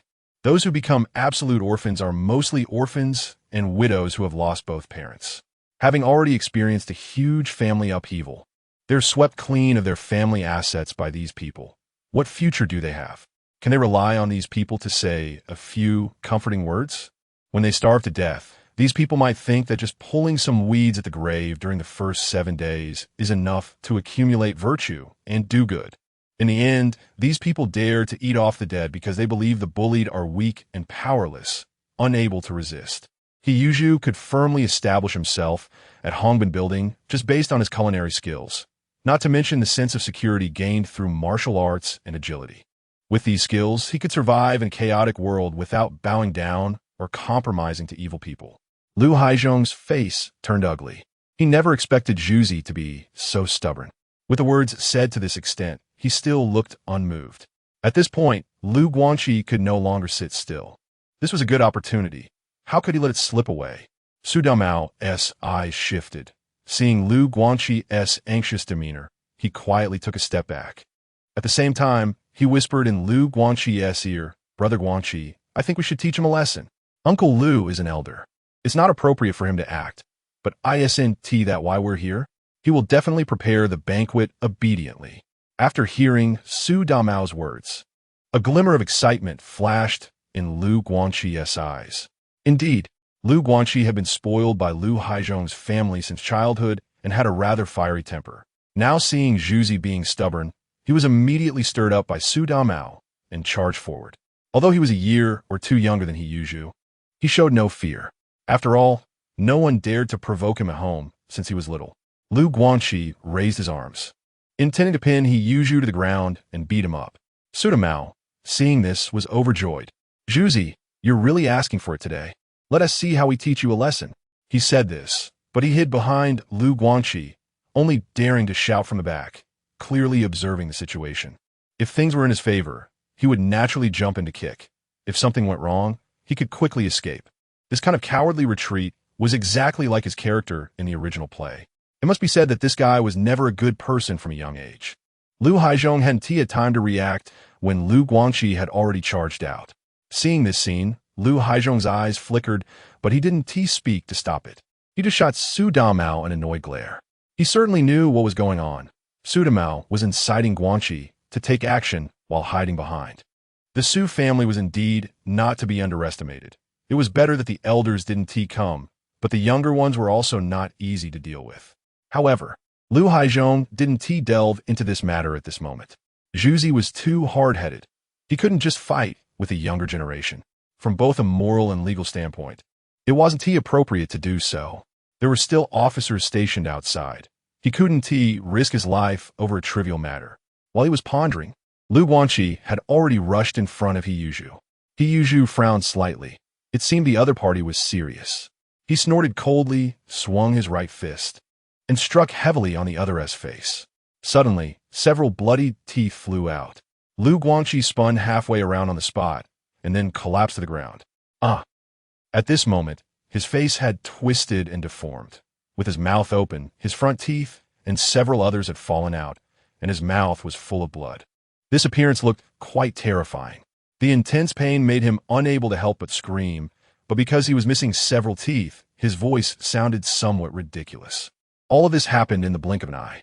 Su Damao had no time to care about what was ridiculous or not. He thought he could take advantage of the situation when Lu Guangqi and Xiazhu were entangled, but he didn't expect Xiazhu to be so powerful. He even dared to go in for the kill. With my physique, I haven't even been hit by Lu Guangqi yet. Seeing that the situation was not right, he immediately wanted to slip away. He Yuanzhu would never forget how this guy had been so arrogant just moments ago. Watching Su Damao turn to flee, He Yuanzhu quickly caught up, closed the distance, and then kicked him hard, sending Su Damao tumbling forward to the ground, heavily face-planting. Ouch, my butt, ouch. Su Damao immediately let out a painful groan. At this moment, Lu Haizhong finally came to his senses. However, he was more worried about Lu Guangqi. Guangqi. He widened his eyes, looking at his son's miserable state, almost going mad, and hurriedly rushed to help Lu Guangqi up. Dad, Xiazhu has gone crazy. You must stop him. When Lu Haizhong arrived, Lu Guangqi was covering his face and pointing at He Yuanzhu, his eyes filled with anger. Unlike Lu Haizhong's other two sons, Lu Guangqi had been pampered since childhood, never experiencing beating or scolding, and had a very spoiled personality. Who would have thought that today he would have his front teeth knocked out by Xiazhu's punch? Seeing his beloved eldest son beaten like this, how could Lu Haizhong endure it? Zhuzi, what did Guangqi do to you? Why did you have to be so ruthless? Lu Haizhong was heartbroken, and he nearly shouted as he spoke. At this time, the commotion in the courtyard had already attracted the attention of neighbors. Many people gathered around. What's going on?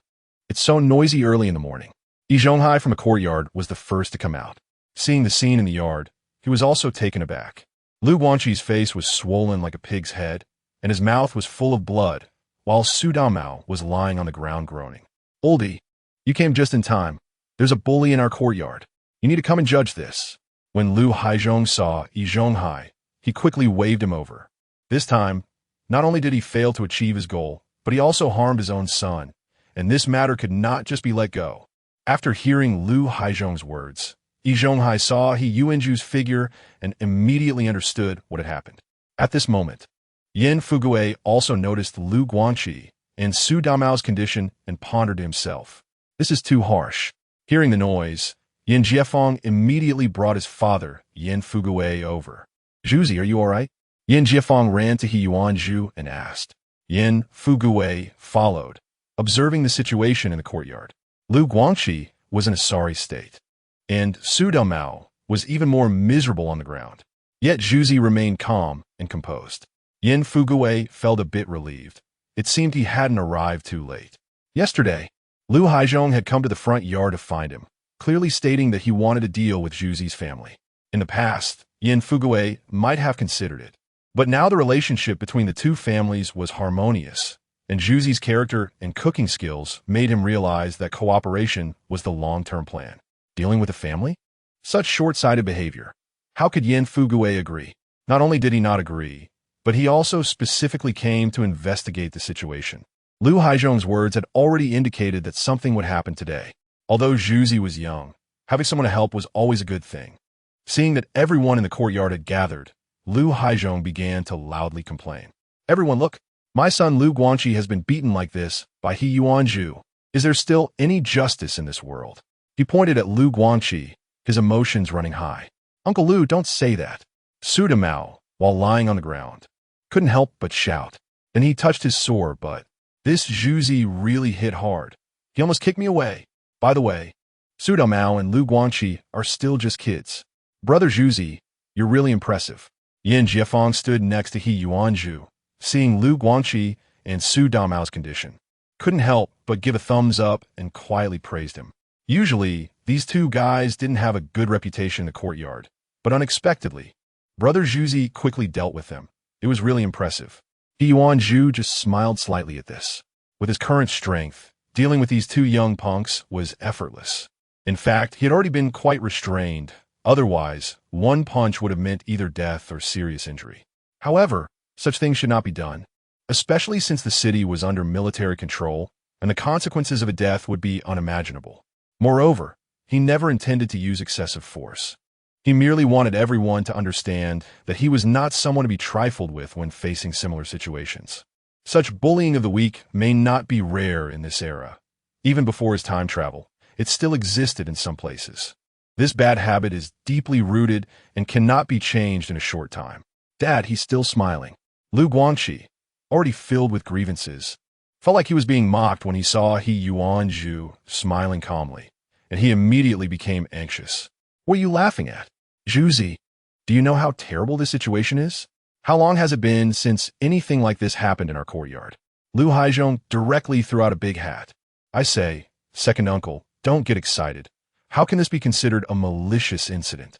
Your Guangqi hit someone. Can I not fight back? Chapter 31. Too indulgent He Yuanzhu was completely unfazed and said casually, in my opinion, it's all because you guys have been too indulgent with this guy.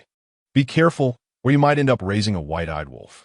He recalled Lu Haizhong from the original story, who believed in teaching filial piety through discipline, and ended up with 3 sons who didn't care for him at all when he got old. Especially Lu Guangqi, who was spoiled since childhood and didn't care for the family after getting married, not even willing to visit his parents during the new year. This is just reaping what one sows. All right, He Zhonghai interjected from the side. He saw through the situation at a glance, but was surprised by Zhuzi's decisiveness in taking action. He Zhonghai had planned to step in and help Zhuzi when Lu Haizhong and the others pressured him to a certain extent, but he didn't expect Zhuzi to directly beat the father and son, showing no mercy. Old Lu, isn't this a bit inappropriate? You're a grown man. Why are you arguing with a child? He Zhonghai looked at Lu Haizhong and said. Hearing this, Lu Haizhong frowned tightly. Oldie, what do you mean by that? How could I be at odds with a child? He Zhonghai not only didn't support him, but also mocked him, which puzzled Lu Haizhong. What do you mean? Old Lu, even though Zhuzi's dad has passed away, he is not dead yet. You're rushing over to take advantage of this situation. Isn't that bullying? Yin Fuguei also joined in. Having always stood by Zhuzi's side, some residents around gradually understood that Lu Haizhong was trying to take advantage of the situation, but Zhuzi's temper flared, and he directly taught his son a lesson. I say, guys, faced with the situation where both Yin Fuguei and Yi Zhonghai were leaning towards Zhuzi, Lu Haizhong felt caught off guard. We're not bullying anyone. I just came to explain the rules of the meal. It's this brat who is unreasonable and struck first. Forced by the situation, Lu Haizhong had to be tough. Even so, he at least wanted Zhuzi to compensate for the medical expenses. You keep emphasizing rules. But who set these rules? Is it your personal opinion or an official regulation? He Yuanzhu stared directly at Lu Haizhong, his gaze sharp. This question made Lu Haizhong's heart tremble, leaving him momentarily speechless. He realized things might get complicated. This, Lu Haizhong stammered, unable to articulate his thoughts. Yi Zhonghai, listening on the side, also felt tense. Zhuzi's words indeed put pressure on him. Zhuzi, old Lu doesn't mean that. He just heard your dad is gone and wanted to express concern. Yi Zhonghai once again played the role of mediator. Yes, it's concern. Your dad is gone, and it's just you and your sister left. What can we elders do if we don't care about you? Zhuzi, don't say anything reckless. What rules can I set? Yi Zhonghai tried to smooth things over, and Lu Haizhong quickly went along with his words. He Yuanzhu smiled slightly. Since uncle has this intention, then please help with a bit of living expenses. My dad has been gone for so long, and life has been tough for me and Yu Shuai. Not much. Just 200,000. What situation is this? 200,000? Wait, I was just joking. How could you take it seriously? 200,000 for living expenses? I haven't even asked you for my son's medical expenses yet. Lu Haizhong was infuriated, his blood pressure skyrocketing. How could this fool have the audacity to say that? 200,000 for living expenses. He only earns over 40,000 a month. Besides, what do you mean you can't afford to eat? The meat aroma wafting from your house every day. Is it the dogs eating? Seeing He Yuzhu earnestly spouting nonsense, Lu Haizhong seriously questioned life. Yi Zhonghai also thought to himself, you can't afford to eat? If anyone in this courtyard can't afford to eat, it wouldn't be you too. Remembering the braised ribs Zhuzi brought back last night, and the 15,000 he had specifically asked Zhuzi to bring for food, it hardly looked like they were struggling to eat. Yin Jiefeng almost laughed out loud. Zhuzi can't afford to eat? The delicacies he's been sending over these days are more than he saw in a whole year last year. Is this a joke? Zhuzi, do you think I'm stupid? 200,000? You think this is something I can just give away? Lu Haizhong spoke. Even if he was momentarily confused, he couldn't possibly take out 200,000 for Zhuzi. Not going to give money? That's fine. Uncle, don't you want to attend a banquet? Tomorrow I'll hold a banquet, not only inviting you, but also my master and 2 brothers from the Military Management Committee. The more lively this event is, the better. I'll publicly thank you then. If it weren't for your reminder, I wouldn't even know this was happening. Hearing this, Lu Haizhong immediately panicked. A banquet that would invite people from the Military Management Committee? Thanking himself publicly? Wouldn't that make him more embarrassed? In almost an instant, cold sweat broke out on Lu Haizhong's back. No, Zhuzi, I was just joking. What banquet? I was just concerned about you and your sister. He forced a smile, no longer daring to show any toughness. He realized that Zhuzi had no intention of negotiating with him. This was a notice. Either pay 200,000 for a lesson, or wait for the situation to escalate and become unmanageable. It's just 200,000. Your family is struggling, and we should help. Lu Haizhong's teeth were nearly ground to dust. He felt a sharp pain in his heart when he mentioned 200,000, but he had to endure it. Dad, standing beside him, Lu Guanqi was also stunned. Didn't they say they had beaten Zhuzi? Why did it end up with them having to pay? Where's the justice in this? Didn't that mean he got beaten for nothing? Hearing his son's voice, Lu Haizhong glanced at him, feeling even more miserable. This time, asking for debts was like losing more than gaining. Not only did he not benefit, but he also had to shell out 200,000. If Guanqi's injuries needed treatment, it would likely cost quite a bit. What a loss. The key was that he could not pay. Lu Haizhong gritted his teeth and turned to the backyard to find money. Su Damao had been shouting in pain, but seeing the situation was off, he immediately shut up, covering his backside and limping away. And you, Su Damao, He Yuzhu wouldn't let him go. Today, the only people who came were Lu Haizhong and Su Damao. He didn't believe Su Wuda was unaware, knowing full well they were here to take advantage. Yet Su Wuda still sent Su Damao. Didn't he understand what was going on? Since He Yuzhu intended to establish authority today, no one would escape. Stupid. Zhuzi, what does this have to do with me? You hit someone yourself. I'm still hurting. Don't come here looking for trouble. Su Damao nervously turned around, a pained expression on his face. Su Damao, just now you weren't acting like this. I saw you came with Uncle. You should also be concerned about our family, right? Uncle has put up 200,000. You should also show some response, right? He Yuzhu continued calmly, but this was not directed at Su Damao, but at Su Wuda. At this moment, the courtyard had gathered quite a few people, all aware of what was happening and discussing it. With such a big commotion, Su Wuda couldn't possibly be unaware. If he didn't teach these troublemakers a lesson today, those people would never stop scheming. After hearing He Yuzhu's words, Su Damao finally understood Lu Haizhong's feelings. This person truly disregarded face completely. It wasn't enough to extort Lu Haizhong's family. Now he wanted him to come up with 200,000 as well. The key was that he didn't have any money. However, his father had just prepared 200,000, saying it was for learning projection techniques. But what did that have to do with Zhuzi? Su Damao immediately wanted to refuse. However, among the crowd, Su Wuda's figure appeared. Zhuzi, that 200,000 will be delivered tonight. This is a misunderstanding from Damao. Don't hold it against him. As soon as Su Wuda spoke, many people showed surprised expressions. Even old Su conceded. Although Su would usually act low-key in the yard, in reality, he has a strong influence. His voice carries more weight than Yi Zhonghai and the others. There used to be someone managing He Daqing, but now that He Daqing is gone, the younger generation is likely led by Su Wood. It's just that he rarely shows up. which makes Yi Zhonghai and the others feel his presence is even more significant. He usually listened to Su Wood's words and didn't say much, just nodded. He wasn't worried that the other party would play tricks. Dad, you're really confused. This 200,000 is my apprenticeship fee. If I give it to him, how can I learn projection technology in the future? Su Damao was taken aback when he saw Su would agree. Was this money going directly to Xiaozhu as an apprenticeship fee? He immediately became anxious. However, Su would tap his head. Enough. Stop embarrassing yourself here. Hurry back. Su would understood clearly that paying the money was just an economic loss. If he didn't pay, Su Damao might face more serious consequences. Besides, once the money was paid, the other party wouldn't be able to retaliate afterward, which meant giving away money for nothing. Su would took a deep look at He Yuzhu, thinking, old He's son is not simple. With that in mind, he glanced at Yi Zhonghai and Yin Fugui. The fact that these two didn't join Lu Haizhong to deal with Su Damao meant that Su would had misjudged the situation. It seems he would need to pay more attention to old He's son in the future.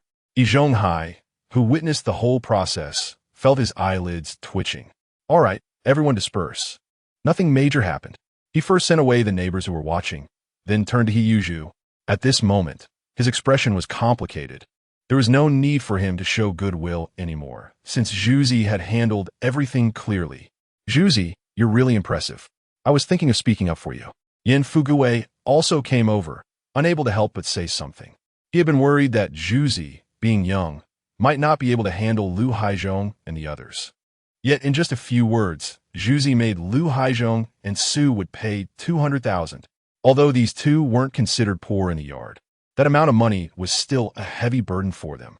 Hearing Yin Fugui's words, He Yuzhu shook his head. Third uncle, I have no choice.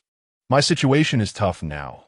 If I don't do this, everyone will think they can bully the He family in the future. Yin Fugui nodded in understanding. He knew such things had existed since ancient times and were almost unavoidable. Zhuzi's performance today made Yin Fugui realize that no one would dare to target the He family anymore. Yin Fugui curiously asked Zhuzi if he was learning martial arts, and Yin Jiefeng also became interested. He Yuzhu nodded and admitted that practicing martial arts definitely requires a lot of money. Yin Fugui jokingly asked if he should let Yin Jiefeng practice together, and He Yuzhu smiled and reminded him that martial arts training is expensive and requires a lot of food preparation. He Yuzhu explained that martial arts training is all about diet, especially in this era of scarcity, where ordinary people struggle to meet basic needs, let alone provide additional nutritional support. Good martial arts training requires a strong physique, and without sufficient investment, it's hard to see good returns. In such a situation, if one forcefully practices martial arts, it would only lead to a depletion of energy and harm the body, and it would be too late to regret. He Yuzhu had just entered the realm of national martial arts, and even the salary of the main cook put immense pressure on him. Not to mention that third uncle was a stingy person. Yin Jiefeng certainly couldn't eat like him, so the significance of practicing martial arts was minimal. After listening to Zhuzi's analysis, Yin Fugui nodded repeatedly in agreement. All right, Jiefeng, don't practice anymore. Martial arts are not very good. Let's not learn them. It didn't matter whether it cost money. The key was that it could harm the body, Yin Fugui thought to himself. After hearing this, Yin Jiefeng's expression dimmed slightly, but he didn't insist. After all, he knew the family situation, and how could he eat as well as Zhuzi? At that moment, he looked at He Yuzhu with a hint of envy. What a pity, such impressive martial arts, yet he couldn't practice it. All right, you keep busy, and if you have anything, just come to the front yard to find third uncle. Treat this place like your own home. Your third, and is still thinking about the dishes you made. I have to go work now. Okay, third uncle, take care. I'll make you a good meal in a few days. He Yuzhu readily agreed.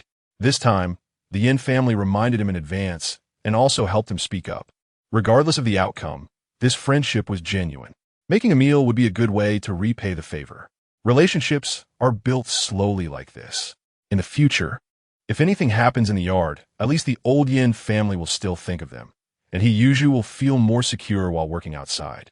Not long after, Lu Haizhong rushed over from the backyard, holding 4 stacks of 50,000 in cash. When he handed it to He Yuzhu, he was very reluctant. But even with the biggest courage, he didn't dare to default on the debt. With 200,000 in hand, He Yuzhu felt overjoyed. If such opportunities for easy money came more often, what was there to worry about for martial arts expenses? At this moment, Yi Zhonghai nearby finally spoke up. Zhuzi, I also have to go to work. Don't forget to prepare meals for Brother Dongxiu today. Although he was talking about Jia Dongxiu, the way Yi Zhonghai looked at He Yuzhu was completely different now. If previously, Yi Zhonghai only paid attention to Zhuzi. Chapter 32. No way to turn back after today. He really needed to reassess Zhuzi. The abilities and interpersonal skills that Zhuzi displayed were quite outstanding, making him consider whether he should entrust his retirement plans to Zhuzi. However, after the recent commotion, Yi Zhonghai wasn't in a convenient position to talk to Zhuzi immediately. So, after giving Zhuzi a few reminders, he went off to work at the steel factory. That night, after finishing work, He Yuzhu went directly to his master Yang Peiyuan's residence. As he walked through several alleys, a prompt suddenly sounded in his mind. Current proficiency has reached maximum. Taizong technique level upgraded to level 3 name, He Yuzhu skills. Cooking level 4 19456 50000. Fishing level 2 3413 5000. Stance level 3 1467 5000. Tai Chi Yuan Gong Fist level 1 87 100. Dragon stance level 1. Lion stance level 1. Tiger stance level 1. Taizong technique level 3 5000. System space 18 cubic meters. Yi Yuzhu had practiced the Taizong technique to the point of instinct, accumulating proficiency even during his daily walks. So its upgrade speed far exceeded that of other skills. Now his Taizong technique had reached level 3. Yi Yuzhu could clearly feel his body becoming lighter. Each step was more relaxed than before, and his full-speed sprinting had at least doubled in speed. More importantly, he had better control over his own movements. In short, Yi Yuzhu could now move quickly, act slowly, and even approach targets silently without being detected. Indeed, it was a martial arts secret recommendation from his master. Yi Yuzhu thought to himself, if I use this technique in actual combat, as long as the opponent's strength isn't vastly different, I can completely sneak up behind them without them knowing. While he was thinking, he had already arrived in front of his master's house. At the same time, a low exclamation came from the courtyard. After reaching level 3 in Taizong technique, Yi Yuzhu could hide his figure even more freely. From the entrance to the courtyard, he didn't notice anyone following him. Just as he stood still, he heard his master's voice, and then the courtyard door was pushed open. Seeing this, Yi Yuzhu felt quite impressed. He had been very careful, yet his master still noticed him. However, he did not feel discouraged. After all, it was an honor to be detected by a grandmaster. Upon entering the courtyard, Yang Peiyuan's gaze immediately fell on Yi Yuzhu. Zhuzi, has your Taizong technique reached a level of mastery? According to the classification of martial arts here, Taizong technique is divided into entry, minor achievement, mastery, great achievement, and grandmaster, corresponding to levels 1 to 5 on Yi Yuzhu's system panel. Although it was easy for Yi Yuzhu to level up, it was all because he had the system. Normally, even with excellent talent, reaching the mastery level would take at least 5 years. Yang Peiyuan, being a genius in his day, took nearly 2 years to achieve mastery. Yet, Yi Yuzhu had only been practicing Taizong technique for a short time and had already reached mastery, which was truly astonishing. Yes, master, I just broke through today. Yi Yuzhu replied, nodding. After hearing this, Yang Peiyuan pondered for a moment and could only sigh. There are always some geniuses in this world that leave people helpless. However, becoming a grandmaster not only requires talent, but also a good mindset. Yang Peiyuan quickly adjusted his state of mind. Zhuzi having such talent was a good thing. It meant his time to become a grandmaster would be significantly shortened. At the same time, the improvement in Taizong technique made Yang Peiyuan think of something. Zhuzi, when do you think you can practice the Taizong technique to great achievement? This matter had to wait until Zhuzi practiced the Taizong technique to great achievement before Yang Peiyuan could feel at ease in trusting him with important responsibilities. Originally, Yang Peiyuan would never have asked such a question. Just breaking through to reach great achievement? That would take at least a few years. Only someone with Zhuzi's astonishing talent could have such an encounter. Yi Yuzhu thought for a moment after hearing this. In fact, he was calculating the time it would take for his system to break through. About half a month. I'll try to break through by the end of the month. What a bold question and answer. If there were other martial artists present, hearing their serious conversation would probably leave them dumbfounded. Wasn't it said that reaching the great achievement level was as simple as picking cabbage? Good. Yang Peiyuan nodded in agreement, not doubting Zhu Zi's words. After all, Zhu Zi's talent had been clearly demonstrated during this time. Once his Taizong technique reached great achievement, sending him on missions should be much less dangerous. However, before that, it would be best for Zhu Zi to break through and become a formal Mingjing martial artist. Otherwise, relying solely on his movement technique was still too passive. Today, I will teach you the monkey stance. More than 10 minutes later, Yang Peiyuan explained and demonstrated the key points of the monkey stance in detail. He Yuzhu memorized all of these in his mind and then began to practice. Tai Chi Juan Gong Feet, Hofisi Never Mo Tai Chi Juan Gong Feet, Hofisi Never Mo Tai Chi Juan Gong Feet, Hofisi Never Mo Tai Chi Juan Gong Feet, Hofisi Never Mo. Not long after starting, he Yuzhu heard another prompt in his mind. Tai Chi Yuan Gong Fist proficiency is full. Upgraded to level 2. Tai Chi Yuan Gong Fist level 2, 0500. Feeling the prompt, he Yuzhu's eyes lit up. He had broken through. Although it was only level 2, if he hadn't mastered more than 3 types of stances, even with high proficiency in Tai Chi Yuan Gong Fist, he wouldn't be able to reach level 2. This was the connection between stances and Tai Chi Yuan Gong Fist, and also a threshold in the martial arts world. Even if one obtained the Tai Chi Yuan Gong Fist without guidance or the assistance of stances for practice, one could never reach the Grandmaster level in their lifetime.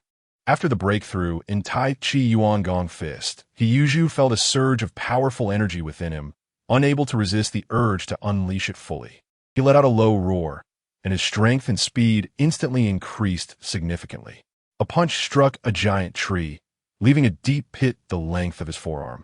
With incredible power, Yang Peiyuan, watching from the side, had a gleam in his eye. Well done, Zhu Zi. He had thought that he Yuzhu would take longer to reach the Mingjing level, but he didn't expect him to break through so quickly. This punch would not have such destructive power without the explosive force of Mingjing. He Yuzhu realized that he had only taken a short 4 days to go from an ordinary person to an entry-level martial artist. Even though he had practiced stance, this speed was still shocking. He expressed his gratitude to his master. Master, it's all thanks to your guidance. Yang Peiyuan was just about to speak when he suddenly started to cough violently. He Yuzhu then noticed that his master's health was deteriorating.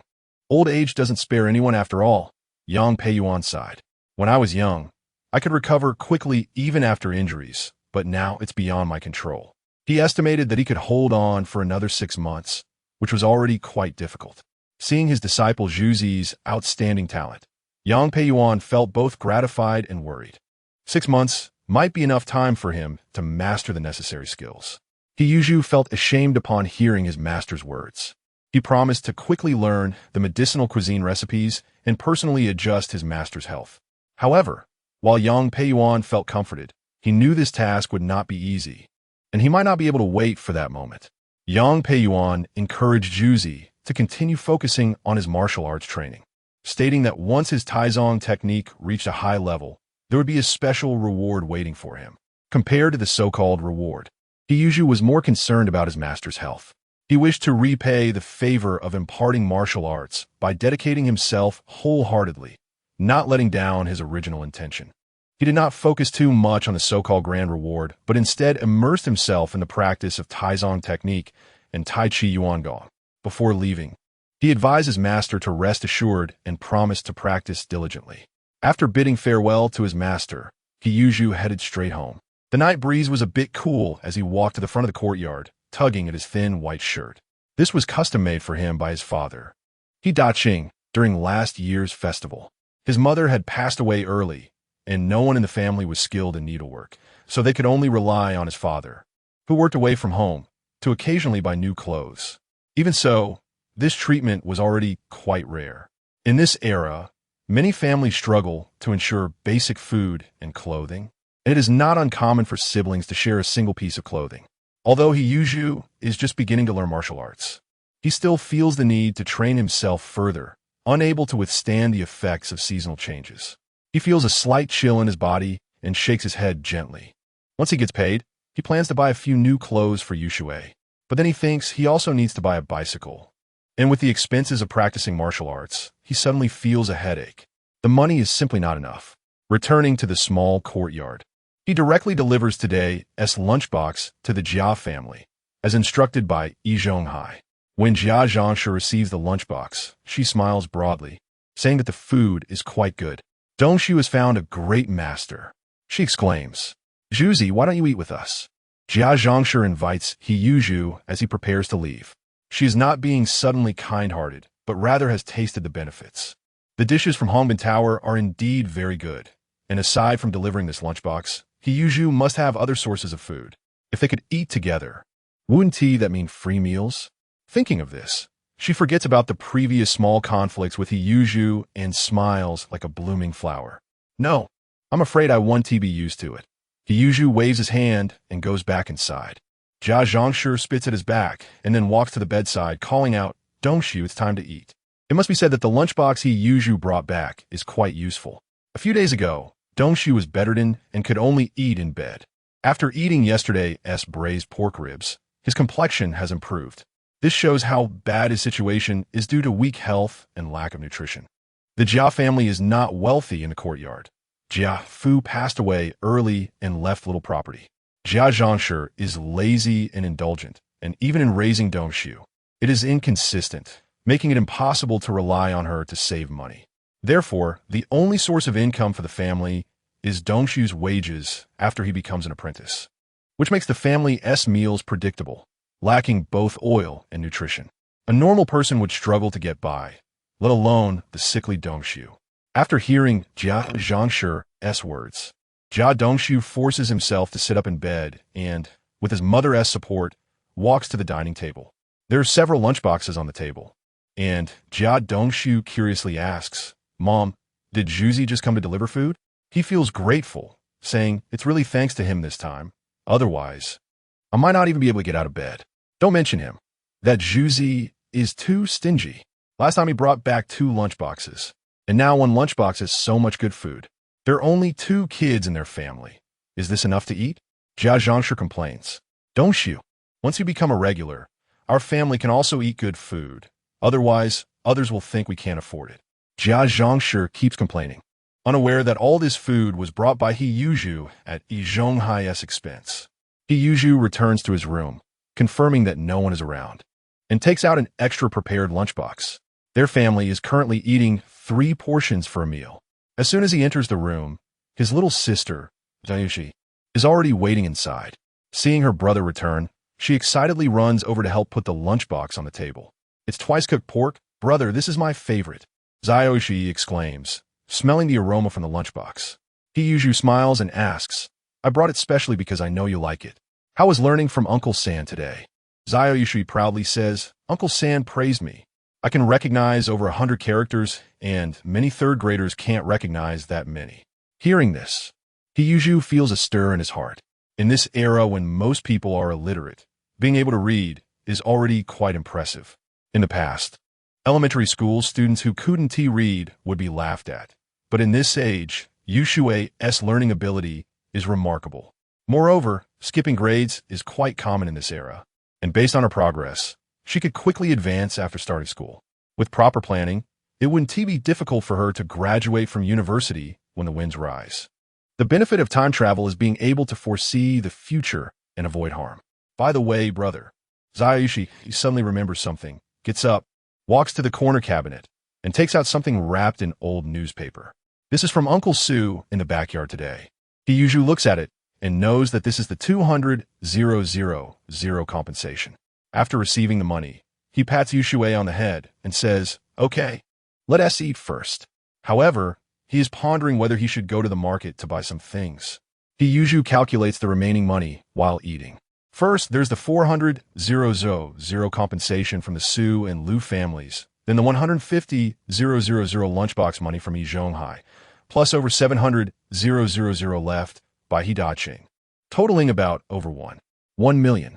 It seems more than initially expected, but He Yuzhu understands that this money is not easy to spend.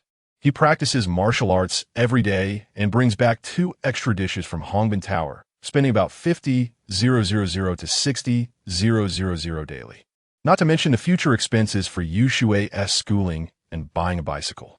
Moreover, as his martial arts improve, the expenses may increase even more. Although the income from a main kitchen seems good, it actually adds up to be quite tight. However, these issues cannot be rushed. Regarding the salary, his cooking skills are about to upgrade, which will lead to a raise. The most urgent matter now is to control his master's illness. He will consult the deaf old lady about the medicinal diet tomorrow. After dinner, Xiao Yushui knows her brother is going to practice martial arts and voluntarily takes the lunchbox to wash it in the yard. Seeing this, Yushu does not say a word.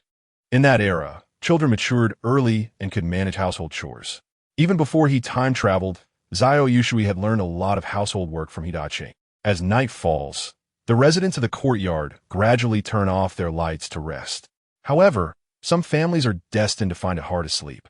In the backyard, the Su family. Su Wuda sits on a single sofa in the living room, while Su Damao looks like his face is about to droop to the ground.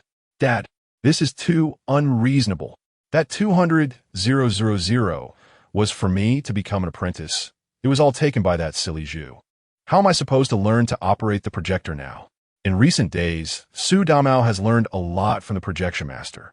According to the master, this job of showing movies has great prospects, and it is also very prestigious to mention, making it a rare good opportunity. Su Damao even begins to imagine how he will show off in the courtyard after he finishes learning.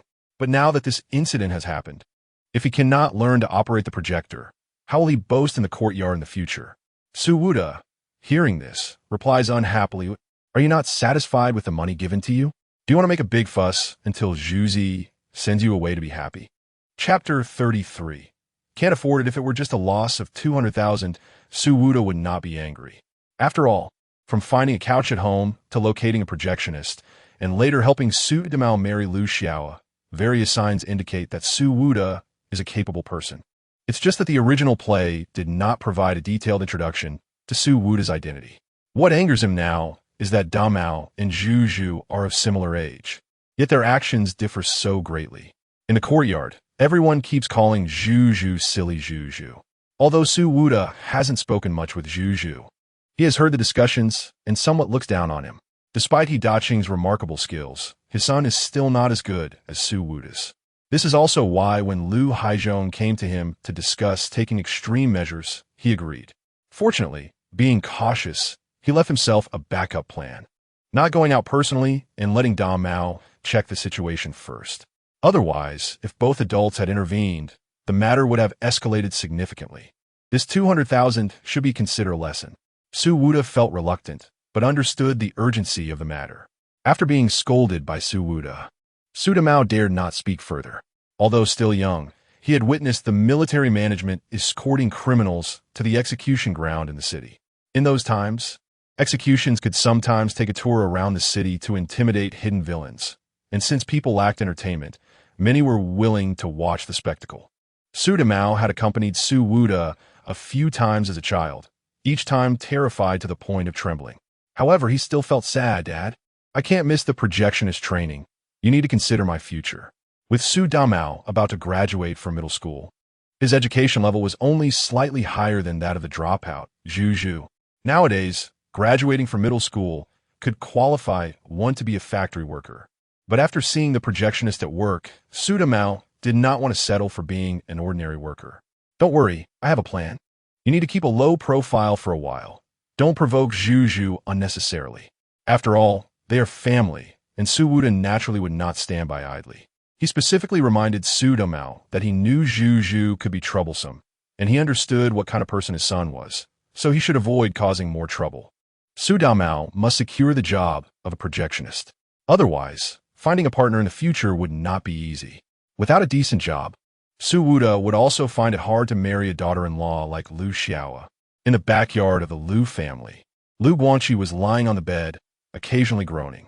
After Annie finished applying medicine on him, she walked out of the room into the living room.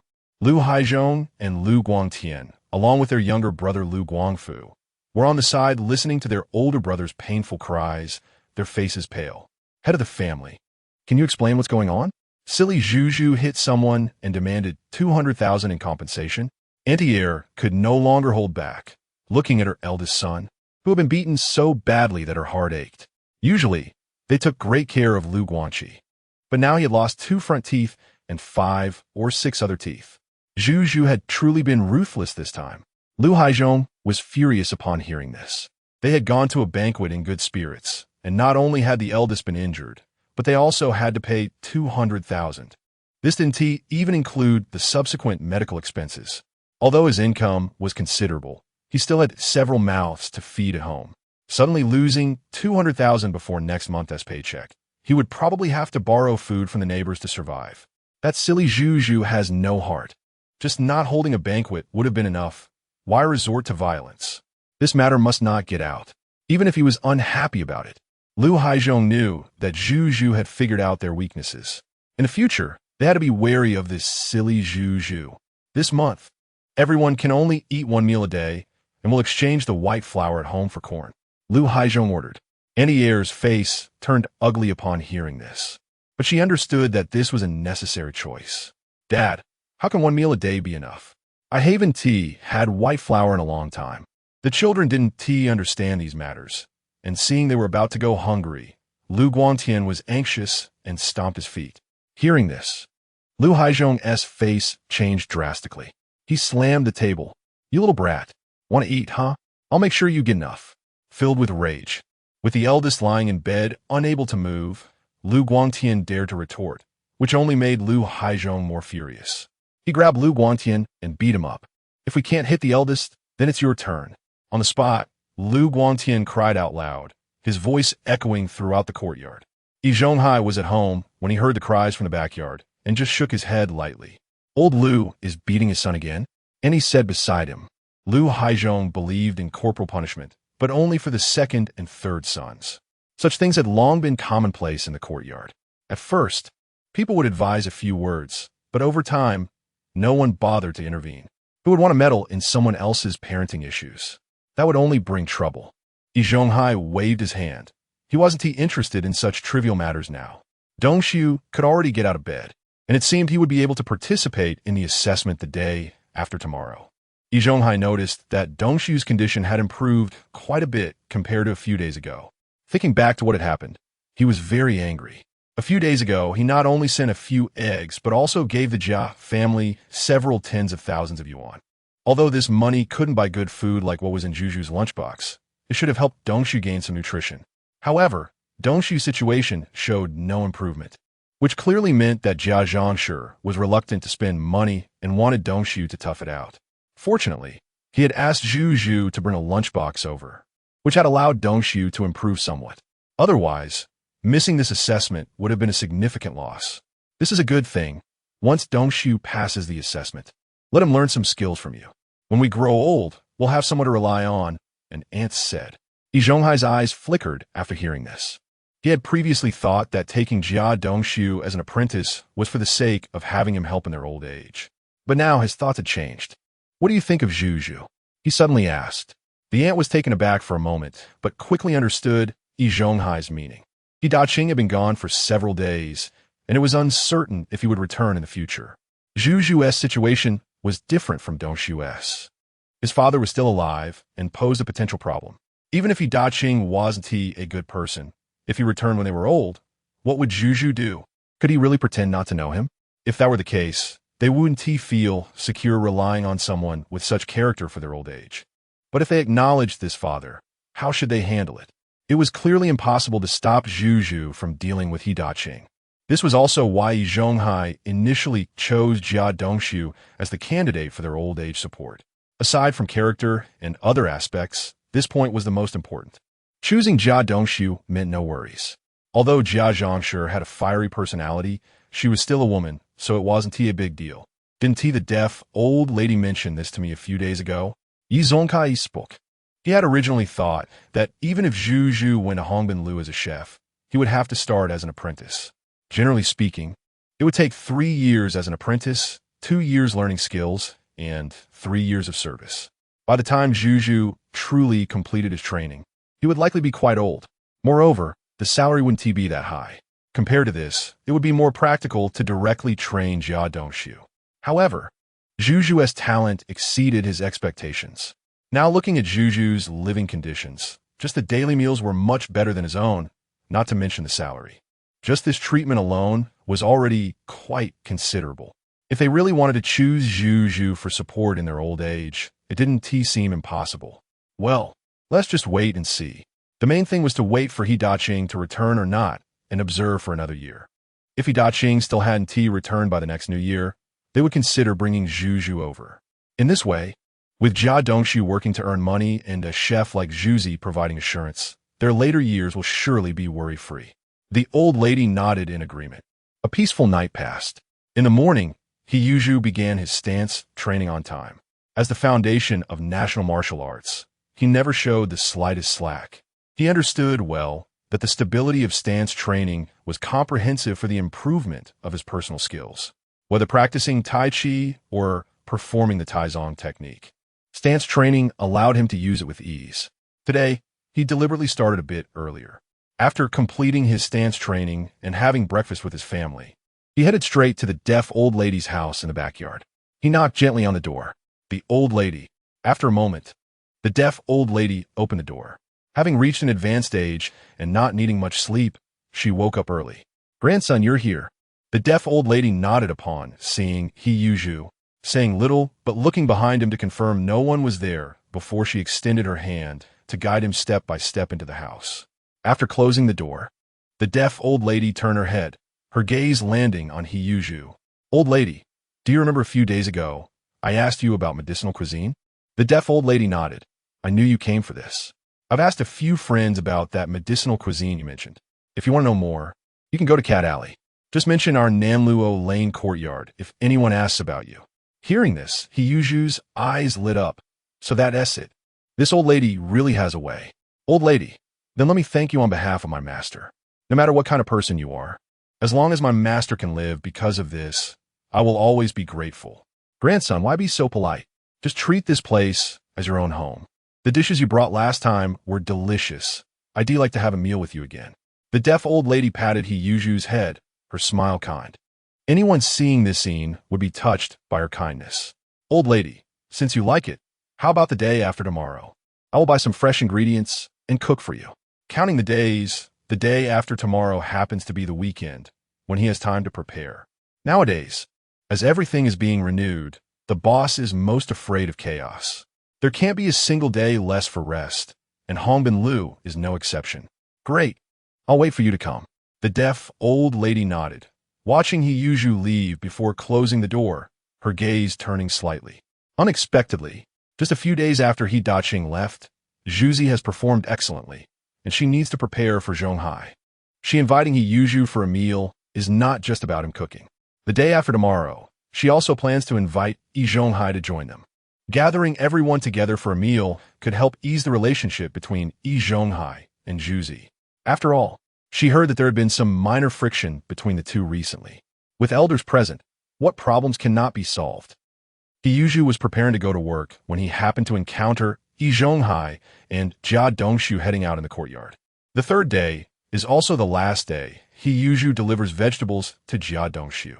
As He approached from the backyard, Zhonghai remained expressionless, standing next to Jia Dongshu. His complexion had improved somewhat, but still looked pale. The morning was cold, and Jia Dongshu deliberately wore a thick coat. "Zhuzi, thanks to you these past 2 days," Jia Dongshu said gratefully, knowing that his recovery depended entirely on the dishes Zhuzi made. "Brother Dongshu, don't be so polite. This money is from Uncle Da, otherwise I wouldn't be able to afford it." Zhuzi replied calmly.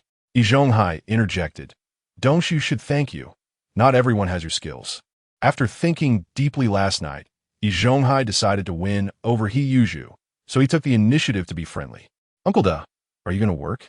Zhuzi noticed that Jia Dongshu had not entered the factory for a long time and seemed to be returning to work today. "Yes. I haven't gone for a few days. The probation assessment is the day after tomorrow. I need to practice well with my master. Wishing you the best. I'll head to work first." After greeting, He's left. Zhonghai nodded in acknowledgement and then said to Jia Dongshu, "Let us go. We need to head out too. We lagged behind a few days, so we should review the key points of our techniques. About 10 minutes later, Hongbin Liu came into view. With He Yuzhu's progress in national martial arts and Taizong technique, the journey that used to take half an hour now only takes 10 minutes. If not for the daylight restrictions, he could go even faster. After arriving at the destination, he still looked as usual with minimal physical exhaustion, showcasing the physical advantages of a Mingjing martial artist. With Zhuzi's current physique, if placed among athletes, being a key player on the national team would be completely unproblematic. It should be known that national team main players need to go through layers of selection, with physical quality being top-notch among peers. Zhuzi is only 15 years old, and he still has a long way to go in martial arts.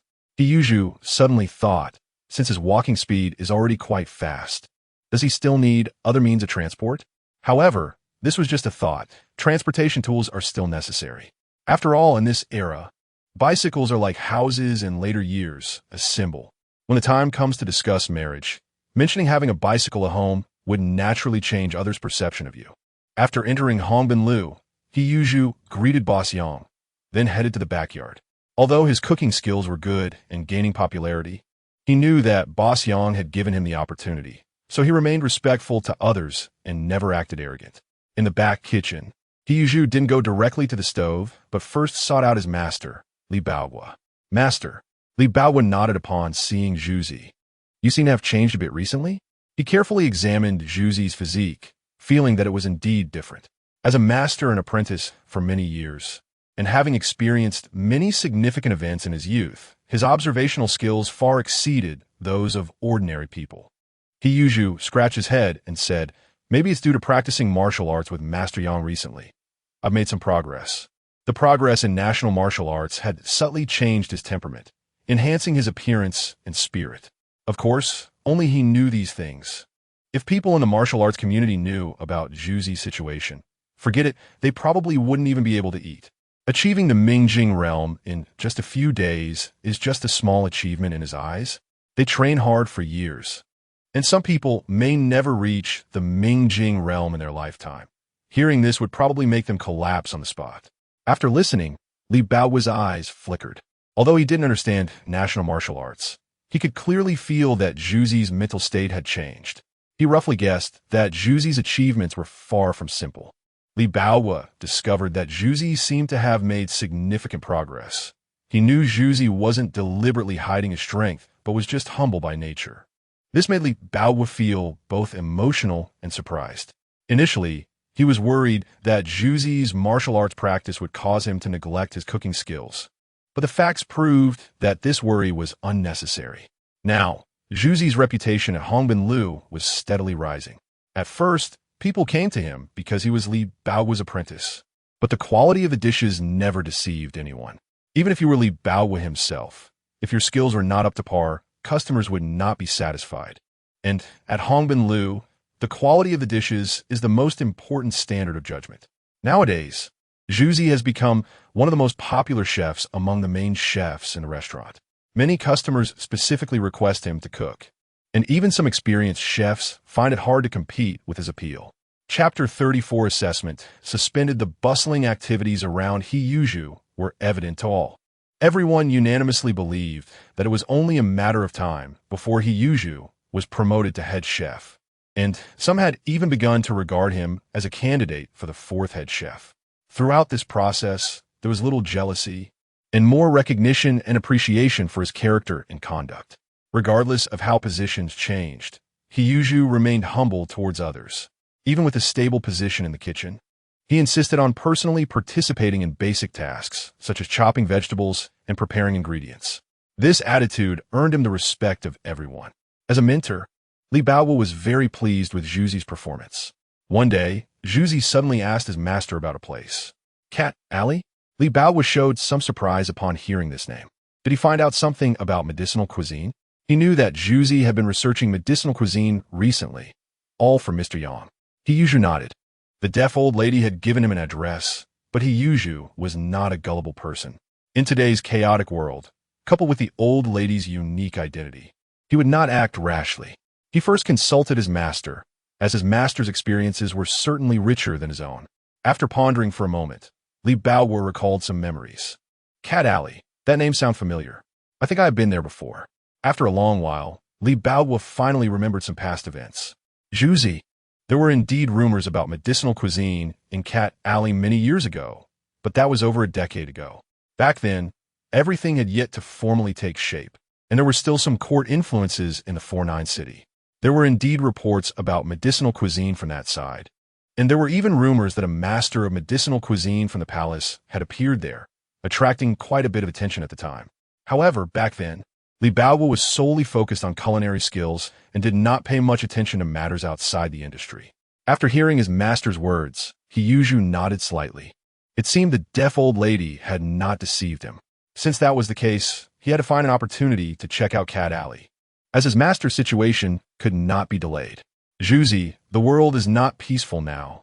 You need to be extra careful when you go out alone. Li Baowu understood what Zhuzi was about to do and did not stop him.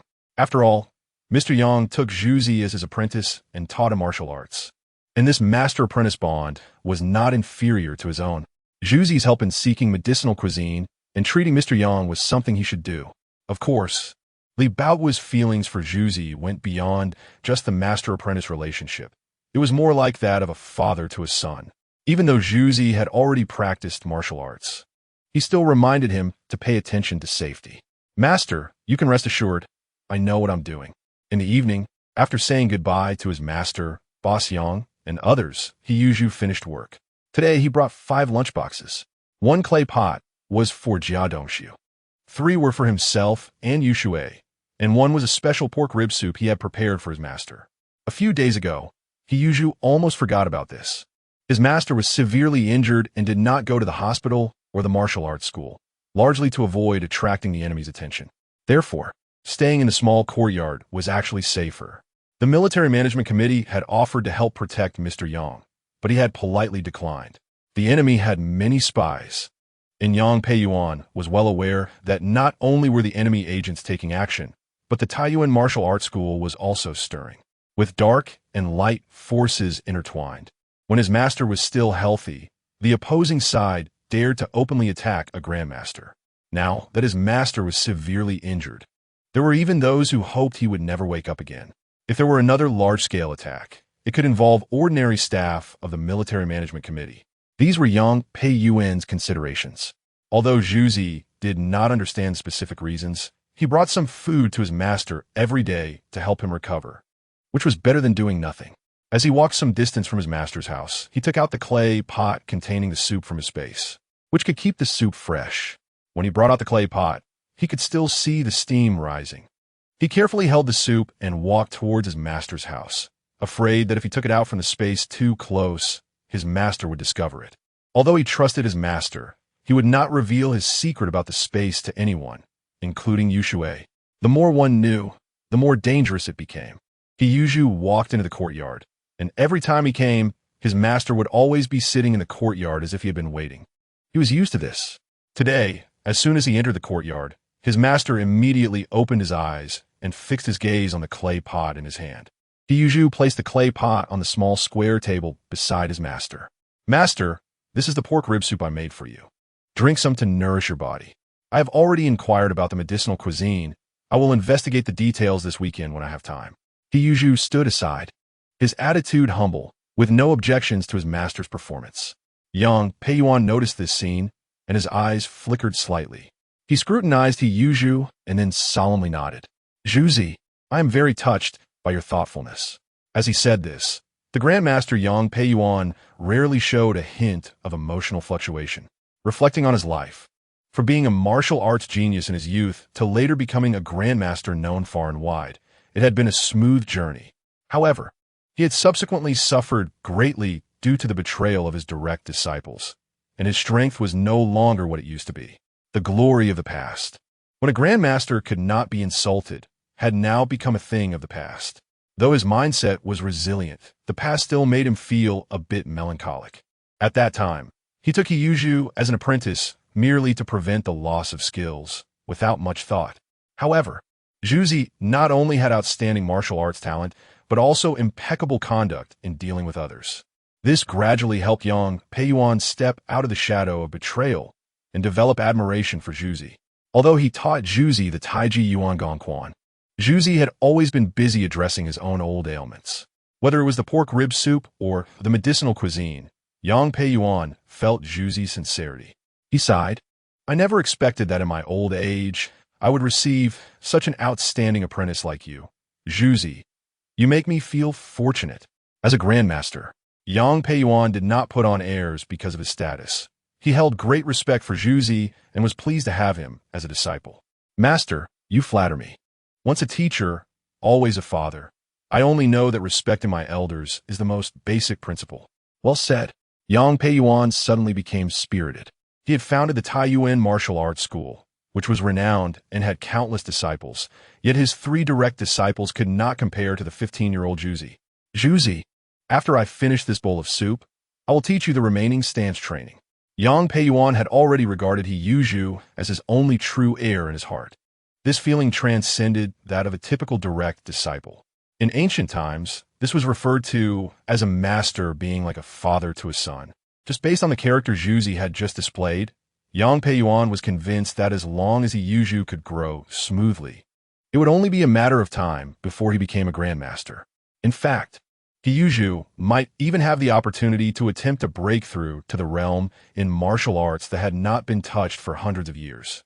After all, Yang Pei Yuan had never seen such an astonishing martial arts talent. He picked up a spoon and tasted the pork rib soup, and his eyes immediately brightened. As a master of national martial arts, Yang Pei Yuan had befriended many prominent figures. He had tasted many delicacies, and although his skills were not as good as those of the experts, he still had basic tasting ability. Zhuzi, your culinary skills are quite impressive. No wonder Li Baowu took you as his disciple, Yang Pei Yuan said. Although He Yuzhu's skills had not yet reached the level of a national banquet, Yang Pei Yuan could feel that it was already a very high standard. An ordinary restaurant chef might only reach this level. However, one point could not be overlooked. How old was He Yuzhu this year? 15. Moreover, he not only practiced culinary skills, but also practiced stance training and national martial arts every day. The key was that he excelled in every aspect. If it weren't for the rules, Yang Pei Yuan would really want to see what was in He Yuzhu's head. Why is it that with the same nose and 2 eyes, you can excel in everything? Because of this, Yang Pei Yuan felt at ease letting He Yuzhu work at Hongbin Tower. Otherwise, practicing martial arts requires long-term accumulation. How could He Yuzhu be allowed to be distracted by other things? Soon, a whole pot of pork rib soup was finished and consumed by Yang Pei Yuan alone. Both are practitioners of martial arts, although Yang Pei Yuan's physique is not considered robust. The energy consumption of a master is not something a minor martial artist like He Yuzhu can compare to. A pot of pork rib soup is just a small dish for him. Yang Pei Yuan usually has ways to enjoy delicious food, but in terms of taste and friendship, the dishes brought by his disciple are the most precious. Today I will teach you the eagle stance, so pay close attention. Yang Pei Yuan explained and demonstrated as usual. Soon, He Yuzhu began to practice along. Bang, bang, bang. He Yuzhu's figure moved quickly in the courtyard, and his movements vaguely revealed an eagle's soaring momentum. Reaching this level, he had already gained a preliminary mastery of the eagle stance. Another day of gains. From initial surprise to now being accustomed to it, Yang Pei Yuan thought, isn't learning these 12 stances just about mastering one a day? Of course, this specifically refers to He Yuzhu. At this time, He Yuzhu also stopped training and examined his own condition. Name, He Yuzhu skills. Cooking level 4, 24,764 50,000. Fishing level 2, 3,413 5,000. Stance skills level 3, 1985,000. Tai Chi Yuan Gong Fist level 2, 41,500. Dragon stance level 1, Lion stance level 1. Tiger stance level 1, Monkey stance level 1, Eagle stance level 1. T-zone technique level 3, 473 5000. System space 21 cubic meters. Now, he had learned 5 types of stances, and his internal energy had increased by 2/3 compared to when he first started. Once he learned 6 types of stances, he would be considered outstanding among the minor martial artists. Feeling the continuous flow of power within him, He Yuzhu's sense of security also grew. All right, Zhuzi, that's enough for today. Yang Pei Yuan looked at his disciple, increasingly satisfied. Suddenly, he remembered something By the way, Zhuzi, I remember your father is no longer around. How is your family now? Are you eating well? Yang Peiyuan had been so focused on teaching the stances lately that he forgot that He Yuzhu was already a minor martial artist, with an appetite far exceeding that of ordinary people, and that Zhuzi's family conditions were not good. Of course, this was also what set He Yuzhu apart. Who would have thought that he would make such rapid progress just after learning martial arts, making it hard for Yang Peiyuan to adapt? I can manage. I still have some savings, and I'll get paid at the end of the month from Hongbin Tower. After hearing this, Yang Peiyuan said no more and simply stood up and walked into the house. When he came out again, he had a thick stack of money in his hands. Here is 5 million. Take it and use it. Don't skimp on food. If your nutrition falls short, it could lead to serious problems. Yang Peiyuan said while advising him. As a master, he no longer cared about money. After all, any needs would be taken care of by his disciples or various people. At his level, money was more for fighting for his subordinates. After this incident, he had little savings left, and the cash in the courtyard was only about 10 to 20 million. It wasn't that he was hiding anything. It was just that 5 million was enough for Zhuzi to use during the minor martial arts stage. Having too much money could instead bring unnecessary trouble, especially since Zhuzi was only 15 and needed to guard against the covetous eyes of others. When you break through next time, I'll help you find a way. After hearing his master's words, He Yuzhu accepted without refusal, deeply remembering this kindness. Thank you, master. He bowed deeply. Yang Peiyuan waved his hand. Now he felt relieved, treating Zhuzi as his own. Don't slack off in your training. If you can break through before the end of the month, I'll be at ease to tell you that news. He Yuzhu nodded in agreement. After bidding farewell to Yang Peiyuan, He Yuzhu went straight home. The 5 million had been stored in the system space. He, who had originally worried about money, suddenly felt much lighter. He no longer needed to worry about financial issues in the short term and could fully devote himself to practicing martial arts. Back at the courtyard, he first returned the lunchbox to the Jia family, then had dinner with Yushui. Late at night, in the Yi family's courtyard, the oil lamp inside was lit. How did Dongxiu do in practice today? The aunt asked her husband while sitting at the table. Yi Zhonghai shook his head and sighed. His body is still weak. He made several basic moves incorrectly. At this rate, the assessment might be in jeopardy. Upon hearing this, the aunt worriedly asked, "What should we do? There's less than a day left. Should we let him rest a bit more? Maybe he can get through?" Yi Zhonghai sat quietly, his gaze shifting slightly but remaining silent. If there were truly no other options, perhaps he would have to take risks during the assessment. Although he was a technician, he was not outstanding. Many masters in the factory far surpassed him. If he were to play tricks during the assessment, the risks would indeed be considerable. Chapter 35. Speaking nonsense with eyes wide open after much deliberation, Yi Zhonghai still couldn't make a decision. The formal assessment wasn't particularly difficult, but if he overdid it, it would inevitably attract gossip. After all, everyone in the factory knew about his mentor-student relationship with Jia Dongxiu.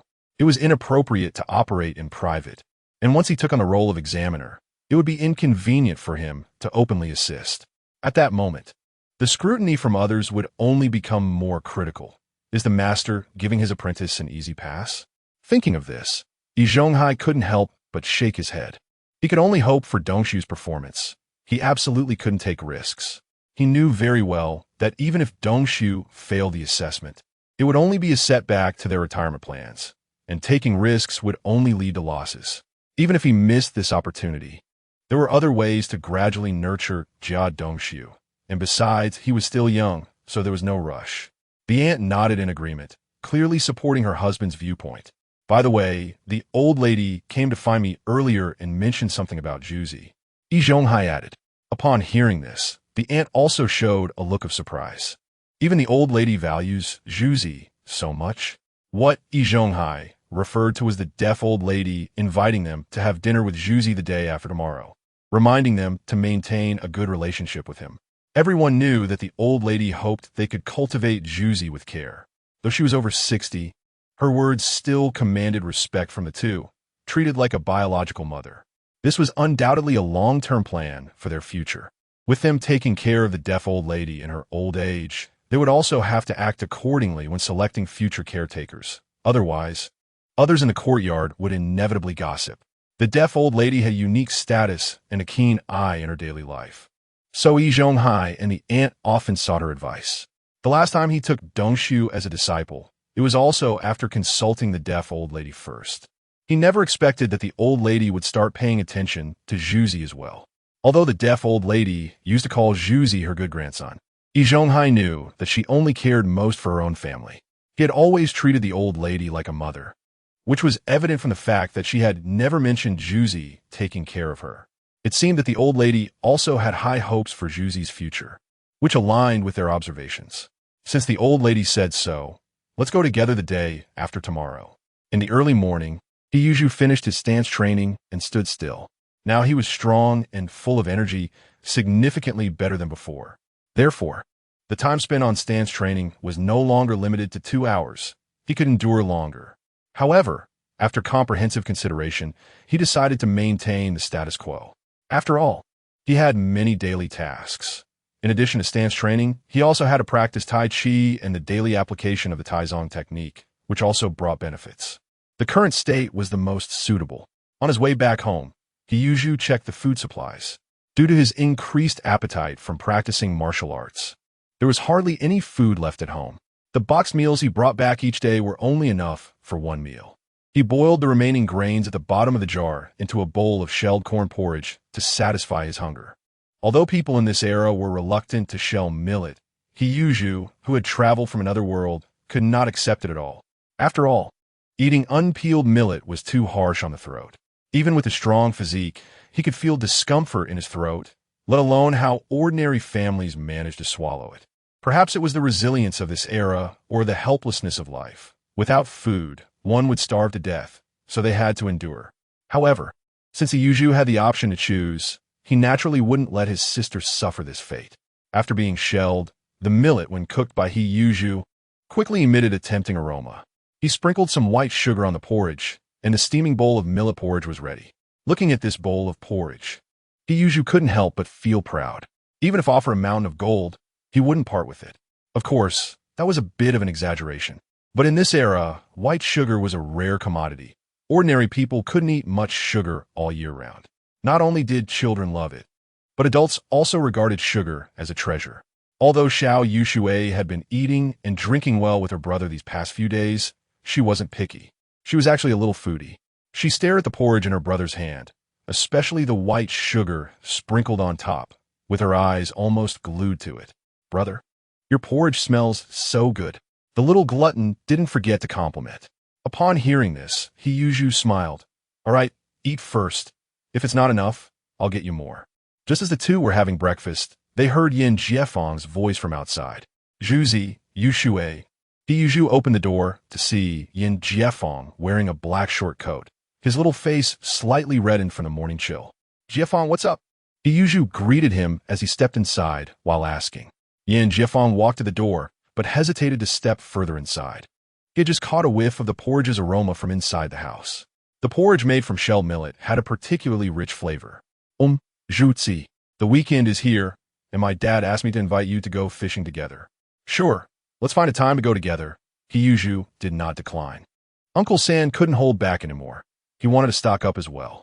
The last fish they caught was only enough to improve their meals occasionally, and there were still 5 or 6 pounds left.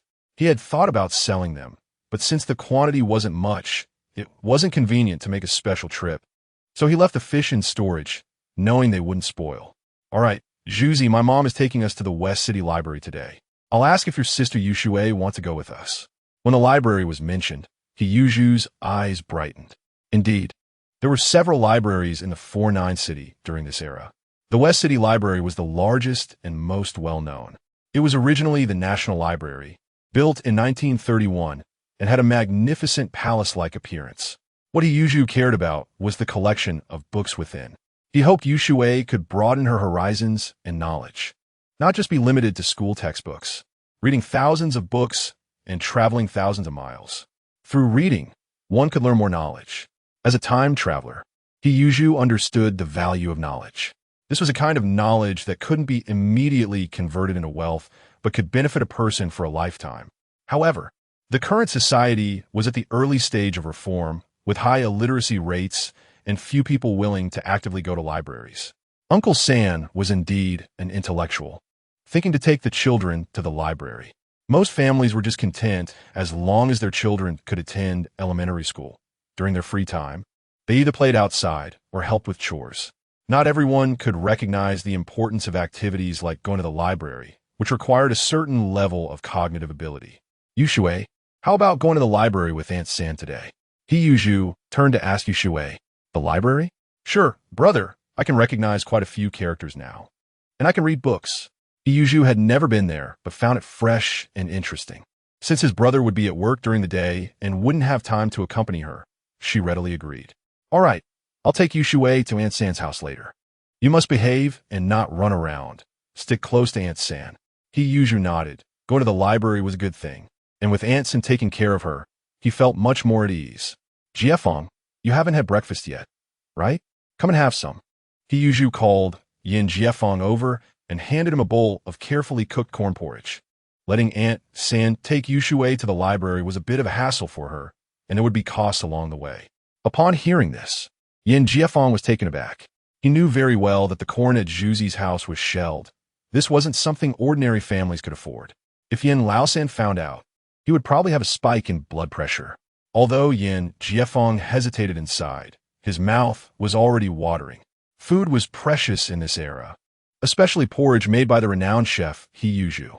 Seeing Yin Jiefeng's greedy expression, He Yuzhu couldn't help but chuckle. With an old meme flashing in his mind, a child who clearly didn't want to accept a red envelope, but couldn't resist reaching out to take it. As Yin Jiefeng's eyes were almost glued to the bowl of porridge, He Yuzhu patted his shoulder and added some white sugar into it.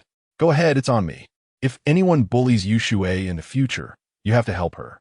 Seeing He Yuzhu add sugar to the porridge, Yin Jiefeng couldn't hold back any longer and puffed out his chest, promising, "Don't worry, Brother Zhu, I will protect Yuxue like my own sister.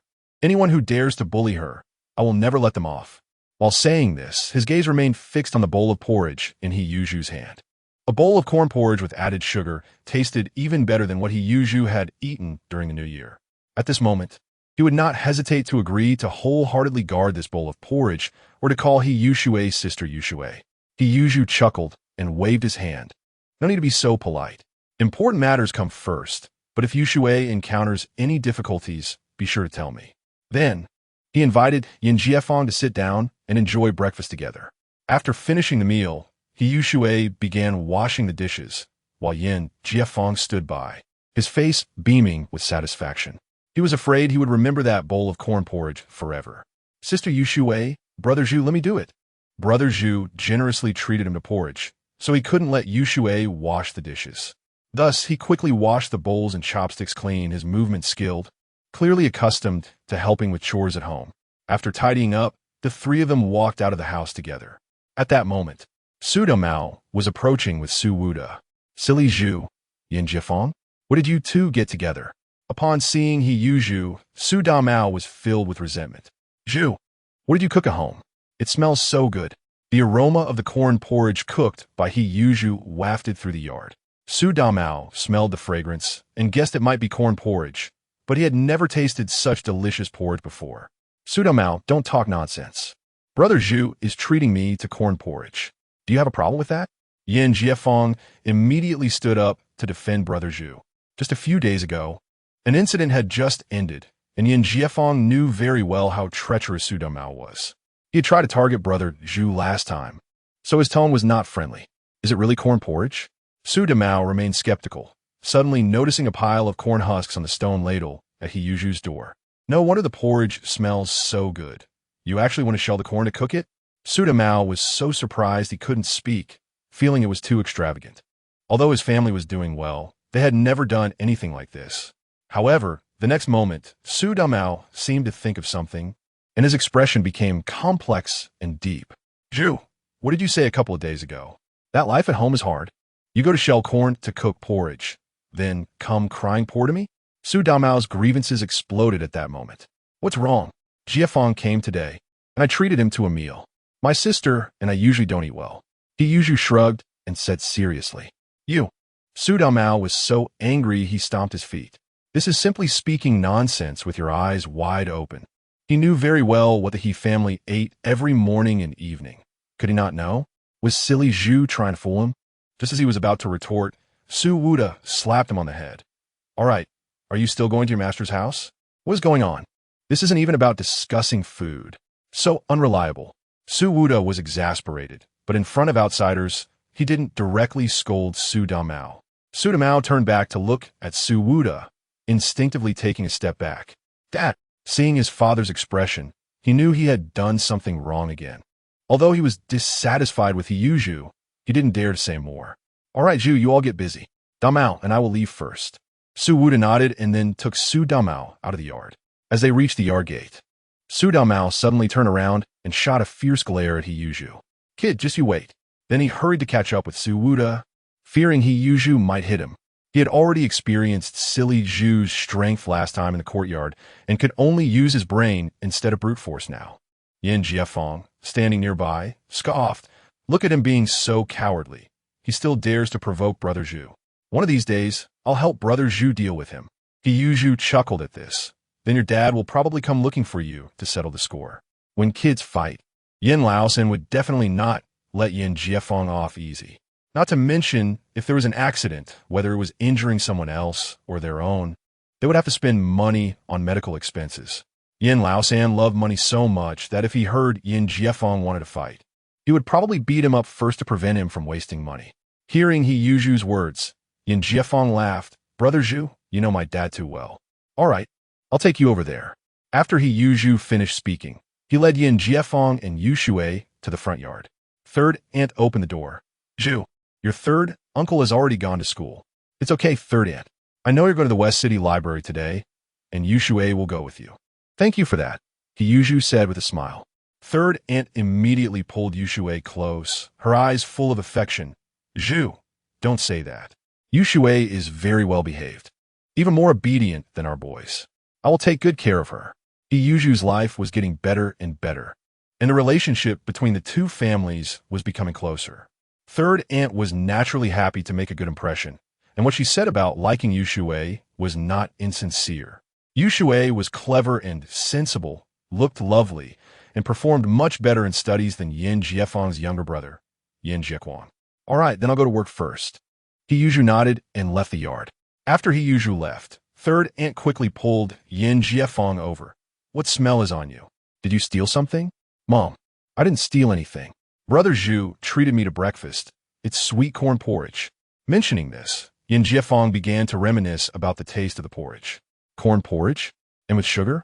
Upon hearing this, third aunt immediately started calculating how much that would cost. It's true. If you don't believe me, you can ask Yu Shui. I can testify that the porridge Jiefeng drank was made by my brother. Yu Shui also chimed in cheerfully. Third aunt believed Yu Shui's words without a hint of doubt. However, she couldn't help but give Yin Jiefeng a light knock on the head. You child, going out to eat and not bringing back something good for your parents. She was still thinking about that sweet corn porridge. Such an extravagant way of eating made it hard for her to believe. One ungrateful kid. Yin Jiefeng rubbed his head and smiled without saying anything. He knew that the bowl of porridge he brought back had probably already been finished. Chapter 36. Probation Assessment. Su Would took Su Damao to visit the projection master. On the way, Su Would scolded him, saying, Did you forget everything I taught you last time? Why provoke Zhuzi? Don't mention the 200,000 again. Focus on learning the projection skills. Although Su Would said this, he also noticed the scene from earlier. Zhuzi actually had the nerve to use shelled corn to make porridge. What a waste. Su Damao listened from behind. Although he couldn't refute anything, he had already decided that after mastering the projection skills, he would definitely show off in front of Zhuzi regularly. When they arrived at Hongbin Lu, Zhu had prepared the tools and began to busy himself in the back kitchen. Since it was the weekend, Hongbin Lu was closed. Today was the last day of the week, and customers gradually increased starting from noon. Zhu remained calm, completing dish after dish in an orderly manner. His cooking skills were exceptionally proficient, and he handled everything with ease. Delicious dishes were served from his pots to the front hall. Zhu's culinary skills also improved continuously through practice. The day passed quickly. After finishing the last table of dishes, Zhu stretched his body. The other chefs and apprentices were already exhausted, sitting in groups in the backyard chatting while waiting for the closing work. He only felt a slight soreness in his body. This kind of fatigue could be recovered with a short rest, thanks to his physique as a martial artist. Soon after, Li Baoguo called Zhuzi over. Today was the last day, and as the head chef, he had received quite a few important guests, making him a bit more tired than usual. While tidying up his things, he called Zhuzi over to help. Zhuzi, how's the matter with Yu Shui's schooling going? Since he had already considered Zhuzi as his own son, he was naturally concerned about Yu Shui's situation. Master, I've arranged it with our third uncle in the courtyard. He's an elementary school teacher and has a way to get Yu Shui enrolled early. Hearing this, Li Baoguo nodded. That's good. Your master and I have also been discussing Yu Shui's matter recently, and there are some things I'd like to consult with you about. Master, please go ahead. If Yu Shui goes to school and you're working at Hongbin, it won't be convenient for you to pick her up and drop her off. Why not let her stay at my house after she starts school? Your master's wife is currently not busy and can help with picking Yu Shui up. This issue had already been discussed by Li Baoguo and Xiao Qiuzhen, and now they were seeking Zhuzi's opinion. He was taken aback after hearing this. Master, will this cause you any trouble? He hadn't considered the care issue after Yu Shui started school and didn't expect his master and mistress to think so thoroughly for him. Being able to live at his master's house was certainly a good thing. Otherwise, as his master mentioned earlier, just to pick up and drop off when Yu Shui started elementary school would be enough to give someone a headache. However, He was worried about causing trouble for his master and mistress. After all, having an adult live in someone else's home was not as simple as just adding an extra pair of chopsticks. He hadn't thought of these details, so he didn't want to trouble his master. Zhuzi, you're being too polite, Li Baoguo said. You know we are getting older and have no children. After taking you as a disciple, we've treated you like a son. Yu Shui is your sister, so naturally, she is also our daughter. What trouble can there be in a family? Although I don't have any great abilities, you can see that my family is doing okay. Yu Shui won't suffer any grievances coming here. Your mistress has been mentioning that she really wants to meet little Yu Shui. He could feel the sincerity in his master's words. Li Baoguo nodded and then asked, Zhuzi, are you going to cat alley this weekend? He still remembered this matter. Yes, I want to gather some information about medicinal cuisine. Master Yang's health is getting weaker.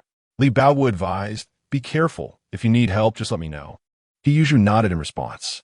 In this world, besides the ridiculous characters in the courtyard, there were also many warm-hearted individuals. Yu Shui and his two masters had given him a lot of warmth. Coming back to his senses, he helped his master tidy up his things and then took his own meal and left. Exiting Hongbin, he went straight to Master Yang's house. Master, I'm here. He was already quite familiar with the place. As his skills in the Taizong technique improved, his ability to conceal himself also became stronger. In just a few agile movements, he quietly entered the courtyard. Yang Peiyuan sensed Zhuzi's presence and saw his proficient movements, revealing a satisfied expression in his eyes. Not bad. At this rate, reaching the peak of the Taizong technique by the end of the month is not out of reach. However, today, Yang Peiyuan did not start with practicing. Instead, he focused on what he was holding. Master, I brought you red date and silver fungus soup. He knew that Master had issues with blood deficiency, so he specially cooked a big bowl to help him replenish it. Obviously, Yang Peiyuan was also looking forward to the delicious food Zhuzi brought. The meal yesterday had left a lasting impression on Yang Peiyuan. This was made by his disciple's own hands, so it naturally tasted good.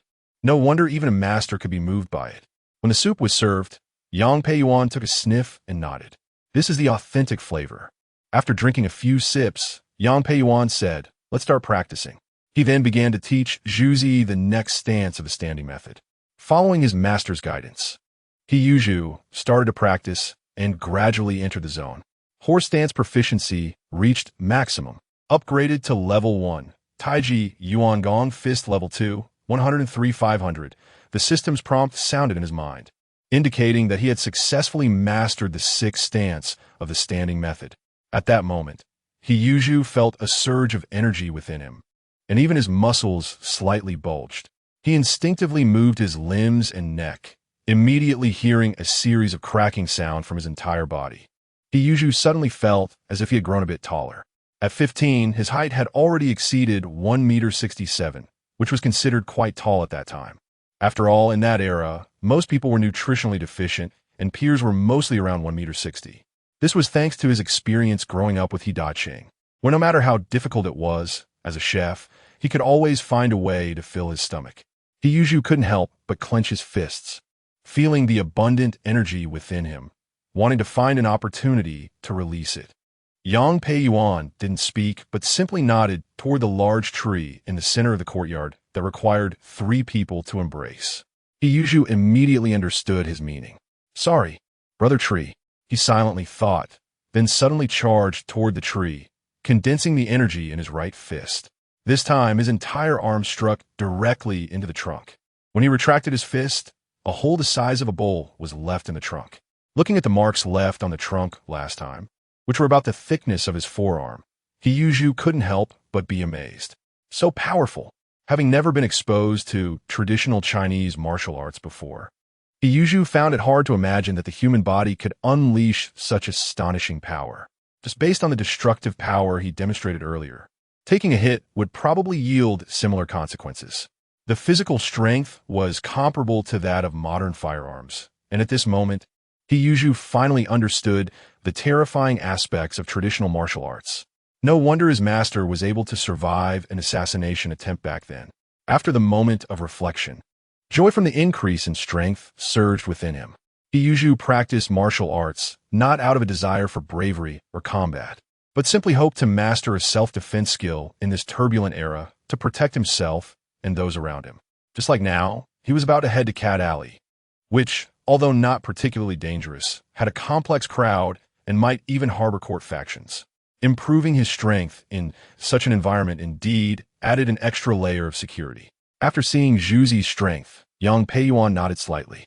"Reaching the peak of Mingjin, I can rest assured when you're out on the road. However, Zhuzi, you must remember that those who practice martial arts do not need to become heroes, but must act with a clear conscience throughout their lives."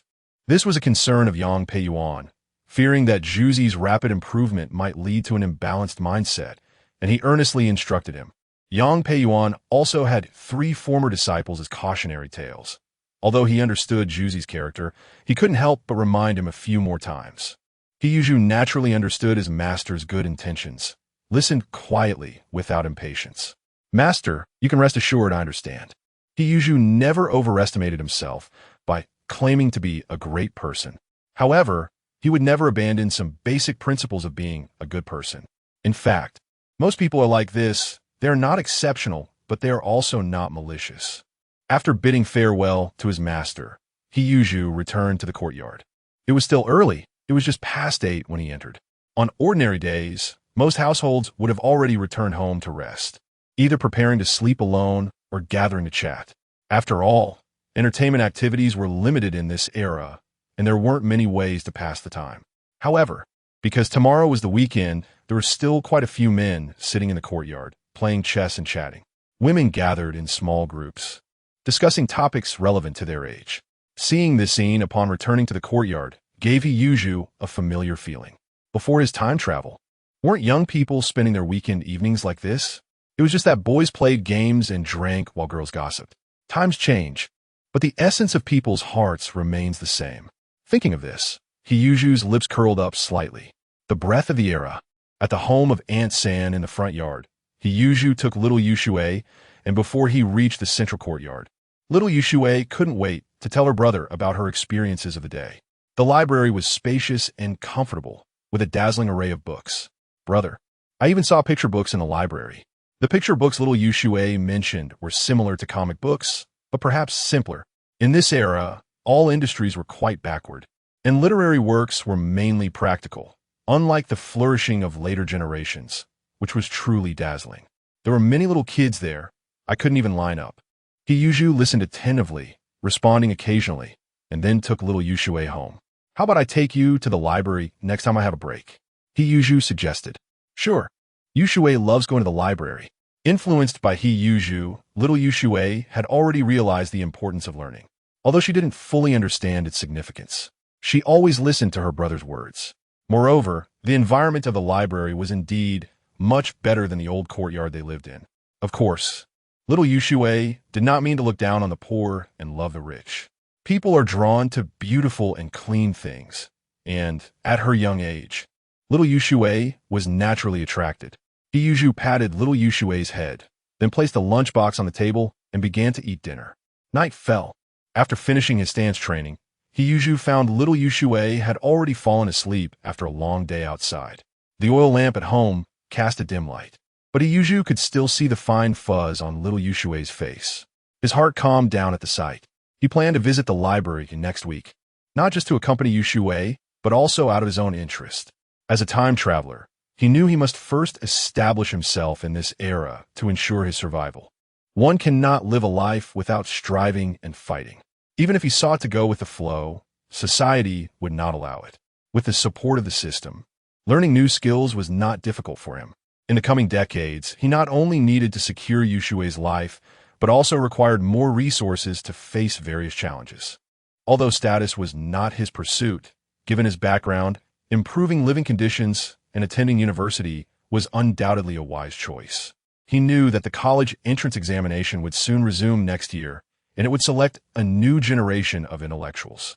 Unlike later generations, university students in that era were seen as the pillars of a nation and held immense value. As for his field of study, he inclined towards science and engineering, which were currently the most urgently needed areas. His visit to the library was simply to understand the situation and gather relevant materials. The Yi family's central courtyard was particularly quiet at night. In the living room, Jia Dongxiu had not yet returned home, while Yi Zhonghai was focused on assembling parts he had brought from the factory. In recent days, Yi Zhonghai had been guiding Jia Dongxiu at the factory, but results were not significant. Tomorrow was the day of the probation assessment, and out of necessity, Yi Zhonghai decided to sacrifice his rest time to tutor Jia Dongxiu alone. You must remember these steps. Tomorrow's test will follow this process completely. Yi Zhonghai demonstrated while explaining every detail. To be honest, Jia Dongxiu fully understood the content, but occasionally his body would suddenly feel weak. The probation assessment was not particularly difficult, but it was still a technical task, requiring both strength and skill. If a mistake led to damaged parts, it would be of no use, regardless of ability. Yi Zhonghai understood this well, but the cold he had caught in recent days had not improved, and he could only hope that Jia Dongxiu would memorize all the processes. This way, during the exam, he wouldn't have to think hard about the steps, but could directly operate, and the saved energy might help Jia Dongxiu successfully complete the assessment. Master, please rest assured. I remember everything. Jia Dongxiu nodded. He was also very serious about the probation assessment. The next morning, on this rare day off, many families in the courtyard slept in a little longer. However, Yi Zhonghai got up early to go to the Jia family to pick up Jia Dongxiu. Let's go. Success or failure is today. Yi Zhonghai patted Jia Dongxiu's shoulder. Jia Zhangshi, who came out to see them off, hurriedly said, Master Dongxiu, it's all up to you this time. If he passes, we'll have a meal together, and Dongxiu will toast you. Jia Zhangshi's words were mere, empty promises, hinting at something more to Yi Zhonghai. As a moral authority, Yi Zhonghai could easily pick up on these tricks. Jia Zhangshi was that kind of person, and he didn't want to argue with him. Mom, Master has already taught me a lot. Regardless of the outcome, we should treat the Master to a meal. All right, don't waste time. We can't be late. Master, let's set off. Yushu woke up close to 7 in the morning, having slept an extra hour compared to usual. After all, weekends were rare free time. He took a small Christian carp from his space and made a pot of Christian carp soup. After waking Yushui to finish her meal, Yushu began practicing standing postures in the courtyard. This was a skill that required long-term accumulation and could not be interrupted for a day. By the time he finished his standing practice, it was already past 9 in the morning. Chapter 37. Medicinal Cuisine, feeling the true energy flowing slowly within him. Yushu felt an unparalleled sense of security. After finishing these tasks, Yushu returned to his room to change into a new outfit, putting on the black coat that Daqing had bought for him. On the deep black wooden cabinet in the room, there was an old mirror reflecting Yushu's figure, prompting him to instinctively adjust his coat. Brother, you've grown taller, Xiao Yushui said, having approached Yushu without him noticing, standing on tiptoe to look at her brother in the mirror. It turned out that Xiao Yushui's height only reached Yushu's armpit before, but now she had surpassed his waist by a little. The fit of the black coat also made Yuzhu nod in approval. However, he had not only grown taller. After mastering the Mingjin, his entire demeanor had changed, and his skin had become much more delicate than before. This transformation made him very happy. After all, while appearance may not affect life, who doesn't want to look better? In the original story, Xueru had decent conditions but an average appearance, especially since his childhood experience as a chef had taken a toll on his skin. He had deeply realized this in the past few days due to the kitchen fumes. But now that he had learned traditional martial arts, these concerns no longer troubled him. Perhaps he could even rely on his looks to make a living. Next weekend, let's go to the library, and then we'll take a stroll in Wangfujing, buying a new outfit for both you and me, Yuzhu said to Xiao Yuxue beside him. With the 5 million support from his master, his financial situation had improved a lot, and it was appropriate to get new clothes for the siblings, making their appearance more formal when meeting Master Li Baohua and Master Xiao. That's great. Wangfujing. Upon hearing they could go to Wangfujing, Xiao Yushue's eyes lit up.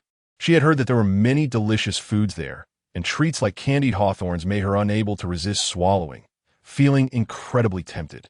After Yuzhu finished his tasks, he brushed off the rainwater on his clothes and took Xiao Yuxue to Sanday's house. Zhuzi, are you going out? Yin Fugue asked upon seeing Yuzhu in a new outfit. Yes, going out to gather some information. Sanday, Yuxue was with you this morning. So if I don't return by noon, please prepare an extra set of bowls and chopsticks. Yuzhu had already paid for lunch, so Yin Fugue didn't mind. All right, you go ahead. We'll take good care of Yuxue. After leaving the courtyard, Yuzhu headed straight towards the East City.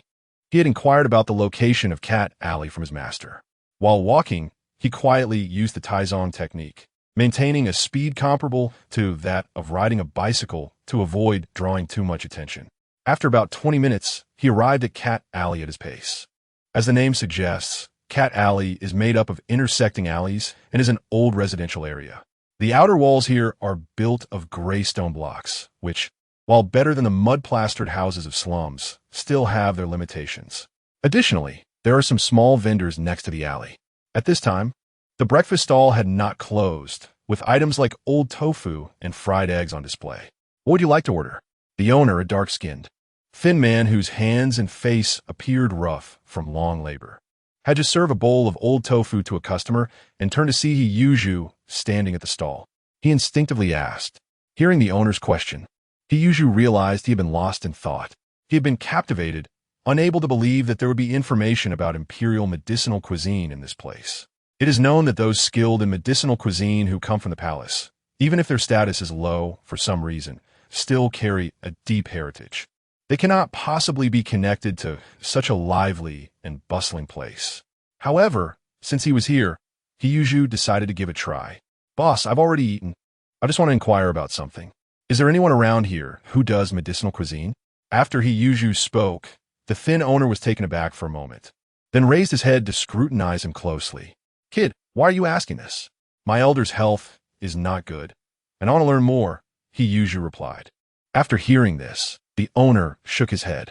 If you don't know anyone, it won't help even if you find out. After saying this, Yuzhu understood. There is someone. My elder specifically sent me. Thus, the owner ceased to say more. At the entrance of 307 Alley, there's medicinal cuisine. The owner gestured towards a direction in Cat Alley as he spoke. Yuzhu turned to look and saw the building the owner was pointing at, which appeared no different from the surrounding gray stone houses. All right, thank you. Yuzhu politely nodded and then turned to walk towards that house.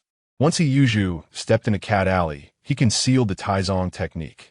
It seemed ordinary here, but he was extremely cautious in his actions. Meanwhile, a bespectacled man at the breakfast stall's gaze moved slightly, instinctively glancing in the direction Yuzhu was heading, but quickly withdrew his gaze. Lifting the old tofu to drink, boss, another 2 servings of fried eggs. At the entrance of 307 Alley, outside the gray wall, Yuzhu stopped. He scanned the house, which was architecturally similar to the others nearby. If there was anything special about it, it was that this house was larger, almost equivalent to the size of 2 neighboring houses combined. Just as he stood still, his eyes suddenly brightened. He looked up, locking his gaze on the gray bungalow. Yuzhu stood outside the house, and a burst of aroma wafted towards him. The rich scent of soup mixed with several faint fragrances, making it difficult to describe the specific flavor. After smelling these scents, Hiyuju confirmed he had found the right place. Before Hiyuju could knock on the door, it was opened from the inside. "May I ask who you are?" A young man who looked slightly more mature than Hiyuju opened the door. Hiyuju noticed the cautious glint in the young man's eyes as he scrutinized him. However, Hiyuju was well prepared. "Hello, I'm here to inquire about medicinal cuisine. I live in the courtyard in Nanluoguxiang." This was what the deaf old lady had instructed him to say. After hearing Hiyuju's response, the young man said nothing but first closed the door. Not long after, the wooden door opened again, still revealing the same young man. "Come in." After saying this, he opened the door wider to allow Hiyuju to enter. This action seemed a bit mysterious. Though Hiyuju felt puzzled, he acted quickly, following the young man into the house. Once inside, Hiyuju could see the internal layout clearly. No wonder this house was so big. There was a small courtyard built at the back. This surprised him. Given the situation at the time, this courtyard should have existed long ago. Otherwise, they could not have suddenly built such a courtyard. Not to mention, just the complaints from neighbors would be enough to be bothersome. Due to the few windows, the front room did not have ample light. However, an oil lamp was lit in the corner, allowing him to see things clearly. When Hiyuju saw the oil lamp, he couldn't help but exclaim, "How extravagant, lighting an oil lamp in broad daylight." This house was quite different from an ordinary person's home. Inside were rows of wooden shelves stocked with medicinal herbs and ingredients. Hiyuju walked while observing carefully. Soon, passing through the house, he followed the young man to the backyard. His vision suddenly opened up as the surroundings were filled with various stoves and several figures were starting fires, seemingly practicing the brewing of medicinal materials. The aroma Hiyuju had smelled outside just now wafted from here. "What are you looking for?" At this moment, a middle-aged man walked out from the backyard. Upon hearing the man's voice, several figures in the yard slightly bowed, and the young man leading the way also spoke. "Master, I brought the person." Seeing this scene, Hiyuju said, "Senior, I'm here to seek knowledge about medicinal cuisine, and if possible, I hope to learn a thing or two." Upon hearing this, the middle-aged man showed little change on his face, only gesturing to the young man beside him. The young man, accustomed to this, walked towards the front room to search. The middle-aged man then said, "The explanation of pharmacology plus the medicinal cuisine recipe costs a total of 2 million, not including teaching." 2 million? Hiyuju's eyes flashed with a hint of surprise, and he felt a bit astonished. He finally understood that the medicinal cuisine here seemed to have become a business. Asking for 2 million right off the bat was something an ordinary person could never afford. Those who could come here must have some special connections. For instance, he himself was introduced through the deaf old lady, who had an extraordinary identity. Although the price was high, it was still bearable for Hiyuju. Even if his master didn't provide him with 5 million for support, he would find a way to raise the money for his master's treatment. However, Hiyuju pretended to hesitate on the surface. "Senior, this price is too expensive, and besides, I'm not sure if your formula is genuine." Despite the changes in his physique after training, he still appeared young. If he easily accepted such a large sum, it would inevitably seem strange. The middle-aged man shook his head in response to Hiyuju's doubts. "If you can find your way here, you shouldn't be completely clueless. My goods are obtained from the heavens. Ordinary people in the past had no chance to use them. As for the price, if you don't have enough money, you can substitute it with food." When he mentioned food, Hiyuju noticed a sense of urgency in the man's eyes. This was a detail he could only perceive after achieving a great mastery of his internal strength. "If you pay with food, I can offer you a further discount of 20. Upon hearing this, Hiyuju was filled with questions but remained calm on the surface. "Please don't joke. Our family isn't a grain store. We don't have any surplus food. Even in cash, I've sold off quite a bit of our ancestral property to gather this amount. Senior, could you offer a 10 discount?" Hiyuju spoke very cautiously. In such a situation, he could not show any flaws. Hearing this, the man appeared somewhat disappointed but quickly regained his composure. "If it's cash, 10 is too much. How about 15? 15 is fine. Every bit saved counts." While the two were conversing, the young man who had gone to the front room to fetch something approached them. He was holding 2 books with blue covers. The items are here. You can take them once the money is ready, the middle-aged man said to He Yuzhu. Can I take a look first? Upon hearing this, the man's brow furrowed slightly as he looked He Yuzhu up and down, then signaled to the young man. The young man promptly handed the books to He Yuzhu. They were not worried that He Yuzhu would suddenly run away. After all, they were in the courtyard, and anyone daring to make such a transaction must have some skills. He Yuzhu had no intention of escaping. It was just a normal transaction. He simply wanted to confirm whether these books were genuine. So how did he confirm it? He Yuzhu first opened one of the books, Pharmacological Truths. He didn't read it in detail, but casually flipped through its contents. Not long after, a notification sound echoed in his mind. Pharmacological Truths Proficiency Level 1. Pharmacological Truths Proficiency Level 1. Pharmacological Truths Proficiency Level 1. Hearing that familiar voice, He Yuzhu felt a surge of joy. It was indeed genuine. The other book was a medicinal cuisine recipe. He performed the same series of actions, and once the notification sound rang in his mind, he returned both books. All right, I'll take both of these. I'll bring the money this afternoon. Although He Yuzhu had several million in cash stored in his space, he clearly wouldn't take it out in front of others. He couldn't leave the room and return quickly either. After all, judging by what the earlier person said, their business scale must be considerable.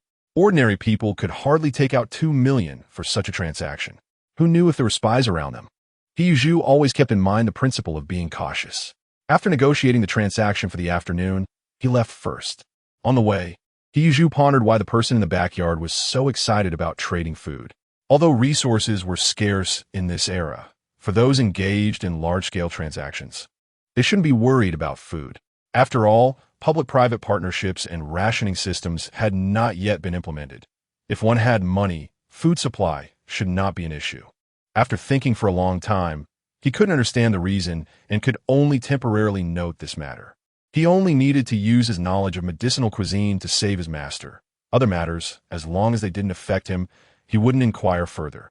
When He Yuzhu returned to the courtyard, it was already close to noon. On the way back, he also stopped by the front gate market. He was going to have dinner at the deaf old lady's house tonight and bought some supplies. His space currently stored 50 jin each of flour, rice, and cornmeal, 30 jin each of eggs, pork, cabbage, and radishes, and 10 jin each of vinegar, soy sauce, salt, and other seasonings. These items nearly filled half of the space. This shopping trip cost 816,000 yuan, with eggs and pork making up a large portion, nearly 500,000 yuan.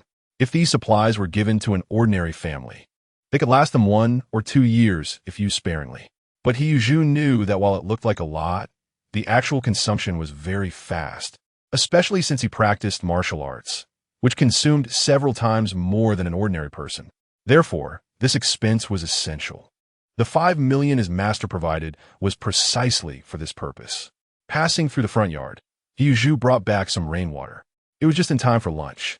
He rarely had lunch at home, so he cooked himself, taking out 2 eggs, a pound of pork, and some cabbage and radishes from his space. He first washed the ingredients and set them aside, then cut the pork into pieces. With his level 4 cooking skills, he handled the home-cooked dishes with ease. Quickly heating the stove, cooking the rice was left to the rainwater to help. Chapter 38. Persistent high fever. He Yuzhu had tea cooked at home for a long time, and Yu Shuai wanted to help, so he let her wash the rice. At that moment, Su Damao walked into the courtyard, saw Yu Shuai washing rice, and thought about making a sarcastic remark. But remembering Su Wude's warning, he could only mumble sullenly.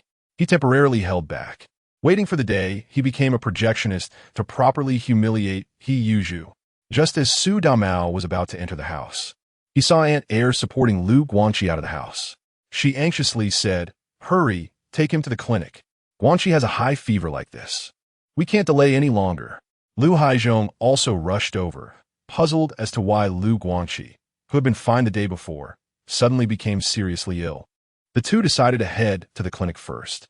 It turned out that Lu Guanqi had been injured by He Yuzhu earlier and had been resting at home, only taking some anti-inflammatory medicine. Unexpectedly, his condition worsened in the morning, and now he had a persistent high fever and was even in a coma. Lu Haizhong and his wife hurriedly carried Lu Guanqi toward the clinic. This scene happened to be seen by Su Damao, who was preparing to go back inside. Su Damao quickly became alert and hurried into the house, fearing that Lu Haizhong and the others would discover him. That day, he had followed Lu Guangqi, only shouting slogans and not taking action, and he felt somewhat guilty towards his teammates.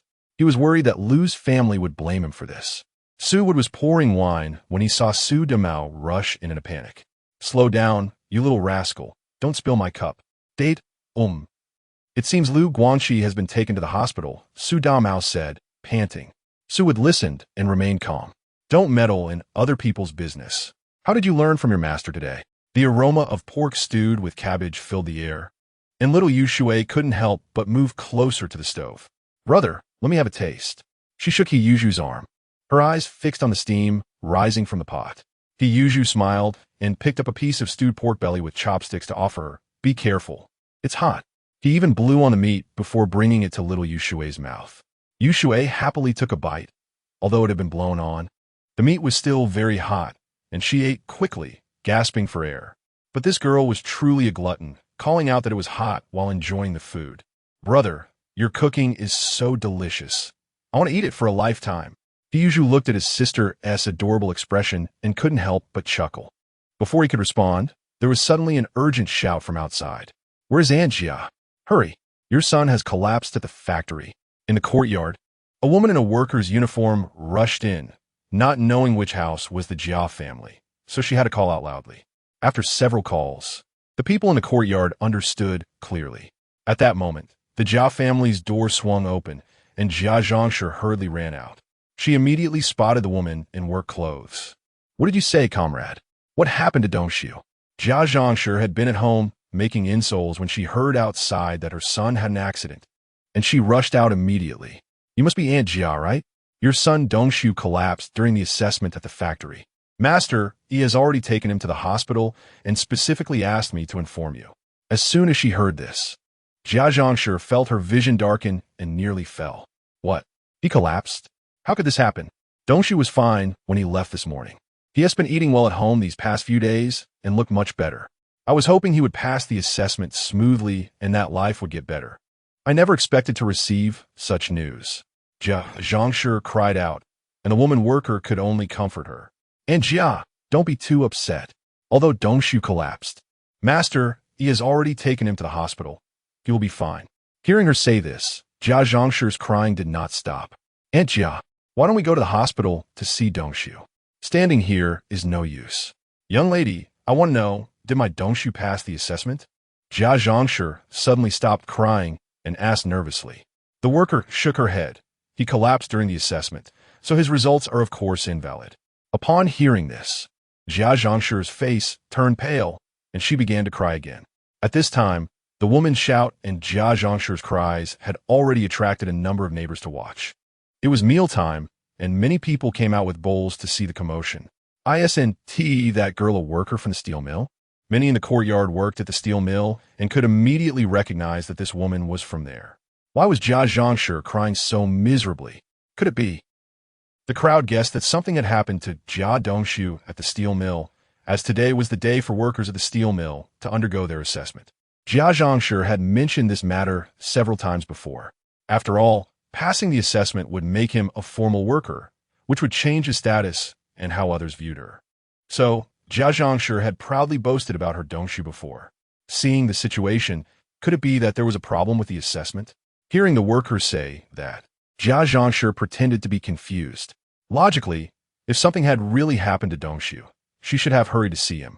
But the worker had already made it clear that Yi Zhonghai had taken Dongxiu to the hospital. She clearly knew that Yi Zhonghai had taken Dongxiu to the hospital, but did not ask about his condition, only inquiring about the assessment. It was only when she heard that there had been an accident during the exam that she put on a grieving mother-esque appearance. Aunt Jia, shall we go to the hospital?" Being surrounded by onlookers, Jia Zhongshi showed no intention of going to the hospital, which puzzled the worker. "What's going on, Aunt? Don't just cry. Your son has already been taken to the hospital. Even if you need to cry, you should cry in the ward." She couldn't understand Jia Zhongshi's mindset. The event had already happened. Going to the hospital now would be the same. Dongxiu was at the hospital, and treating him would cost money, right? She wasn't going because Yi Zhonghai was there.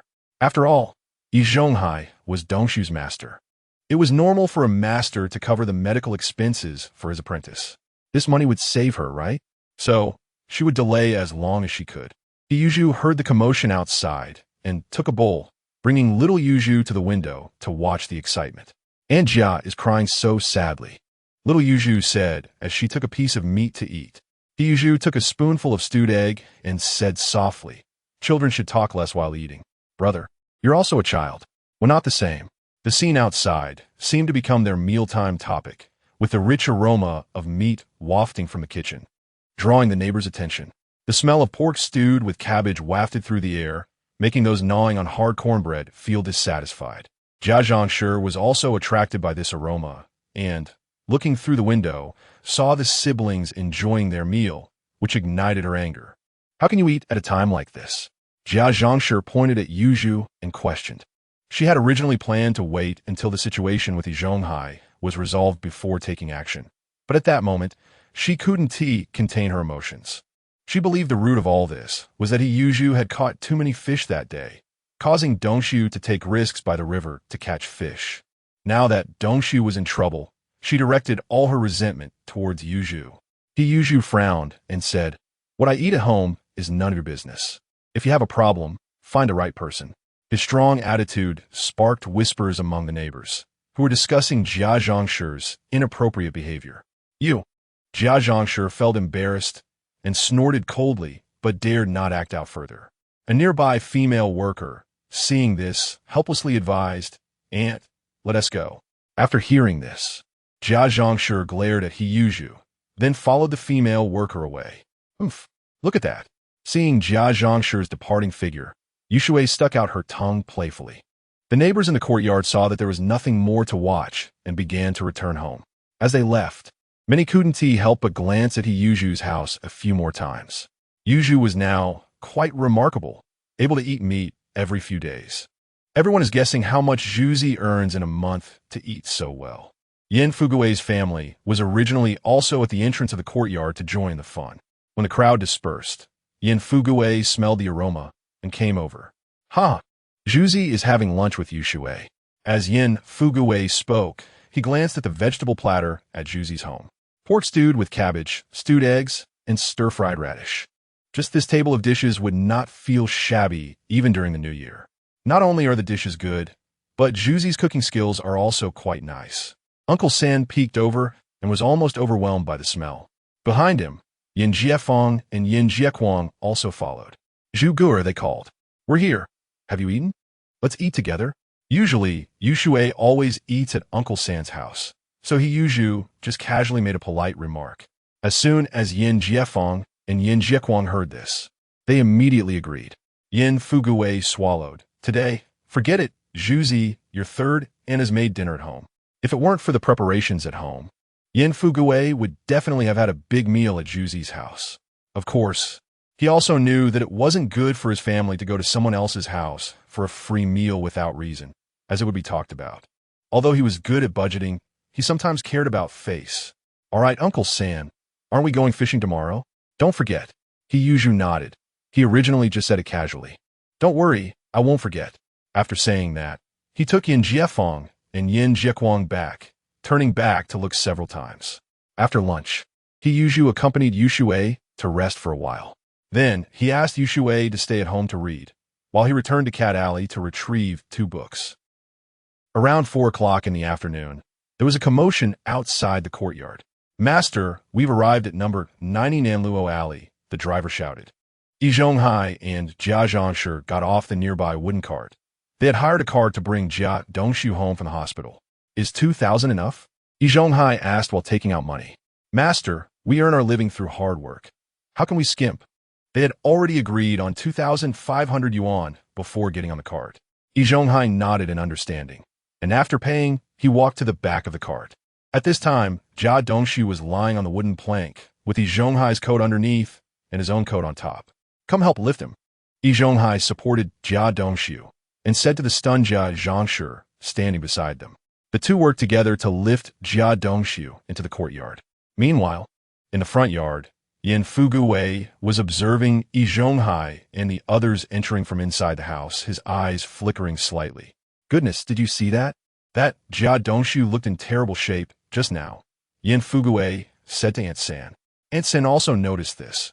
Since the last time he fell into the water, Jia Dongshu's health has been poor, staying at home every day like a young lady. The Jia family is really having a bad time.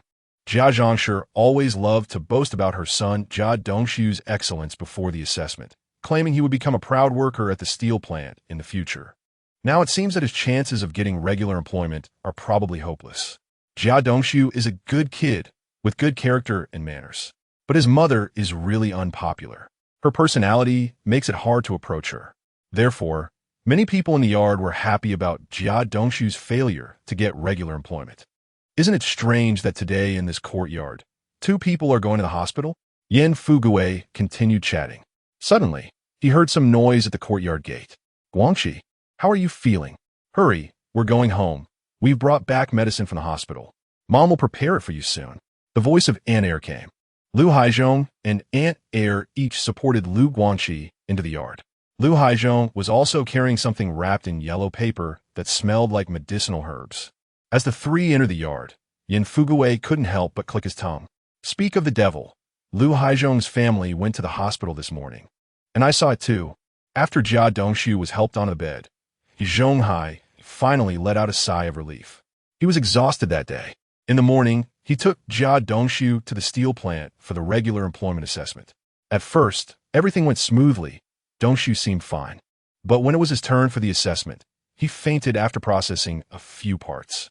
This really worried Yi Zhonghai, and he hurriedly took Jia Dongshu to the hospital. After paying over 100,000 yuan in medical and surgical fees, the hospital announced that Dongshu was out of danger. With the medicine given by the hospital, they returned home. At this time, Jia Dongshu had already fallen into a deep sleep.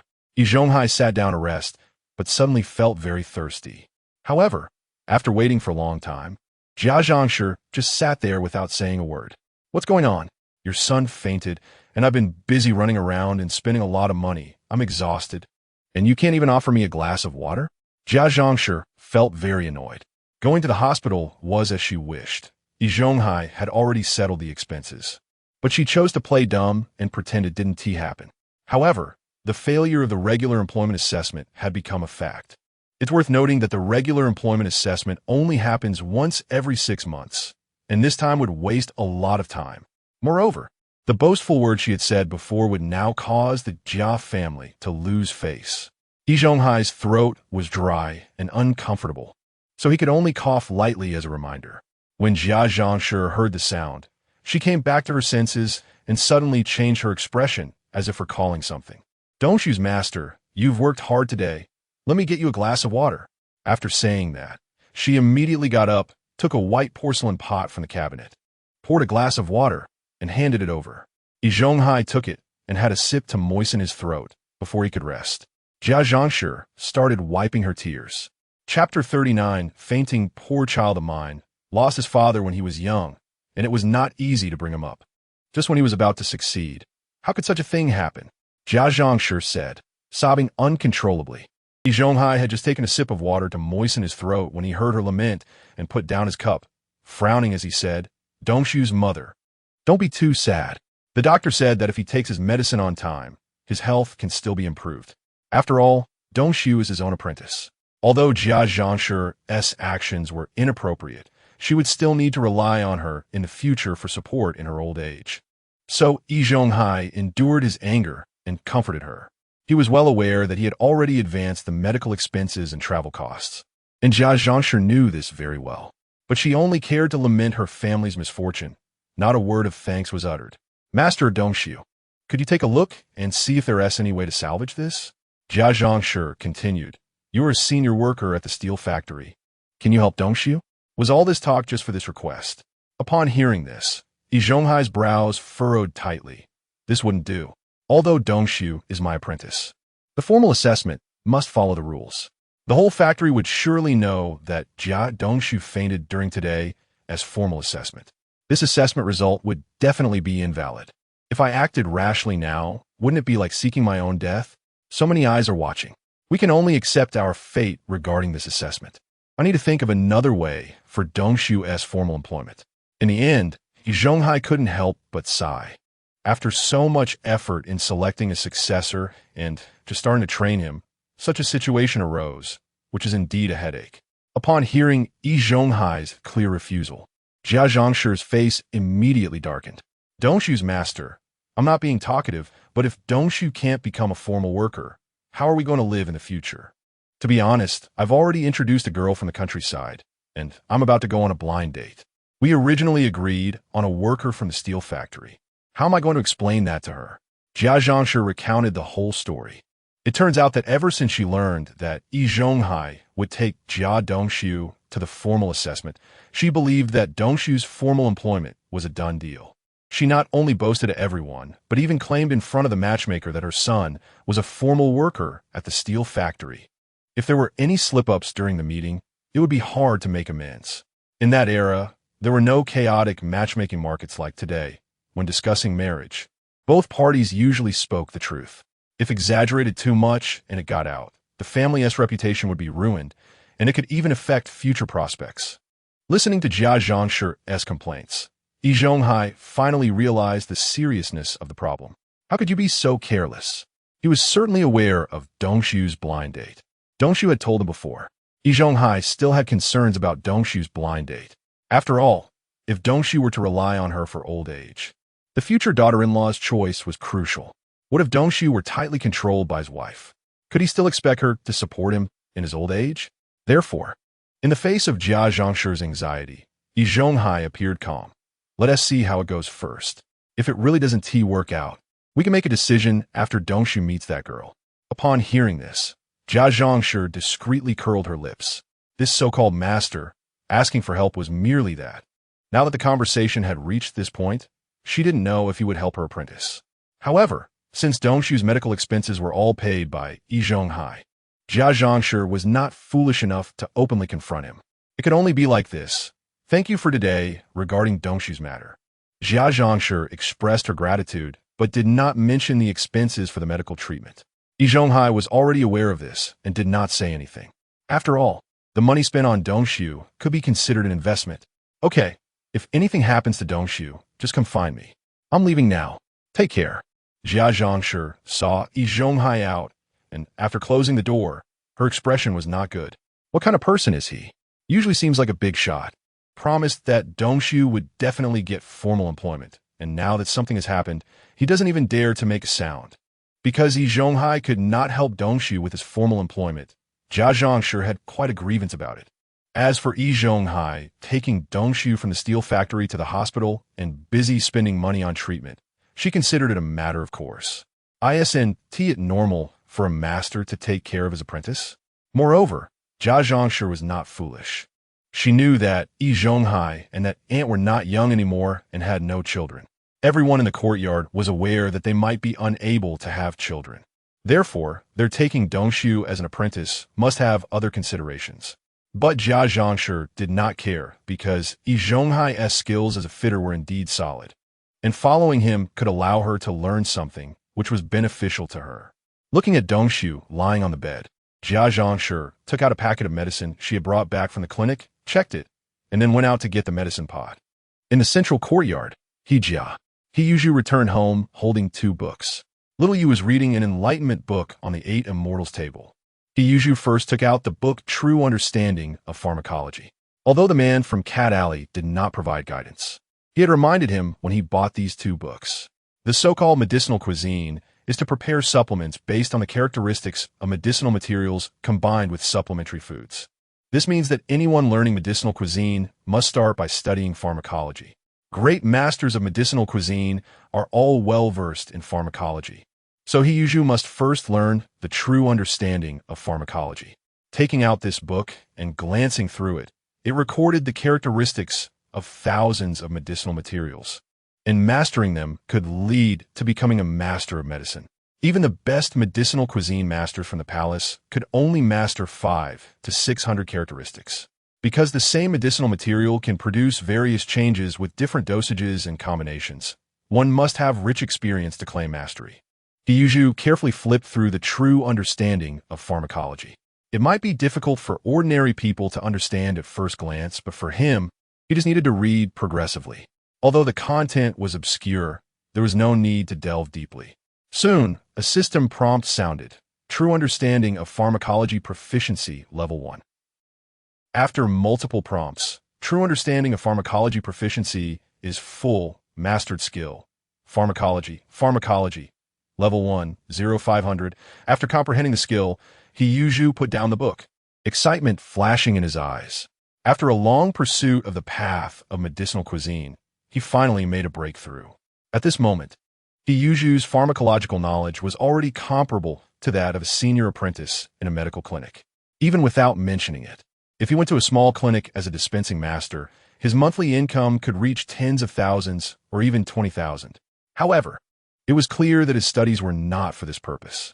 With my current level of pharmacology, I am still far from being able to prepare the medicinal cuisine required by a master.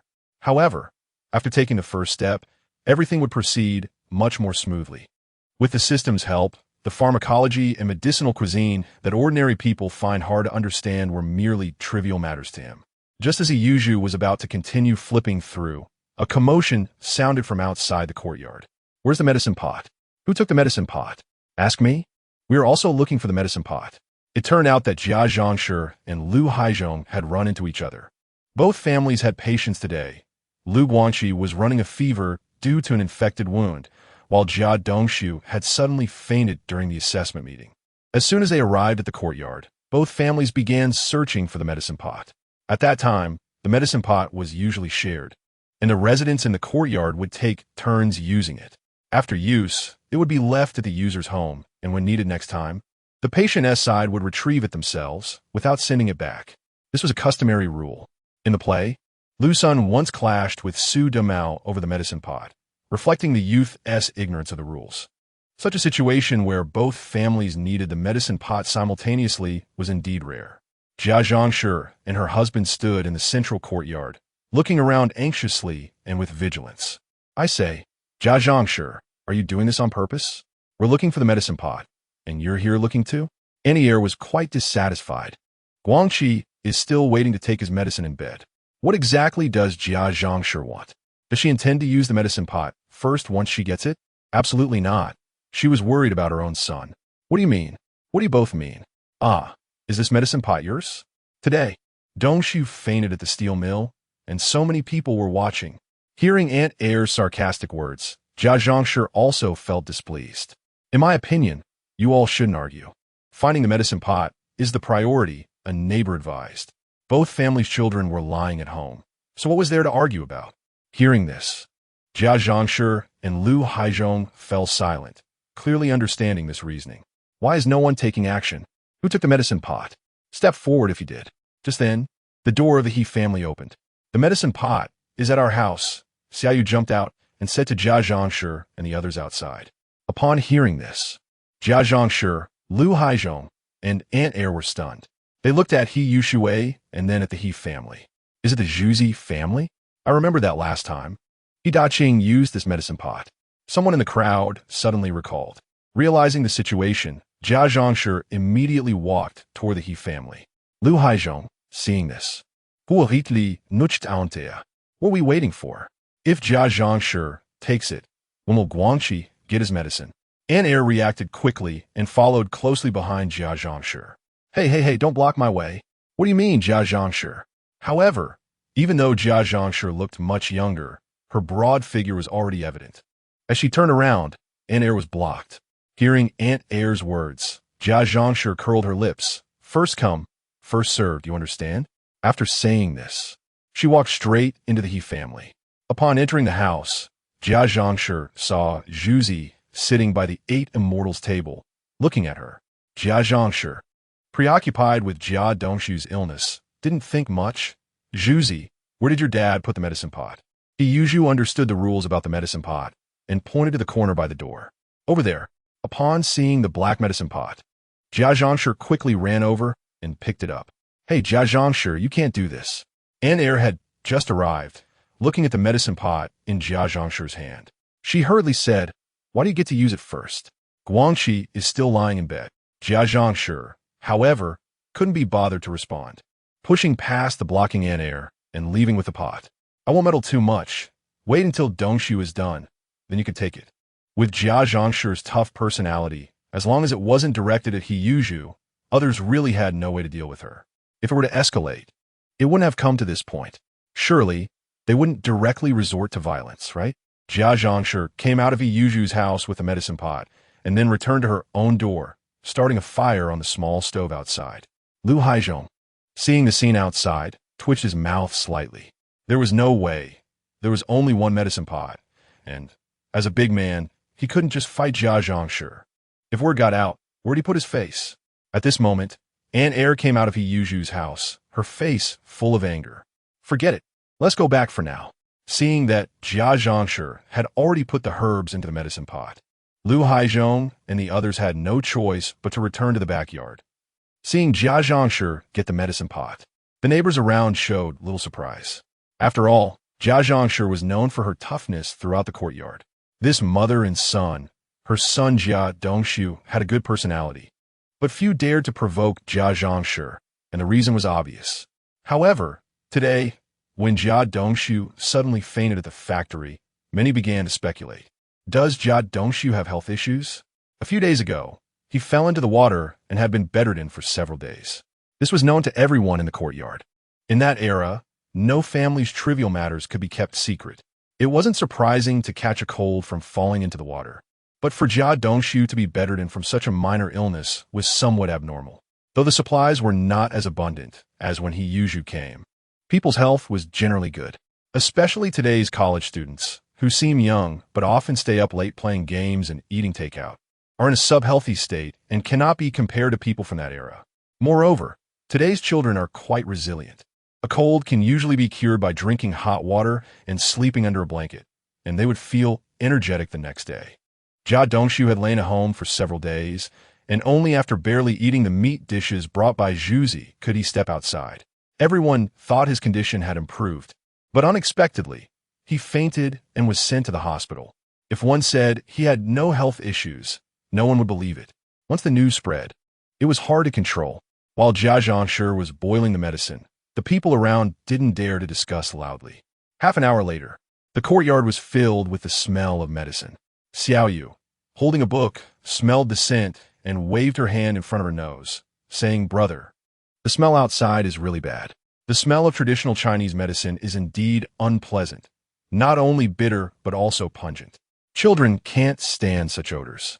Seeing this, He Yuzhu helped close the window near Xiaoyu and silently began analyzing. Bai Xiao Gui Ji Gan Chao Pao Jiang. He Yuzhu had some knowledge of herbal medicine and could identify the characteristics of 60 to 70 kinds of herbs. Although this number wasn't large, knowing them didn't mean mastering them. If he had to concoct these herbs in the best proportions to maximize their efficacy, even an apprentice who had studied for many years might not be able to do it perfectly. Just by sniffing the medicine in the air, He Yuzhu could identify the ingredients. Jia Dongshu's condition wasn't serious, and the medicine prescribed by the clinic consisted of common herbs. So it wasn't surprising that He Yuzhu could accurately state the prescription. However, he soon began to doubt. Jia Dongshu got sick after falling into the water due to getting chilled, and his condition wasn't T-complex. Today, he suddenly fainted, which likely meant that the wind and cold in his body had not yet healed. If a prescription were to be written, naturally, some warming herbs should be chosen for conditioning. However, among the herbs I just smelled, some were actually cold in nature. This medicine seems a bit off. Cold and warm herbs can sometimes be combined to produce better effects. But I noticed that the flavor of Ji Gan Chao was too strong, while Pao Zhang's aroma was weak. It seems the prescribing doctor intended to balance the cold and heat, but made a mistake in the dosage. Although I speculated this way, my research on herbal medicine is still shallow, and I don't dare to confirm it completely. Moreover, I have no good feelings toward Jia Zhangshi, so I'm too lazy to say much to avoid trouble. At this time, it would be better to study more herbal medicine knowledge. Isn't that more meaningful? Around 6 o'clock, I looked out the window. It was getting late, and it was time to prepare dinner.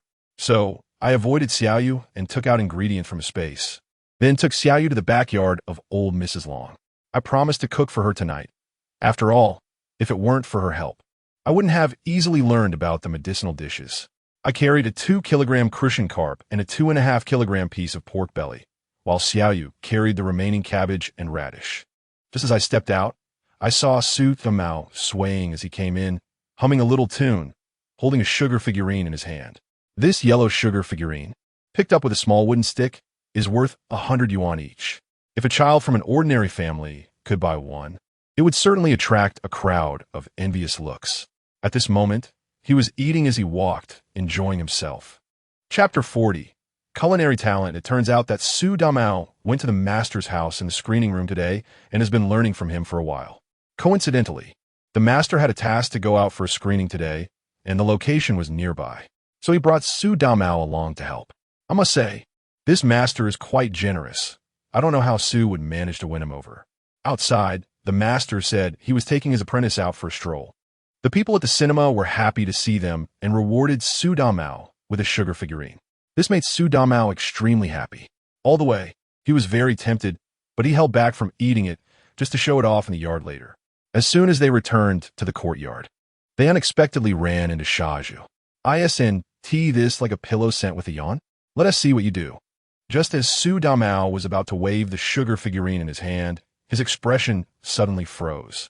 His eyes fixated on the big crucian carp and pork in Hiyuju's hands. "Xiaoyu, where are you going with that?" "Su Damao's tuta. Su Damao. What is there to ask?" "Of course, I'm going to eat." Hiyuju glanced at him and said. He also noticed Su Damao's earlier actions with the sugar figurine and seemed to understand something. "Is there a feast tonight? Su Damao, have you eaten?" If not, hearing Xiaoyu say this, Su Damao couldn't help but swallow hard. Could Xiaoyu be inviting him to dinner? If that is the case, he would really have struck gold. In Su Damao's hopeful gaze, Hiyuju shook his head. "If you haven't eaten, what are you doing standing here? Your family can't possibly be out of food, right?" He quickly urged Yushui to come along, saying he was going to make twice-cooked pork and braised crucian carp tonight. The two walked towards the back of the yard, leaving Su Damao, who was stunned. Originally, seeing Xiaoyu carrying so much delicious food, he thought Xiaoyu was treating him, and he was already considering whether to reconcile with Xiaoyu. Now, seeing Xiaoyu's attitude, he could no longer be oblivious. "You just wait for me. I want to hold it against you. Su Damao will get back at you." Su Damao was furious. He waved his hand, momentarily distracted, and the sugar figurine fell to the ground. At that moment, Su Damao froze. "Oh no, my sugar figurine." Su Damao shouted as he hurriedly squatted down to pick up the broken sugar figurine, holding it in his hands with a pained expression. "This thing cannot be casually discarded. It doesn't even need washing, just brush off the dust." He gritted his teeth and glared at Hiyuju, who had gone into the backyard, silently adding to his list of grievances. Hiyuju, soaked from the rain, arrived at the deaf old lady's door. Just as he was about to knock, he saw second aunt coming out of the house, mumbling something about Jiazhong and a medicine jar, seemingly in a hurry to find Jiazhong for the medicine jar. Second aunt noticed Hiyuju and Hiyushui, her gaze falling on the items in their hands. A big crucian carp and a piece of pork certainly catch the eye. However, she was puzzled as to why Zhu Bao was bringing such good things to the deaf old lady's house, especially since he had just been there last time. After muttering a few words, second aunt hurried away, her mind focused on the medicine jar. "Big grandson, coming quickly." The deaf old lady smiled brightly upon seeing Zhu Bao and Yushui. She noticed the food in their hands and said, "Good grandson, where did these come from? Didn't Hidaching leave?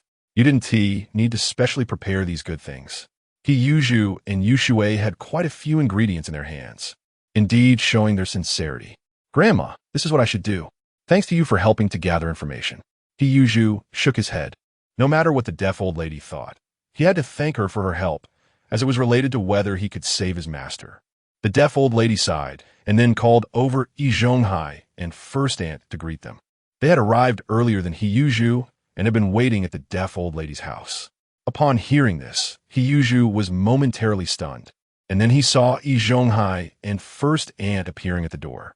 "Zhu Bao, today the old lady invited everyone to gather and have a meal together." Yi Zhonghai looked at Zhu Bao, especially noticing the various dishes he was carrying, and couldn't help but feel emotional. He understood the deaf old lady's intention. She was showcasing Zhu Bao's thoughtfulness. Although the deaf old lady had no blood relation to Zhu Bao, he understood gratitude and valued affection. Just looking at these dishes, if it were someone else, they probably wouldn't be willing to prepare such things for an old person. Uncle Aunt. Upon hearing Yi Zhonghai's words and the deaf old lady's invitation, He Yuzhu immediately realized the situation. Before he could say anything, First Aunt quickly said, Zhu Bao, don't worry, we also brought something. The white flour is already steamed, and we specially bought an old hen. Aunt pointed to the ingredients placed beside the stove and continued. Yi Zhonghai's family was relatively well off, so they naturally wouldn't just eat for free. Since they came to build a closer relationship, they understood this principle. The dishes Zhu Bao brought were quite good. Although theirs were slightly inferior, the difference wasn't significant. At least they weren't taking advantage. Seeing the situation, He Yuzhu nodded slightly. Now that he had 5 million, he no longer lacked money. But things don't just fall from the sky. Inviting the deaf old lady for a meal was fine, but letting Yi Zhonghai and the others eat for free? That certainly wouldn't do. However, looking at the ingredients on the stove, the prices weren't low. Adding 2 more people wouldn't hurt. All right, then I'll start cooking. Zhu Bao nodded. It was already his turn to cook. First Aunt was also quite clever. I'll help you. I've always been curious about how the chef at Hongbin Tower cooks.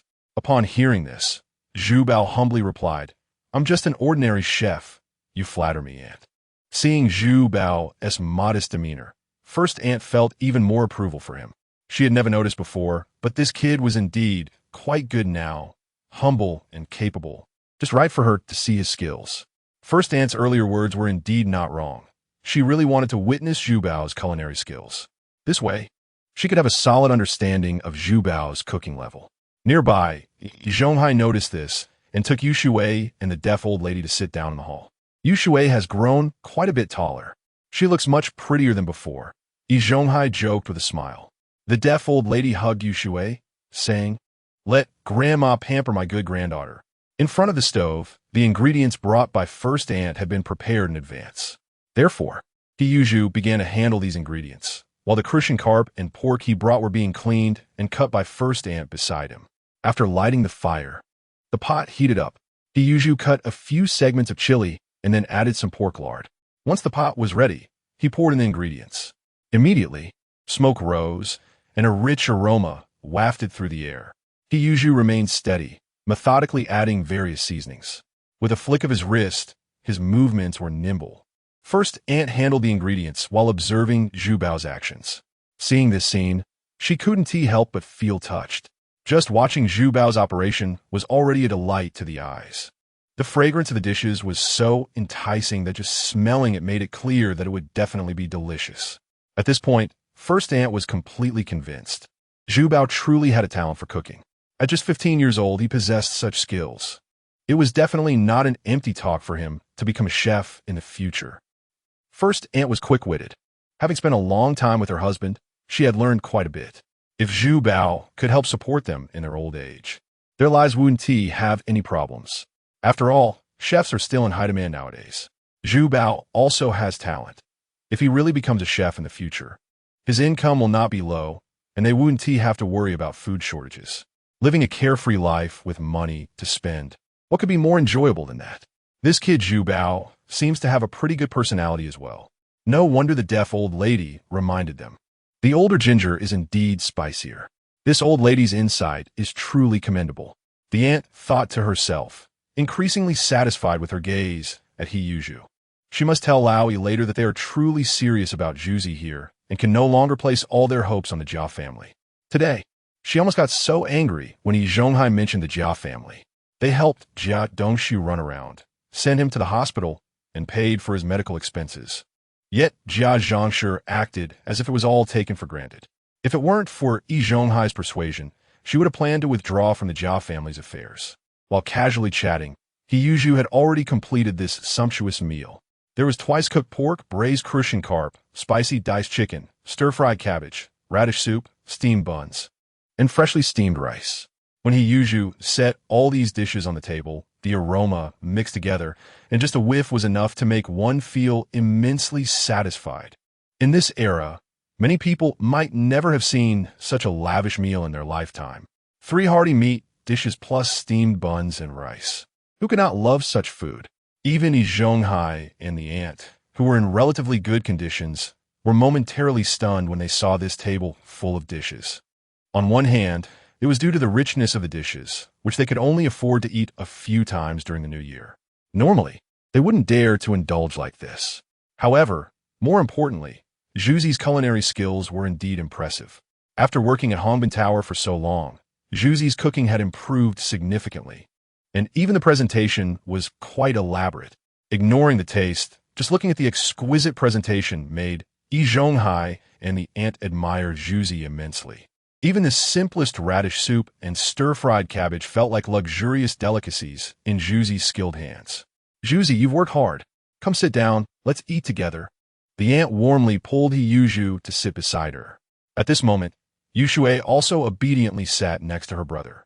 The cravings in her mind began to stir. She held her chopsticks, her eyes darting around the dishes on the table, not knowing which one to start with.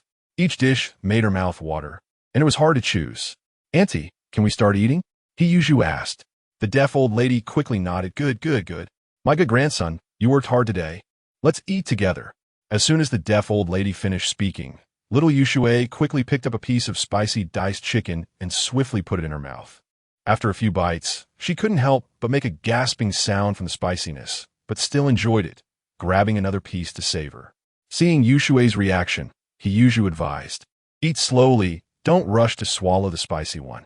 Yushui could only nod vaguely, making muffled sounds with her mouth full, but her hands didn't stop. She was quite clever, eating her brother's cooking every day, so she knew every flavor well. She understood that after everyone else tasted her brother's skills, it would be harder for her to grab more bites, so she had to strike first. Yi Zhonghai and the aunt laughed at this scene, and then also began to use their chopsticks, picking up a piece of dish and putting it in their mouths. Before even chewing, the rich aroma had already stimulated their appetites through their nostrils. As they chewed, Yi Zhonghai and the aunt's eyes suddenly lit up. This flavor was indeed astonishing. Zhuzi, your skills are really authentic. That's right, what we had in the restaurant before wasn't this good. The aunt and Yi Zhonghai praised sincerely. Hearing everyone complimenting, the deaf old lady also picked up a spoon to taste the radish soup made by her grandson, her deep gaze flashing a hint of appreciation. Good. These 2 simple words were full of affirmation. The deaf old lady had seen a lot in her youth, and home-cooked dishes were just ordinary to her. However, this seemingly simple radish soup displayed skill to the fullest. Big grandson, it seems you learned quite well at Hongbin Tower. Yi Zhonghai and the aunt observed silently, a glimmer of shrewdness in their eyes. When the deaf old lady reminded them to pay attention to Zhuzi earlier, they had hesitated. But after tonight, their thoughts completely changed. Zhuzi was indeed worth paying attention to, and, in the future, he might be more reliable than Dongxiu for taking care of the elderly. After all, everyone knew Zhuzi was strong. Last time, Lu's eldest and Sudamao were beaten to a pulp by him. Although such behavior was not to be encouraged, it proved Zhuzi's strong physical quality. So there was no need to worry about his health in the future. In recent days, Jia Dongxiu had been bedridden and hadn't passed the formal assessment, which made Yi Zhonghai worried. If the elder care option was weak and sickly, there would definitely be hidden dangers in the future. With these thoughts in mind, Yi Zhonghai and the aunt chatted casually while eating. At this moment, Yuzhu relaxed, and upon hearing Yi Zhonghai and his wife's conversation, he suddenly understood. This meal was an opportunity given by the old lady to Yi Zhonghai. The earlier conversation made Yuzhu realize that Yi Zhonghai was secretly testing him. Although the method was subtle, it couldn't escape Yuzhu's eyes. Chapter 41. Possessed? After all, he knows Yi Zhonghai's character all too well.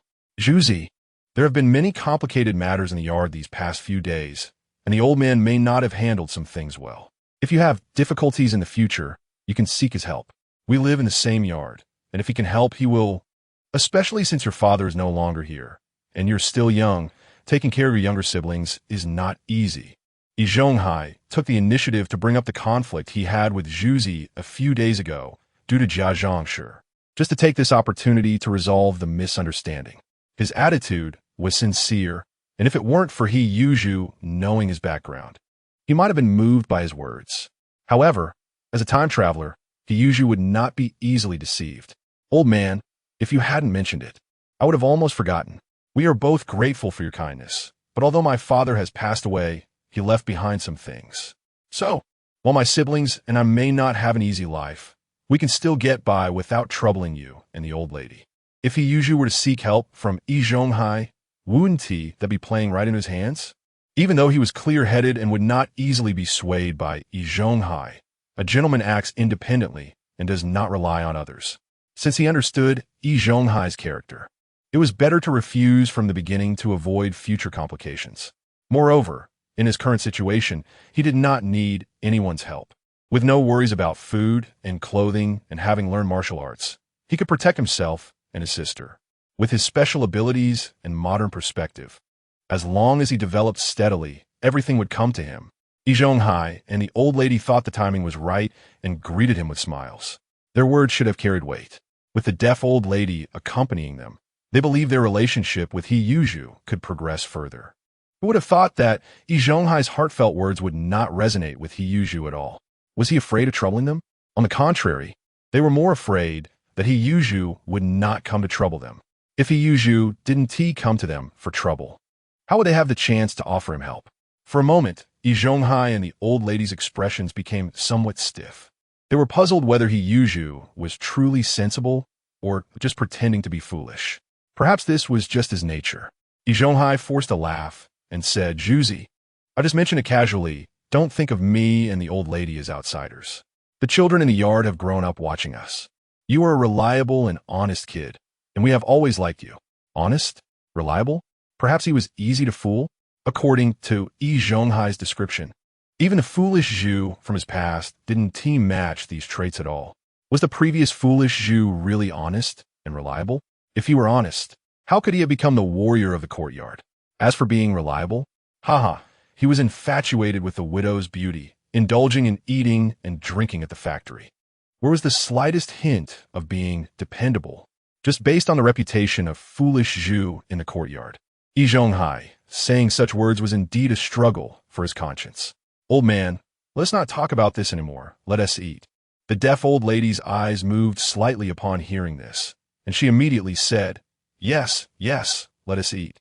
Zhonghai, we have a long time ahead of us. This old lady was very shrewd and sensed Zhu Zi's thoughts. He was living well now and did not need help at all.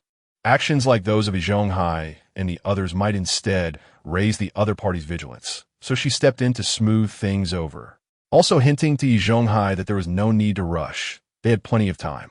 Upon hearing the deaf old lady's words, Yi Zhonghai and the old lady reacted quickly. Yes, let us eat. The dishes Zhuzi made for us today are all great. The atmosphere immediately eased a lot. Everyone had their own thoughts, and soon the meal came to an end. Not a single dish was left on the table. It must be said that today's ingredients combined with Zhuzi's cooking made the deaf old lady and the others very satisfied. After He Yuzhu finished the last bowl of radish soup, he looked at the deaf old lady and asked, "How was today's meal?" "Very good, dear grandson. Your cooking is quite good. You will definitely have a bright future," the deaf old lady said, holding He Yuzhu's hand. "I'm glad you liked it. This meal is thanks to your help." He Yuzhu nodded. "This favor could be considered cleared.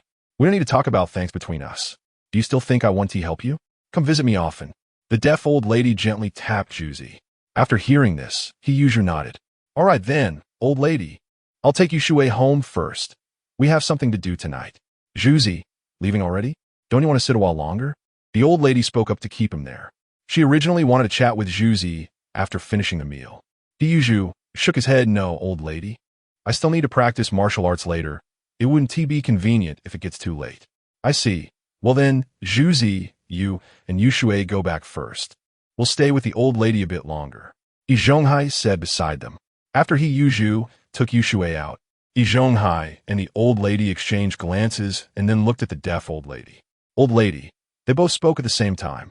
At this moment, without the outsiders He Yuzhu and Yushui, they relaxed a lot. Yi Zhonghai sighed. "Old lady, what did I say back then?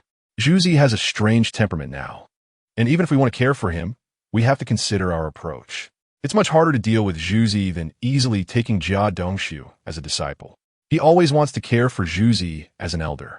But Zhuzi doesn't appreciate it at all, and doesn't act according to his wishes. They had already shown friendliness earlier. If it were other kids in the yard of the same age, they would definitely agree upon hearing this. After all, Yi Zhonghai is a key technical staff member at the steel mill, with a high salary and good status, and many admired Jia Dongshu after he became a disciple. However, the deaf old lady lightly tapped Yi Zhonghai with her cane. At this moment, the deaf old lady was a good 10 years younger than in the show. Although she had not fully relied on the cane, a spare one was ready at home. "You brat, what do you know? Because of this, you need to win over Zhuzi." Zhuzi's attitude shows that he is a sensible child, right? He isn't greedy for your small benefits. The deaf old lady sighed at this point. She had spent quite some time with Zhuzi, but never realized he had such character. The old lady's words made Yi Zhonghai and his wife see things in a new light. Indeed, they had seen Zhuzi return from fishing and visit the chef, bringing many things, including 2 bottles of Maodai. Although He Daqing had passed away, Zhuzi's attitude towards handling affairs was impeccable. Yi Zhonghai and his wife gradually understood. Zhuzi had his own principles in doing things. The chef taught him culinary skills so he could take care of his sister. This kindness was etched in Zhuzi's heart. The old men and women in the yard could greet him normally, but if they wanted to use their favors to make Zhuzi bear the responsibility of supporting them in their old age, that path might not work. Yi Zhonghai's thinking speed was actually not slow. No wonder he could scheme against so many people in the original story. Even the beautiful widow Chen Xueru had an unclear relationship with him. With the deaf old lady's hint, Yi Zhonghai suddenly realized if they wanted Zhuzi to support them, using the old ways wouldn't work at all. Indeed, as the deaf old lady said, the road ahead was still long. Zhuzi might have brought some trouble, but after all, they were just 2 children and would inevitably encounter some situations. He would mediate when the time came. In short, from today onward, Yi Zhonghai and the old lady had both recognized that Zhuzi was a good candidate for supporting them in their old age, and from certain perspectives, he was even more suitable than Jia Dongshu. If He Daqing did not return, Zhuzi would essentially become an orphan, knowing his roots but without parents. What identity could be more suitable for being a support than this? Although Jia Dongshu had good character and ability, he still had a mother, Jia Zhongshi. Yi Zhonghai hadn't thought much about Jia Dongshu's matters before, but ever since Jia Dongshu fell into the water, some of Jia Zhongshi's actions had put a lot of pressure on him. Other people's children pay their respects to their masters with wine, meat, and Maotai, while I not only received nothing when taking on disciples, but also ended up spending hundreds of thousands. Yi Zhonghai doesn't care much about these material things, but he didn't expect the gap to be so wide. The deaf old lady noticed the change in Yi Zhonghai and his wife's attitude and said, "Go back and think it over carefully. This kid Zhuzi is indeed good. Pay more attention to him." The deaf old lady is sincere towards Yi Zhonghai, as her later years rely heavily on his family. Yi Zhonghai understands the stakes, so he has never said much to the old lady. "All right, old lady, we'll head back first." As Yi Zhonghai and the others return from the backyard to the courtyard, they happen to see the Jia family still brightly lit. After a moment of thought, he had an aunt go home first while he went to visit Jia Dongshu. Although they planned to do something for Zhuzi, they couldn't ignore Dongshu either. The more people there are to take care of the elderly, the better. Just as he reached the door, Yi Zhonghai hadn't yet knocked when the door was suddenly pulled open from the inside. At the same time, Jia Zhongshi shouted loudly, "Come quickly! Come quickly!" Just as he bumped into Yi Zhonghai. "Dongshu's master, you came at just the right time. Come and see, this child has started talking nonsense." Seeing Yi Zhonghai, Jia Zhongshi's eyes lit up, and she immediately pulled him in. "Slow down, Jia Zhongshi, what's going on?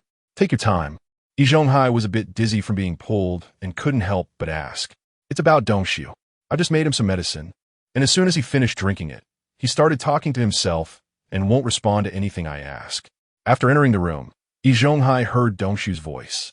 Approaching the bed, he saw Jia Dongshu lying there with a flushed face, eyes tightly closed, mumbling something indistinctly. Even up close, he couldn't hear the specific content. Seeing this, Yi Zhonghai's expression slightly changed. Dongshu, what's wrong with you?" He walked to the bedside and shook Jia Dongshu's body. However, Jia Dongxiu showed no reaction and continued mumbling.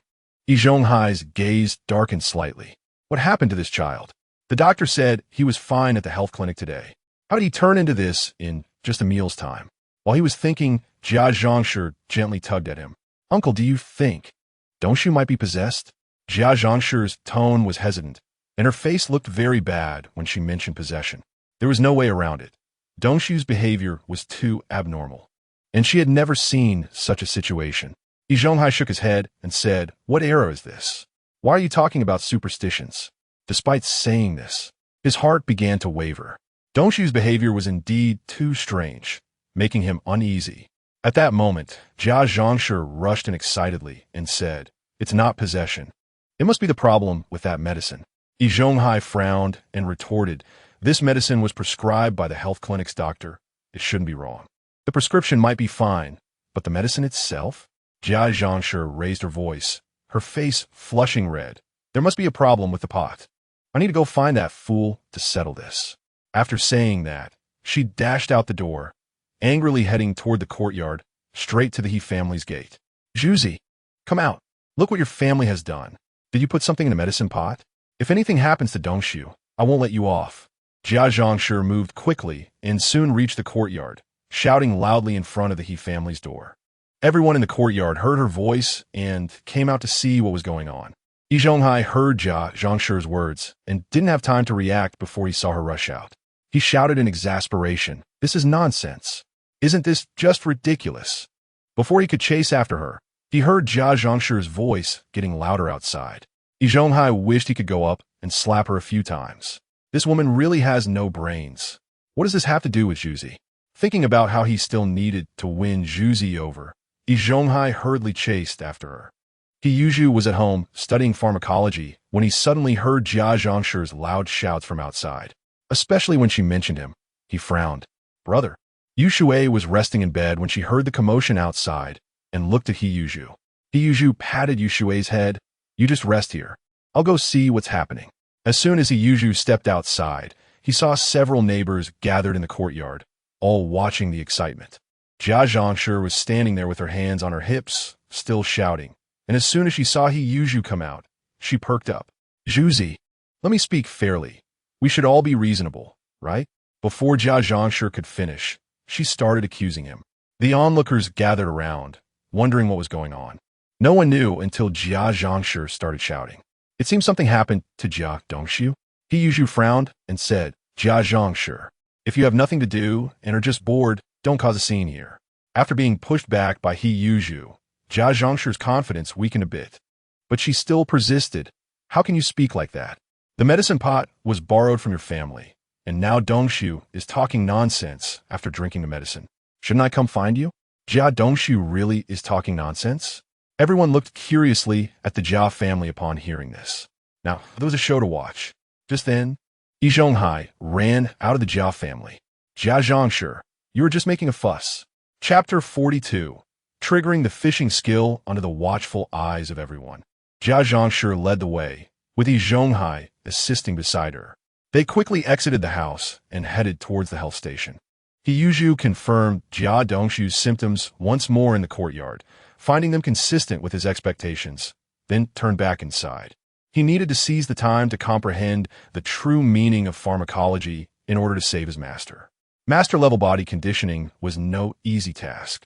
Based on He Yuzhu's current understanding, he had to elevate his pharmacology to level 5 before he could attempt it confidently. Of course, another medicinal cuisine recipe wouldn't require too much effort on his part. After all, strictly speaking, medicinal cuisine is also part culinary arts. The only difference is that the cooking subject has shifted from ordinary food to a combination of medicine and food. Therefore, as long as his pharmacology and culinary skills reach a certain standard, he could create suitable medicinal dishes based on his understanding. The next morning, He Yuzhu stretched lazily. Inside the room, he was only wearing a white tank top with well-defined muscle contours on his arms. Having achieved a strong physique, his muscles were not exaggerated like those in later generations, but were firm and powerful, looking ordinary at first glance. However, once he exerted himself fully, it would be hard for anyone to withstand even half of his moves. After moving around a bit, He planned to wash up. At that moment, Yu Shui also woke up. Do you want to sleep a bit more? Yu Shu asked as he turned back. Brother, are you going fishing today? Yu Shui shook her head and curiously asked. Yeah, what's up? Do you want to come along? No, I just saw that Dongshu got sick after going fishing last time, and he still hasn't recovered. Brother, you must be careful and not fall into the water, Yu Shui said, her face showing a concern beyond her years. Clearly, Jia Dongshu's situation had left a shadow in her heart, and she worried that her brother might encounter the same accident. Hearing this, Yu felt both amused and touched. This girl had actually started to care for others. However, she didn't know that her brother was already a martial arts expert. Falling into the water was the least of his worries. Even if he were to jump into a river naked in the dead of winter, he would have no problem at all. But her concern was appreciated by Yu, who gently patted Yu Shui's little head. All right, I will be careful. You also need to pay attention to safety at home. If anything happens, go find Uncle Sam first. Ever since Masterly Bao were mentioned, entrusting Yu Shui to their family, Yu realized the benefits of this decision. Firstly, it provided safety assurance. Although there were many acquaintances in the courtyard, and Uncle Sin often helped look after them, the relationship with master and mistress was still somewhat lacking.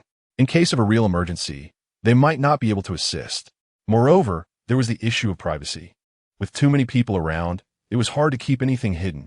For now, it was fine, as control hadn't started yet.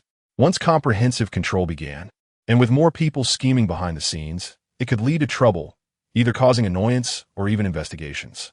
At that time, regardless of wealth or status, it would be the same. Thus, it was a good choice for Yu Shui to stay at Master S' house. After returning home, Yu initially thought he would have to persuade Yu Shui, but to his surprise, the little girl was very willing to go to Mistress's house. She also wanted to see her brother's master and mistress, which relieved Yu of a worry. In fact, Yu had also considered moving to Master S' house with Yu Shui.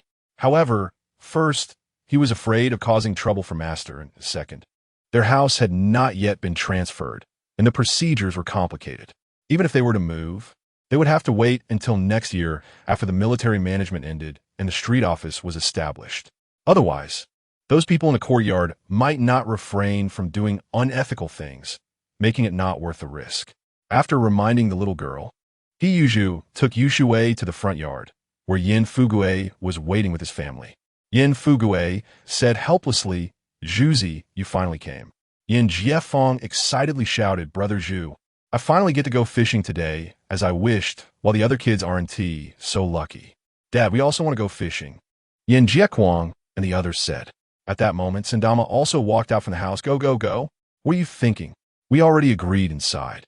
Jiefeng will go with your dad, and you all will go with me to the library. This wasn't for any other reason, but because Jia Dongshu's accident was fresh in their minds. These kids were even younger than Jia Dongshu, and if anything happened by the river, they would certainly cry. That's right, we already agreed. You all go with Mom to the library. Yin Jiefeng was smiling happily at this moment. If it weren't for Brother Zhu being there this time, Yin Fugue would definitely not have taken him fishing. What was so fun about fishing? A small stool, a fishing rod, sitting by the river all day, and then going home empty-handed? He wouldn't even think about such things. But with Brother Zhu, it was different. Last time, when Brother Zhu went fishing, he came back with 2 full buckets of fish, which almost made his eyes pop out. So fishing could be this fun? Yin Jiefeng felt like he had discovered a new world. Wasn't his dad's fishing method still waiting to be unlocked correctly? Since then, Yin Jiefeng had started feeling a bit envious. He wanted to go fishing with Brother Zhu. Although he didn't know anything himself, seeing his dad fishing, he felt it didn't seem that difficult. The key was to follow Brother Zhu. If he could learn something, he could make a lot of money in the future. Thus, there was much debate within the Yin family about who would get to go this time. In the end, of course, the eldest secured the opportunity. Brother Zhu, here's your fishing rod. Yin Jiefeng had already prepared the fishing rod, which he had specifically brought for Yu. When Yin Fugue asked him to help, he was not very willing at first. Seeing this, Yu smiled and said, "I'm just fishing for fun. It's fine, Brother Zhu, I'll just watch you beside you." Yin Jiefeng thought Brother Zhu was being modest. Soon, everyone set off. It was still that riverside. Since it was the weekend, even though it was morning, there were already some figures fishing by the riverbank. The presence of 2 or 3 people was not unusual. Seeing this scene, Yin Fugui couldn't help but smile. My nose is good. This is a place I found with great difficulty. Fishermen always seem to have a knack for discovering good spots. Although Yin Fugui grumbled a bit, he didn't say much more. He had no objections, only thinking about picking up a fishing rod. Yin Jiefeng, who was following closely behind, was excited but walked cautiously, still recalling Jia Dongshu's incident. The three of them surveyed the river and eventually chose an open area in the middle. Dozens of meters away, an elderly man was focused on fishing. Ah, truly an expert. Yin Fugui approached the old man and exchanged pleasantries. The old man's fishing gear was quite complete, worth tens of thousands to over 100,000. Although Yin Fugui had never used such expensive gear, he often fished and could recognize these tools. The old man glanced at Yin Fugui, nodded slightly, and remained silent, clearly worried about disturbing the fish.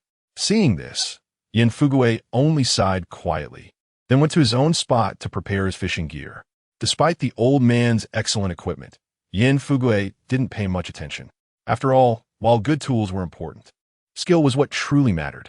Zhuzi, why don't you help me pick a spot? Before Yin Fugui started fishing, he sought Hiyuju's help. Isn't this a ready-made expert? Hiyuju casually pointed. Uncle San, I think that spot over there is good. Yin Fugui, hearing this, smiled broadly. All right, Zhuzi, if we catch anything today, Uncle San will treat you to fish. He sat down with a smile, fiddling with his fishing gear.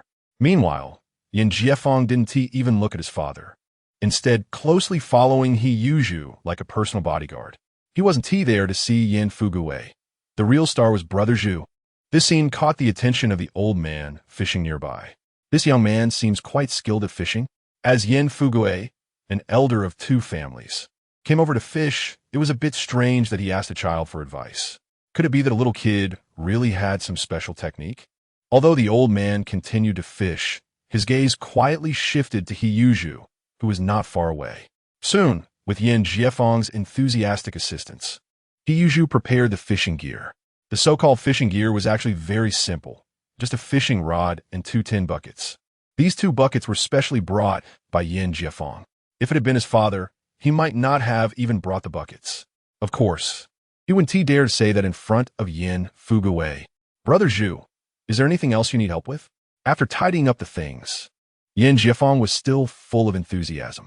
Hiyuju smiled and said, all right, if you want to watch, just stay by the side. He really didn't know how to teach others. After all, he had a natural talent. He could just casually flick the fishing rod and catch fish. He couldn't possibly confuse others, could he? He didn't say much and skillfully scattered some bait. Then he cast the fishing rod far out.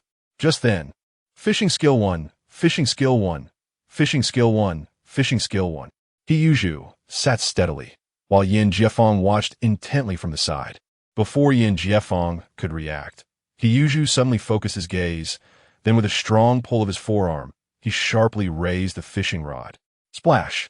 The surface of the water immediately surged with huge waves. Yin Jiefeng was stunned. What was going on? He was still pondering over Brother Zhu's previous movements. According to his understanding, after dropping the hook, he should wait a few minutes at the very least, right? It felt like the fish in the river were just waiting under Brother Zhu's fishing rod. Did it bite right after being dropped? On the other side, Yin Fugui had just scattered the fish food and hadn't settled down when he heard the splashing sound on the water surface beside him. Did Brother Zhu suddenly figure it out? Even though he had witnessed Brother Zhu catch 2 buckets of fish last time, seeing this scene was still hard to believe. It must be good luck. Mumbling to himself, Yin Fugui quickly scattered the fish food in front of him and hurriedly cast his rod. If he was late, all the fish would be caught by Brother Zhu.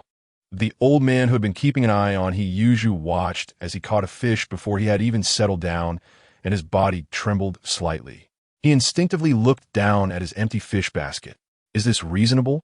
Hiyuju lifted the rod, the fishing rod drawing a full arc in the air, and he was even worried that the rod might snap. But with his superb skills, the fish was eventually secured. Quite a strong one. Hiyuju shook his arm, judging from the feel that it was a carp over 2 pounds. Skillfully placing the fish into the tin bucket, he nonchalantly cast the fishing rod again, as if nothing had happened. At this point, Yin Jiefeng could no longer contain himself. He was closest and saw the clearest. From when Brother Zhu sat down to baiting and casting, it had been less than 5 minutes, right? He actually caught such a big carp directly? How much is that worth? Thinking of this, his gaze became fervent. Finally, he learned something today. Brother Zhu really has skills. The old man sitting by the river, after seeing He Yuzhu catch a big fish, could not help but feel restless while continuing to fish. Hey, young man, you just caught a big carp.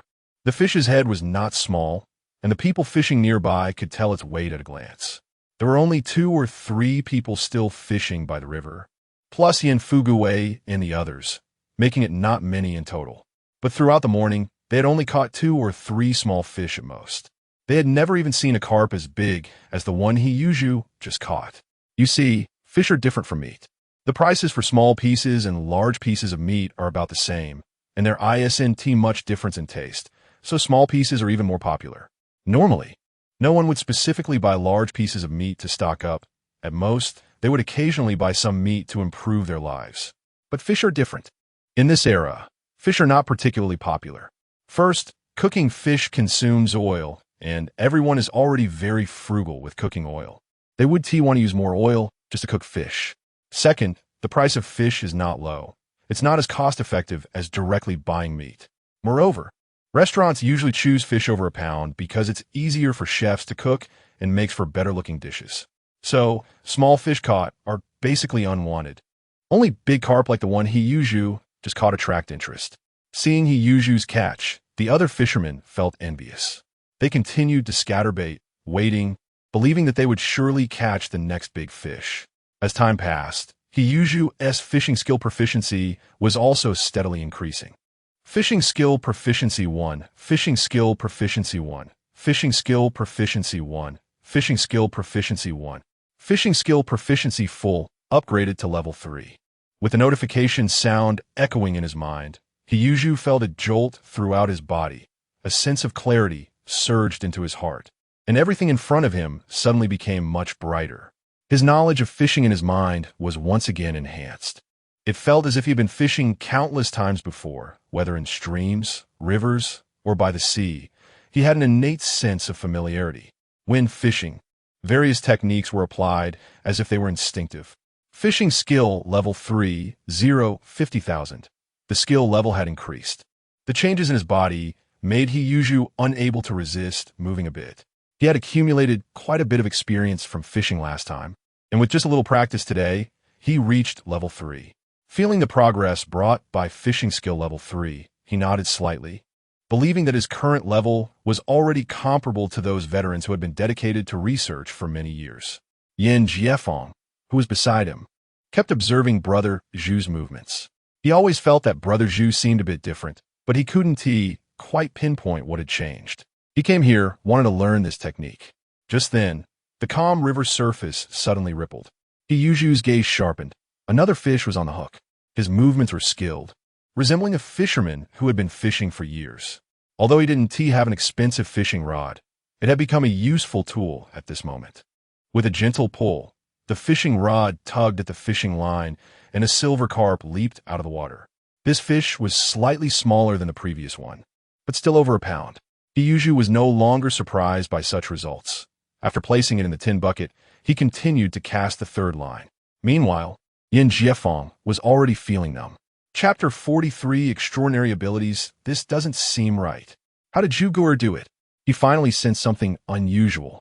He had come to learn techniques, but unexpectedly, what he saw seemed to be some sort of extraordinary ability. He Yuzhu had been observing Yin Jiefeng's actions, thinking that perhaps he could learn something from Zhuge. However, the more he watched, the more he felt that fishing was mixed with a lot of mysterious elements. Jiefeng, could you move over there a bit? He Yuzhu quietly reminded, having noticed Yin Jiefeng's position. This keen sense was a result of his fishing skills improving in recent years. Not far away, an elderly man sitting by the river could no longer contain himself. Others had sat there for a long time without any catch, while He Yuzhu had just arrived and caught 2 fish in a row. Could it be that he encountered a master today? The old man put down his fishing rod and slowly walked over to He Yuzhu's side. He knew the rules of the fishing community, so he stood quietly beside him without making a sound. Let me see if this guy is really capable the old man thought to himself, suddenly changing his expression, staring intently at the surface of the lake. Splash! In the direction the old man was watching, the fishing line suddenly sank, and Yuju pulled hard, causing another big fish to leap out of the water. The atmosphere around them instantly became strange. A few fishing enthusiasts in the distance had initially paid no attention to this side, thinking that fishing by a child was nothing to see. But catching 3 fish in a row left these self-proclaimed skilled old-timers dumbfounded. They finally realized that there were indeed fish in the river. Thinking about how they had sat for half a day without any catch, they felt both embarrassed and unwilling, eventually deciding to give up fishing and go home. Naturally, Yuju was unaware of all this. The old man stood there, wanted to speak but unsure where to start. He noticed when the few fishermen left. As a fellow enthusiast, how could he not understand that feeling? They had sat here for half a day without any catch. Yet this young lad had caught 3 fish in a row. Wasn't that easier than eating or drinking? Yin Jiefeng had already given up on trying to learn secretly. From the beginning, he had been observing Zhu Guer's actions, always feeling that he could do the same if he came. He recalled what Zhu Guer had said, "I just fish randomly." At that moment, he turned around and saw Yin Fugue looking at him with a complicated expression. In the bucket beside his father, the fish scales shimmered, clean as if washed. It really was just random fishing. Time passed quickly, and a few hours went by. Yuju's fishing skills had reached a masterful level, but he was still far from upgrading. He looked down at the 2 iron buckets filled with fish. The crucian carp and carp were all strong and lively, occasionally jumping in the buckets to show their vitality. Yin Jiefeng had initially wanted to learn techniques, but now he was just standing by counting the fish and grinning foolishly. Although crucian carp and carp were common in the river, under Zhu Guer's technique, each one was exceptionally plump. Since the old man started watching Yuju fish, he had stopped paying attention to his own area and was completely focused on observing him. The initial shock gradually turned into numbness. Finally, Yuju stopped fishing. The old man unconsciously glanced at the overflowing iron buckets beside Yuju, which seemed ready to spill over at any moment. He had never seen such a wealthy fisherman in his life. If it were him, even half a bucket would be enough for him to show off among his peers for a while. Suddenly, a thought flashed through the old man's mind. Could it be that this kid stopped fishing because his bucket was full? They were still worried about whether they could catch fish, but this guy was limited by his fishing bucket? Thinking of this, the old man's mouth twitched slightly. "Young man, where did you learn this fishing skill?" Seeing that Yuju was no longer fishing, the old man finally couldn't help but ask. He had been curious about this question. Yuju looked to be about the same age as his granddaughter, but his fishing skills were simply astonishing. Every time he caught a fish, the sense of achievement was unparalleled. Yuju heard the old man's question and casually replied, "I didn't specifically learn. I just tried it out. Maybe I was lucky." There was nothing much to say about it. It was just fishing. Being lucky was a bad thing.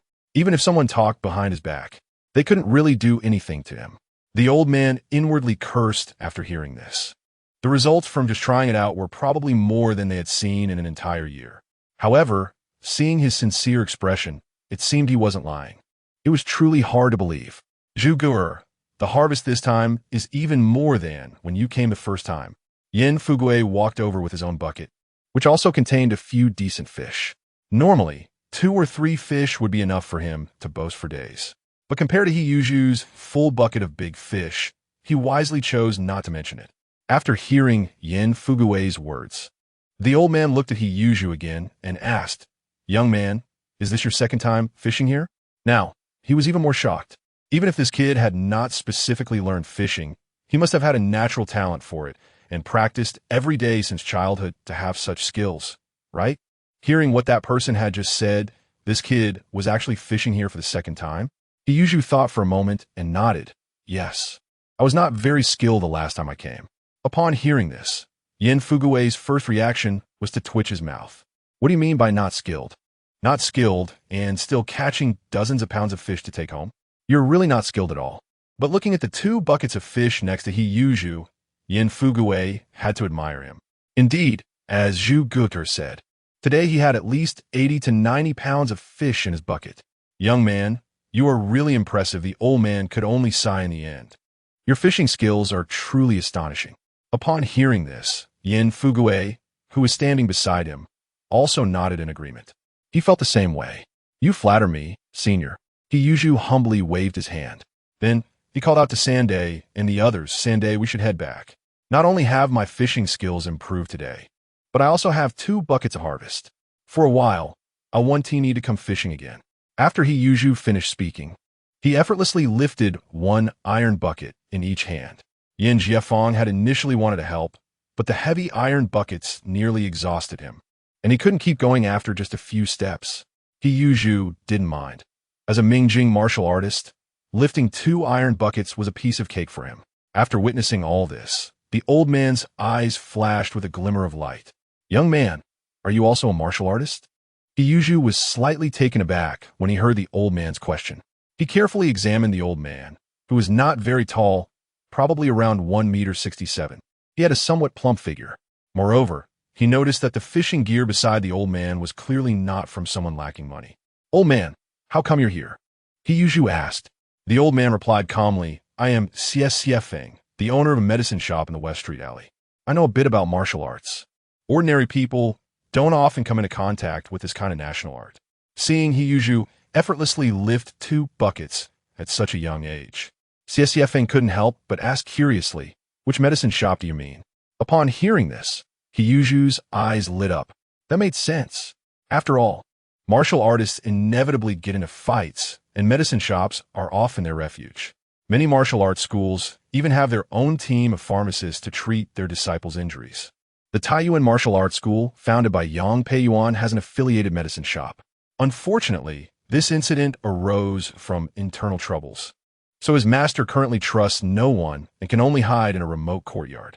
Otherwise, with the assistance of a pharmacist for recovery, his physical condition wouldn't be so poor. So it's the owner Xie. Hiyuju slightly nodded. Speaking of which, he could now be considered half a peer in this field.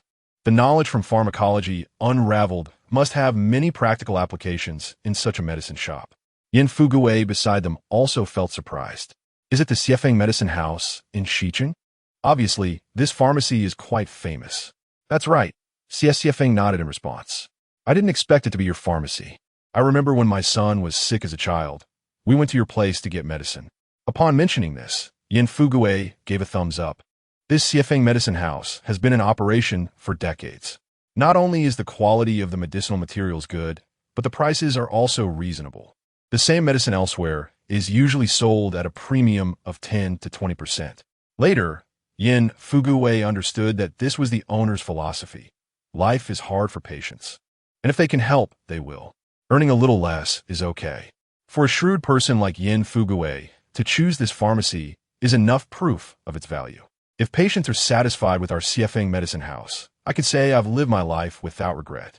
Hiyuju, who was listening nearby, was surprised to find that this owner Xie had such integrity. At that moment, he felt a bit of respect for the old gentleman. To achieve success is to benefit the world. That said, in reality, very few people can do this. Look at his past life. Are there not many wealthy people? Many have gone through hard times. But once they develop, how many can remain true to their original aspirations? The more they earn, the greater their desires become. That is their norm.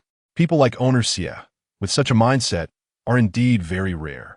After Xiefeng finished speaking, his gaze returned to Hiyuju. Young man, your fishing skills are really enviable.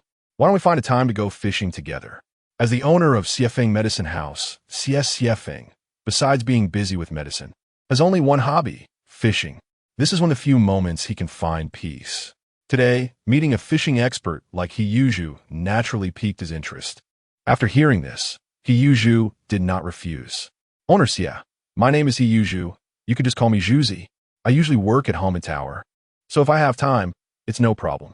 Making the acquaintance of pharmacy owner is not a bad thing for Hiyuju. Now he is studying pharmacology, and although he has systematic support, Xiefeng's ability to run the pharmacy so well indicates that his understanding of medicine is surely stronger than his. If he makes a mistake while treating his master in the future, he can consult owner Xie, which adds an extra layer of security. After hearing Zhuzi's words, Xiefeng was surprised. Zhuzi, you still work at home in Tower? He did not expect Zhuzi, so young, not only to have excellent fishing skills, but also to be employed at Hongbin Tower. Hongbin Tower is quite famous in the city. Not only that, but Zhuzi is also the head chef there. This kid has a bright future. Yin Fugui added from the side, pride evident in his tone. You heard about my impressive friend. Moreover, that Zhuzi is right next to Yin Fugui. As expected, after hearing these words, Xie Feng's eyes flickered. Wow, to go fishing and meet such a young person is truly intriguing. That Zhuzi, we must go out fishing together next time. Yuzhu's fishing skills made Xie Feng envious. He had no bias against the age difference. Although young, his skills far surpassed his own, making even his expensive fishing gear seem unnecessary. All right, if I have time, I will come find you at the pharmacy. Yuzhu nodded in agreement. Afterwards, he and the others left first, carrying 2 iron buckets. Yet their speed did not diminish at all. This scene left Yin Jiefeng dumbfounded beside him. Is Zhuzi a bit too amazing? Not only are his fishing skills incredible, but he also easily carried 2 large buckets of fish. Is this the benefit of practicing martial arts? Watching all this, Yin Jiefeng was filled with longing, wishing he could also practice martial arts. Unfortunately, his father was so stingy that he would never agree to let him train. Not long after, everyone returned to the courtyard. It was about 10 in the morning, and some early rising neighbors had already begun preparing lunch. The Rainwater and Sandama were still at the library and had not yet returned. In the front yard, Yin Fugui was about to enter with the iron bucket when he was stopped by Yuzhu. Uncle San, take 2 more fish back with you. Saying this, he picked out 2 fish from his bucket and handed them over. Oh, how can I accept this? Zhuzi, these are all your fish. Although he spoke politely, he showed no reluctance in his actions. Yin Fugui took the iron bucket and casually accepted the 2 fish from Zhuzi's hands as well. These 2 fish are not light. After entering Yin Fugui's iron bucket, he felt a noticeable weight in his hand. Haha, Zhuzi is very straightforward. These 2 fish are not ordinary mixed fish. Yin Fugui secretly rejoiced. With the iron bucket in hand, he had directly gained more than 3 jin of fish today. Seeing this, Yuzhu said, Uncle San, just accept them. We are all neighbors from the front and backyards, and you and Sandama have taken care of us. I haven't had the chance to thank you properly. After hearing this, Yin Fugui felt even more justified. He was waiting for Zhuzi to say this. The 2 were still at the door dividing the fish when they saw Yi Zhonghai returning from outside the yard. From a distance, he was carrying a bright red chicken. Oh, Lao Yi, is there a celebration at home today? Yin Fugui, having received 2 fat fish, spoke more cheerfully. Yi Zhonghai approached, and hearing Yin Fugui's words, replied irritably. What celebration can my family have? Isn't Dongxiu just back from the health center? I can't keep doing this, so I went and bought a chicken. This time, I'll make chicken soup to properly nourish Dongxiu. Speaking of this, Yi Zhonghai felt a bit of heartache. This trip cost over 20,000 yuan. Recently, with Dongxiu falling into the water, their family's expenses have been like flowing water. Chapter 44. Sales issue. Thinking about Dongxiu's situation, spending this money is worth it. After drinking the chicken soup, if Dongxiu can recover his health, then this matter can be considered resolved. Yin Fugui listened to Yi Zhonghai's words and couldn't help but smacking his lips. Oldie, you really are quite righteous. That kid Dongxiu shouldn't forget your kindness in the future. Yi Zhonghai felt a stir in his heart. This was precisely the outcome he was pursuing. However, he maintained his calm demeanor on the surface. As a master, one must always take care of their disciples. How can one just neglect them? At the same time, he noticed the 2 buckets of fish brought by Zhuzi behind Yin Fugui, which were filled to the brim, leaving him quite astonished. Zhuzi, where did you get so many fish? He knew that this time's catch was more than double the previous one.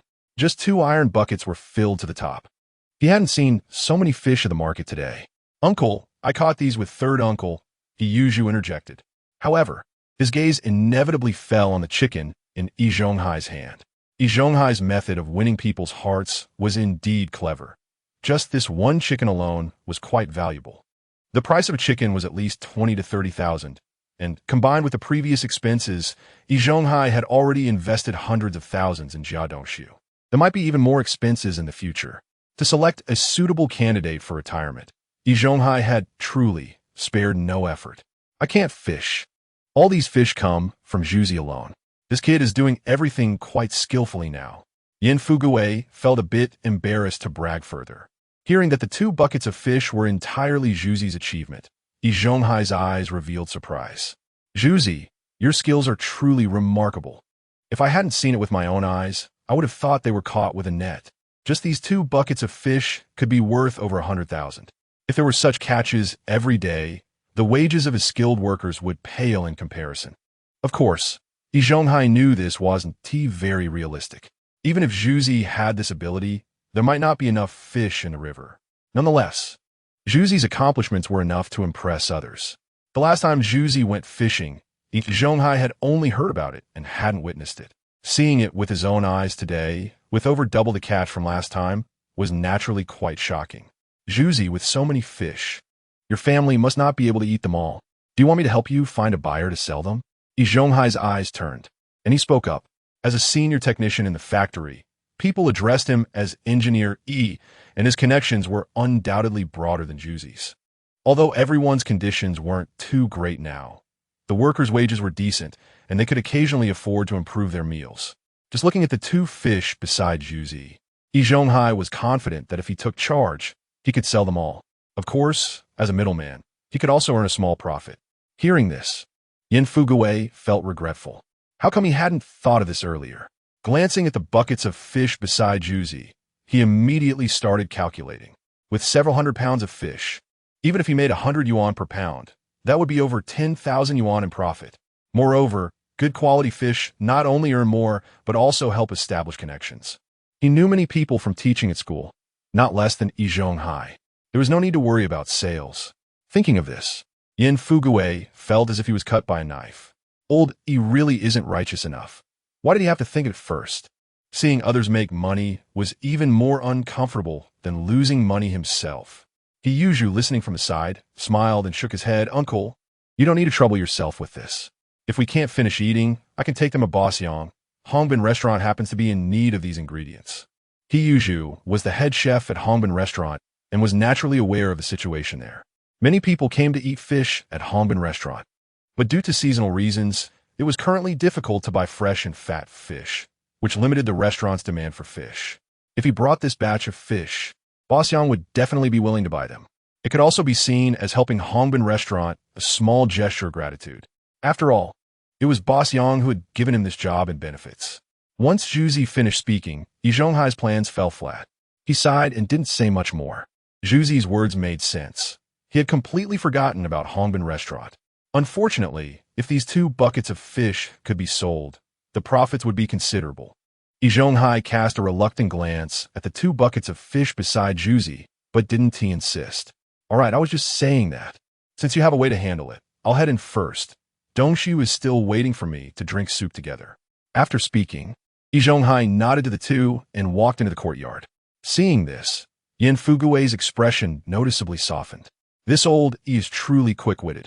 But Zhuzi, if you can't handle it, you can ask third uncle for help. My connections are quite broad. Influenced by Yi Zhonghai, Yin Fugui also began to eye Zhuzi's 2 buckets of fish, seemingly sensing a potential business opportunity. Okay, if I have the chance, I will definitely look for you. He Yuzhu responded simply. After all, since Yu Shui hadn't moved out yet, third uncle's family had taken good care of him. He didn't mind giving third uncle a small favor. After bidding farewell to third uncle, He Yuzhu told him to pass the message to Yu Shui that if she came back, she should go straight home. Then he returned to his room, closed the door, and placed the 2 buckets of fish in front of him. Most of the fish weighed around 2 pounds, totaling over 40. If it weren't for his recent improvement in fishing skills, he wouldn't have been able to achieve such a haul. A thought crossed his mind, and the 2 buckets of fish were instantly stored in his space. Looking at the food piled up in his space, He Yuzhu felt quite at ease. After crossing over to this place, he could finally stand firm. With these supplies, he wouldn't have to worry about food and clothing in the short term. However, He Yuzhu was not satisfied with this. Based on his consumption, the food in the space was not sufficient. He would encounter many special situations in the future. At that time, food would be the most important resource. He absolutely could not slack off in storing food. He Yuzhu's gaze slightly shifted to his information panel. Name. He Yuzhu Jiazhangshi was circling around the stove, her gaze falling on the half-chicken stewing in the pot, full of desire. The chicken soup bubbled under the heat of the stove, emitting an enticing aroma that filled the entire room. After getting tired of the meals that Xueru had brought earlier, now smelling the meaty scent, Jia Zhangshi couldn't help but scoop a spoonful to taste. It tastes good. Uncle, you really have put in a lot of effort. After drinking, she looked at Yi Zhonghai beside her with satisfaction. Yi Zhonghai was still at the Jia family, and seeing Jia Zhangshi's little action, he said nothing more. Just shook his head. As long as Dongshu can get better, that's all that matters. We're all doing this for the kids, right? Yes, all for the kids. Jia Zhangshi echoed, calculating in her mind that she would drink a few more cups with Dongshu later. She glanced at the chicken soup in the pot, feeling it was nearly done, and said to Yi Zhonghai, Uncle, you've worked hard. You don't need to stay with Dongshu anymore. I'm here, that's enough.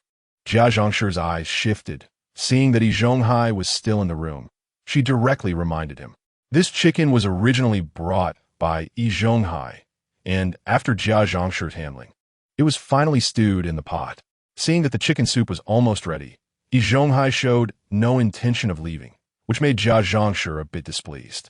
You brought the chicken, so that's fine, but why aren't you leaving? If there are too many chopsticks later, I can't bear it. So she directly reminded him. Yi Zhonghai had no intention of mooching off a meal. He was only concerned about Dongshu's situation, otherwise he wouldn't have specifically bought a chicken to bring. But hearing Jia Zhangshi's words and seeing her expression, it seemed she was worried he would eat a few pieces of chicken. Yi Zhonghai suddenly felt angry. However, thinking about Dongshu's condition, he could only suppress his emotions.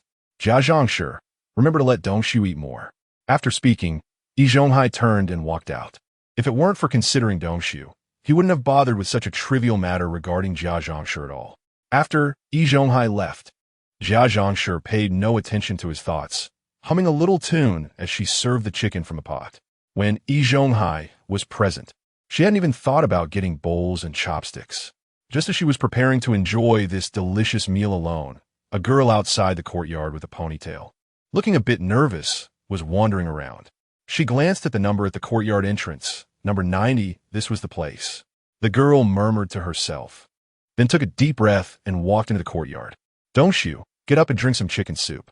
Jia Zhangshi placed 2 bowls of chicken soup on the table, then walked to the bedside and helped the still-dazed Jia Dongshu sit up. Although she had already taken several sips herself, as his biological mother, Jia Zhangshi, despite being harsh with outsiders, wouldn't skimp on caring for Jia Dongshu. Yesterday, due to a moment of impulse, he felt unwell and only found out after going to the clinic that the little nurse who prescribed the medication last time had made a mistake with the dosage. After some trouble, he finally started to feel better. At this moment, Jia Dongshu, being helped up, still had a bit of unsteady footing. Mom, did the master buy this chicken? Where is he? Why isn't he eating with us? Jia Dongshu asked. Upon hearing this, Jia Zhangshi simply helped him sit down beside the chair and curled her lips, saying, What does it matter? This time he has a bit of conscience. Sending over a chicken. To be honest, whether he passes the assessment or not has nothing to do with him, right? Jia Zhangshi said this with an air of self-importance, as if everyone should work for their family. Hearing this, Jia Dongshu showed a helpless expression, but due to his weak condition, he didn't say much. Just as the family was drinking chicken soup, there was a knock at the door. Who is it? Jia Zhangshi looked towards the door alertly. What a coincidence. Someone chose this moment to drop by, just in time for lunch. She suspected it was someone wanting to take advantage and mooch a meal. Jia Zhangshi thought to herself, her tone inevitably turning colder. If someone really intended to eat and drink for free, she would have to have a good talk with them today. Excuse me, is this Jia Danyang's house? A timid voice came from outside. Jia Zhangshi opened the door and was momentarily stunned to see a girl standing there. The girl was about 15 or 16 years old, quite tall, around 165 meters, which was considered well-developed for that era. She had fair skin, an oval face, and a delicate nose, looking quiet and well-behaved, standing there with an anxious expression. I am Jia Danyang, who are you? Seeing that it was a pretty girl, Jia Zhangshi was even more puzzled. Who was this girl? She didn't recognize her. Upon hearing Jia Zhangshi's response, the girl sighed in relief. She sneaked a glance at Jia Zhangshi and said, Hello, Jia Danyang. I am the new nurse Yang-Chi from the Nanluo Alley Clinic. I came specifically to apologize to you today. After speaking, Xiangqi showed sincere regret on her face. She was 16 this year and had just graduated from a vocational school. Due to her family's business and some arrangements, she was assigned to work at the Nanluo Alley Clinic. A few days ago, she had just started her job, and while preparing medication for Jia Dongshu, she made a mistake that led to this incident. When Jia Zhangshi and her family went to the clinic yesterday, Xiangqi happened to be off duty, so she wasn't there. After returning today, she came to apologize at the suggestion of the clinic's director. After all, a medication error, if taken seriously, could be a significant issue. Considering she was a newcomer, the clinic hadn't said much about it. Realizing her mistake, Xiangqi felt very sorry and hurried over after learning Jia Zhangshi's family's address. Jia Zhangshi was still puzzled, but after listening to Xiangqi's words, she immediately understood. Oh, so you are the girl who prepared the medication for my Dongshu? Things should have ended there, but seeing Xiangqi come in person to apologize, Jia Zhangshi adopted a stern attitude. How can you do this? Working at the clinic, and you still make a medication error? Luckily my Dongshu is fine, otherwise, I wouldn't let this go. Jia Zhangshi's reprimand made Xiangqi feel deeply guilty. Jia Dinyang, this was my mistake. You are right to criticize me. Please don't be angry. Saying this, Xiangqi took out 4 large bills from her pocket. Jia Dinyang, I feel very sorry for my mistake. This money is a small compensation for me. I hope you can accept it. Despite Jia Zhangshi's harsh tone, Xiangqi showed no signs of discontent. After all, she had indeed made a mistake, and such a reaction was normal. These 20,000 were also her sincerity. And her gentle and orderly manner made it hard for even Jia Zhangshi to continue her outburst. Upon seeing the 4 large bills, Jia Zhangshi's eyes lit up, and she immediately grasped the money in her hand. Chapter 45, Lesson Pillar. Feeling the real touch of the coins, she realized the weight of this unexpected fortune. You child, if you come, just come, why bring so much money? After receiving the money, Jia Zhangshi looked at Xiangqi again, her expression completely different. You just said your name is Xiangqi? Little girl, I don't really want to blame you. Young people make mistakes when they first start working. I just want to remind you. Xiangqi nodded repeatedly. Aunt Jia is right. I will be more careful in the future. Such a response clearly made Xiangqi feel relieved. Fortunately, this time nothing serious happened. Otherwise, she would have felt guilty for a long time. And the fact that this money could buy the Jia family's understanding was worth it for her. Looking at the obedient little nurse in front of her, a thought flashed through Jia Zhangshi's mind. After receiving this sum of money, her attitude towards Xiangqi softened considerably. Jia Zhangshi suddenly became interested in Xiangqi.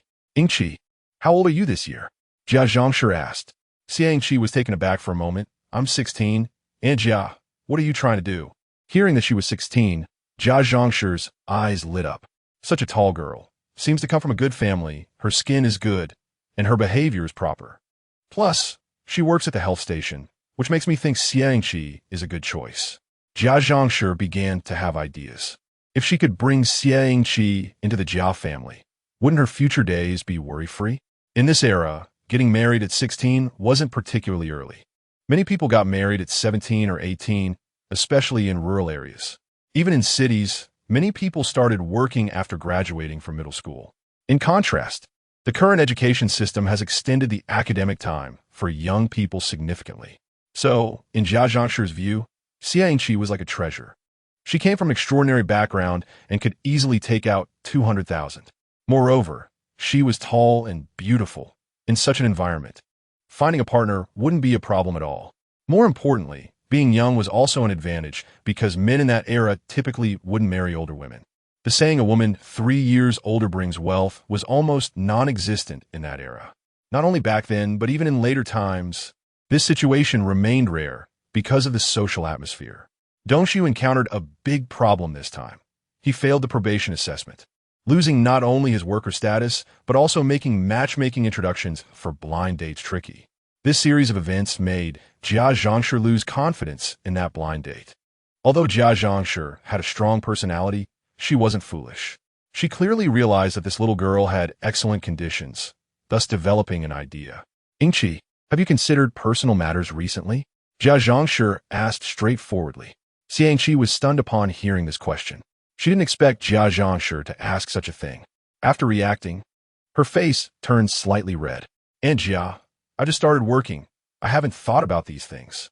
In that era, the atmosphere was conservative, and Xiang Qi, being a 16-year-old girl, felt embarrassed hearing such personal topics. "Aunt Jia, if there's nothing else, I'll leave first. There are some matters at the health station waiting for me to handle." Startled by Jia Zhangshi's question, Xiang Qi hurriedly took her leave, turning and walking quickly away. This child. Watching Xiang Qi hurriedly leave, Jia Zhangshi frowned and shook her head. She was unwilling and felt that since Xiang Qi had such good conditions, if she could become her daughter-in-law, it would be much better than those rural girls introduced by matchmakers. Jia Zhangshi immersed herself in her thoughts, but didn't consider how a young, beautiful girl from a good family would look at Jia Dongxiu. Was it because of your family's good conditions? Or was it because Jia Zhangshi loved to meddle? At this moment, he usually was inside the house cooking. And through the window, he saw Xiang Qi preparing to return to the health station. His eyes brightened. Which family's girl is so beautiful? Just one glance left he Yuju stunned. By the time he came back to his senses, Xiang Qi had already left the courtyard. He Yuju pondered for a moment. In this courtyard, it seemed that no girl looked like that. However, he merely sighed a few times. He was only 15 this year. The most important thing now was to create a career and live well with his sister in this era. As for marrying, that would have to wait a few years. Head of the family, did you see that beautiful girl who just passed by the door? The third aunt came in and immediately started chatting with Yan Fugui. Hearing this, Yan Fugui was somewhat puzzled. Which family's girl? Didn't you see? Just now a little girl came to our courtyard. And her looks, TSK, I like her a lot. After the third aunt finished speaking, Yan Fugui frowned slightly. Are you saying a little girl went to the central courtyard of the Jia family? Yes, I saw Jia Zhangshi being all noisy at first. Then the joy on her face was something else. She probably got some benefits. The third aunt nodded. While washing vegetables outside, she naturally noticed this matter. Looking at that little girl's clothes, she seems to be from the health station. At this point, Yan Fugui suddenly thought, it should be about Jia Dongxiu's matter. Yesterday, Jia Dongxiu had an accident, and everyone in the courtyard was aware. Who cares? That girl is indeed good-looking, but I wonder what her family conditions are like. If I can see her again next time, I must hold her back and ask, maybe our family's liberated bride is here. The third aunt was getting more and more excited. That girl's looks made these elders very happy. After all, she seemed well-behaved, quiet, and sensible. Yan Fugui listened. Curling his lips, liberation is still far away. She hasn't even graduated and been assigned a job yet. Let's talk about it later. In the back courtyard, Lu's family. Guangqi, do you feel better? Today is the last day for the medicine. The second aunt held a medicine bowl, sitting by Lu Guangqi's bed, blowing a spoonful and feeding him meticulously. Even so, Lu Guangqi still frowned in pain. Mom, I don't want to take medicine anymore. His speech was severely slurred, making Lu Guangqi feel very frustrated.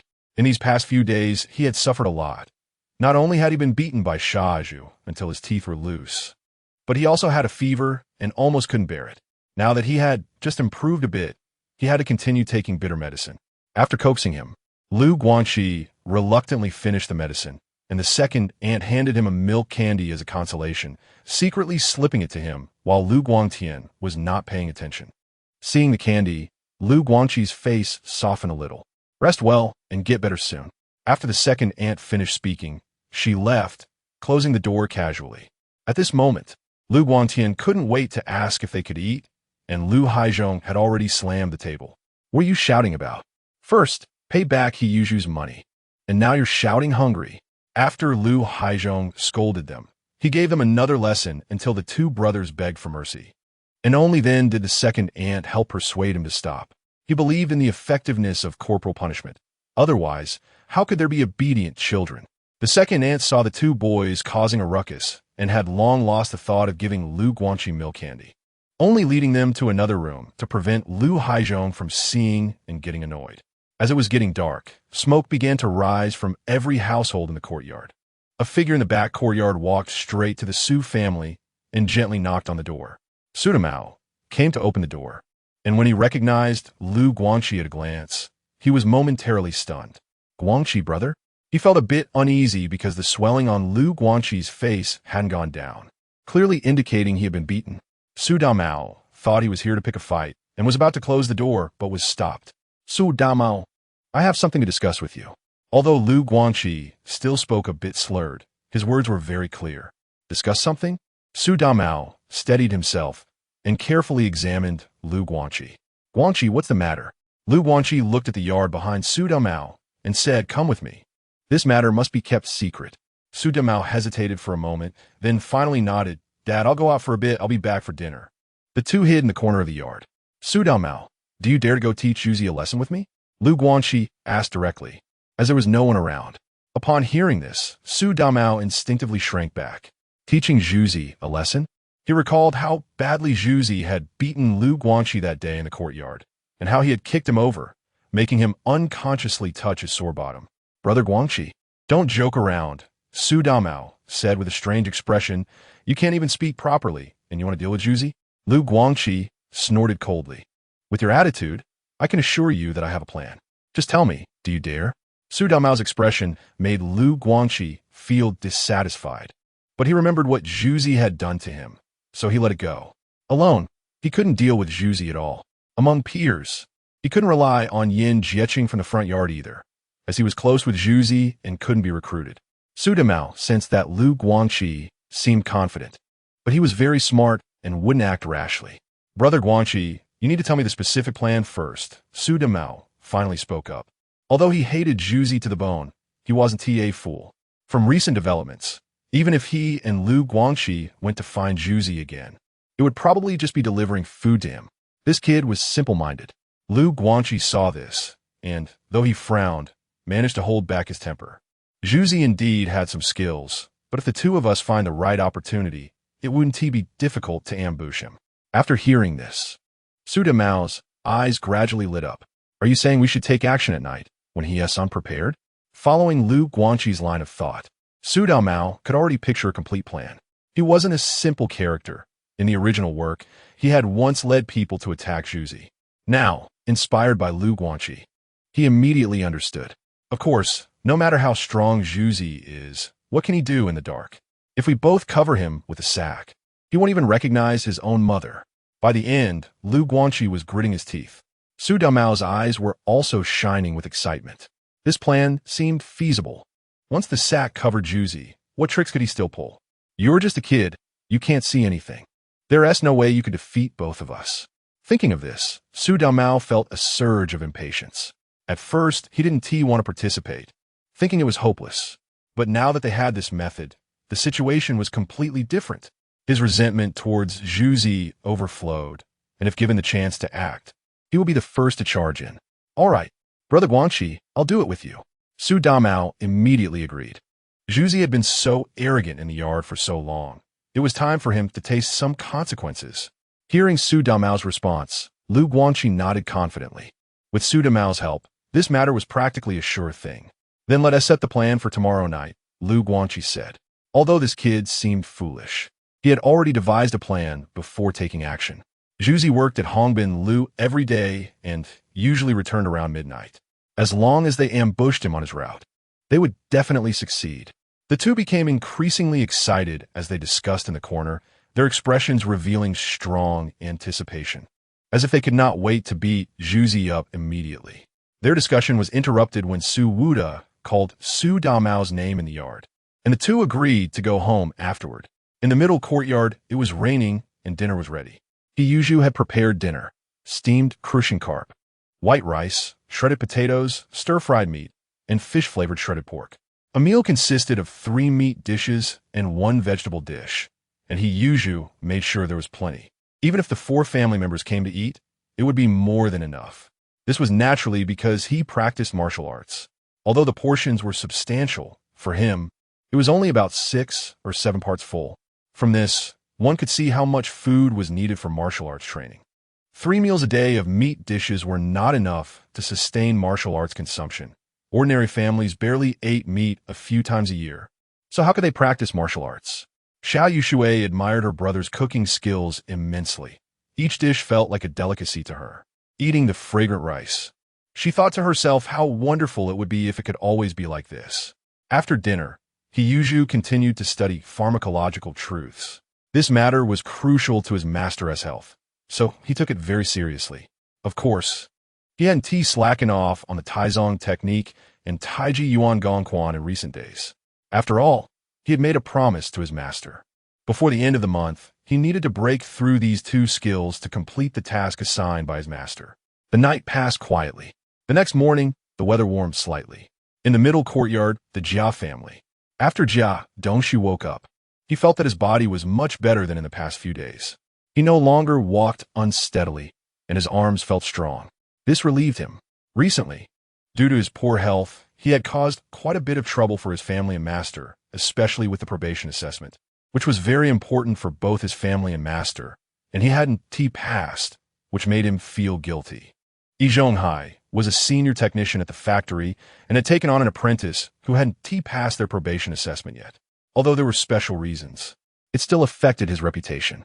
After Jia Dongxu got out of bed and confirmed he was no longer seriously ill, he explained the situation to his mother, Jia Zhongshi, and took the initiative to visit his master. Dongxu, drink this chicken soup, Jia Zhongshi said, relieved to see her son recovering.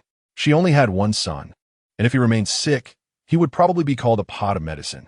Chapter 46, A Teacher for a Day.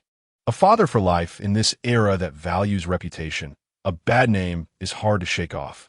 Just like Xueru, despite being a strong figure in the original play, is commonly referred to by his name, and everyone has gotten used to it. If it weren't for Yu's strong stance when he was young, the nickname Xueru might not have changed. After finishing his chicken soup, Jia Dongxu left for his master's house.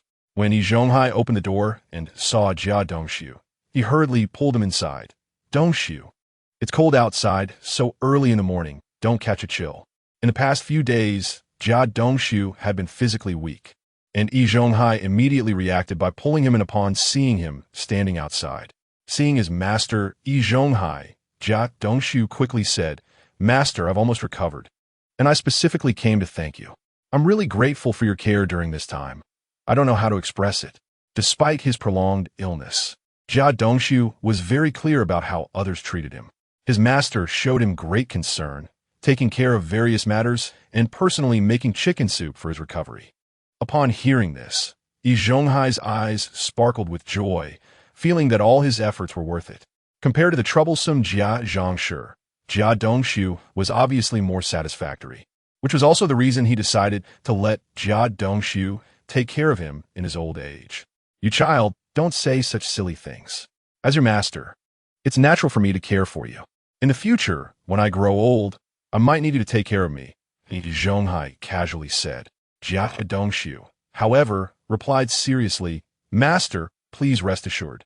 One day as a teacher, a lifetime as a father, as long as you don't mind. Taking care of you is my responsibility." These words deeply moved Yi Zhonghai, making him like Jia Dongxu even more. "All right, let's not be so formal between us. Can you go to work today?" Yi Zhonghai carefully observed Jia Dongxu's condition. Although he looked much better, long-term bed rest inevitably affected his state, and he was still a bit worried. "Master, no problem. Today I'll go to the factory with you." Always taking leave isn't a long-term solution, Jia Dongxu said with consideration. During this time at home, his master had been handling various affairs, and he didn't want to trouble him. "Good. Then you can go to the factory with me today. Don't worry too much about the regularization assessment. Just focus on learning the skills. As long as you master them well, there might be an opportunity for a promotion exam next time." Yi Zhonghai comforted him, worried that Jia Dongxu might be affected by a failed assessment. Jia Dongxu accepted his master's advice and decided to calm down and continue working hard. "Master, I'll follow your lead in everything." After Yu finished breakfast with his son, he went out to work and happened to run into Suda Mao, who was on his way to school.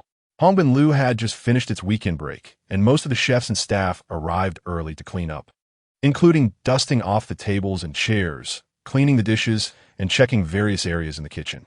Hongbin Lu was famous precisely because it paid great attention to these details. Upon arriving at Hongbin Lu, Yu greeted Boss Yang in the front hall and then went to the backyard to work with others. Although theoretically, the head chef didn't need to do these menial tasks, He Yuzhu knew that his experience was still limited, and it was better to be humble. Moreover, these tasks could enhance his culinary skills, which He Yuzhu thought was very worthwhile. Everyone knew He Yuzhu's character, seeing him take the initiative. They didn't say much, but silently gave him a thumbs up. After busying for more than half an hour, the cleaning work was basically completed. He Yuzhu thought of the fish in his space and went to the front hall to ask Boss Yang if he had time. Yang Guotao was just looking at the accounts. After listening, he handed the account book to someone next to him and took He Yuzhu into a small private room. Yang Guotao appreciated He Yuzhu's performance in the backyard. He was young and promising, skilled in cooking, and humble, which made him like him even more. In his mind, He Yuzhu's status was even higher than that of several senior chefs. At Hongbin Lu, Boss Yang was busy handling business when he saw He Yuzhu push the door open.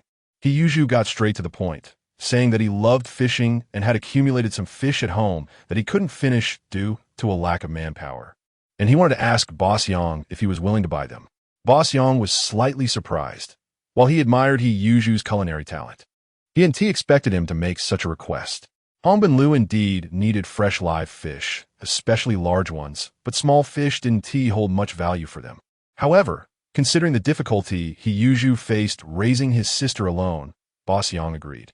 He Yuzhu further explained that the fish he brought not only had a considerable quantity, but each weighed over a pound.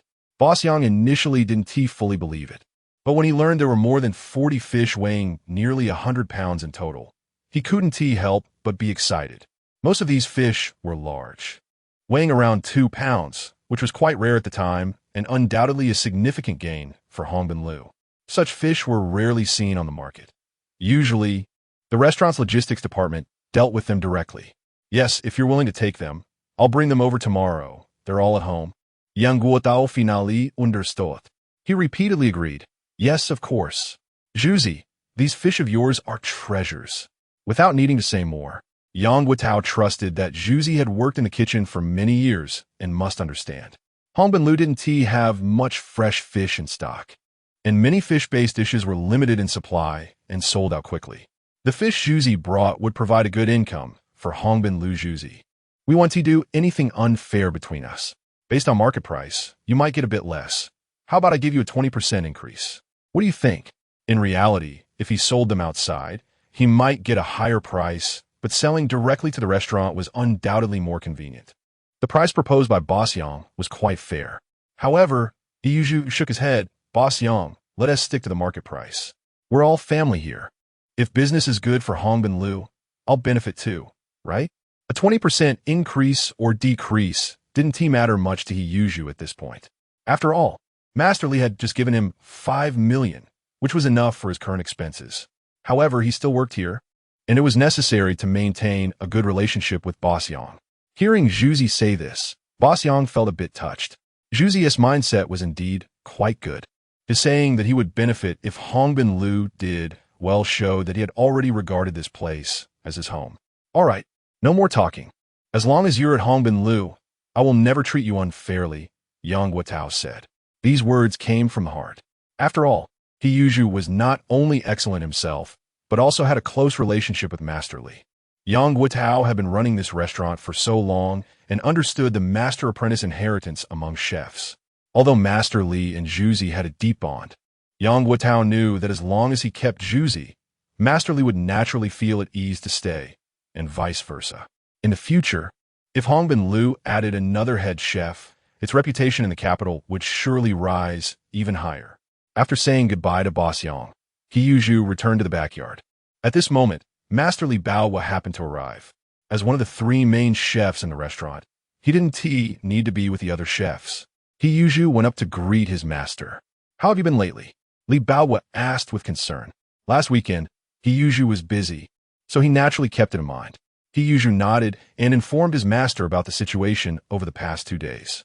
When he heard that He Yuzhu spent 1.95 million on books in Cat Alley, Li Bao was slightly taken aback. Are you still financially comfortable? If it's not enough, just come to me directly. You're still growing.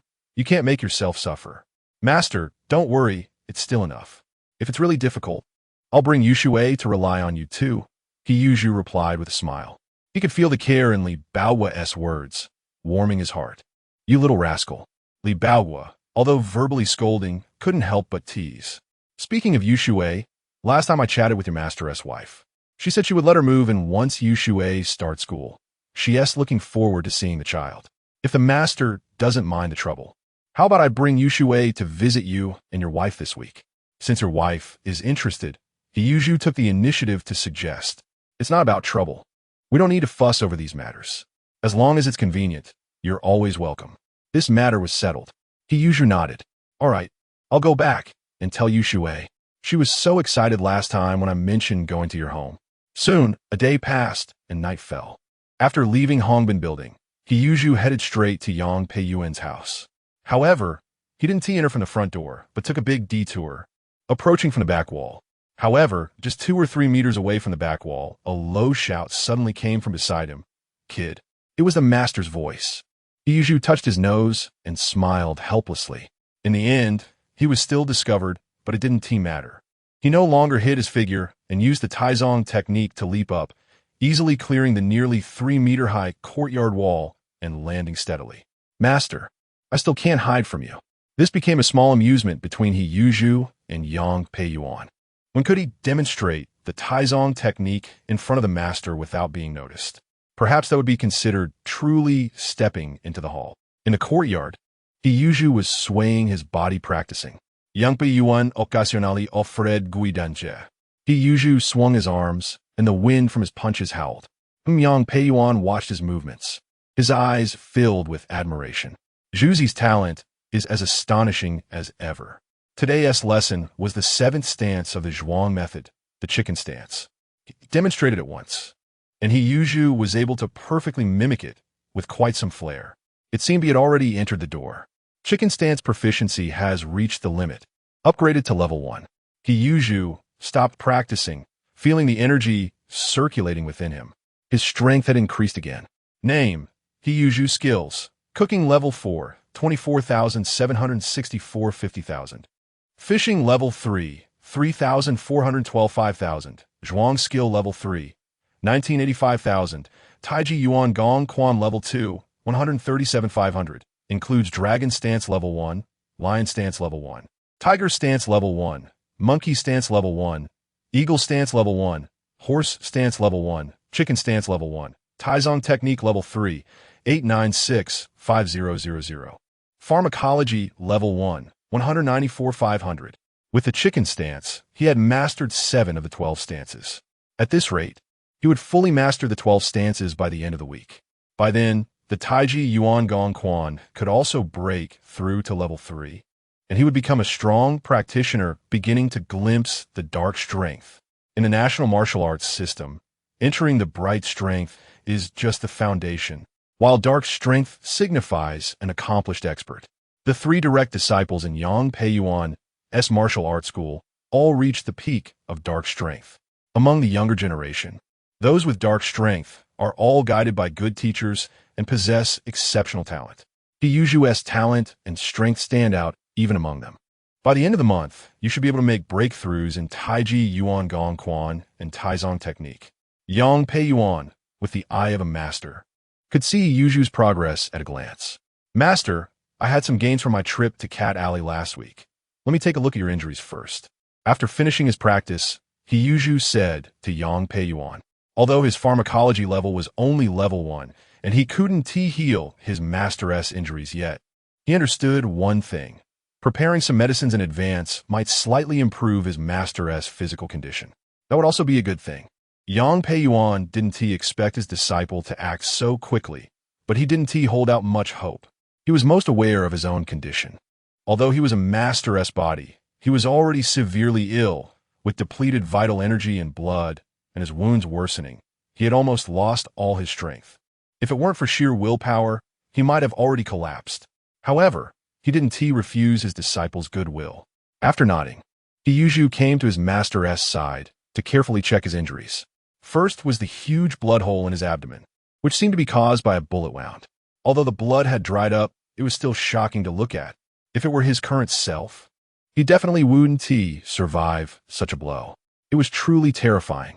At the same time, Yu discovered from the descriptions of ailments in the pharmacology text that his master's body was extremely weak It could be described as a candle in the wind. The reason Yang Peiyuan could still stand was entirely due to his own powerful strength holding on. A normal person wouldn't be able to survive in such a state. Although he had initially assessed some conditions, he usually didn't dare to recklessly use medicine. Pharmacology concerns the entire body, especially for a national martial arts master like his teacher, requiring extra caution. The human body's meridians are complex and unpredictable if one is not careful. Injuries could lead to serious consequences. It's like some poorly written code by certain programmers. They know there's a problem, but can still run it barely. Once they attempt to fix it, it could completely collapse. He was dedicated to improving his own condition through pharmacology, hoping to save this broken body. However, he had no means to deal with the deep-seated injuries at present. Nevertheless, he understood his master Yang Peiyuan's weakened vital energy and blood condition and had come up with several countermeasures.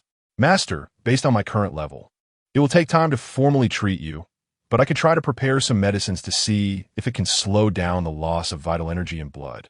Hearing this, Yang Peiyuan was slightly surprised. He didn't mind that he couldn't cure him at the moment.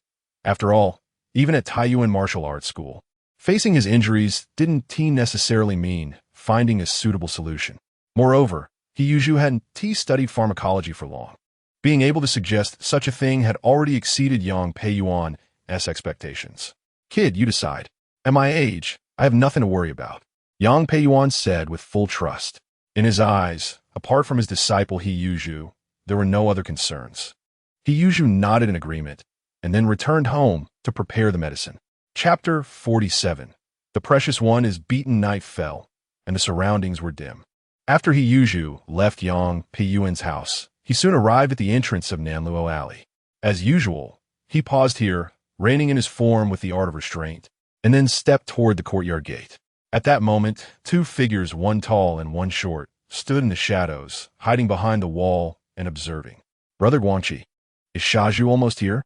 Su Damao asked, holding a yellowish burlap sack, his tone tinged with dissatisfaction. He couldn't help but rub his hands together. The temperature dropped at night, and the chill of late winter hit hard. He wasn't dressed warmly, and his lips had already turned pale from the cold. Opposite him stood Lu Guanqi. Upon hearing Su Damao's words, he too felt a bit anxious. Where on earth has Xueru gone? He usually gets home by this time, Lu Guanqi said as he stomped his feet to keep warm. The two had been hiding here since 8 o'clock, and as the sky darkened, the surroundings became pitch black. A perfect time for mischief, but Xueru had yet to arrive, and both of them were starting to feel stiff.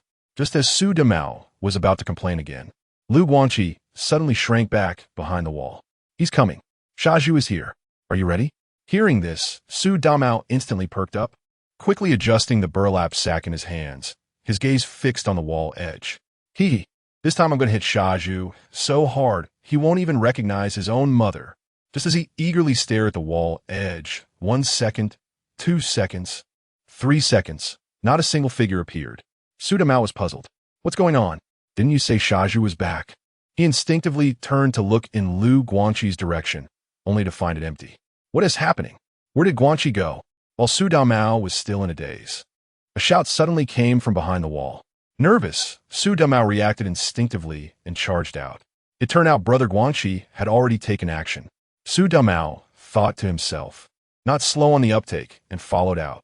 This time I must teach Xueru a good lesson. As soon as he rushed out from the wall, he saw a figure running toward him. The night was dark, and he couldn't tell who it was, thinking it was Xueru sent by Guanqi. At that moment, he threw the burlap sack over the person. Get in there, he said coldly, quickly covering the person's head with the sack. Then he unleashed his punches. After the recent humiliation he suffered from Xueru, Su Damao was genuinely ready to fight. Each punch landed solidly. How dare you put on a show in front of me? How dare you hit me? While hitting, Su Damao also cursed. How about that? Today you've fallen into my hand, Xueru. If I don't make you see colors today. Just as he was halfway through his sentence, Su Damao suddenly stopped, suppressing the urge to continue. Such sneaky business didn't require names. Ouch! Ouch! Stop hitting. I beg you stop. The figure covered by the burlap sack continuously wailed under Su Damao's punches. After all, Su Damao was not merciful. He intended to teach Xueru a serious lesson. However, as he continued to punch, Su Damao felt something was off. The voice didn't sound like Xueru. Just as Su Damao was puzzled, someone suddenly tapped him on the shoulder. "Hey, Sun Zai." Upon hearing this familiar voice, Su Damao instantly froze. His movement stopped. You're Xueru?" The voice in his ear could only belong to Xueru. At this moment, Su Damao was completely dumbfounded. Xueru was talking right next to him. So who was he hitting? While Su Damao was deep in thought, he received a punch to the jaw. "You are the fool. How dare you call Xueru that?" "Sun Zai." A punch knocked Su Damao to the ground. At the same time, Hiyuju's figure clearly emerged. With just a few punches, he had swollen Su Damao's face. "Ouch! Ouch!" Su Damao immediately cried out in pain. He covered his face, finally realizing something was wrong. The person he had just hit was not Xueru at all, but Lu Guanqi. This idiot didn't know what was going on, and ended up being taught a lesson by Xueru instead. At this moment, thinking about it was futile. Xueru's punches came down like hammers. The intense pain made Su Damao curl up on the ground, howling in agony. Hiyuju swung his fists and kicked, continuously hitting the fallen Su Damao and Lu Guanqi. How dare these two clueless kids ambush him? When he arrived at the entrance of Nanluo Alley, he sensed something was off. With mastery of the art of restraint, he could perceive every move of ordinary people like Su Damao. Even at night, their actions were still clearly visible. Initially, Hiyuju felt a bit tense, thinking that the enemy organization from last time had come looking for him. Although he hadn't shown up then, the military management had handled the aftermath well. However, he remained alert until he discovered Lu Guanqi and Su Damao hiding in the shadows. Instantly realizing that these two were setting a trap for him, he had just arrived at the alley entrance when he overheard Lu Guanqi and Su Damao's conversation. He immediately used the art of restraint to quietly approach Lu Guanqi. Kicking him away, Lu Guanqi screamed in terror, and Su Damao followed suit, rushing out. A few simple moves resolved the conflict. Lu Guanqi and Su Damao lay on the ground, begging for mercy. "Zhu, brother Zhu, dad Zhu, don't hit anymore. Please stop." Su Damao's address changed from the initial Xueru to dad Zhu. Hiyuju struck with great precision, inflicting pain but not causing fatal injuries. Such torment was hard for adults to endure, let alone these two young kids. At this point, the two were beaten to a pulp, completely losing the initial provocative demeanor. Seeing that the punishment was enough, Hiyuju stopped his actions, coldly looking at Lu Guanqi and Su Damao, whose faces were swollen like pigs. This lesson would at least keep them in bed for 7 or 8 days to recover. Of course, as long as they didn't feel ashamed to go out looking like this, it was fine by him. "Brother Zhu, don't hit anymore. Really, don't hit. We know we were wrong." Seeing Hiyuju stop, Su Damao immediately lay on the ground begging for mercy. While speaking, he kept gasping for air, clearly having taken quite a few hits. "You guys really prepared well for this." In the middle of the night, even brought a burlap sack. Hiyuju finally spoke, his tone laced with a hint of mockery. Upon hearing this, Su Damao immediately panicked. "Brother Zhu, this has nothing to do with me. It was all Lu Guanqi's idea. He insisted on dealing with you. Think about it, we're neighbors. If I didn't agree, he definitely wouldn't let me off, right?" He immediately shifted the blame to Lu Guanqi. Better him than me, he thought. At this moment, he couldn't care less about anything else. Moreover, today he had learned a lesson. This fool was definitely not someone you could tackle head-on. How could he have trusted Lu Guanqi's words? He resolved never to fight with Xueru again. Hearing this, Lu Guanqi couldn't help but make muffled sounds. "Su Damao, you jerk." Lu Guanqi never expected that despite carefully choosing the time and place, and even preparing a burlap sack, he still ended up teaming up with someone else, and ended up at the hands of Xueru. However, Su Damao's next words made him even angrier. "You're so useless. How could you find a ways to help?" At this moment, Lu Guanqi was grinding his teeth in anger. Although he couldn't see clearly at the time, he heard everything loud and clear. Just after getting kicked away, his head was covered. Then came the beating. While being hit, he could still hear that person shouting, and that was none other than Su Damao. He didn't lose to the foolish Zhu, but rather got beaten by his own people. Now Su Damao has turned around and bitten him back. He is extremely angry at Su Damao. With the distance being short, Su Damao naturally saw the resentment in Lu Guanqi's eyes. However, he doesn't care about that at all now. What brotherly affection is there to talk about? He Yuzhu quietly watched from the side. That kid did get hit, indeed. Let Lu Guangqi hold a grudge. What is it to him? He Yuzhu understood the ins and outs of the situation amidst Su Damao's classic dog-eat-dog drama. These two held a grudge against him because of what happened a few days ago and specifically chose today to take revenge. Thinking of this, He Yuzhu's gaze turned cold. Today, since I caught you, consider this a lesson for you. If I catch you again next time, don't blame me for being rude. He Yuzhu spoke with a cold tone. He was truly angry. Being schemed against is one thing, but the key is that this time he caught them red-handed. If there are similar incidents in the future, especially targeting Yu Shuai, the consequences would be unimaginable.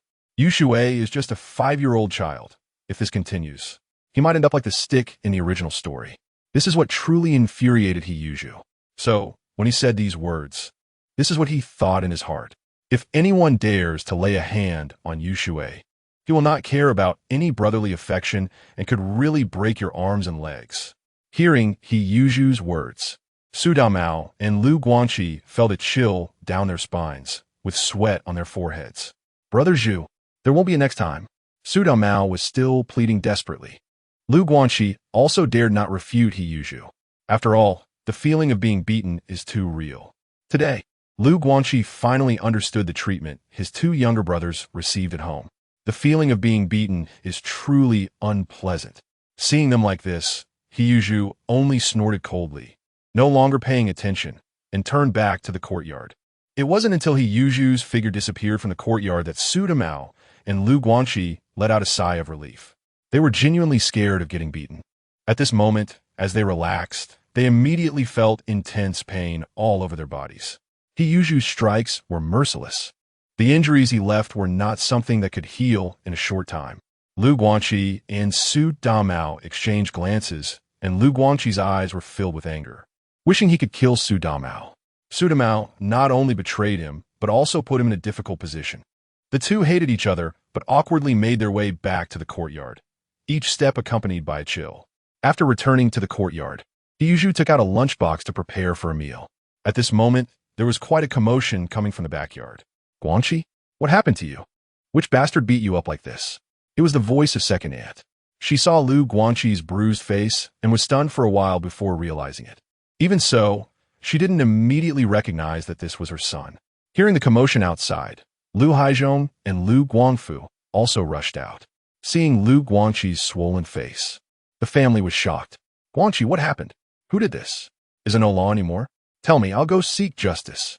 Before Lu Haizhong finished speaking, he was about to go find someone to confront them, and second aunt chimed in. Yes, tell us who hit you. Let us help you seek justice. Hearing his parents say this, Lu Guangqi felt wronged to the point of tears. But he knew he could never reveal the truth, just for the sake of face. He wouldn't mention it, especially since he was the one who instigated it. Even if he went to find He Yuzhu, there was no reason to speak. Dad, Mom, I'm fine, let's go home. Lu Guangqi shook his head, not mentioning what had happened. Hearing this, second aunt and Lu Haizhong became anxious. You unlucky child. You got beaten up like this, and still say you're fine? Is someone threatening you? Hurry and tell me. This is simply lawless.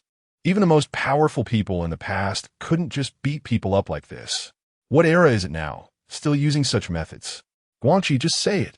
At worst, we'll just make a scene at the military management committee. My son was beaten. Where can't we seek justice? Second aunt would never let this go. Lu Guangqi is the darling of their whole family. Just a few days ago, they almost went crazy over him catching a cold. And today, he got beaten up like this. Remember when Lu Haizhong was scolding those two rascals? He didn't even hit them this hard. All right, stop worrying about it. I'm really fine. I just fell by accident. Lu Guangqi was really pushed to the edge, so he simply raised his hands to admit that he fell, then directly went back to his room. Seeing this scene, Lu Haizhong and second aunt were stunned. Fell? Who are you kidding? Where could you fall from a get like this? Moreover, they could see clearly that there were several obvious fist marks on Guangqi's face. This was clearly from being beaten. At this moment, Lu Guangtian and Lu Guangfu saw their elder brother's injuries and couldn't help but laugh. This scene was too familiar. When they used to get beaten, their faces were like this every day. At that time, Their elder brother not only didn't comfort them, but also mocked them, saying they didn't understand and only made their parents angry. Today was the first time they saw their elder brother beaten like this, making these two brothers feel schadenfreude. However, before they could laugh for too long, Lu Haizhong's gaze swept over. You ungrateful things. Your elder brother is like this, and you still have the mind to laugh? Hearing this voice, the two brothers' expressions changed instantly. Dad, we were wrong. Date, bull. This time it was a mixed punishment of father and son, and second aunt was also heartbroken over Lu Guanxi's injuries. You've really been raised for nothing. The sounds of sobbing from the backyard reached He Yuzhu's home. Little Yushui was just about to put a piece of green vegetable into her mouth. Hearing the familiar shouts of the Lu brothers, Yushui instinctively shrugged her shoulders. Brother, second uncle, is hitting his son again. After hearing this, He Yuzhu's mouth curled into a strange smile. Yushui, this kind of thing is not right. We shouldn't learn from it, or when we get old, we might be abandoned by our children. He Yuzhu was not worried at all that this matter would be spread by Su Damao or Lu Guanxi. If it really became a big deal, he wouldn't be afraid at all. No matter how you look at it, he was in the right here. Your two sons wanted to come and hit someone in the middle of the night. If it came down to it, who would be in the bigger wrong? As He Yuzhu expected, there was no movement from the Su family or the Lu family afterwards. After He Yuzhu finished dinner, he began to practice standing meditation. After finishing, he lay down to read Pharmacology Explained. The night passed quickly, and he still got up early. Now, he only sleeps about 5 hours a day. For someone practicing martial arts, as long as there is enough nutrition, this amount of rest is sufficient. Standing meditation, standing meditation, standing meditation, standing meditation. 2 hours of standing meditation completed. He Yuzhu checked his progress. Standing meditation level 3, 3,741, 5,000. In a couple of days, his standing meditation will reach level 4. By then, his foundation in standing meditation will be comparable to those who have practiced for decades. The daily progress fills him with a sense of satisfaction. After finishing his standing meditation, He Yuzhu felt quite hungry. So, he took some pork from his space, chopped it into minced meat, preparing to make lean meat soup.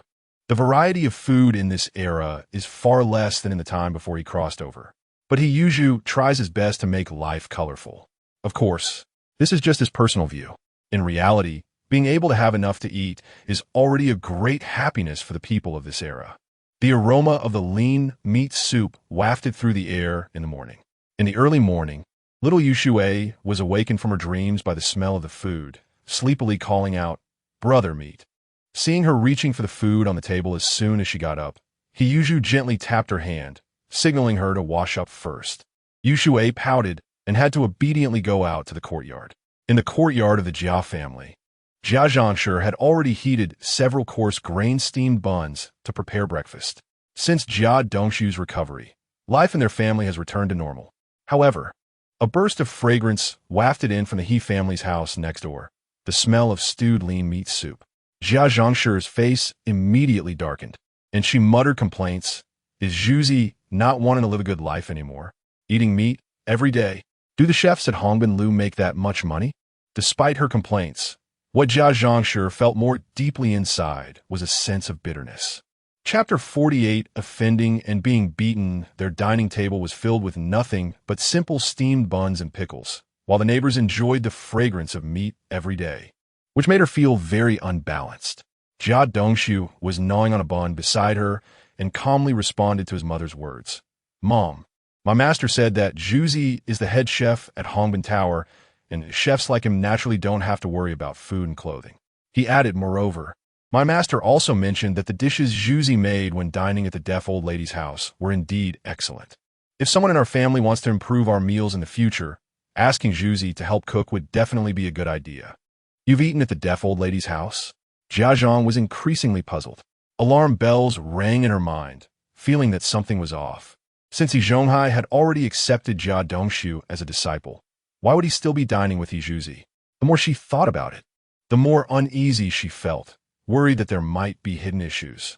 As someone who had been through a lot, Jia Zhang was meticulous and cautious at this moment, fearing that her son's chance of securing a permanent position would be affected by unnecessary misunderstandings. Dongxu, we don't need to envy Shaju. Yes, just a cook. Once you secure your position, your status won't be lower than his. We're all workers, and that's quite respectable. Holding the 2 buns, she said, take these to your master as breakfast, and try to curry favor with him more often. Jia Zhang took a bun and added another one. Jia Dongshu was both amused and helpless, but he still accepted the buns and promised to learn the skills well from his master. Although Jia Zhang didn't say anything further, she was already calculating in her mind. She couldn't let Dongshu run into trouble at the steel factory and had to stop any other plans Yi Zhonghai might have. Xiazhu has his own master at Hongbin Tower. Jia Zhang pondered quietly and suddenly came up with an idea. She just needed to teach Dongshu honestly and not have any other ideas. In the early morning, the residents of the courtyard gradually set out. Those going to work went to work, and those going to school went to school. At this moment, 2 people emerged from the backyard, attracting the attention of the neighbors. Su Wuda, what happened to your son? Someone asked curiously. Su Wuda and his son Su Damao had a conflict last night. Su Damao returned home covered in bruises. His face a patchwork of blue and purple, with no part of him unscathed. Upon seeing this, Su Wuda immediately questioned the reason. Su Damao was stubborn, and unlike Lu Guanxi, who had been spoiled by his parents since childhood, Lu Haizhong and second aunt were reluctant to go hard on him. So no matter how much he was pressed, he remained tight-lipped. However, Su Wuda was tough and wouldn't allow Su Damao to conceal the truth, ultimately forcing him to reveal what had happened. It turned out that Su Damao had once again been beaten for offending Hiyuju. Su Wuda was very angry upon hearing this and immediately slapped Su Damao. He knew that this time injuries were completely uncalled for, as they couldn't place any blame on Hiyuju. Nevertheless, he once again warned Su Damao not to provoke Hiyuju again. Whether Su Damao truly took this advice to heart was unknown. The next morning, Su Damao lay in bed unwilling to go to school. His face was severely swollen, and if he went to school, wouldn't he be laughed at by his classmates? At the age of youth, face mattered more than anything else, and he really didn't want others to see him in such a miserable state. But Su Wuda did not indulge him. Instead, he took this opportunity to give him a profound lesson. In the courtyard, when everyone asked about Su Damao's injuries, he wished he could dig a hole and hide. Su Wuda, however, calmly answered, he fell while climbing a wall, casually making up an excuse. Others were surprised by this, thinking he had fallen hard, and even suspected that the Su family's boy was particularly unlucky. Meanwhile, Lu Haizhong and second aunt took Lu Guanxi to the hospital to get medicine. Their son had been beaten and was afraid to tell the truth. The couple was extremely anxious, but had to temporarily endure this situation for the sake of their son's injuries. After leaving, they unexpectedly encountered Su Wuda and Su Damao, and the scene suddenly became awkward. Is that Lu Guanxi? The neighbors were taken aback upon seeing Lu Haizhong's family, especially staring at Lu Guanxi, a young man who looked battered. Everyone found it hard to believe.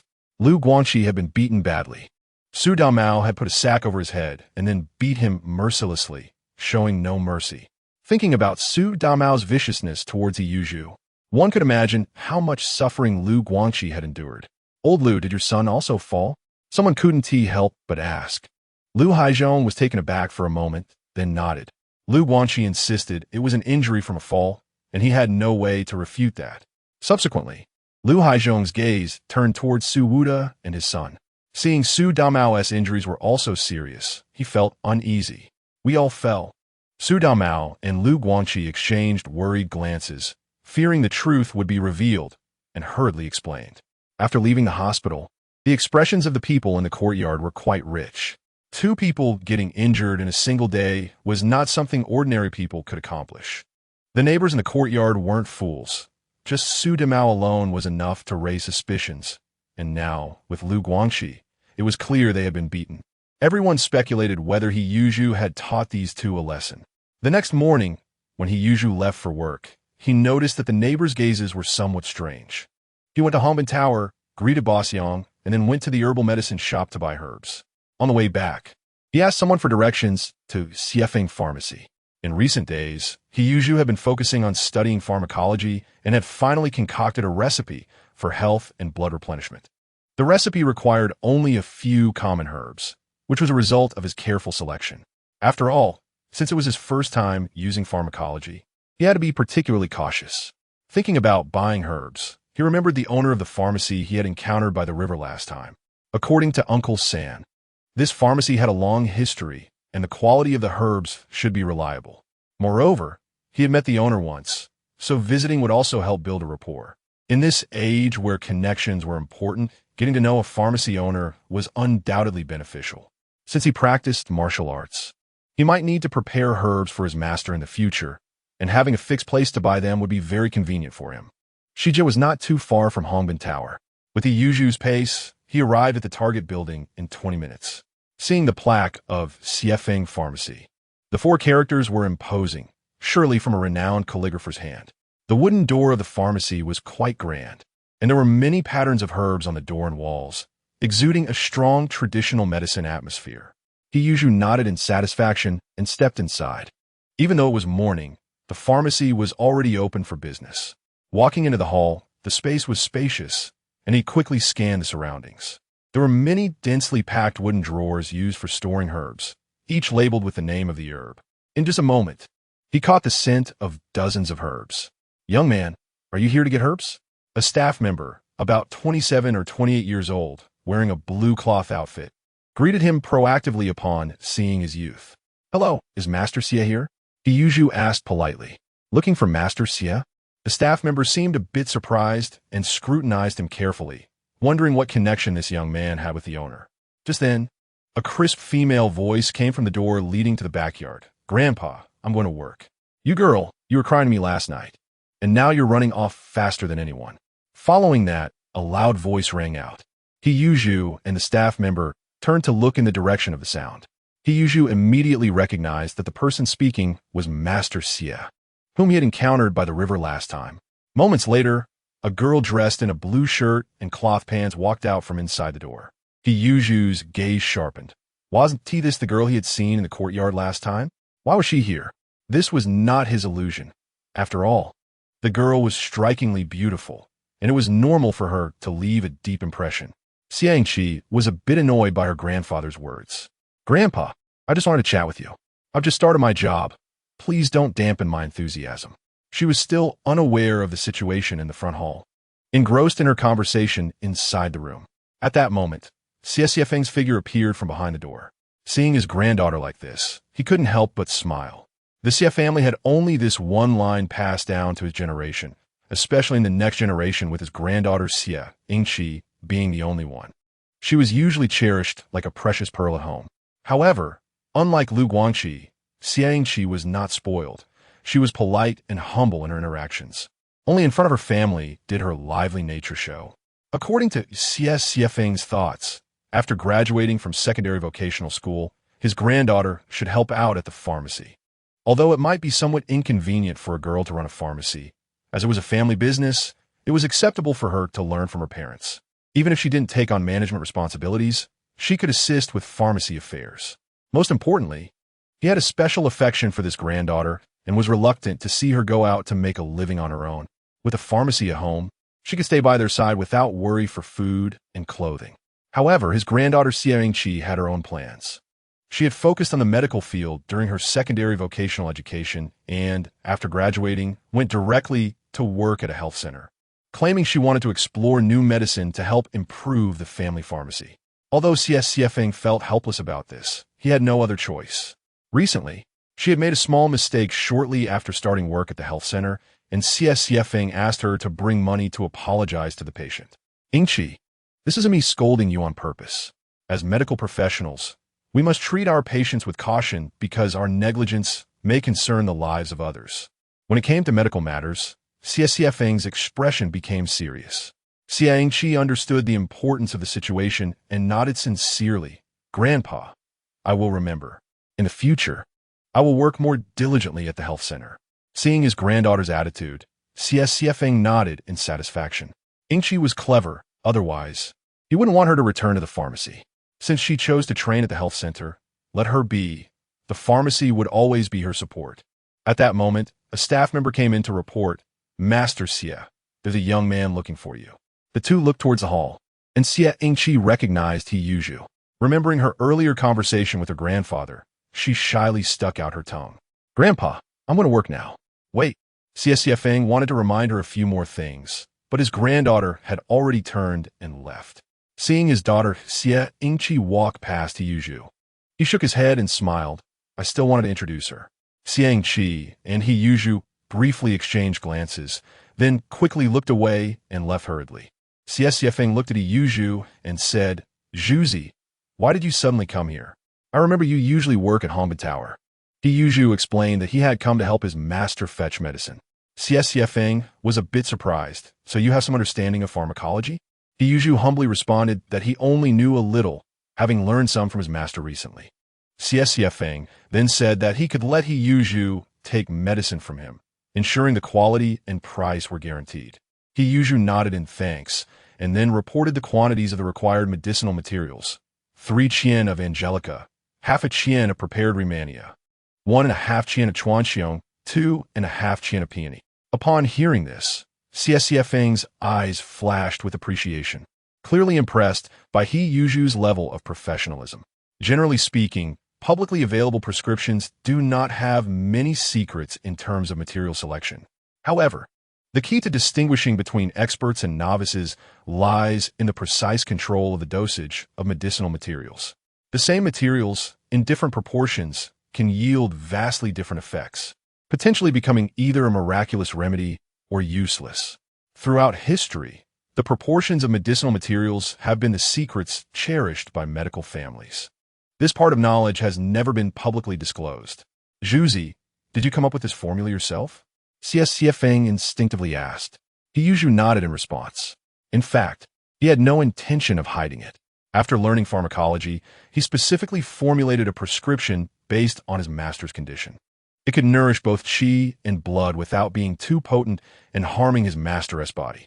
However, this was only a temporary measure and could not completely solve the problem. Yang Piyuan's body had already reached a point of qi and blood leakage, like a leaking bucket. Even if it was replenished, the loss could not be stopped. If he were an ordinary person, he would have collapsed long ago. However, until He Yuzhu's level of pharmacology improved again, he could only use this method to temporarily alleviate the symptoms. After understanding this, Xie Feng realized that Zhuzi indeed understood pharmacology and was not just talking. He was also surprised by Zhuzi's talent. According to what Zhuzi said, he hadn't researched pharmacology since childhood, but started learning it midway because of his master's illness. Just based on this point, being able to come up with such a prescription that nourishes both qi and blood, Xie Feng thought that even he would find it difficult to achieve. The staff nearby went to fetch medicine based on the list provided by He Yuzhu, while Xie Feng continued to talk with Zhuzi. Master Xie, was that just now your granddaughter? He Yuzhu asked. Xie Feng nodded. Yes, my granddaughter Xie Yingqi, who graduated from secondary vocational school this year and has been assigned to work at the health center. She is about your age, 1 year older than you. He Yuzhu felt a stir in his heart upon hearing this. Is it the health center on Namluo Lane? Xie Feng raised an eyebrow. Zhuzi, do you know Yingqi? He Yuzhu shook his head. I don't know her. I just happened to run into her in the courtyard yesterday. You mentioned she works at the health center, and there's only one health center on Namluo Lane nearby, so I asked. Xie Feng slapped his forehead. Look at my memory, so you also live on Namluo Lane. Then he smiled. It's a bit embarrassing to say, but yesterday Yingqi went to your courtyard to apologize to someone. While chatting, Xie Feng mentioned the incident where his granddaughter had fetched the wrong medicine at the health center. That was that hot medicine prescription, right? He Yuzhu found it amusing for some reason. The medicine boiled by Jia Zhangshu the day before was actually fetched by Yingqi?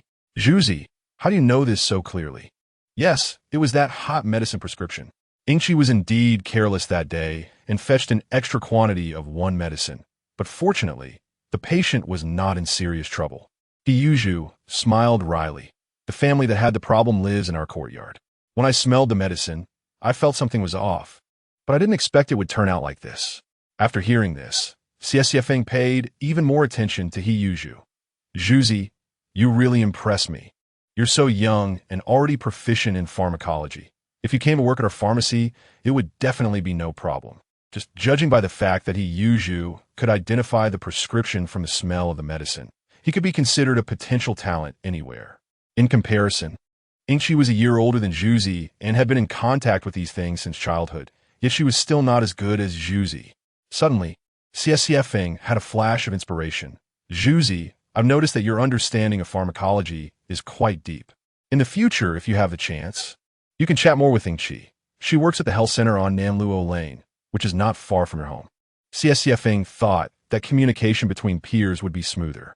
Chapter 49, another achievement. Ingqi had a pleasant conversation with her family at home, but she appeared reserved when facing outsiders. This troubled him quite a bit. After all, although Ingqi was working at the health center, she would eventually need to return to the pharmacy, and such a large family business couldn't be left unattended. Therefore, he hoped that Ingqi could develop her social skills in advance. Coincidentally, Zhuzi excelled in this area. After 2 interactions, both his way of treating people and his style of doing things left Xiefeng very satisfied. The fact that Zhuzi could master so many excellent skills at such a young age was a combination of talent and hard work. To be honest, Xiefeng's original ideal was to cultivate someone like Zhuzi. Unfortunately, his own son had a laid-back personality, and it was already quite a feat for him to maintain the pharmacy. It seemed that Ingqi was also not suitable to take over the pharmacy. But if she could learn some interpersonal skills from Zhuzi, it might help her in the future when taking over the pharmacy. Xiefeng did not explicitly state these thoughts. He just wanted his granddaughter to have more contact with Zhuzi, and if it didn't work out, he wouldn't force it. Yuzhu, after hearing the words of the pharmacy owner, naturally would not refuse. He said, if there's a chance, I will definitely come to bother you often. In fact, he valued the pharmacy more. Once familiar with the relational network here, it would be much easier to treat his master in the future. Moreover, since Xiefeng could run a pharmacy, his knowledge of pharmacology must be considerable. Even if he had a system, occasional exchanges with the pharmacy owner would benefit his understanding of pharmacology. While they were talking, the assistant had already prepared the medicinal materials that Yuzhu needed.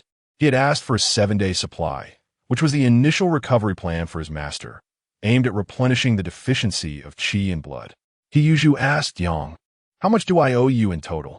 The pharmacy owner replied, a total of 153,000. Zhuzi, you could just pay 150,000. All right, let's do it this way then. I will come back when I have time. Yuzhu nodded, then took out 3 banknotes from his pocket and walked out of the hall. The curious waiter asked, owner, who is that young brother? He looks like a cook. Xiefeng replied, Zhuzi is a special young man. If he comes to the pharmacy again in the future, just take him to the backyard to find me. After leaving Xiefeng's pharmacy, Yuzhu put the freshly grabbed medicinal materials into his space. With these medicinal materials, his master's condition could finally be alleviated. Yuzhu breathed a sigh of relief and then walked toward Hongbin Building. It was around 9 o'clock, and the streets were bustling with people. Occasionally, a few rickshaws whizzed by. Slogans were visible everywhere on the walls, and the faces of pedestrians were filled with youthful vitality. Despite the hardships of life, people were still full of spirit. Yuzhu moved quietly using lightness skill, and the passers-by did not notice him at all.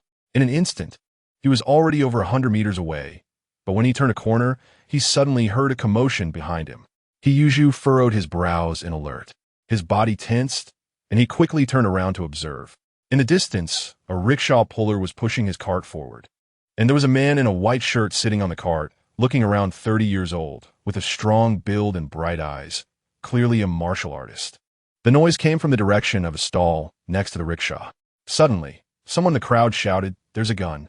As soon as the words fell, a thin figure suddenly dashed out from the stall beside, holding a gun wrapped in oiled paper, pointing directly at the person on the rickshaw. Having experienced the baptism of war, people's alertness far exceeded that of children in later generations who would mistake gunfire for firecrackers. Once it was confirmed that it was a gun, the people on the street scattered in all directions. The rickshaw puller was momentarily stunned, instinctively turning his head to check the situation. Just then, the man on the cart suddenly swayed, let out a roar, and jumped into the air, moving extremely quickly, instantly arriving at the side of the cart. "Who dares to?" Accompanied by his furious shout, a loud bang interrupted his words. Bang! The gunfire rang out, shocking people's eardrums, and the sound abruptly stopped. Looking again, the man had already been shot and fell to the ground, lying in a pool of blood. the things in his arms scattered all over the ground. This scene, along with the gunfire, caused greater panic, and the passers-by fled in all directions. The rickshaw puller didn't even care about pulling the cart and desperately ran forward. He witnessed the entire process, including the man on the rickshaw. From his previous performance, he judged that this person should be a Ming Jin martial artist with considerable talent, having reached a high level of mastery. Unfortunately, whether in close combat or range combat, he was no match for firearms. Unless one reached the level of a Jin and could counteract with external energy, there was no advantage against firearms. A Ming Jin martial artist facing firearms was no different from an ordinary person. The items that fell from the man after he was shot also caught He attention. They seemed to be some medicinal materials.